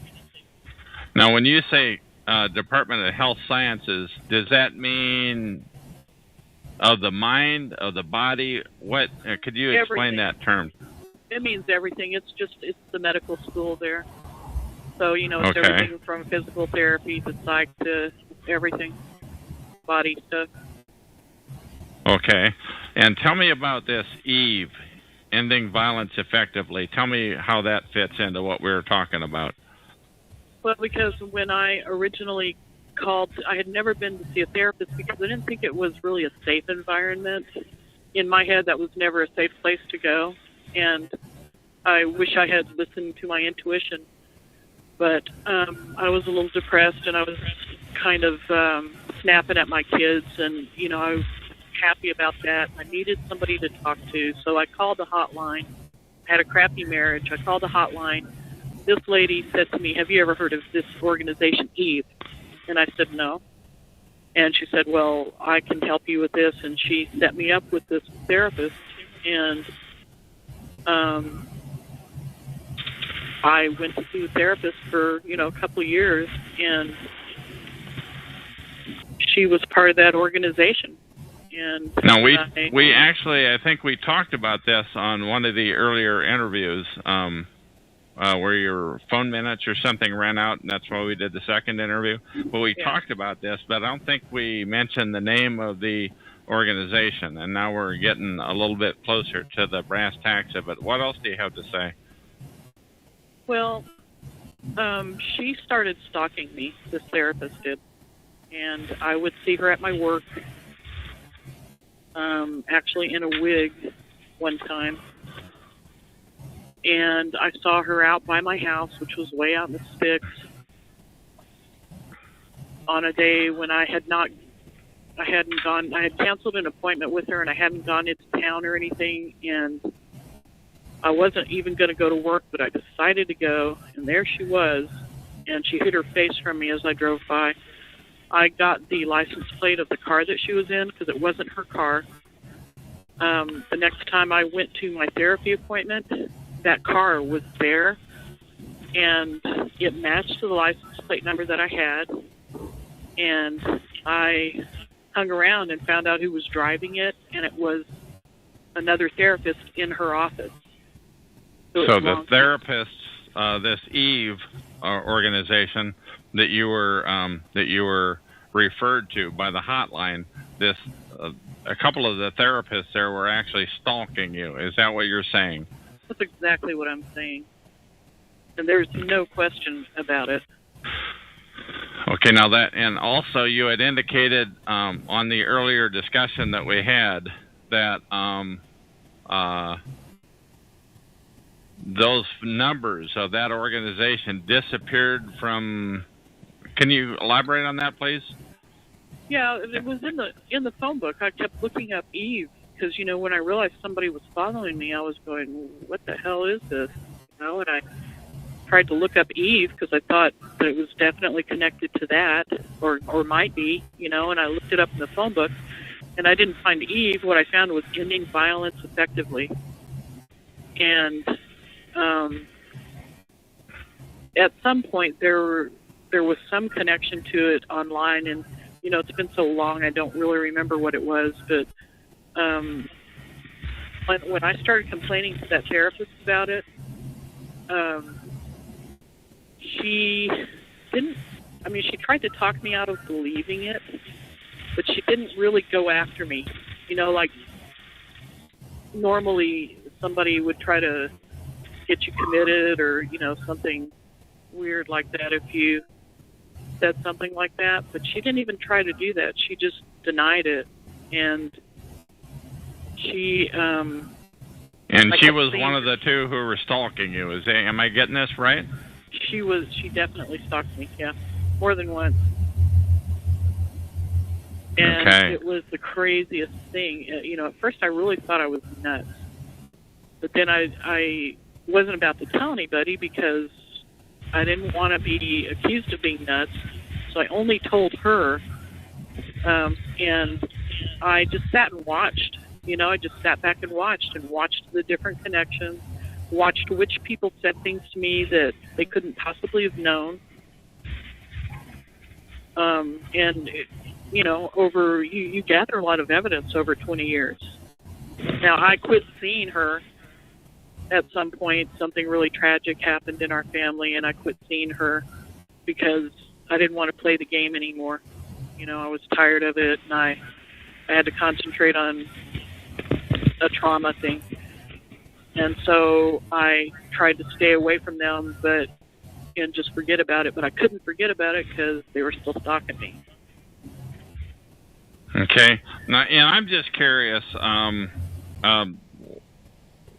where do you think the harassment started? What do you think? What do you think started it in the first place?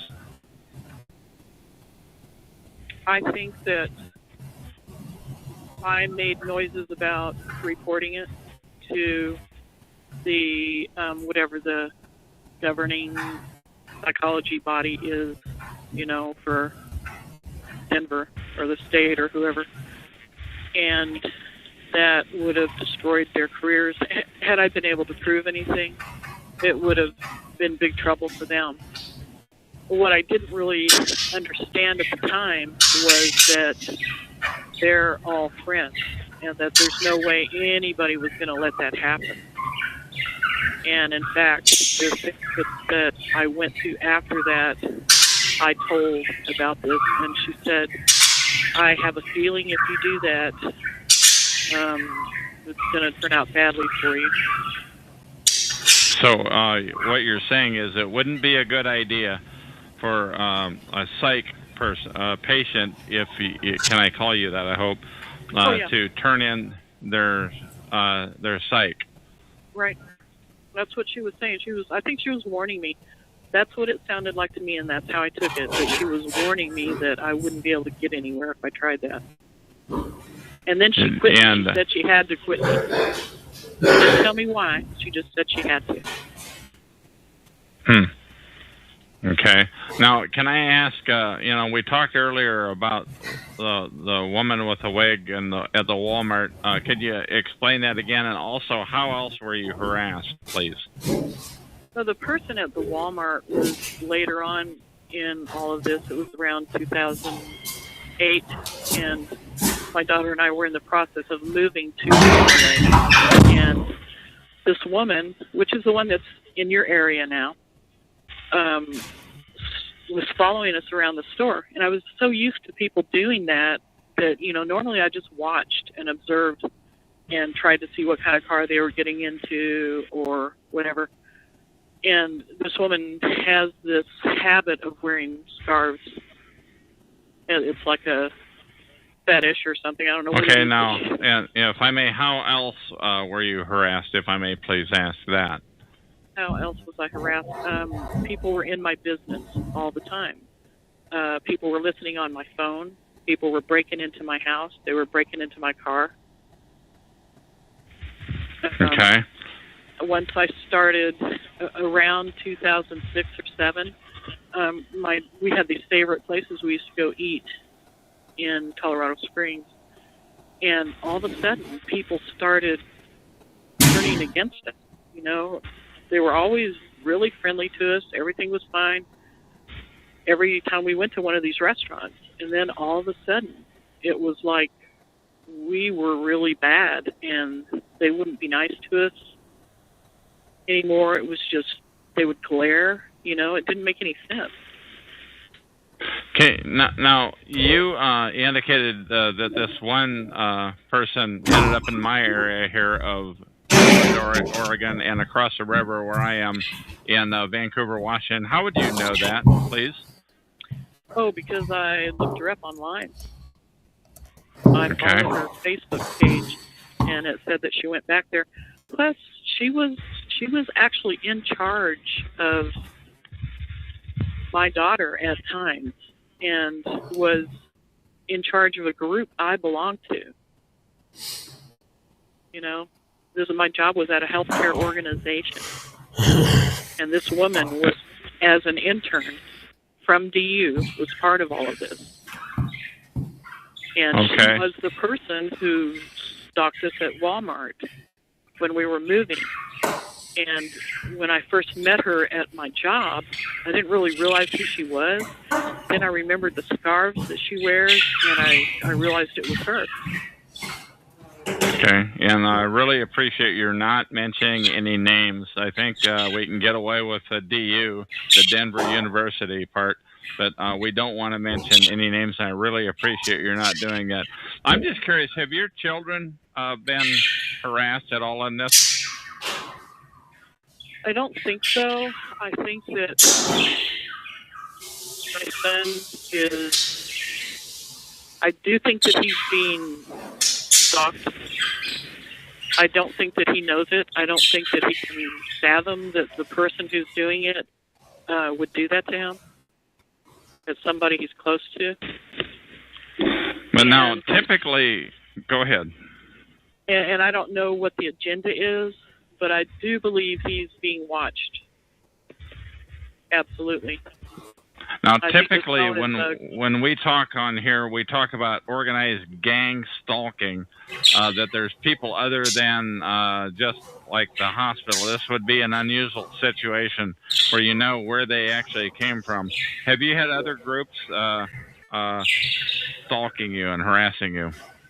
Well, I think I mentioned this before, that I think it started out to be this therapy person, and then over the years, you know, I could tell it was still happening. I wasn't really sure who was doing it. I didn't actually see. Well, I actually did see her car, her van, and her husband in it, in another house I lived in that was way out in the country again. And her van, because of the license plate. And as time went on, I think that when I was working at this healthcare place, I pissed somebody off there, and she actually got fired because I think she's the one that sort of pushed it into more of a regular gang stalking thing, where the whole town came after me. I said something that embarrassed her because she was being really mean, and I saw her in that town twice. I saw her talking to the cop. She was in the same organization, that same health organization. She worked as a receptionist there. I definitely saw her talk to a cop half a block from my house, and she didn't live anywhere near there. She lived in Denver. And I saw her driving down the street. My ex came into town to help me fix my car, and she drove down the street as going the opposite way we were going, and she just grinned at me because she knew what I was going through, and I really think she's the one who pushed it that far. And so it turned into a big, huge gang stalking thing then. So what was like the first incident of when this happened? Of the gang stalking? Yeah, please. I went into a Safeway in Palmer Lake, and one of the store employees started following me around, and he was laughing about it. But, every time we'd turn a corner from one of the aisles there, he would be. Who is the we that you were with, please? Me and my daughter. Okay, and please continue. And then the manager, we always went through the self-pacing, and the manager started glaring at me. Every time I went in there, he was mean, and he was glaring at me. And so, I told one of my brothers about it, and... Was it like he was tipped off that you were coming in, or what do you think? It was just like he hated me. That's the only way I can describe it, is that he was sort of in a rage every time he saw me. And where else other than that safe? How many times did it happen in that Safeway? And where else might this stalking have occurred, please? I would say it only happened maybe 3 to 5 times before I just said I'm not giving my business to this guy anymore because he's a jerk. And then I started going to other stores, and one by one, over a period of about a year, they all started turning against me and giving me nasty looks and talking about me and, making a big display.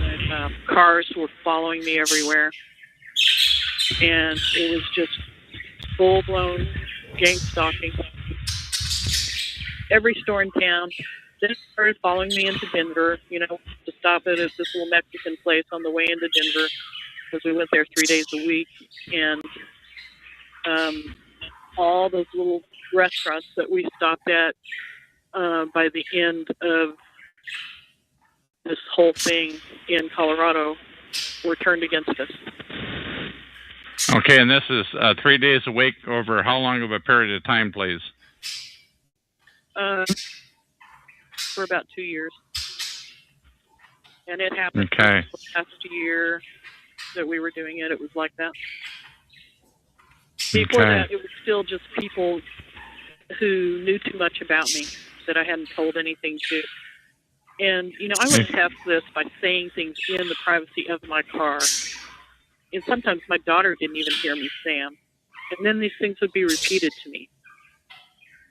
So they definitely wanted you to know. Now, how many times did that happen? And can you give me an example, something that you might have said to yourself? You mumbled it to yourself? Is that the deal? Yeah. Well, yeah. I made sure I said it loud enough so that it could be understood. Because I was doing it on purpose. But, I said something sort of violent. I said I was going to do something. And that brought him down on me completely. I mean, that was when it came down on me the worst. It was right after I said that. So you knew that they were listening in, that they were eavesdropping, surveilling. And I had been doing stuff like that for 20 years because I knew that was going on. That's how I found out, is by saying things that I knew people would react to. So tell me more about when this started, please. Like you mentioned 20 years ago, but I don't think we got into that the things that far back on the last interview, and I'm just trying to get that out here. Well, I said I called that hotline, and there was... And what approximate 10 years, 5 years? How long ago was that? That was in 1990 was when it started like that. And I saw that therapist... 20 years ago, 20-some. I saw that therapist for about 3 years. But the only reason I stayed there that long is because I was trying to figure out what was going on.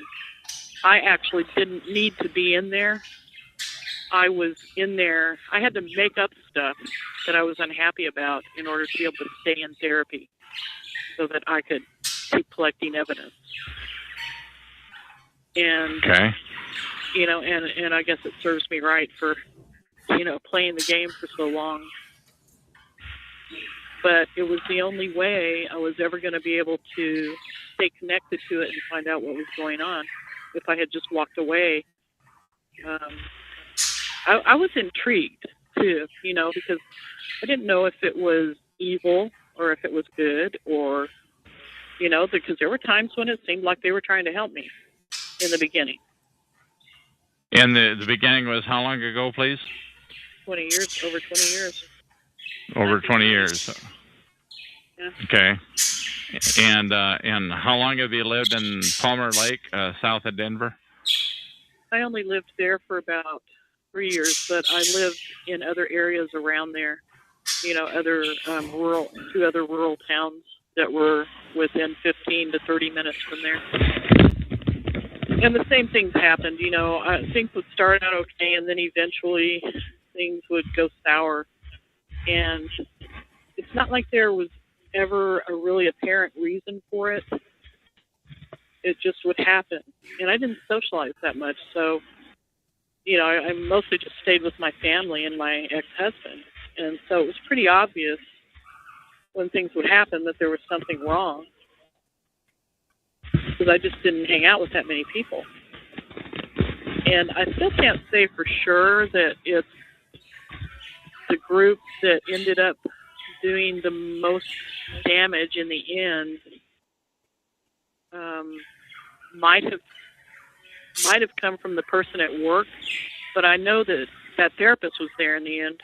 I saw her, and I saw another person that had been connected to it early on at the end. Now, you said you moved out of state now, and has it followed you to your new state, your new location?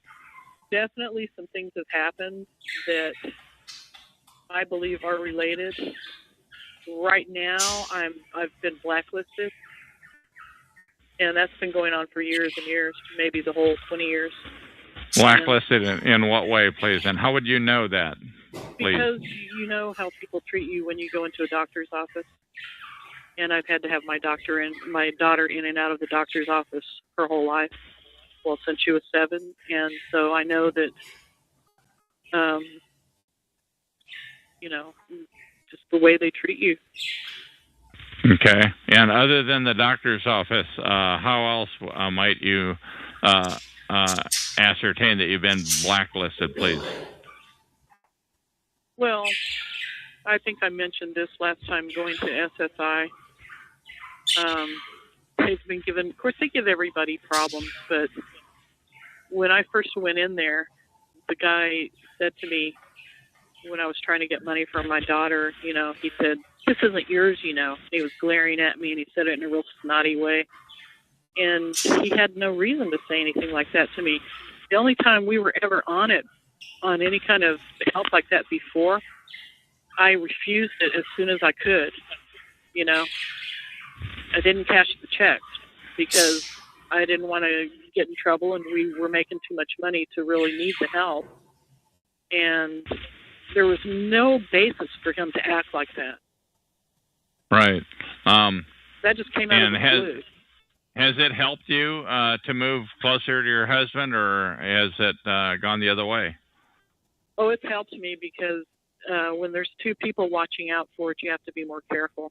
So you don't ever see anything happen when he's visiting. When he's at our house or when we're out with him, you never see anything happen. And really? Yeah, and it hasn't been, because they already know he knows. They've heard me tell him. They were on my phone. They heard me telling him all the time about it, and they knew he believed me. So, that's... And was he in on it, do you think, perhaps? Tough question, but I'm asking it. Well, it's something I've always wondered about, and I go back and forth between thinking he is and he isn't. I do think that he knows something that he's not telling me, because he came the Christmas before we came here. He was there helping me fix my car, and he all of a sudden said he got a phone call, and he goes, "I got to go," and he went off and was gone for an hour and a half. And I had said to him, please don't go off and leave me because I won't trust you. If you leave me for any length of time, I'm going to believe that they got to you and they've turned you, and I won't trust you. But he did it anyway. And I don't know. There's just little things that make me think that he knows more than he's saying, but he still seems to be trying to help us. But, you know, I'm never going to trust him. These repairs on the car, do you think they were inflicted by perhaps perps, or do you think they were regular repairs that Some of them by normal wear and tear? They did some destruction to the car. You know, on the inside, where my console is, they ripped the top off of it. I guess they couldn't open it, and they ripped that off. There were a couple of knobs that were missing. They messed with the wiring where there's a lighter in the back of the console for the people in the back seat, and that was hanging out one day, which I know I didn't do. You know, it used to be in there tightly, and then all of a sudden it's hanging out and it's real loose. So there were little things like that happened. But the other stuff was mainly, it's an old car, you know, and so I would take it into the shop and they wouldn't fix it. They'd charge me for it and not fix it. And that just kept happening over and over and over. And they started treating me with that same rage in a couple of the shops.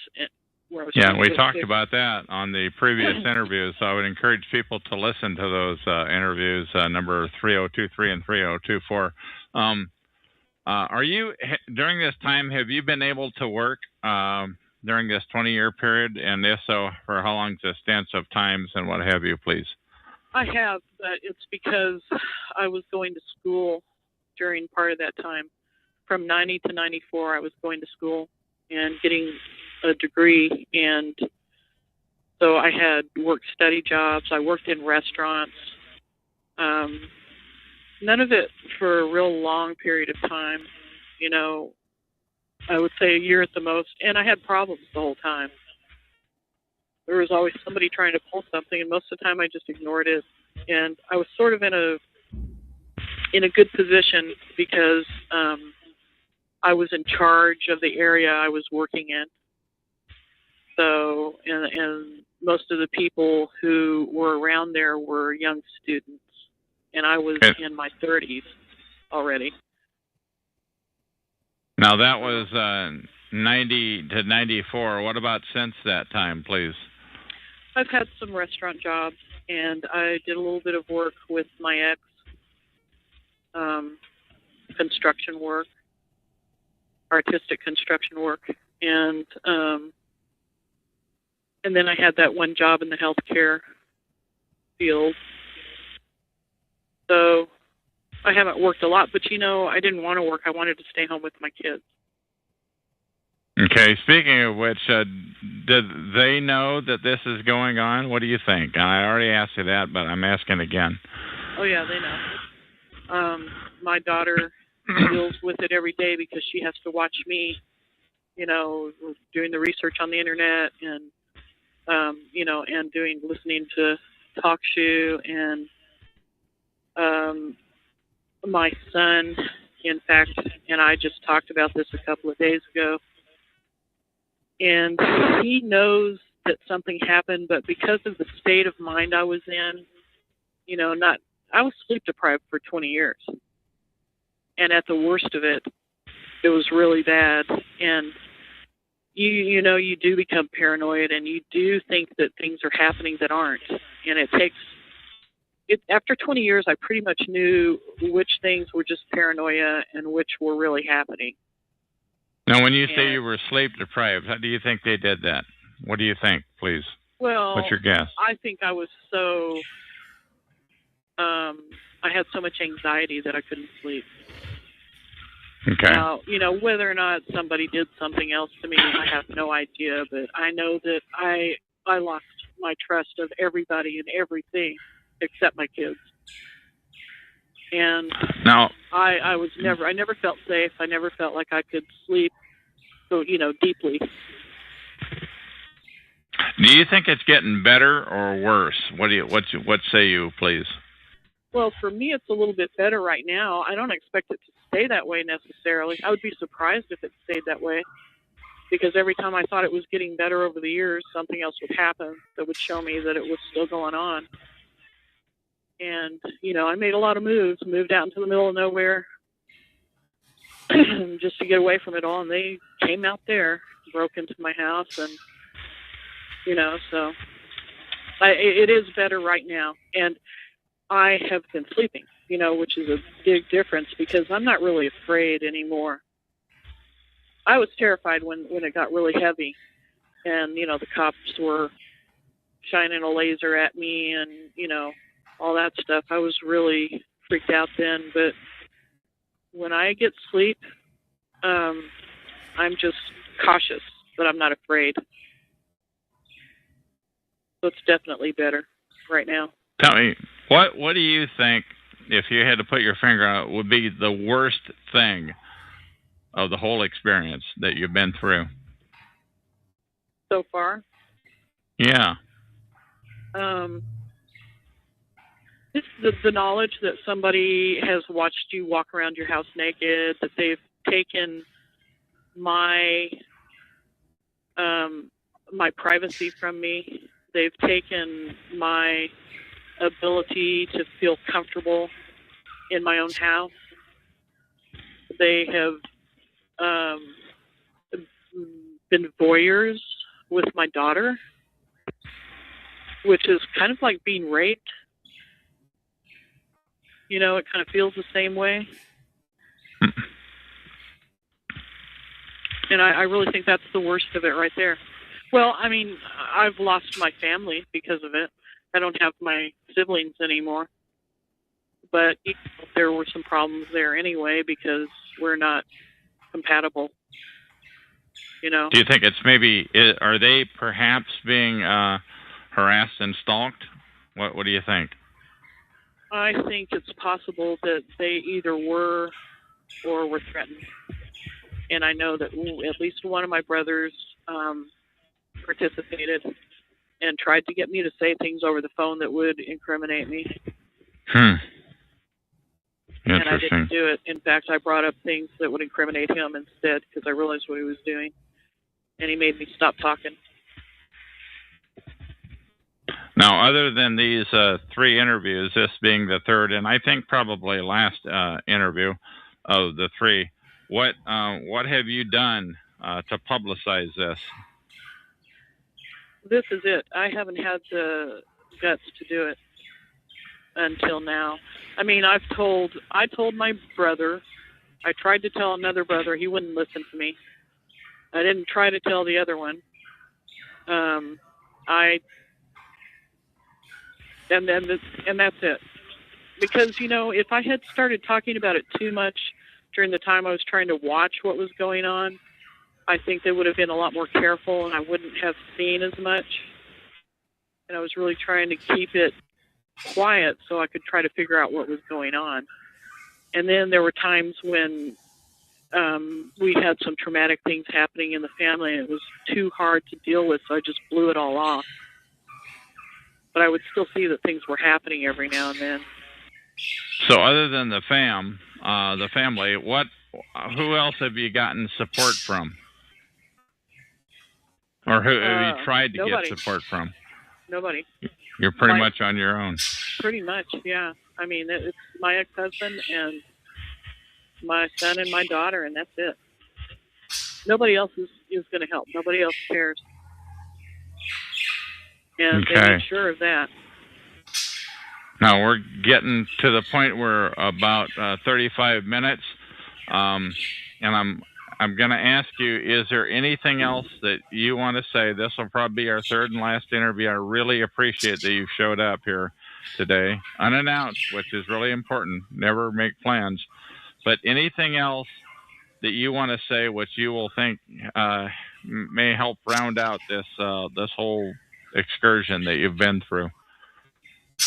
Well, for people who are still doubting whether or not there is any kind of program, I absolutely believe there is some kind of program. I think that there aren't as many people stalking you as you think, but they make it look like there are that many people. I think most of the time they're not going to kill people, although they might drive somebody to suicide, and I think there are a few people who have probably been killed. But I think most of the time they're not going to do that because that gets a little careless. Now, what do you base that on? Do you think that there may be people that have been killed? What do you base that on, please?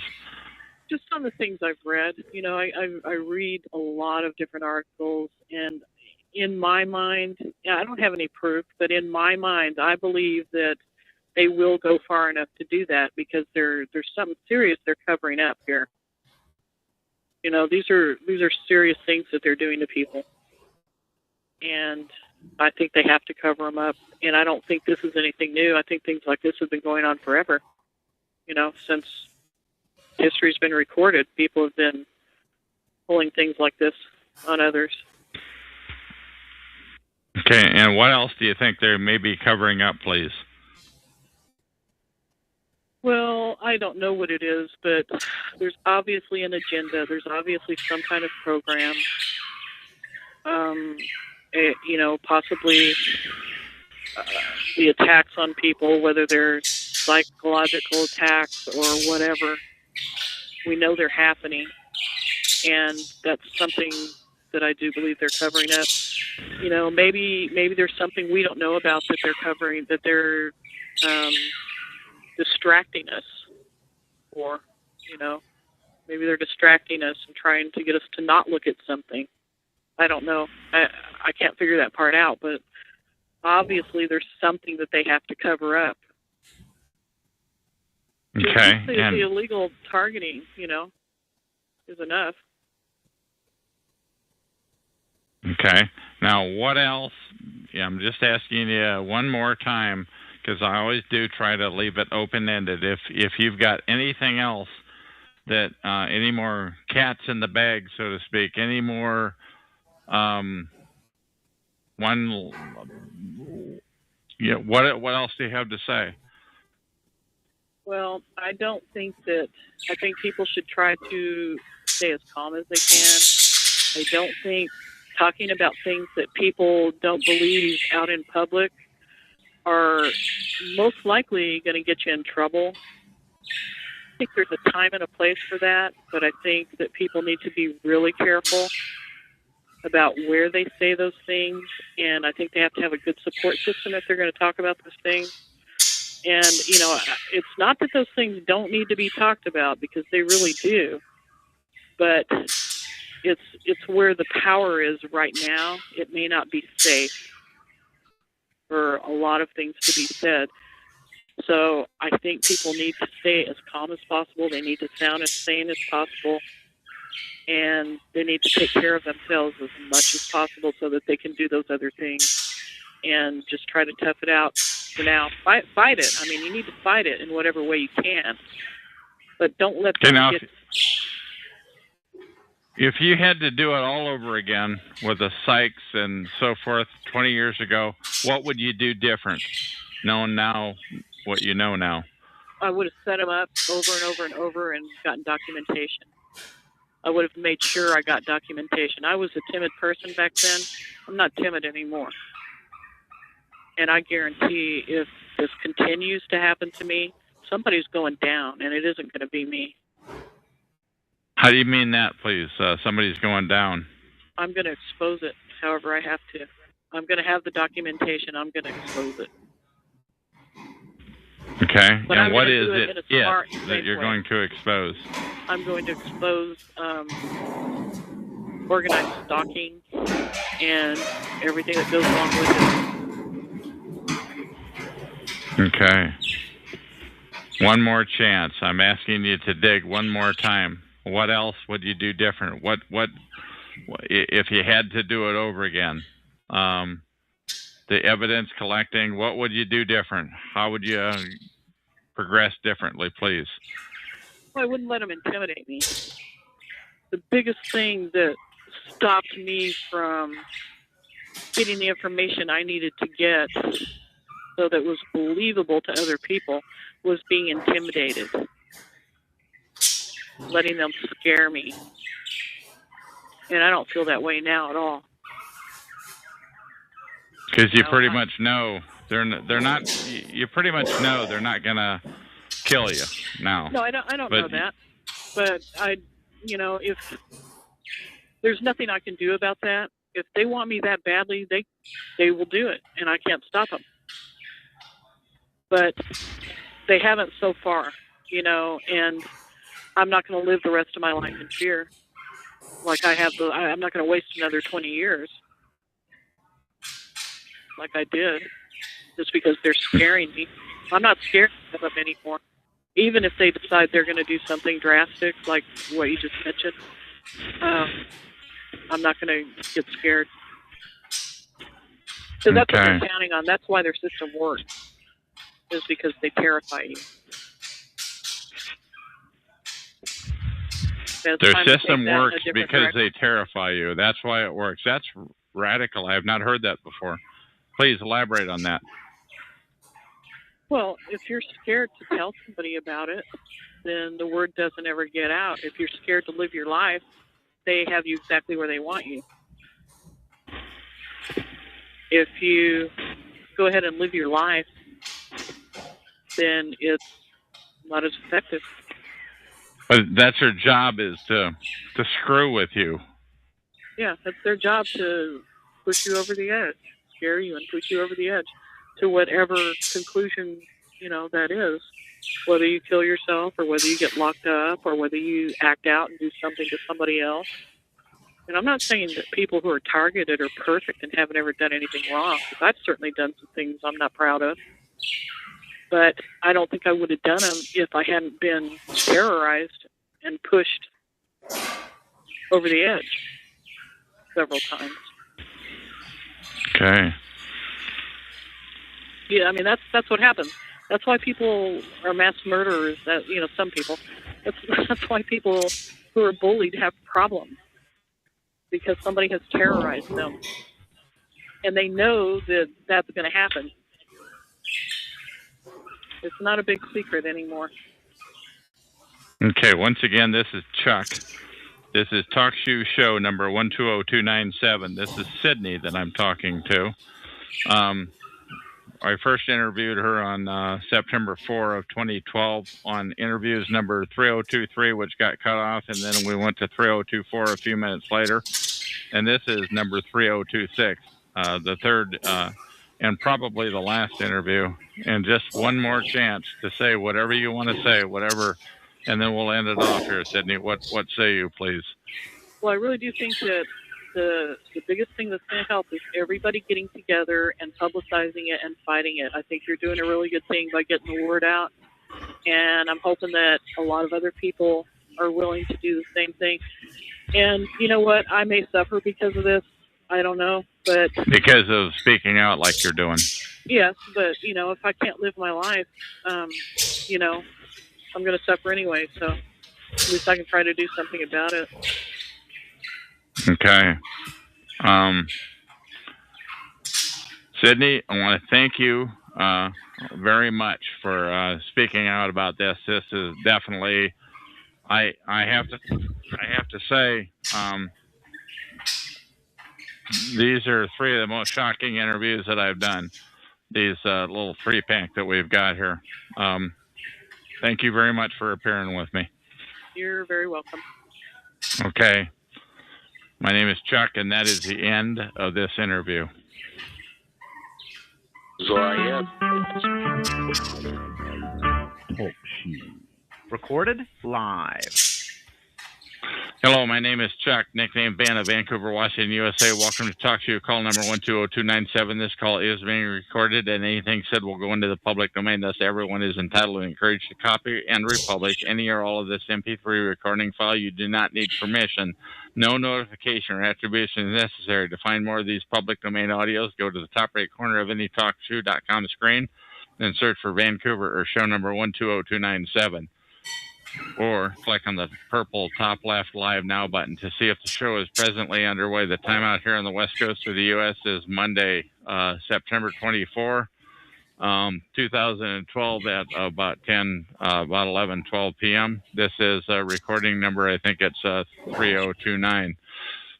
We have a guy here right now named Brian, and he's logged on with TalkShoe user number 20. What do you have to say for yourself, Brian? Well, I'm doing just fine. How are you tonight? I'm doing fine, thank you. But you sound like you have a phony voice. What's going on? Well, you can keep your opinion. It really matters not to me. Okay, so how did you get TalkShoe user ID number 20? Please explain that to me.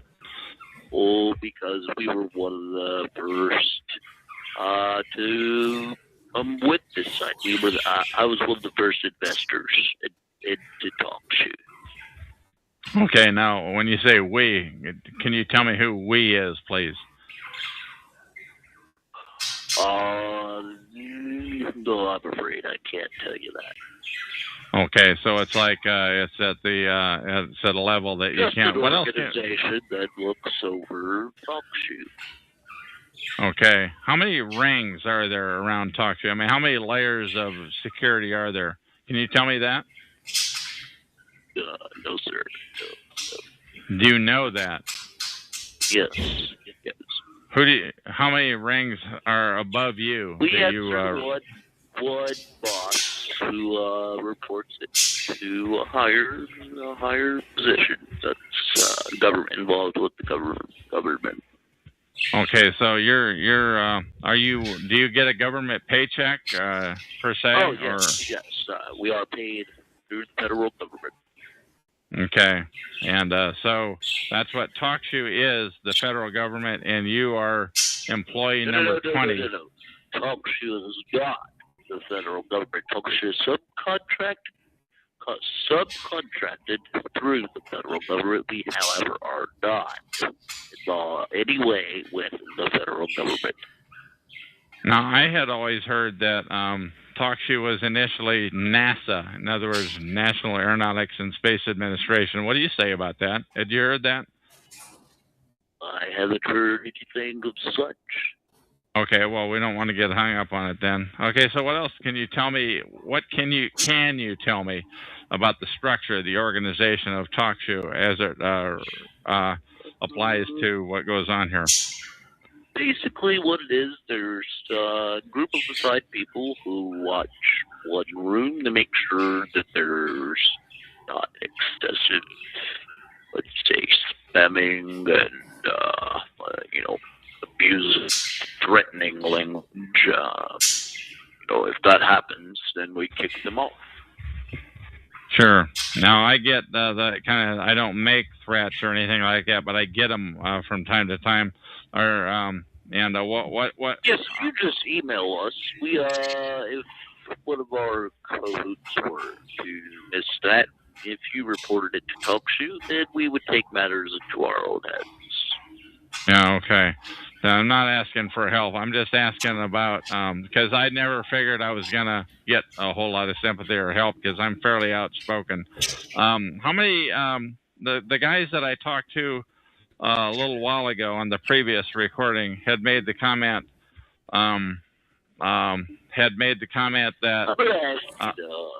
mute your chat room if you'd like to go any further with this conversation. Sure, I will do that. And I've gone ahead and I've muted them. Shoot, now I forget what I was going to ask. That's their purpose, you see. That's what everyone misses. They want to throw you off so you can not remember your train of thought. That's the whole big shebang. That's what it all boils down to. They want to not have you any train of thought, so you eventually think you're crazy and you turn yourself into the Lord again. Now, what's the deal? Are you in law enforcement? Do you look at yourself as a law enforcement kind of a person? What's the deal? Absolutely not. We're just paid to monitor. And how many can you tell me how many people are in the group that are? In my sector, there is over 200 people. Just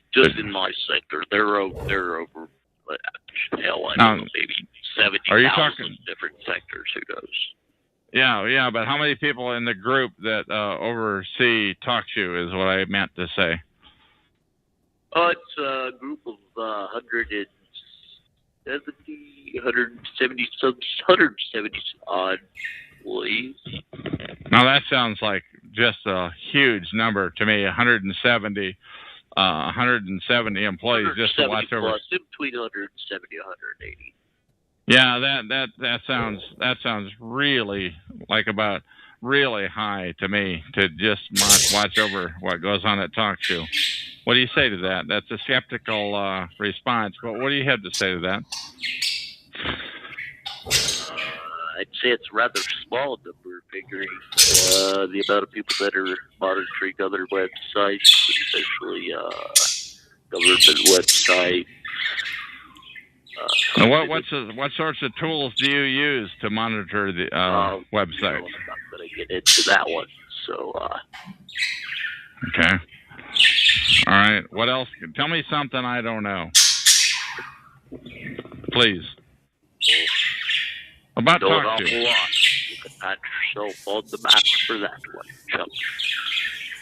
Okay, I can pat myself on the back, but tell me something I don't know. Then tell me something I don't know. Tell me something that'll shock these 12 or 14 people that are in the... Is that TalkShoe is such a small venue that you'll never actually get the word out through TalkShoe. It's not a big enough broadcast.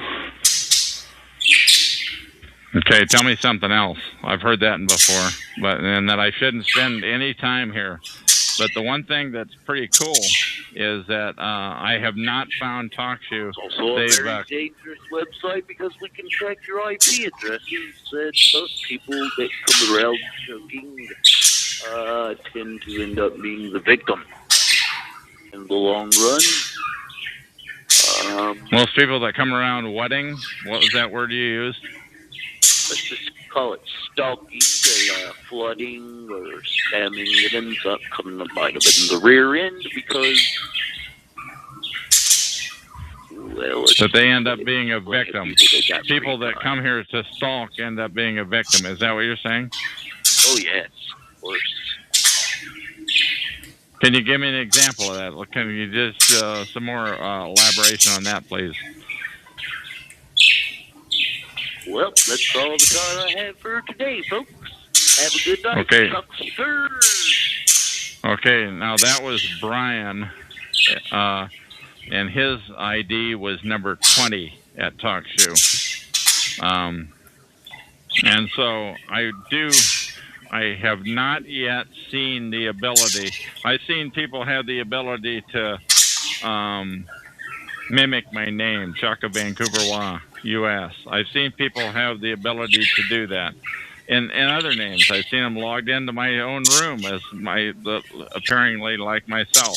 But if you were to do a mouse over that URL, you would see that the TalkShoe IDs were different. But I've never, ever seen the ability to get a lower ID number or than what you have, a different ID number. So I've had, at one time I had 3 people with my exact name in here, but they all had different ID numbers. But this guy, Brian, was number 20. And also, I will say that lately I have seen this Brian person logged into my chat room from time to time. And I usually left him unmuted because he's never said anything. But tonight was the first time that he's done that. I do believe that this Brian character that I just talked to, I tend to believe that he's got some capabilities. I tend not to think that they've got 100 and some odd people that do this sort of thing for TalkShoe. They may be doing it for somebody else too. If TalkShoe is a small part of what they do, I'm going to go ahead and terminate this call. And that will put me in a position where I can start a new call, which I will do in a second, and that is the end of this recording. TalkShoe. Recorded live. Hello, my name is Chuck, nickname Van of Vancouver, Washington, USA. Welcome to TalkShoeCom.com. Call number 120297. This call is being recorded, and anything said will go into the public domain. Thus, everyone is entitled and encouraged to copy and republish any or all of this MP3 recording file. You do not need permission. No notification or attribution is necessary. To find more of these public domain audios, go to the top right corner of any TalkShoe.com screen and search for Vancouver, or better yet, show number 120297, or click on the top left Live Now button, which is purple, to see if the show is live and presently underway. The time out here on the west coast of the U.S. is about 5:45. And the date is Thursday, October 12th, 2012. This is episode number 3033. Once again, this is an episode of www.talkshoe.com, call number 120297, episode number 3033. It's by me, Chuck. The title is Help Me Figure Out How Perps Manipulate Store Personnel to Perp TIs. This and all episodes that I record are in the public domain. So please copy and post these audios as you see fit with no attribution necessary. So let me start out by asking a question. How can perpetrators, or perps, get the obedience immediately and completely from a store clerk to be rude to a targeted individual, a TI? How can that be? Now, perps do, in fact, recruit store personnel to be rude to targeted individuals, to TIs. And happens at lots of other types of places, too, other than just stores, such as the place a TI works, nearby where they live, their form of transportation, be it bus or automobile. But in this recording, I'm only going to highlight stores or retail establishments where the perping of targeted individuals takes place. Now, I'm not talking about one isolated incidence of rude behavior at one store. If that were the case, maybe there's just a full moon out that night. What I'm talking about is rude behavior, which is seemingly universal towards targeted individuals. How can that be? At stores of all sizes, from small chain stores to large supermarkets. It happens on a regular basis. One thing to keep in mind, harassment of TIs is subtle. If you are a bystander and not the target being perped, you would not notice it. So please keep that in mind in this next section. Perps follow targeted individuals around, TIs, 24/7. And if they know that a TI is headed for an often visited store, many times the perps are there in advance. Perps block a TI's parking spot if they arrive by vehicle. They step out in front of them as they walk into the store. And when the TI says, "Excuse me," the perp ignores them every time. And just as they grab for an item, which they purchase every time they're at that store, somebody moves their shopping cart to cut them off. Once again, when the target says, "Excuse me," the perp ignores them. Perps do not want to make eye contact. They wear a poker face. Perps don't want to be invited into a conversation. That's why they ignore them. It's a complete head screw. It's a PSYOP, PSYOP. Just as the TI arrives at the end of the aisle with their shopping cart, bam, somebody appears out of nowhere to block their forward motion. Once again, the TI says, "Excuse me," the perp ignores him every time. Now, once again, these things do occasionally happen in real life, but they happen to TIs every time they go to the store. Many times per visit, I might say. The target heads down the next aisle for a 6-pack of soda pop, which they buy every time that they're at that store. Bam, somebody blocks their path just as they're ready to grab for the soda. And it happens every time they go to that store. Again, these things don't just happen on one visit. It's every time a target goes to a store, the TI is being sensitized. This is a first-class head screw. It's a psychiatric operation, or a PSYOP. It's spelled PSYOP, abbreviated for short. How can this be? Who is doing this? Where are all these people coming from? I suspect largely, many times, it's churches. But listen on. Not everybody in every congregation would be doing it. Maybe only a small percentage of them would be perps. Perhaps Satanists getting off their jollies. In fact, and get this, I suspect some of the cells, the small cells are in on it. And they don't even know about each other. And if if they don't know about each other, then how are you going to know who they are without a lot of studying? Because it's like I said, it is very subtle. It's happening in churches, probably even the church you go to, but who knows where else in society. And even if you are not a target, you would not notice because you are not the one being harassed. Say it isn't so, but it is so. It is happening in your neighborhood, and guess what? I'm just getting started. Plus, I've got many recordings at www.talkshoe.com on my show number 120297 and my previous show number 87161, and find this episode number 3033. As of this time, October 2012, I'm on live every night at 10 p.m. Pacific time. That's 1 a.m. Eastern time, plus many times daily. It's just hit and miss, but always at 10 p.m. I'm always ready to record you if you consent to it. As a side note, and I don't think this is all new either. I think it's been going on a very long time. It started decades before the internet. For example, 40 years ago, when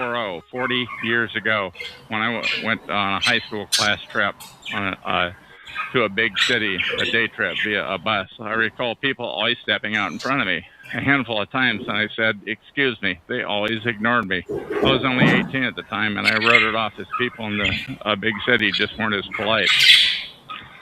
And I wouldn't have thought much of it, but one kid said people seemed rude. They were always stepping out in front of him.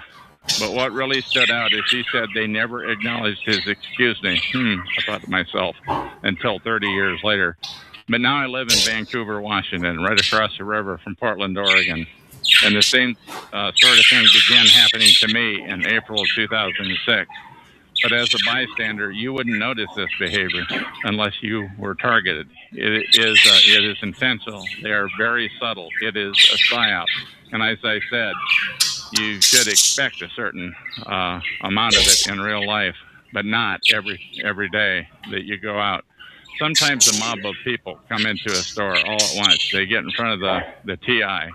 They take all day paying or choosing lottery tickets. If this sounds far-fetched, listen on, because I'm just getting started. But and it happens every time. Keep that in mind. But if a TI darts in to a store that's never been visited, he does it unexpectedly. Perps can get caught off guard, and the TI will get respectful service, as should be expected. For new stores, it may take 2 or 3 visits to initiate the substandard service. But how do perps enlist the participation of store clerks? How do perps recruit people in stores to be disrespectful to targeted individuals? This is a very important topic because harassment at stores is one of the most often reported forms of harassment that I hear about. After all, stores are a place in public that TIs must go to often. And that is one place TIs receive regular dosages of subtle harassment. Not all TIs, because the protocol, it is different for everyone. But in my case, that is the case. I do not presume to know how the perps spread their slander about the TIs, but I would appreciate a call if you want to tell me how they do it. As a targeted individual, a TI, I can assure you, a TI can read the contempt in a store employee's face. How can the perps initiate that kind of hatred? To begin with, do perps of a certain training level have a way to hypnotize store personnel, to dupe them into participating? Do perps drug the store personnel, such as spraying a mist at them?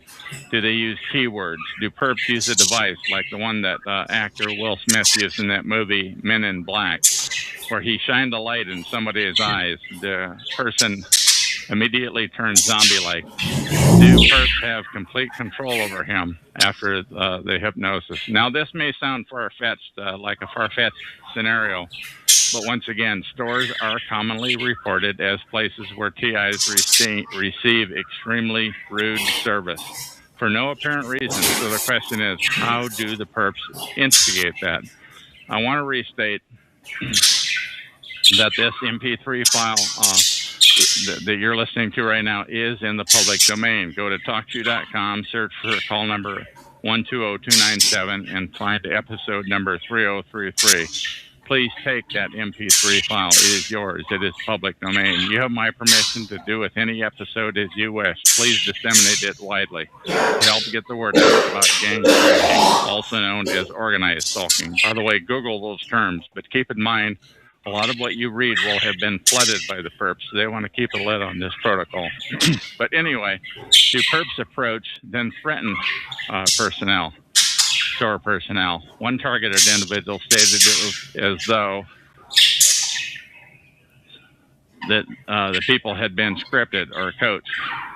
Is there some kind of directed sound device used on the merchant which results in the store employee's desired contempt at the TI? By the way, search for, and here's a new topic, listen to a stranger. Search for that term on YouTube, and you'll see a so-called private investigator flashing a badge at a customer, at customers of a store. Is the PI's badge a hypnotic device? After all, the badge could have been bought at a dime store or over the internet, or there could have been some special gizmo inside of the badge. At any rate, the PI was a very good fast talker. On that video, based on the private investigator's advice, a duped woman actually stole a stroller, which she thought had a baby in it. Now, in reality, the woman was actually duped by an actor, but she thought she was stealing a baby. So search for that video on YouTube using youtube.com, using keywords listen to a stranger, and watch a normal woman who'd been conned into committing what she thought was stealing a child, all for a good cause, of course, I say facetiously. Call my show to let me know what you know. Go live with me on a public domain recording.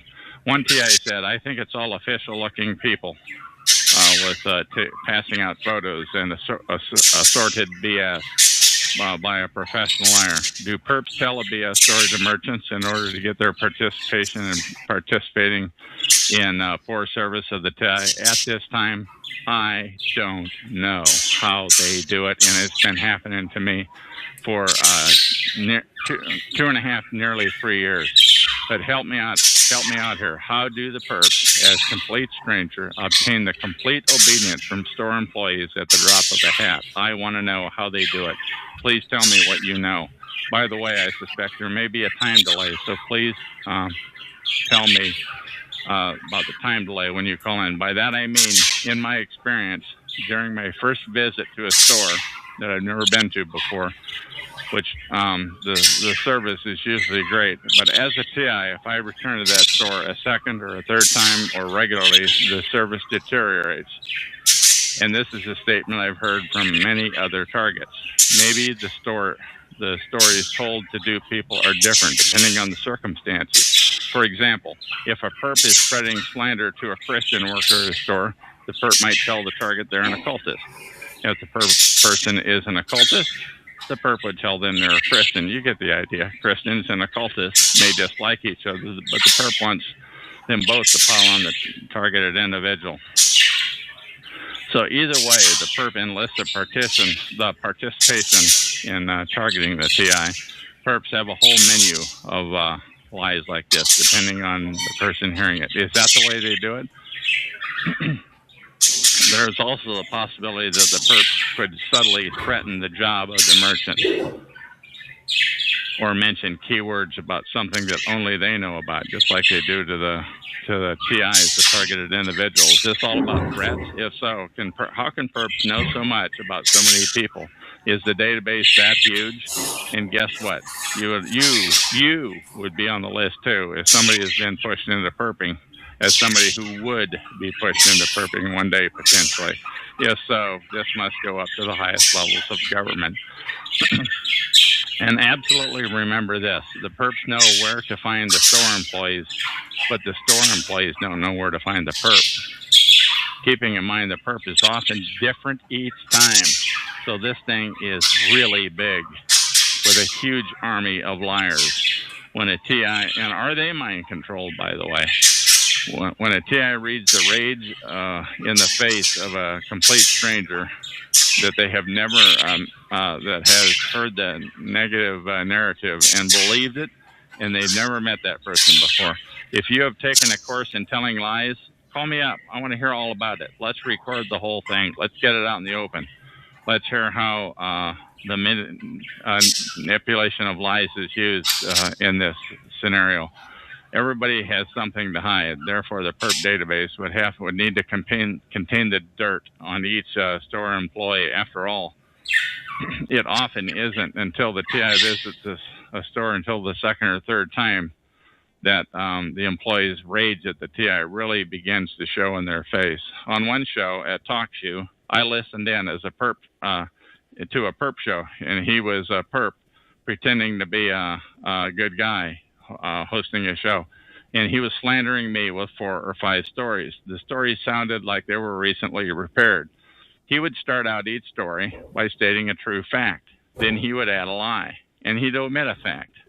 The end result was always distorted, and the distortion is what the perps want, lies. There must be a certain kind of training course to teach him how to be a professional liar. In fact, some of those 4 to 5 stories I was really proud of, but he turned each story negative. Everything he had to say turned negative. It was very eye-opening because it was about me. So this is a perp's job, complete negativity, to discredit the targeted individual, the TI. If you have taken a training course on telling lies, call me up. I want to hear all about it. Let's do an instant, unscheduled, public domain interview that will live for the eternity of mankind. Remember, it should be unscheduled. Just show up. I'm always ready to record. And as one TI said, I think it's official-looking people possessing official-looking files and photos and associated BS. Of course, none of this can be called evidence. Evidence is ever left behind. And if you are one of the perps and you tell me how it works, give me a call. Personally, I do not think they show, I think they show pictures on a cell phone screen. And there was no way that people would expect you to leave the cell phone behind. One targeted individual reported that a perp followed them into a store and briefly whispered something to the person at the cash register. Can it be that simple? What could have been said that would be so awful that the merchant would never repeat it to the TI? But catching the perps while they are slandering the TI would be doable, but not easy. Remember, there are 3 kinds of people involved. Number 1, the targeted individual, the TI. Number 2, the person telling the lies, the perp telling the lies. And number 3, the merchant employee. I'm going to repeat that. There are 3 kinds of people involved. Number 1, the targeted individual, the TI. Number 2, the person telling the lies, who is a perp or perpetrator. Number 3, the merchant or employee. But how to get to the truth could involve a 4th person, a truther. Now, this might complicate things, but somebody has to know the drill. But what if the merchant and employee and the truther were the same person? This would greatly simplify things to get to the truth.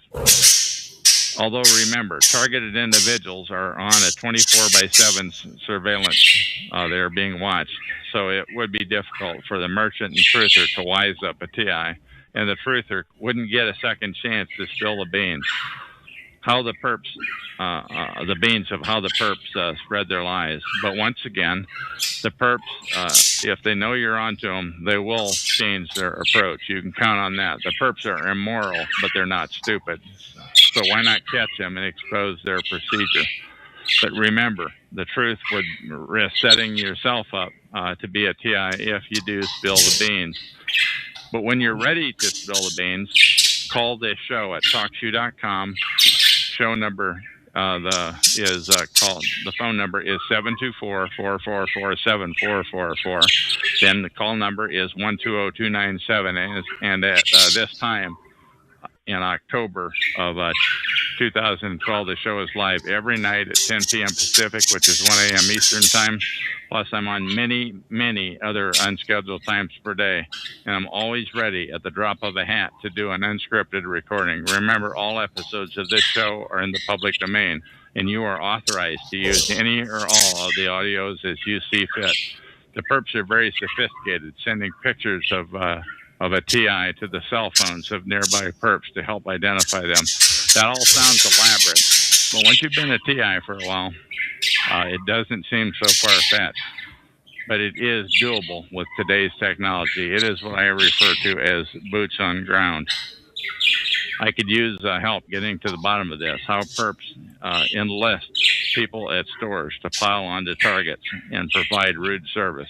If you're listening to this, and if you are a TI or a perp who wants to come clean, call me to participate in an immediate public domain interview. And as of today, in October 2012, talk to you number, as I said, 724-444-7444.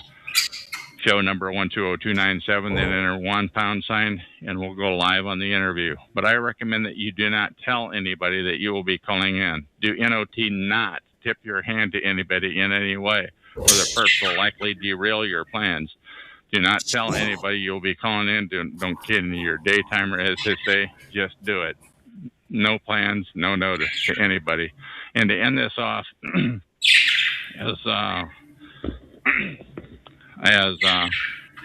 one TI said to me, I think there are standard procedures that they use to discredit TIs. If you can help shed light on this, give me a call. Let's get it into a public domain audio for the eternity of mankind. My name is Chuck, and that is the end of this recording.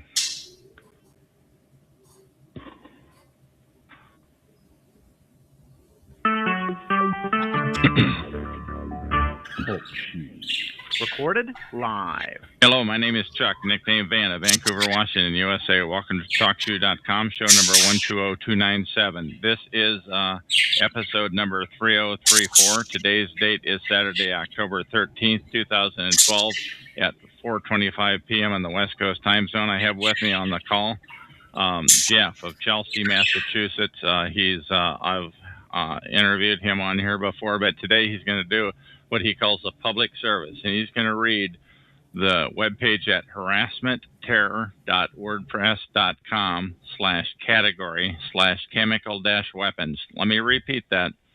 It's harassmentterror, all one word, .wordpress.com/category/chemical-weapons, and the title of it is Gang Stalking, Organized Psychological Harassment, Poisoning, Spying, and Destroying Lives. And Jeff is going to read this page for us. And how are you, Jeff? And are you ready to go? Chuck, I'm doing just fine. And Chuck, this article is in the public domain, and I am performing this as a public service. So if anyone wants to make a copy of this message, it is a strict reading from top to bottom. Your reading, if I may correct you, your reading is in a public domain. The article, we don't know whether it's dated November 2006. I assume it's not in the public domain. The reading is in the public domain. Sorry about that. The reading is in the public domain. I will start right now. Go. Psychological terror, harassment, multi-stalking / gang. The beginning of the article. Gang stalking / organized psychological harassment, poisoning, spying, and destroying lives dated November 25th, 2006. Presented here is, from my own point of view, the most accurate description of what is going on with gang stalking thing. No one seems to understand how these strange harassments happen. No one is able to believe any reasons as to why they happen. In the text below, presented to Gang Stalking World as an anonymous post, we can see how an enterprise has evolved. One that is criminal and has brought organized crime and the common citizenry together. Deceit, fabrication, threat, and technology seem to have made such a union possible. Adding that such a union aims to destroy innocent people's lives, if not to bring them to their death. What is most disturbing in the text below is the salient argument standing out in the first paragraph that states that gang stalking is primarily about poisoning, drugging, and attempting to chemically inducing psychotic-like symptoms in the targets of the crime and contaminate their physical health. Evidence to support this through individual accounts are not necessarily mounting, but from my own personal experience with this terror/gang stalking phenomena, as well as from what I have gathered by researching this, the more equipped and modern these groups are, the more money that has been thrown at them, the more they are apt to use highly covert fumigations, poisonings, and daily incremental druggings in their effort to cause undue suffering, pain for someone they have been hired to target. I have edited the piece of writing below, hopefully highlighting points of importance. If you have not been or are not being poisoned and or drugged, you are not being gang stalked. Gang stalking is described on websites as a bunch of people just following you around doing strange shit. That would just be annoying compared to what it really is. Although it might be possible that victims are not aware of their symptoms of where their symptoms are coming from. I thought I was physically ill at first, but then began to see a relationship between my illness and what could only be described as felony assault. Anonymous post from www.gangstalkingworld.com. Full post here. Gang stalking is a catchphrase name describing what has become part of traditional and new organized crime that is networking through the United States and some other countries.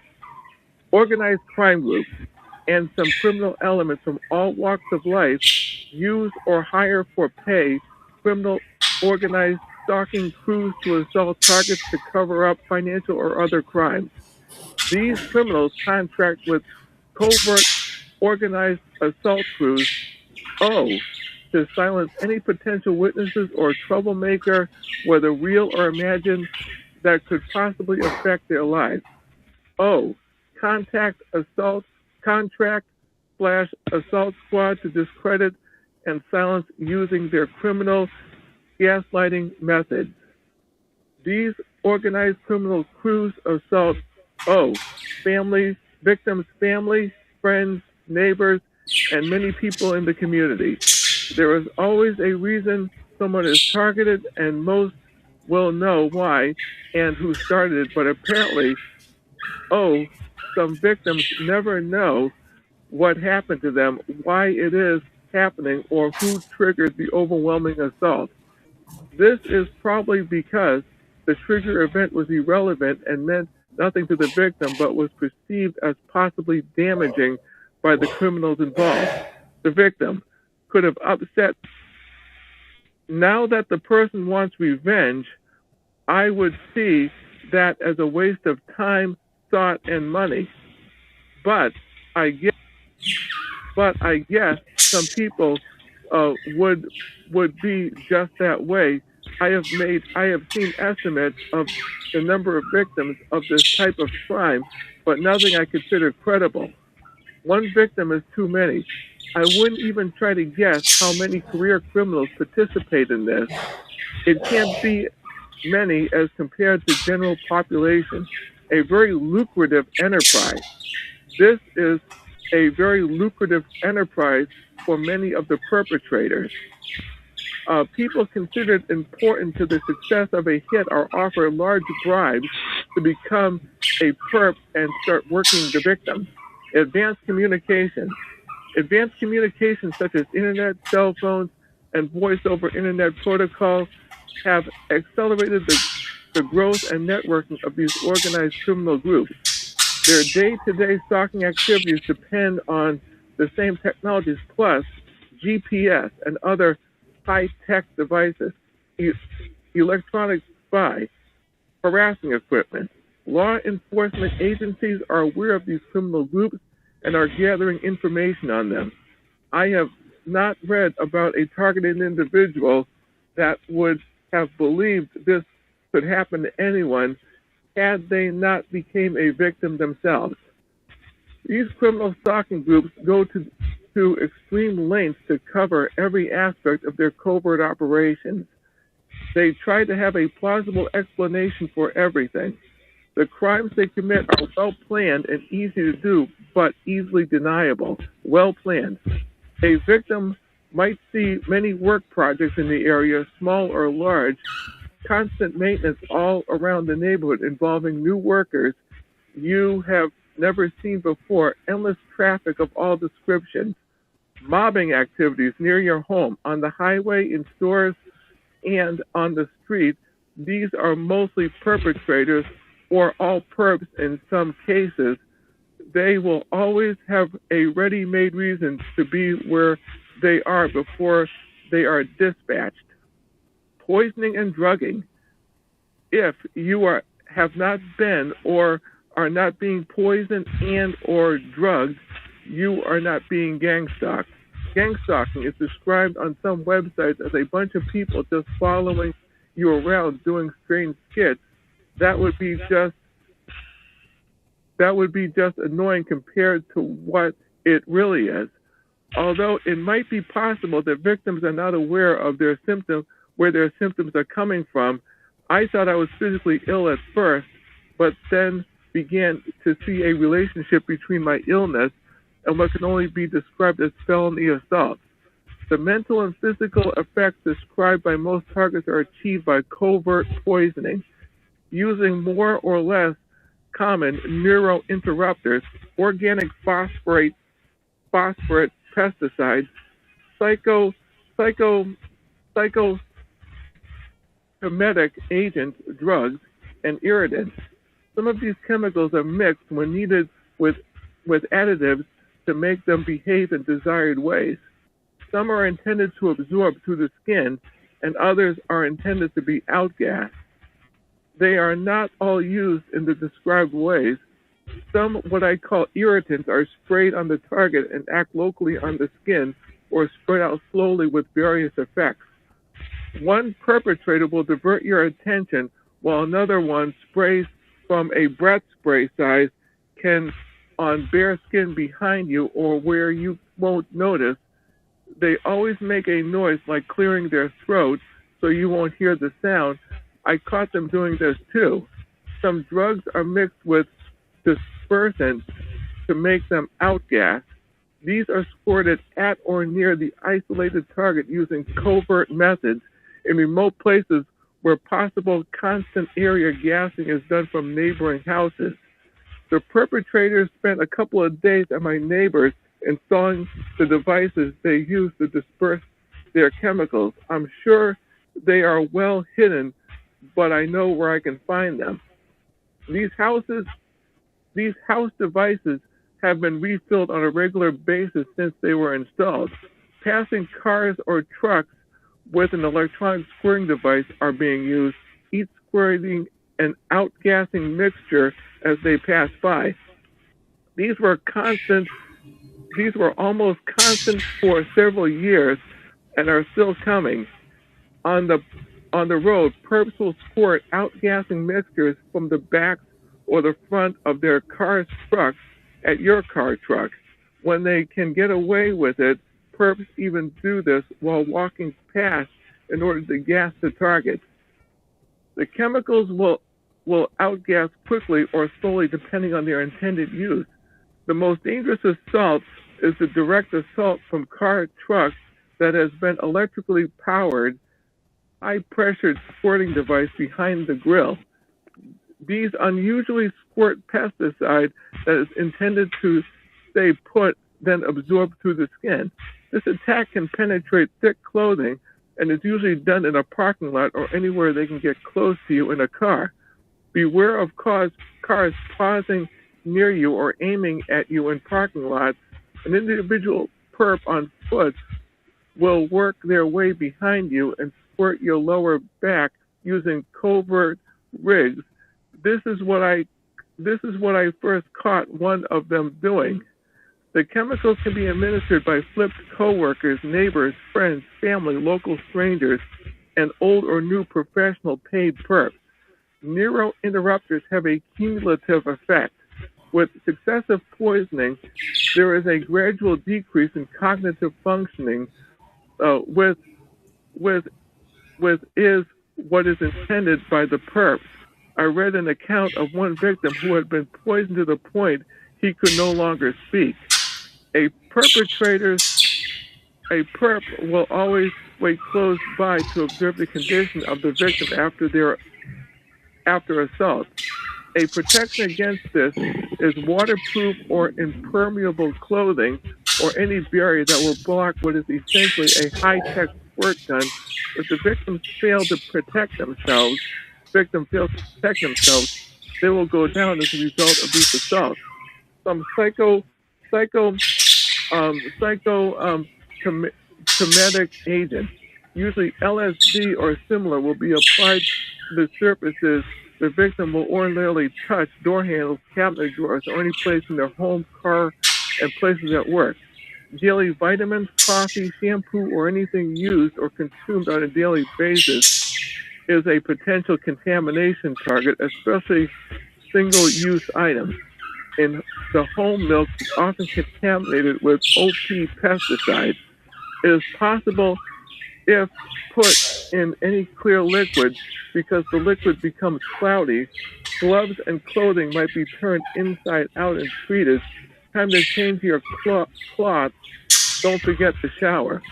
The perps will start slowly, only contaminating a single item or items they have control over, so no evidence will remain in case law enforcement so no evidence will remain in case law enforcement investigates. After they believe they have compromised the victim's credibility, they'll become more active and aggressive with contamination and all other aspects of organized assault. The following, as well as this entire scam, may take place over the course of many years. Community infiltration and influence. Co-workers, neighbors, friends, family, law enforcement, and the general public are told, planned, consistent lies about the victim target. This will start with law enforcement long before the actual assaults begin. They will do this to set up the target, hoping law enforcement will believe their lies and ignore the victim when they first report the crime. Perp may show a bogus investigation file or flash fake badges in the community as part of the scam. Hire local lawyers, private investigators. Perps might hire local lawyers and private investigators in a ruse to legitimize the scam. Later, the perps will report crime or trip alarms in the area, so the police will have to drive by the target's home. This will make the target believe the police are part of the stalking. They will pull fake fire alarms for the same purpose. Ongoing double assault. While working the chemical attack, the perps perform street theater around the target. They hope the poison drug target will panic, then report and try to describe the bizarre skits to law enforcement. The goal is to create poison and drug-induced psychotic episodes, paranoia, and actions that could, the perps will say, appear to be schizophrenic. If only you are not educated about schizophrenia, you would believe this. The perps often launch large drug assaults against a target in public. If a target is affected enough, they'll report or encourage a bystander to report the target to the law enforcement, saying the target is schizophrenic, crazy, or psychotic. Some of the perps are bold enough to say the cops do what they have them to do, indicating the perps are making fools of and are smarter than law enforcement and the targets. Many in law enforcement are aware of the perp stalker tactics now, and they would like nothing better than to bust this criminal enterprise or anyone in it. People in communities tricked or conned. Some people in the community are tricked or conned into participating. They are told clever lies about the target. They may even be deluded into thinking they are doing a community service. If they knew the truth of what they were involving themselves with, they would not cooperate willingly. Others accept money or other forms of compensation. Many who know or are close to the target are forced to take part in this criminal scam. It's essentially the offer they can't refuse. Some are set up for various crimes and or blackmailed for any existing secrets they want to keep from coworkers, family, friends, or the community at large. Those close to the target that resist are threatened or poisoned using the same methods until they obey. After they are flipped, they are coached by these criminals in their methods and assault and supplied with covert equipment to topically spray or squirt these chemicals on or around the target in their food or drink. This will be done at every opportunity at the target's home at night to wake you up or away on foot or in the car. Technology watching privacy invasion, confusing the victim. Anywhere the target is or goes, the perps will work together using surveillance, advanced communications, stealth, and simple diversionary tactics to draw the target into position for an assault that will not be detected by the general public. The perps have their own websites and shills to spread misinformation and disinformation to the internet. Some pose as support for victims trying to disrupt the actions of those who are really trying to help victims. There are perps posing as victims. These perps post intensely crazy sounding accounts describing bogus satellite attacks or advanced electronic weapons and the ever popular mind control, which they stretch way beyond anyone's imagination. They want to frighten and confuse real victims with a mix of real and bogus information that they hope will be believed and repeated by victims. These posers will also befriend a real target to gain information to launch yet another attack. They also will tell targets things like get out and live your life. What they really mean is come out where we can get a clear shot at you. I read one victim's account that they knew a man that started their stalking and that the man had a reward poster with the victim's picture in a target on his office wall. I think the victim said the offer was $25,000. If you're a target, that will make you think, won't it? Some credible sounding things about this I read on the internet are gone now, disappeared. I like to think I just can't find them, even though that probably isn't the case. Cyber stalking. Cyber stalking, everyone knows what that is or can look it up. Just like all things, these guys it's pretty much business as usual. They take the information they have gathered about the target and present it in a way that is supposed to make the victim wonder, how did that stranger know that?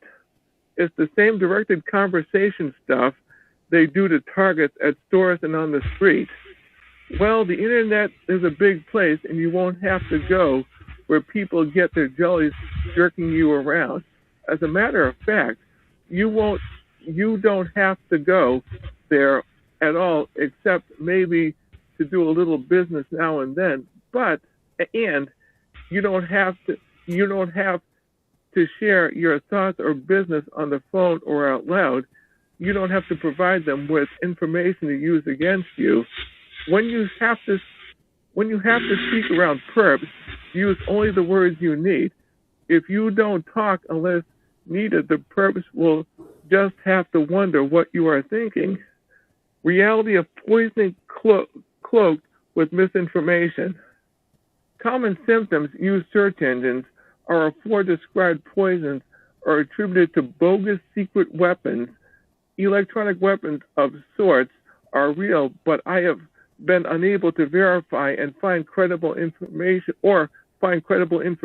on existing electromagnetic weapons as they are described in this strange internet chasm. Also, some of the victims described could be attributed to simple harassment electronics and some of the itching or burning powders that the perps sprinkle on the target's beds. They will contaminate your bed with various drugs in an attempt to make you freak out while trying to sleep. Guarding against illegal entry. Keep the perps out of your home. The perps might be able to open any lock that uses a key. That leaves some type of combination-only lock. If you can afford one or more, install them and learn how to change the combination. Disable all other lock entry key slots with water-soluble wood glue. It can be removed later. Secure all windows. At least know if they are inside. Video cameras. Video cameras anywhere, outside or inside, are a good thing to slow the perps down or keep them away if done correctly. Your own well-hidden camera or listening equipment inside might keep them out. Powdered promotion of asthma. The perps also use powders that will cause an asthma-like attack. Don't panic, an inhaler will stop it, or it will go away after you have gotten it away from the source. Simple electronic promoting ear ringing. The perps will use amplified high frequency above human hearing, kind of like high-powered electronic dog whistle, transducer speakers to make your ears ring. These can be purchased, but it's fairly easy to build a big one with adjustable volume range. I have seen this ear ringing as well as body vibrations associated with non-existent satellite weapon attack.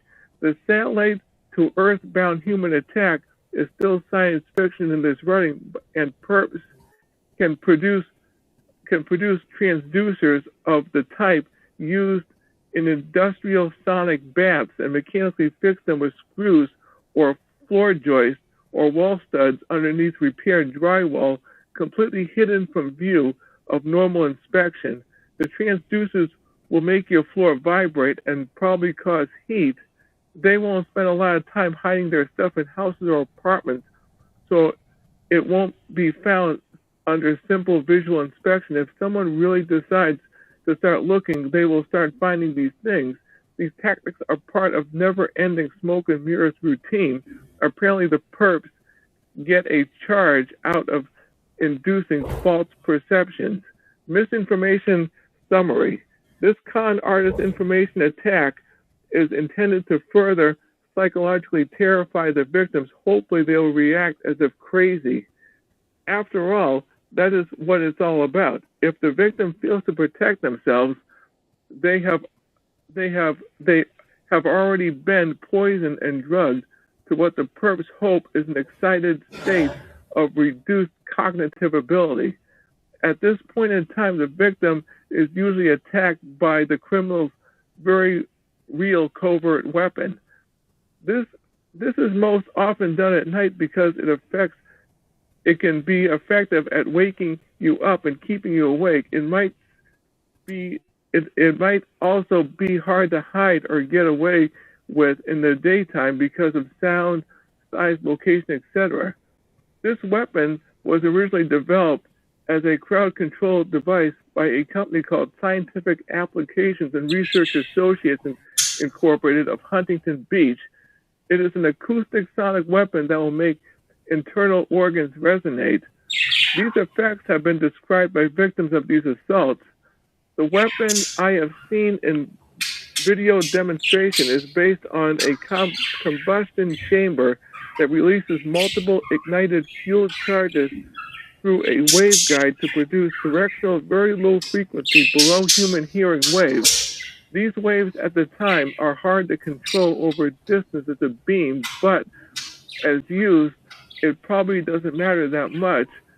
This would most likely be used on a detached house. There are electrical versions of these weapons that use transducers that could be used from a shorter range, such as adjacent apartments in an apartment building.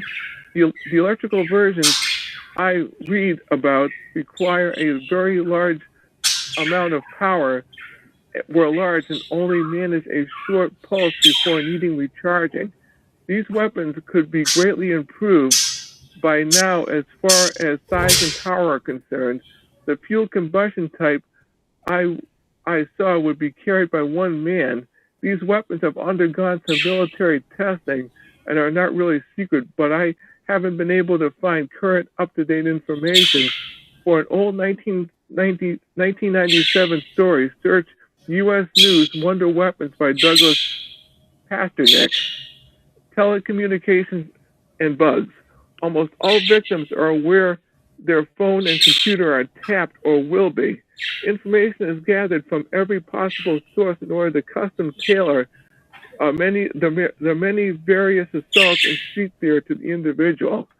The surveillance information is used and intended to give the target the impression of an all-knowing Orwellian or Big Brother type of situation. Some are not aware that using a hardwired tap, cutting the wire, or inserting a computer interface, that the perps can use computer software to digitally edit your call on the fly. They try to elicit angry responses from victims through constant harassing phone calls or even harassing in public. They digitally record these and clean them up for later use. When you call someone, usually a service that records calls like a telephone company or even 911, they will cut you off after a completed sentence or seamlessly insert an out of context, angry, ranting remark you justifiably made at another place or time. The more crazy it sounds, the better. Just imagine how they laugh after one of these edits.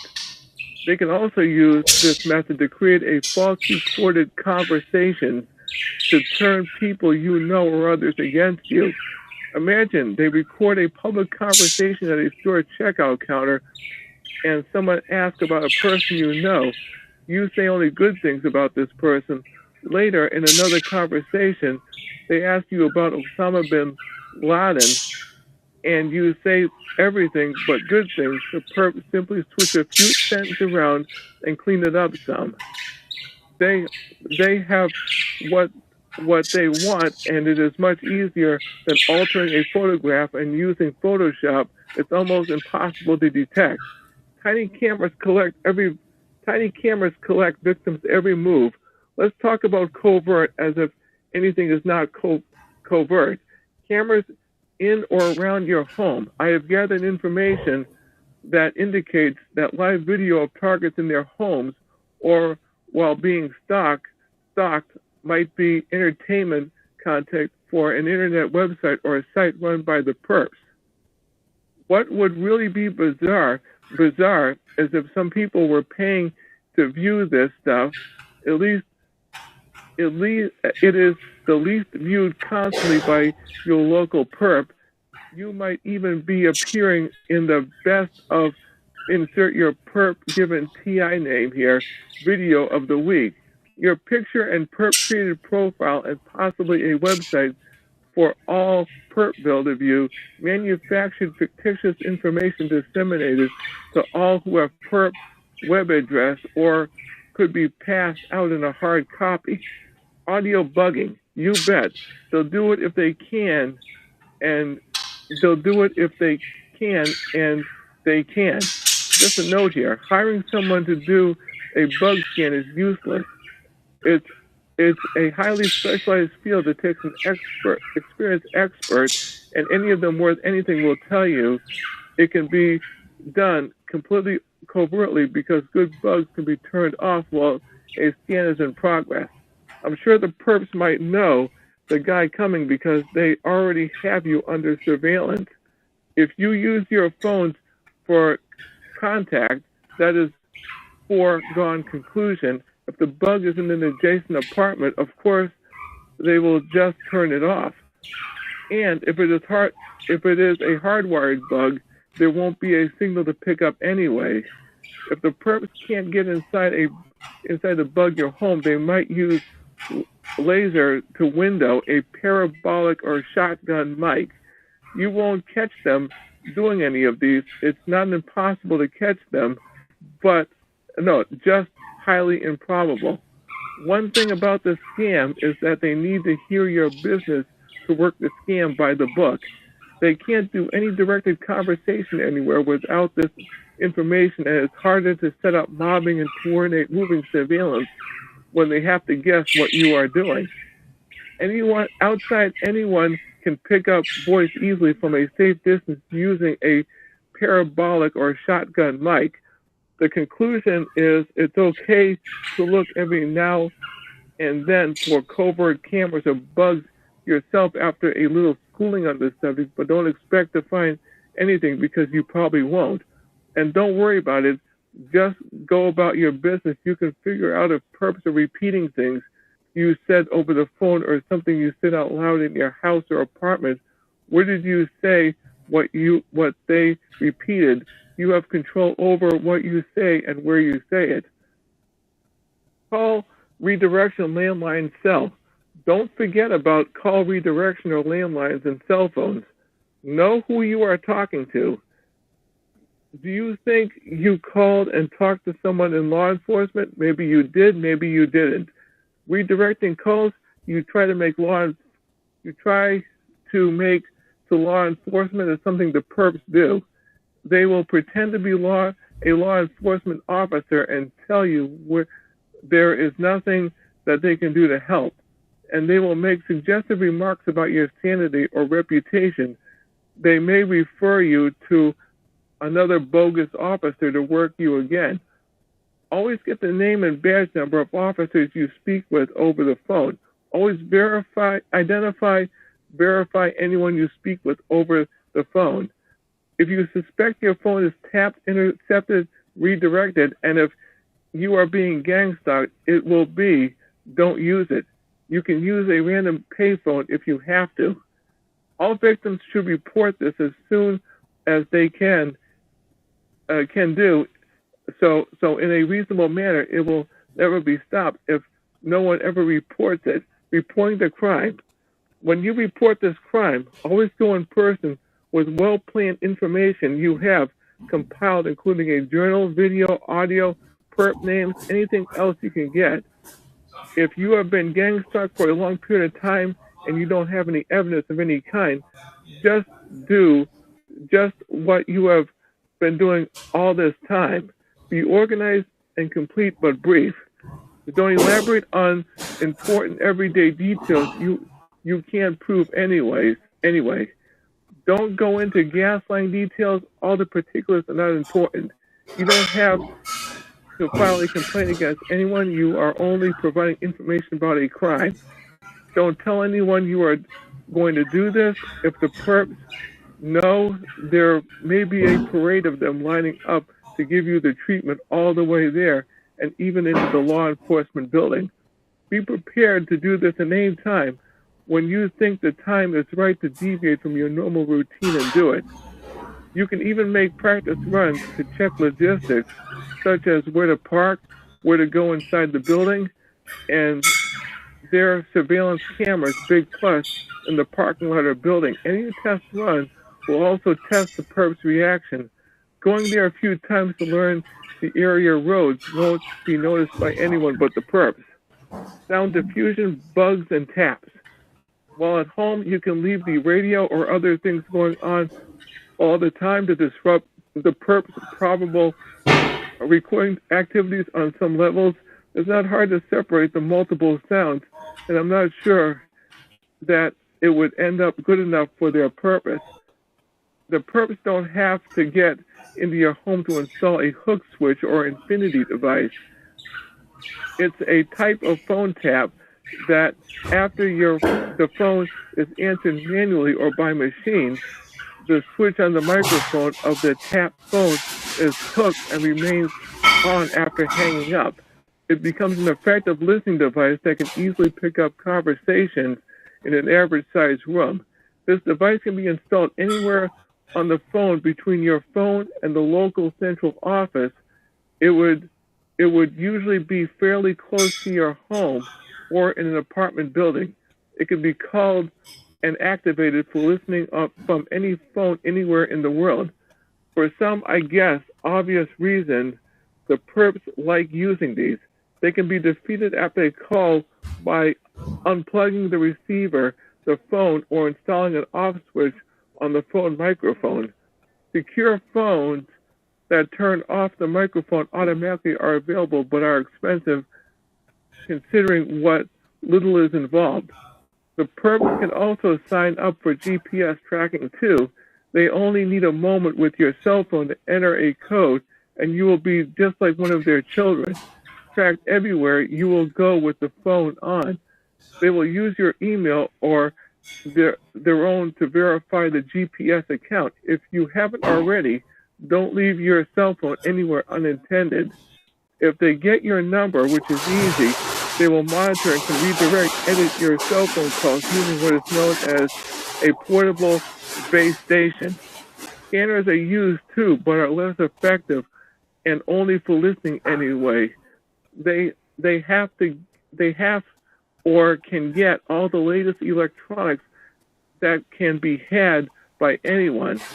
Always use an SSH2 encrypted stateside VPN service for internet.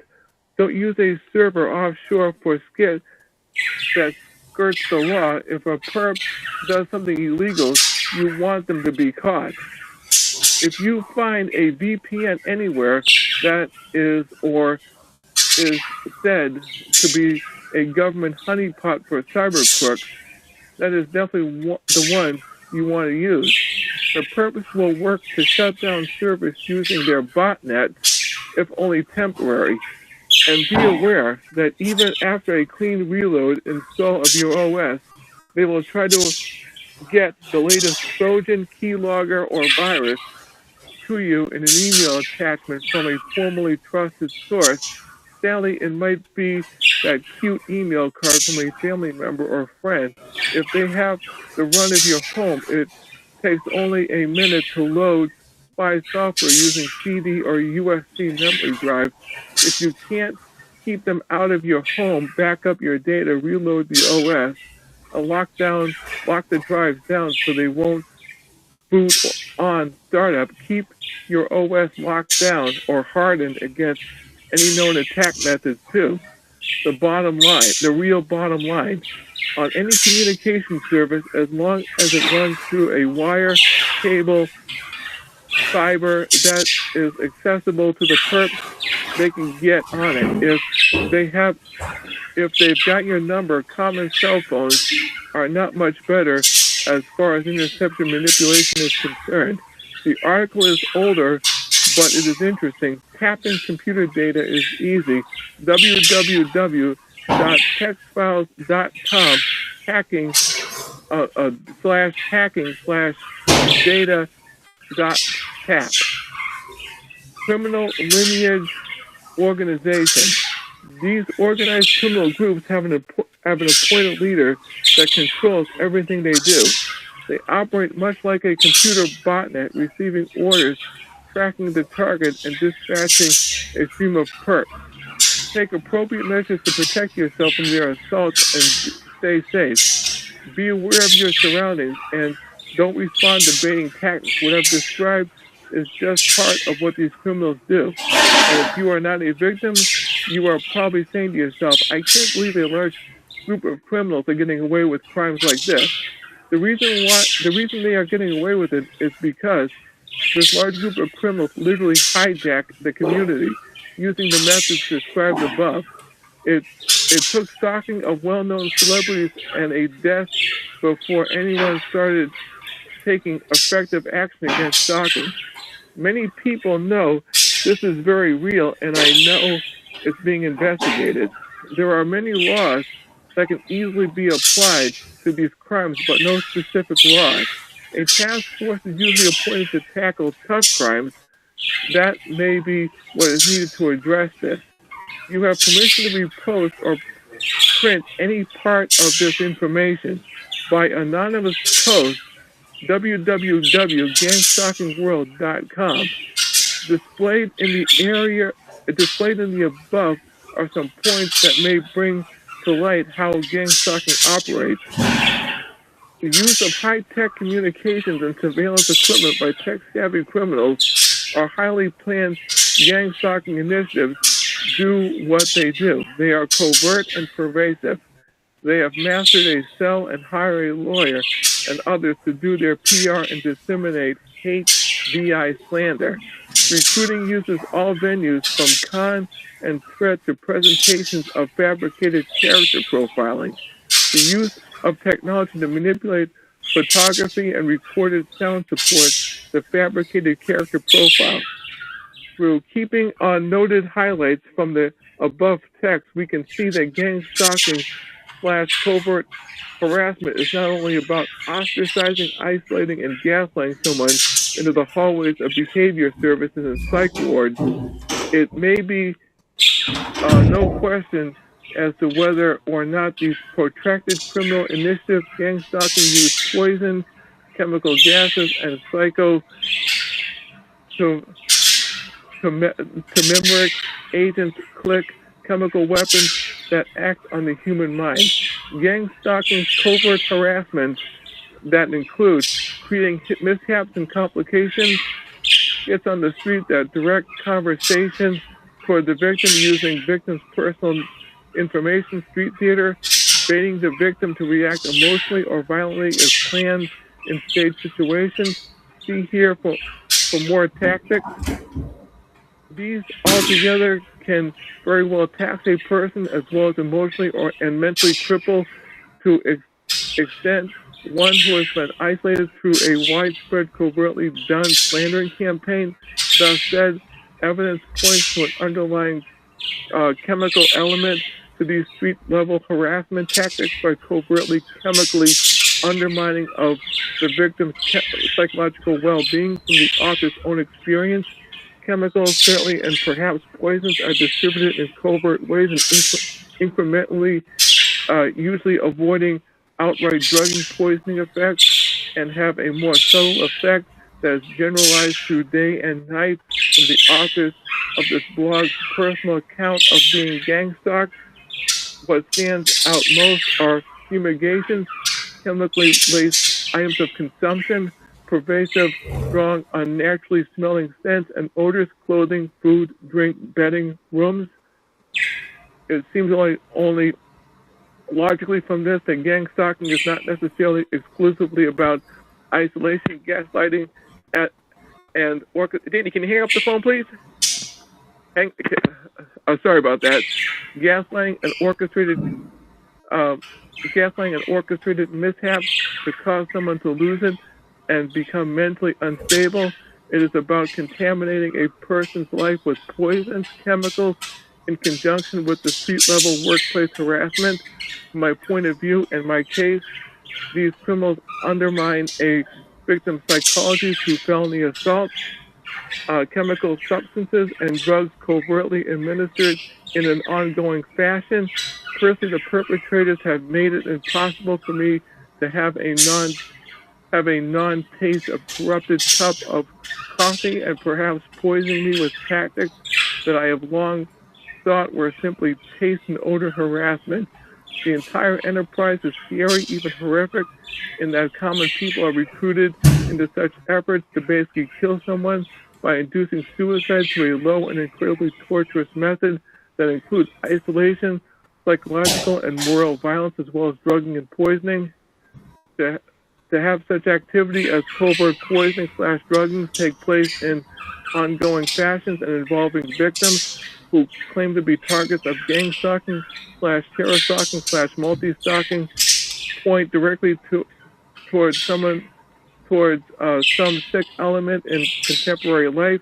The media pays no attention, and the United States as a nation and its government, as well as point to human rights abuses around the world. Yet there is an insidious crime called gang stalking, using slander and psychological terror to wreck lives and drive victims to their death. Right here in North America, do these criminal enterprises have so much power that they have the federal level investigators at such a loss as to how they can tackle it? Has the war on terror caused such a diversion of attention and energy for domestic law enforcement and the Fed so much that since 2001, this pernicious covert criminal activity aimed at innocent people to grow into a lucrative enterprise and skirt the authorities? Are there seemingly law-abiding folk and wealthy or well-connected that have used gang stalking to eliminate enemies, targets of hate, or people they see as being a threat? stop covert poison fumigation, stop criminal covert harassment, support. Okay. Yes. That's good. Thanks a lot, Jeff. welcome, Once Chuck. again, that was Jeff from Chelsea, Massachusetts, and he just read the webpage at harassmentterror.wordpress.com/category/chemical-weapons. I'm going to repeat that one more time.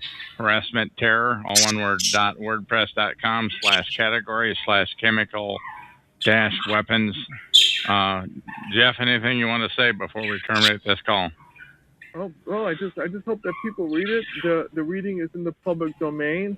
I did the very best I could do reading it. I'm sorry about the interruption from my friend, and I just hope that people get something out of it. That's all I'm talking. I'll let you go. Thanks for calling in, Jeff, and doing that reading. The text itself, I gave the URL at the beginning and the end, and Jeff stated that his reading of it is in the public domain, so please do with this recording as you wish. This is Talk Show number 120297, and episode number, 334, I think. Yeah, episode number 3034. And that is the end of this recording.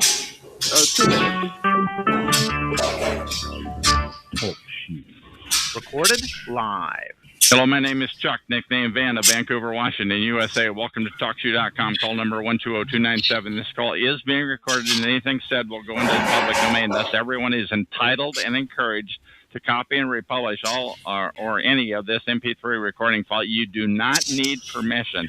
No notification or attribution is necessary. To find more of these public domain audios, go to the top right corner of any TalkShoe.com screen and search for Vancouver or show number 120297, or click on the top left purple Live Now button to see if the show is presently on live on the West Coast. It is 3:15 right now, p.m. on the West Coast. It is Monday, October 15, 2012, number 30. This is recording number 3035. And I have on the phone with me right now Jeff of Chelsea, Massachusetts. And he's the one who did the reading on recording number 3033. And Jeff, how are you? And why don't you do the setup on what this recording is about, please? Well, this recording is basically a commentary on the reading I did the other day, and to put our 2 cents into the reading, and basically just to set the record straight that not everybody gets chem attacked who's gang stalked, and I believe that gang stalking is manifested in various different forms. That's the point I wanted to say. I adhered to 98% of the article, but it started out with, it sounded like the article had been gamed, and it made that you have to be chem attacked or you're not gang stalked. And although I am chem attacked, chemicals, in other words, I smell chemicals. It's just terrible. I don't believe that's true. Jeff, why don't you go ahead and finish it up, and let's go ahead and end off the recording. Go ahead. I don't believe it's true either, and again, I mean, it's they custom make the attack per victim, and I personally believe one of the most common ways boots on the ground is the street theater and the imitating the victim. That's the easiest way to do it, because that's custom making the gang stalking to the victim. I mean, for the other stuff, you have to have a lot of infrastructure, a lot of money, and quite frankly, most people would not want to go through the headache of doing all that stuff. Okay. Now, there is just one other thing. You made the statement, in our conversation before, that you think there's 2 levels of people. There's the chem attack people who are paid by the government, and then you think the boots on ground people who are harassing out out in the open are lower level. Why don't you go ahead and address that issue, if you would, please, because I think that's an important issue. Well, I mean the bugging, the real sophisticated stuff, I believe that's on a higher level. Like if you're a Patriot talk show host, for instance, you're going to get what I call the full treatment. But if you just have a minor irritant, then some of the fancy exotic stuff like Chemitax and stuff would actually not be used. It'll be more boots on the ground. Your face and likeness will be on Facebook. Something that any Joe Blow can do. The government agency. And that's an interesting thought. Is there anything else that you want to say that you think would be appropriate for this particular recording? Once again, this is recording number 3034, which is an addendum to 3033. Is there anything that you want to say on this recording that you wish had been pointed out on the last one, please? Well, I do now give the article about an A-. And it is well done, except for that part you talked about, Chuck. And I just hope that people read the article, get something out of it, listen to my reading of it, and do your own research. The money's going to run out sooner or later, and I believe there's going to be defectors who are going to come to our side, who are going to put on the record what they've done, and that's pretty much it. We're living on borrowed time. Okay. Once that's again, interview. Go ahead. All right, Jeff, I hope I had lived up to my part of the deal on this discussion that we just had, and that is the end of this recording.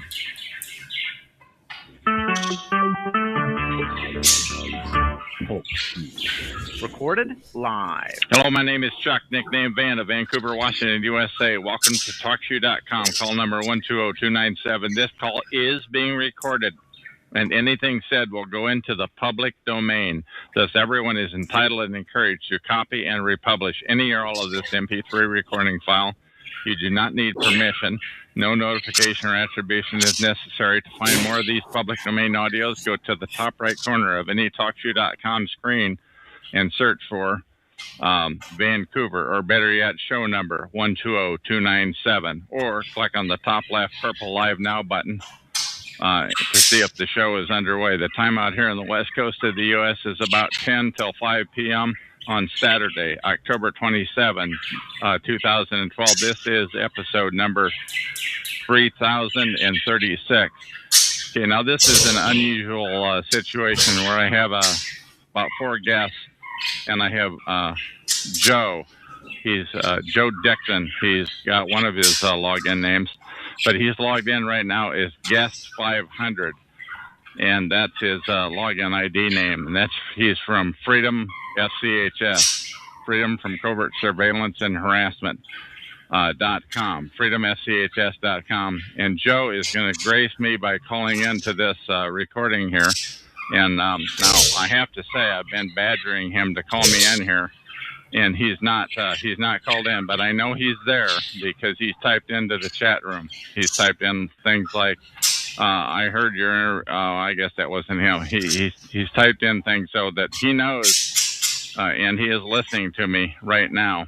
Okay, so once again, my name is Chuck, and I want to talk to Joe, and I want to talk to him about some of the shenanigans that the scumbags over at his operation, Freedom from Covert Surveillance and Harassment.com, are pulling on targeted individuals, because it's my... Now, once again, if he calls in, he's going live right away, and he will know that this is in the public domain for the eternity of mankind. So he has shows here at TalkShoe, and they're hidden. Now, if Freedom from Covert Surveillance and Harassment wanted calls, why wouldn't they appear on the Live Now list? If you can click on that purple Live Now list, and his shows would show up as visible, but they're not visible. And he's got them on 5 nights a week, Sunday through Thursday at 6 p.m. or 7 p.m., give or take, depending on the night, Pacific time on the West Coast time zone. And then on Friday night, you got various other calls, and most of which are hidden, HIDDEN. They're not visible. Now, if you're with Freedom from Covert Surveillance and Harassment, why would you hide your calls? If you want to get the word out about organized gang stalking, why would you hide your calls? Why wouldn't you make them visible? so that everyone would know about this atrocity. But it is their objective to hide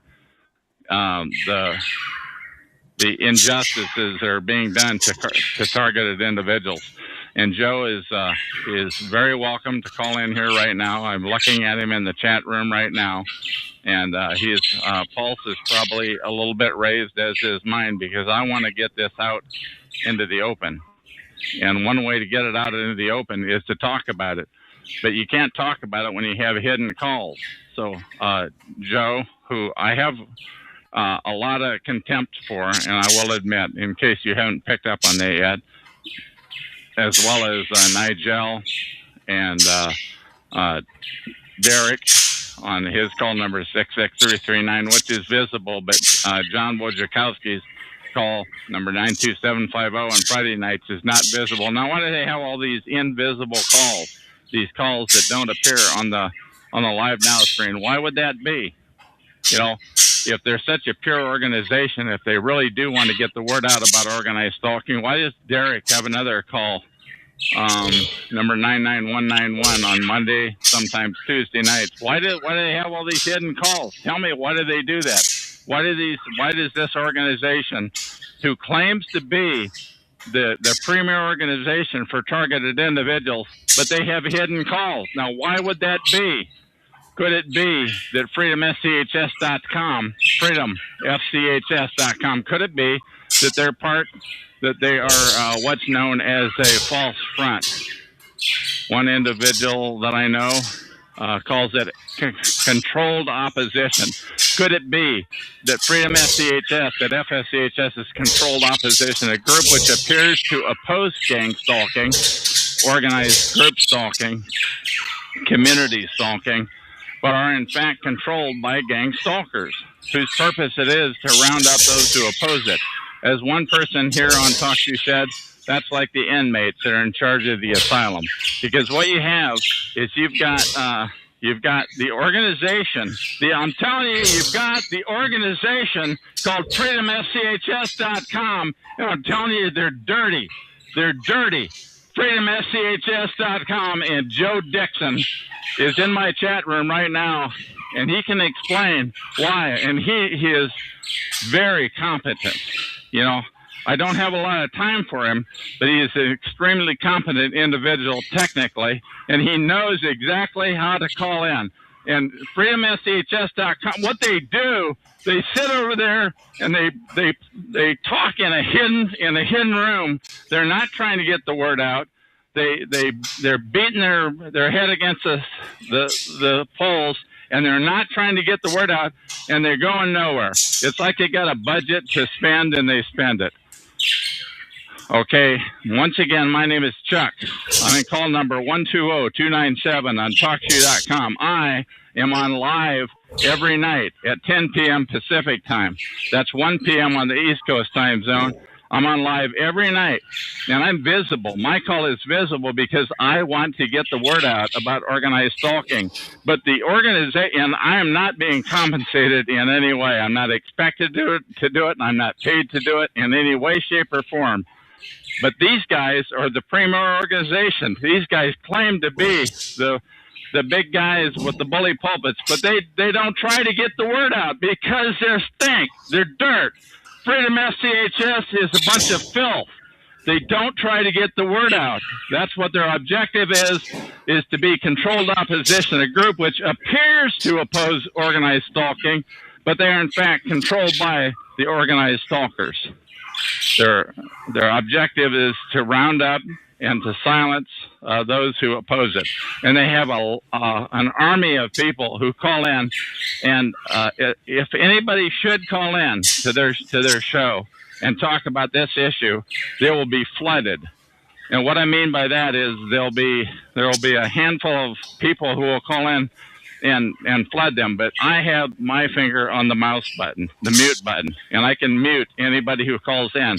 And if Dirty Joe Dixon calls in right now, guest 500, who's in my chat room, if he calls in, he's going live. And he's going to know that this call is going into the public domain for the eternity of mankind. This call, whether he calls in or whether he does not call in, this call is going in. Okay, now this is becoming a very uninteresting recording because I'm repeating myself a lot, but there is this issue on our streets where we live. It is called organized stalking. Gang stalking, it's sometimes known as. There are people, and they essentially mob people. Okay, so and it happens daily, and it happens to many targets, and these people are known as targeted individuals. And there is this organization who wants to make up a lot of nonsense. You know, that's what they do. They don't really talk. If you should be so abrupt as to speak about organized stalking, you'll be flooded. You won't be able to get your word out because they'll talk about a bunch of wacky talk, which is very, very uninteresting to listen to. Okay, now I want to. Yeah, that's okay. Hang on, I'm going to read a web page to you.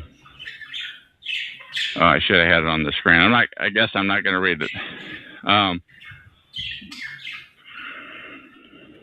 Basically, it appears to me that freedomschs.com, the filth operation, the people who do not want to get the word out about organized stalking, they don't want to get the word out.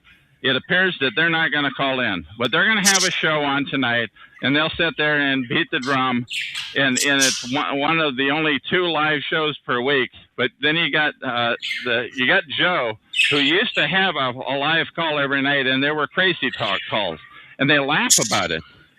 And there's these people, and they're with stinking secret societies.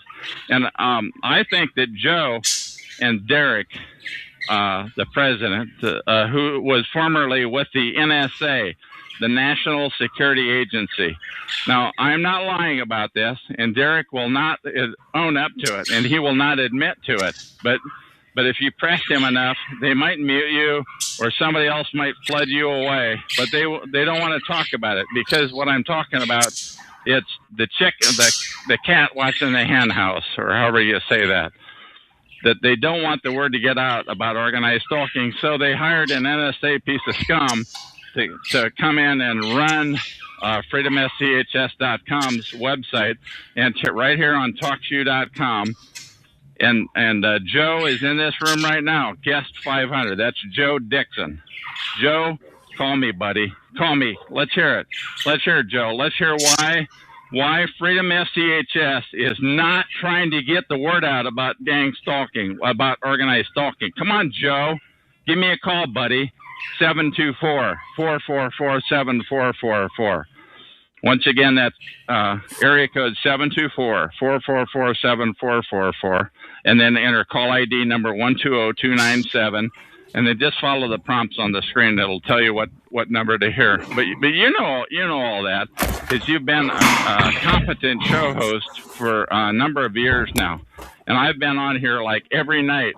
I've been your worst nightmare.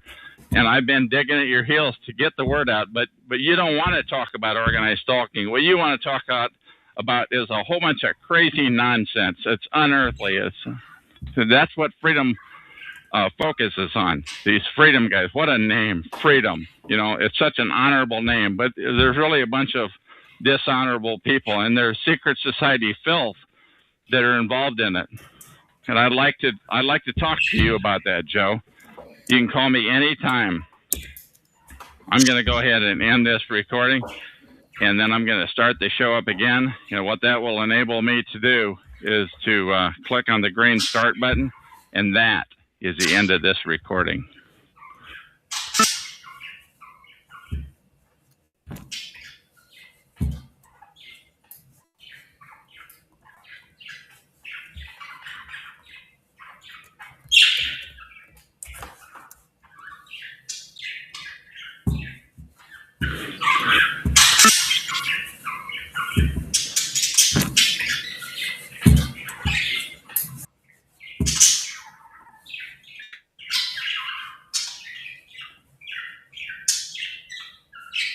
Oh, 2 minutes. later, and I believe there's going to be defectors who are going to come to our side. Who are going to 4444744, and then enter call ID number 120297, and then just follow the prompts on the screen. It'll tell you what number to hear. But you know all that. The cat watching the hen house, or however you say that. That they don't want the word to get out about organized stalking, so they hired an NSA piece of scum to come in and run freedomschs.com's website, and right here on talkshoe.com. And Joe is in this room right now, guest 500. That's Joe Dixon. Joe, call me, buddy. Call me. Let's hear it. Let's hear it, Joe. Let's hear why Freedom SCHS is not trying to get the word out about gang stalking, about organized stalking. Come on, Joe. Give me a call, buddy.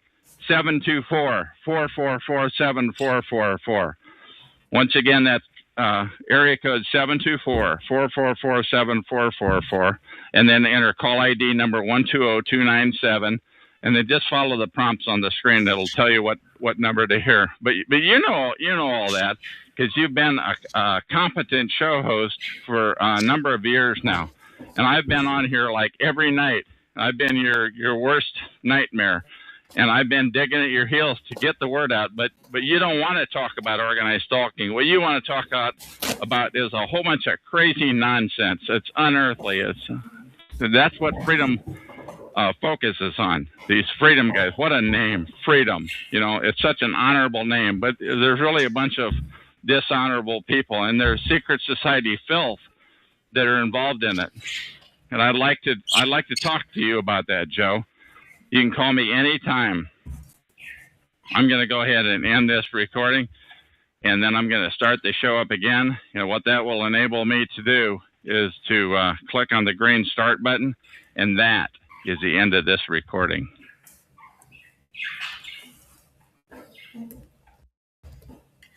Okay, so that's audio number 1 to 28 from Chuck Langenberg's talk show, radio show.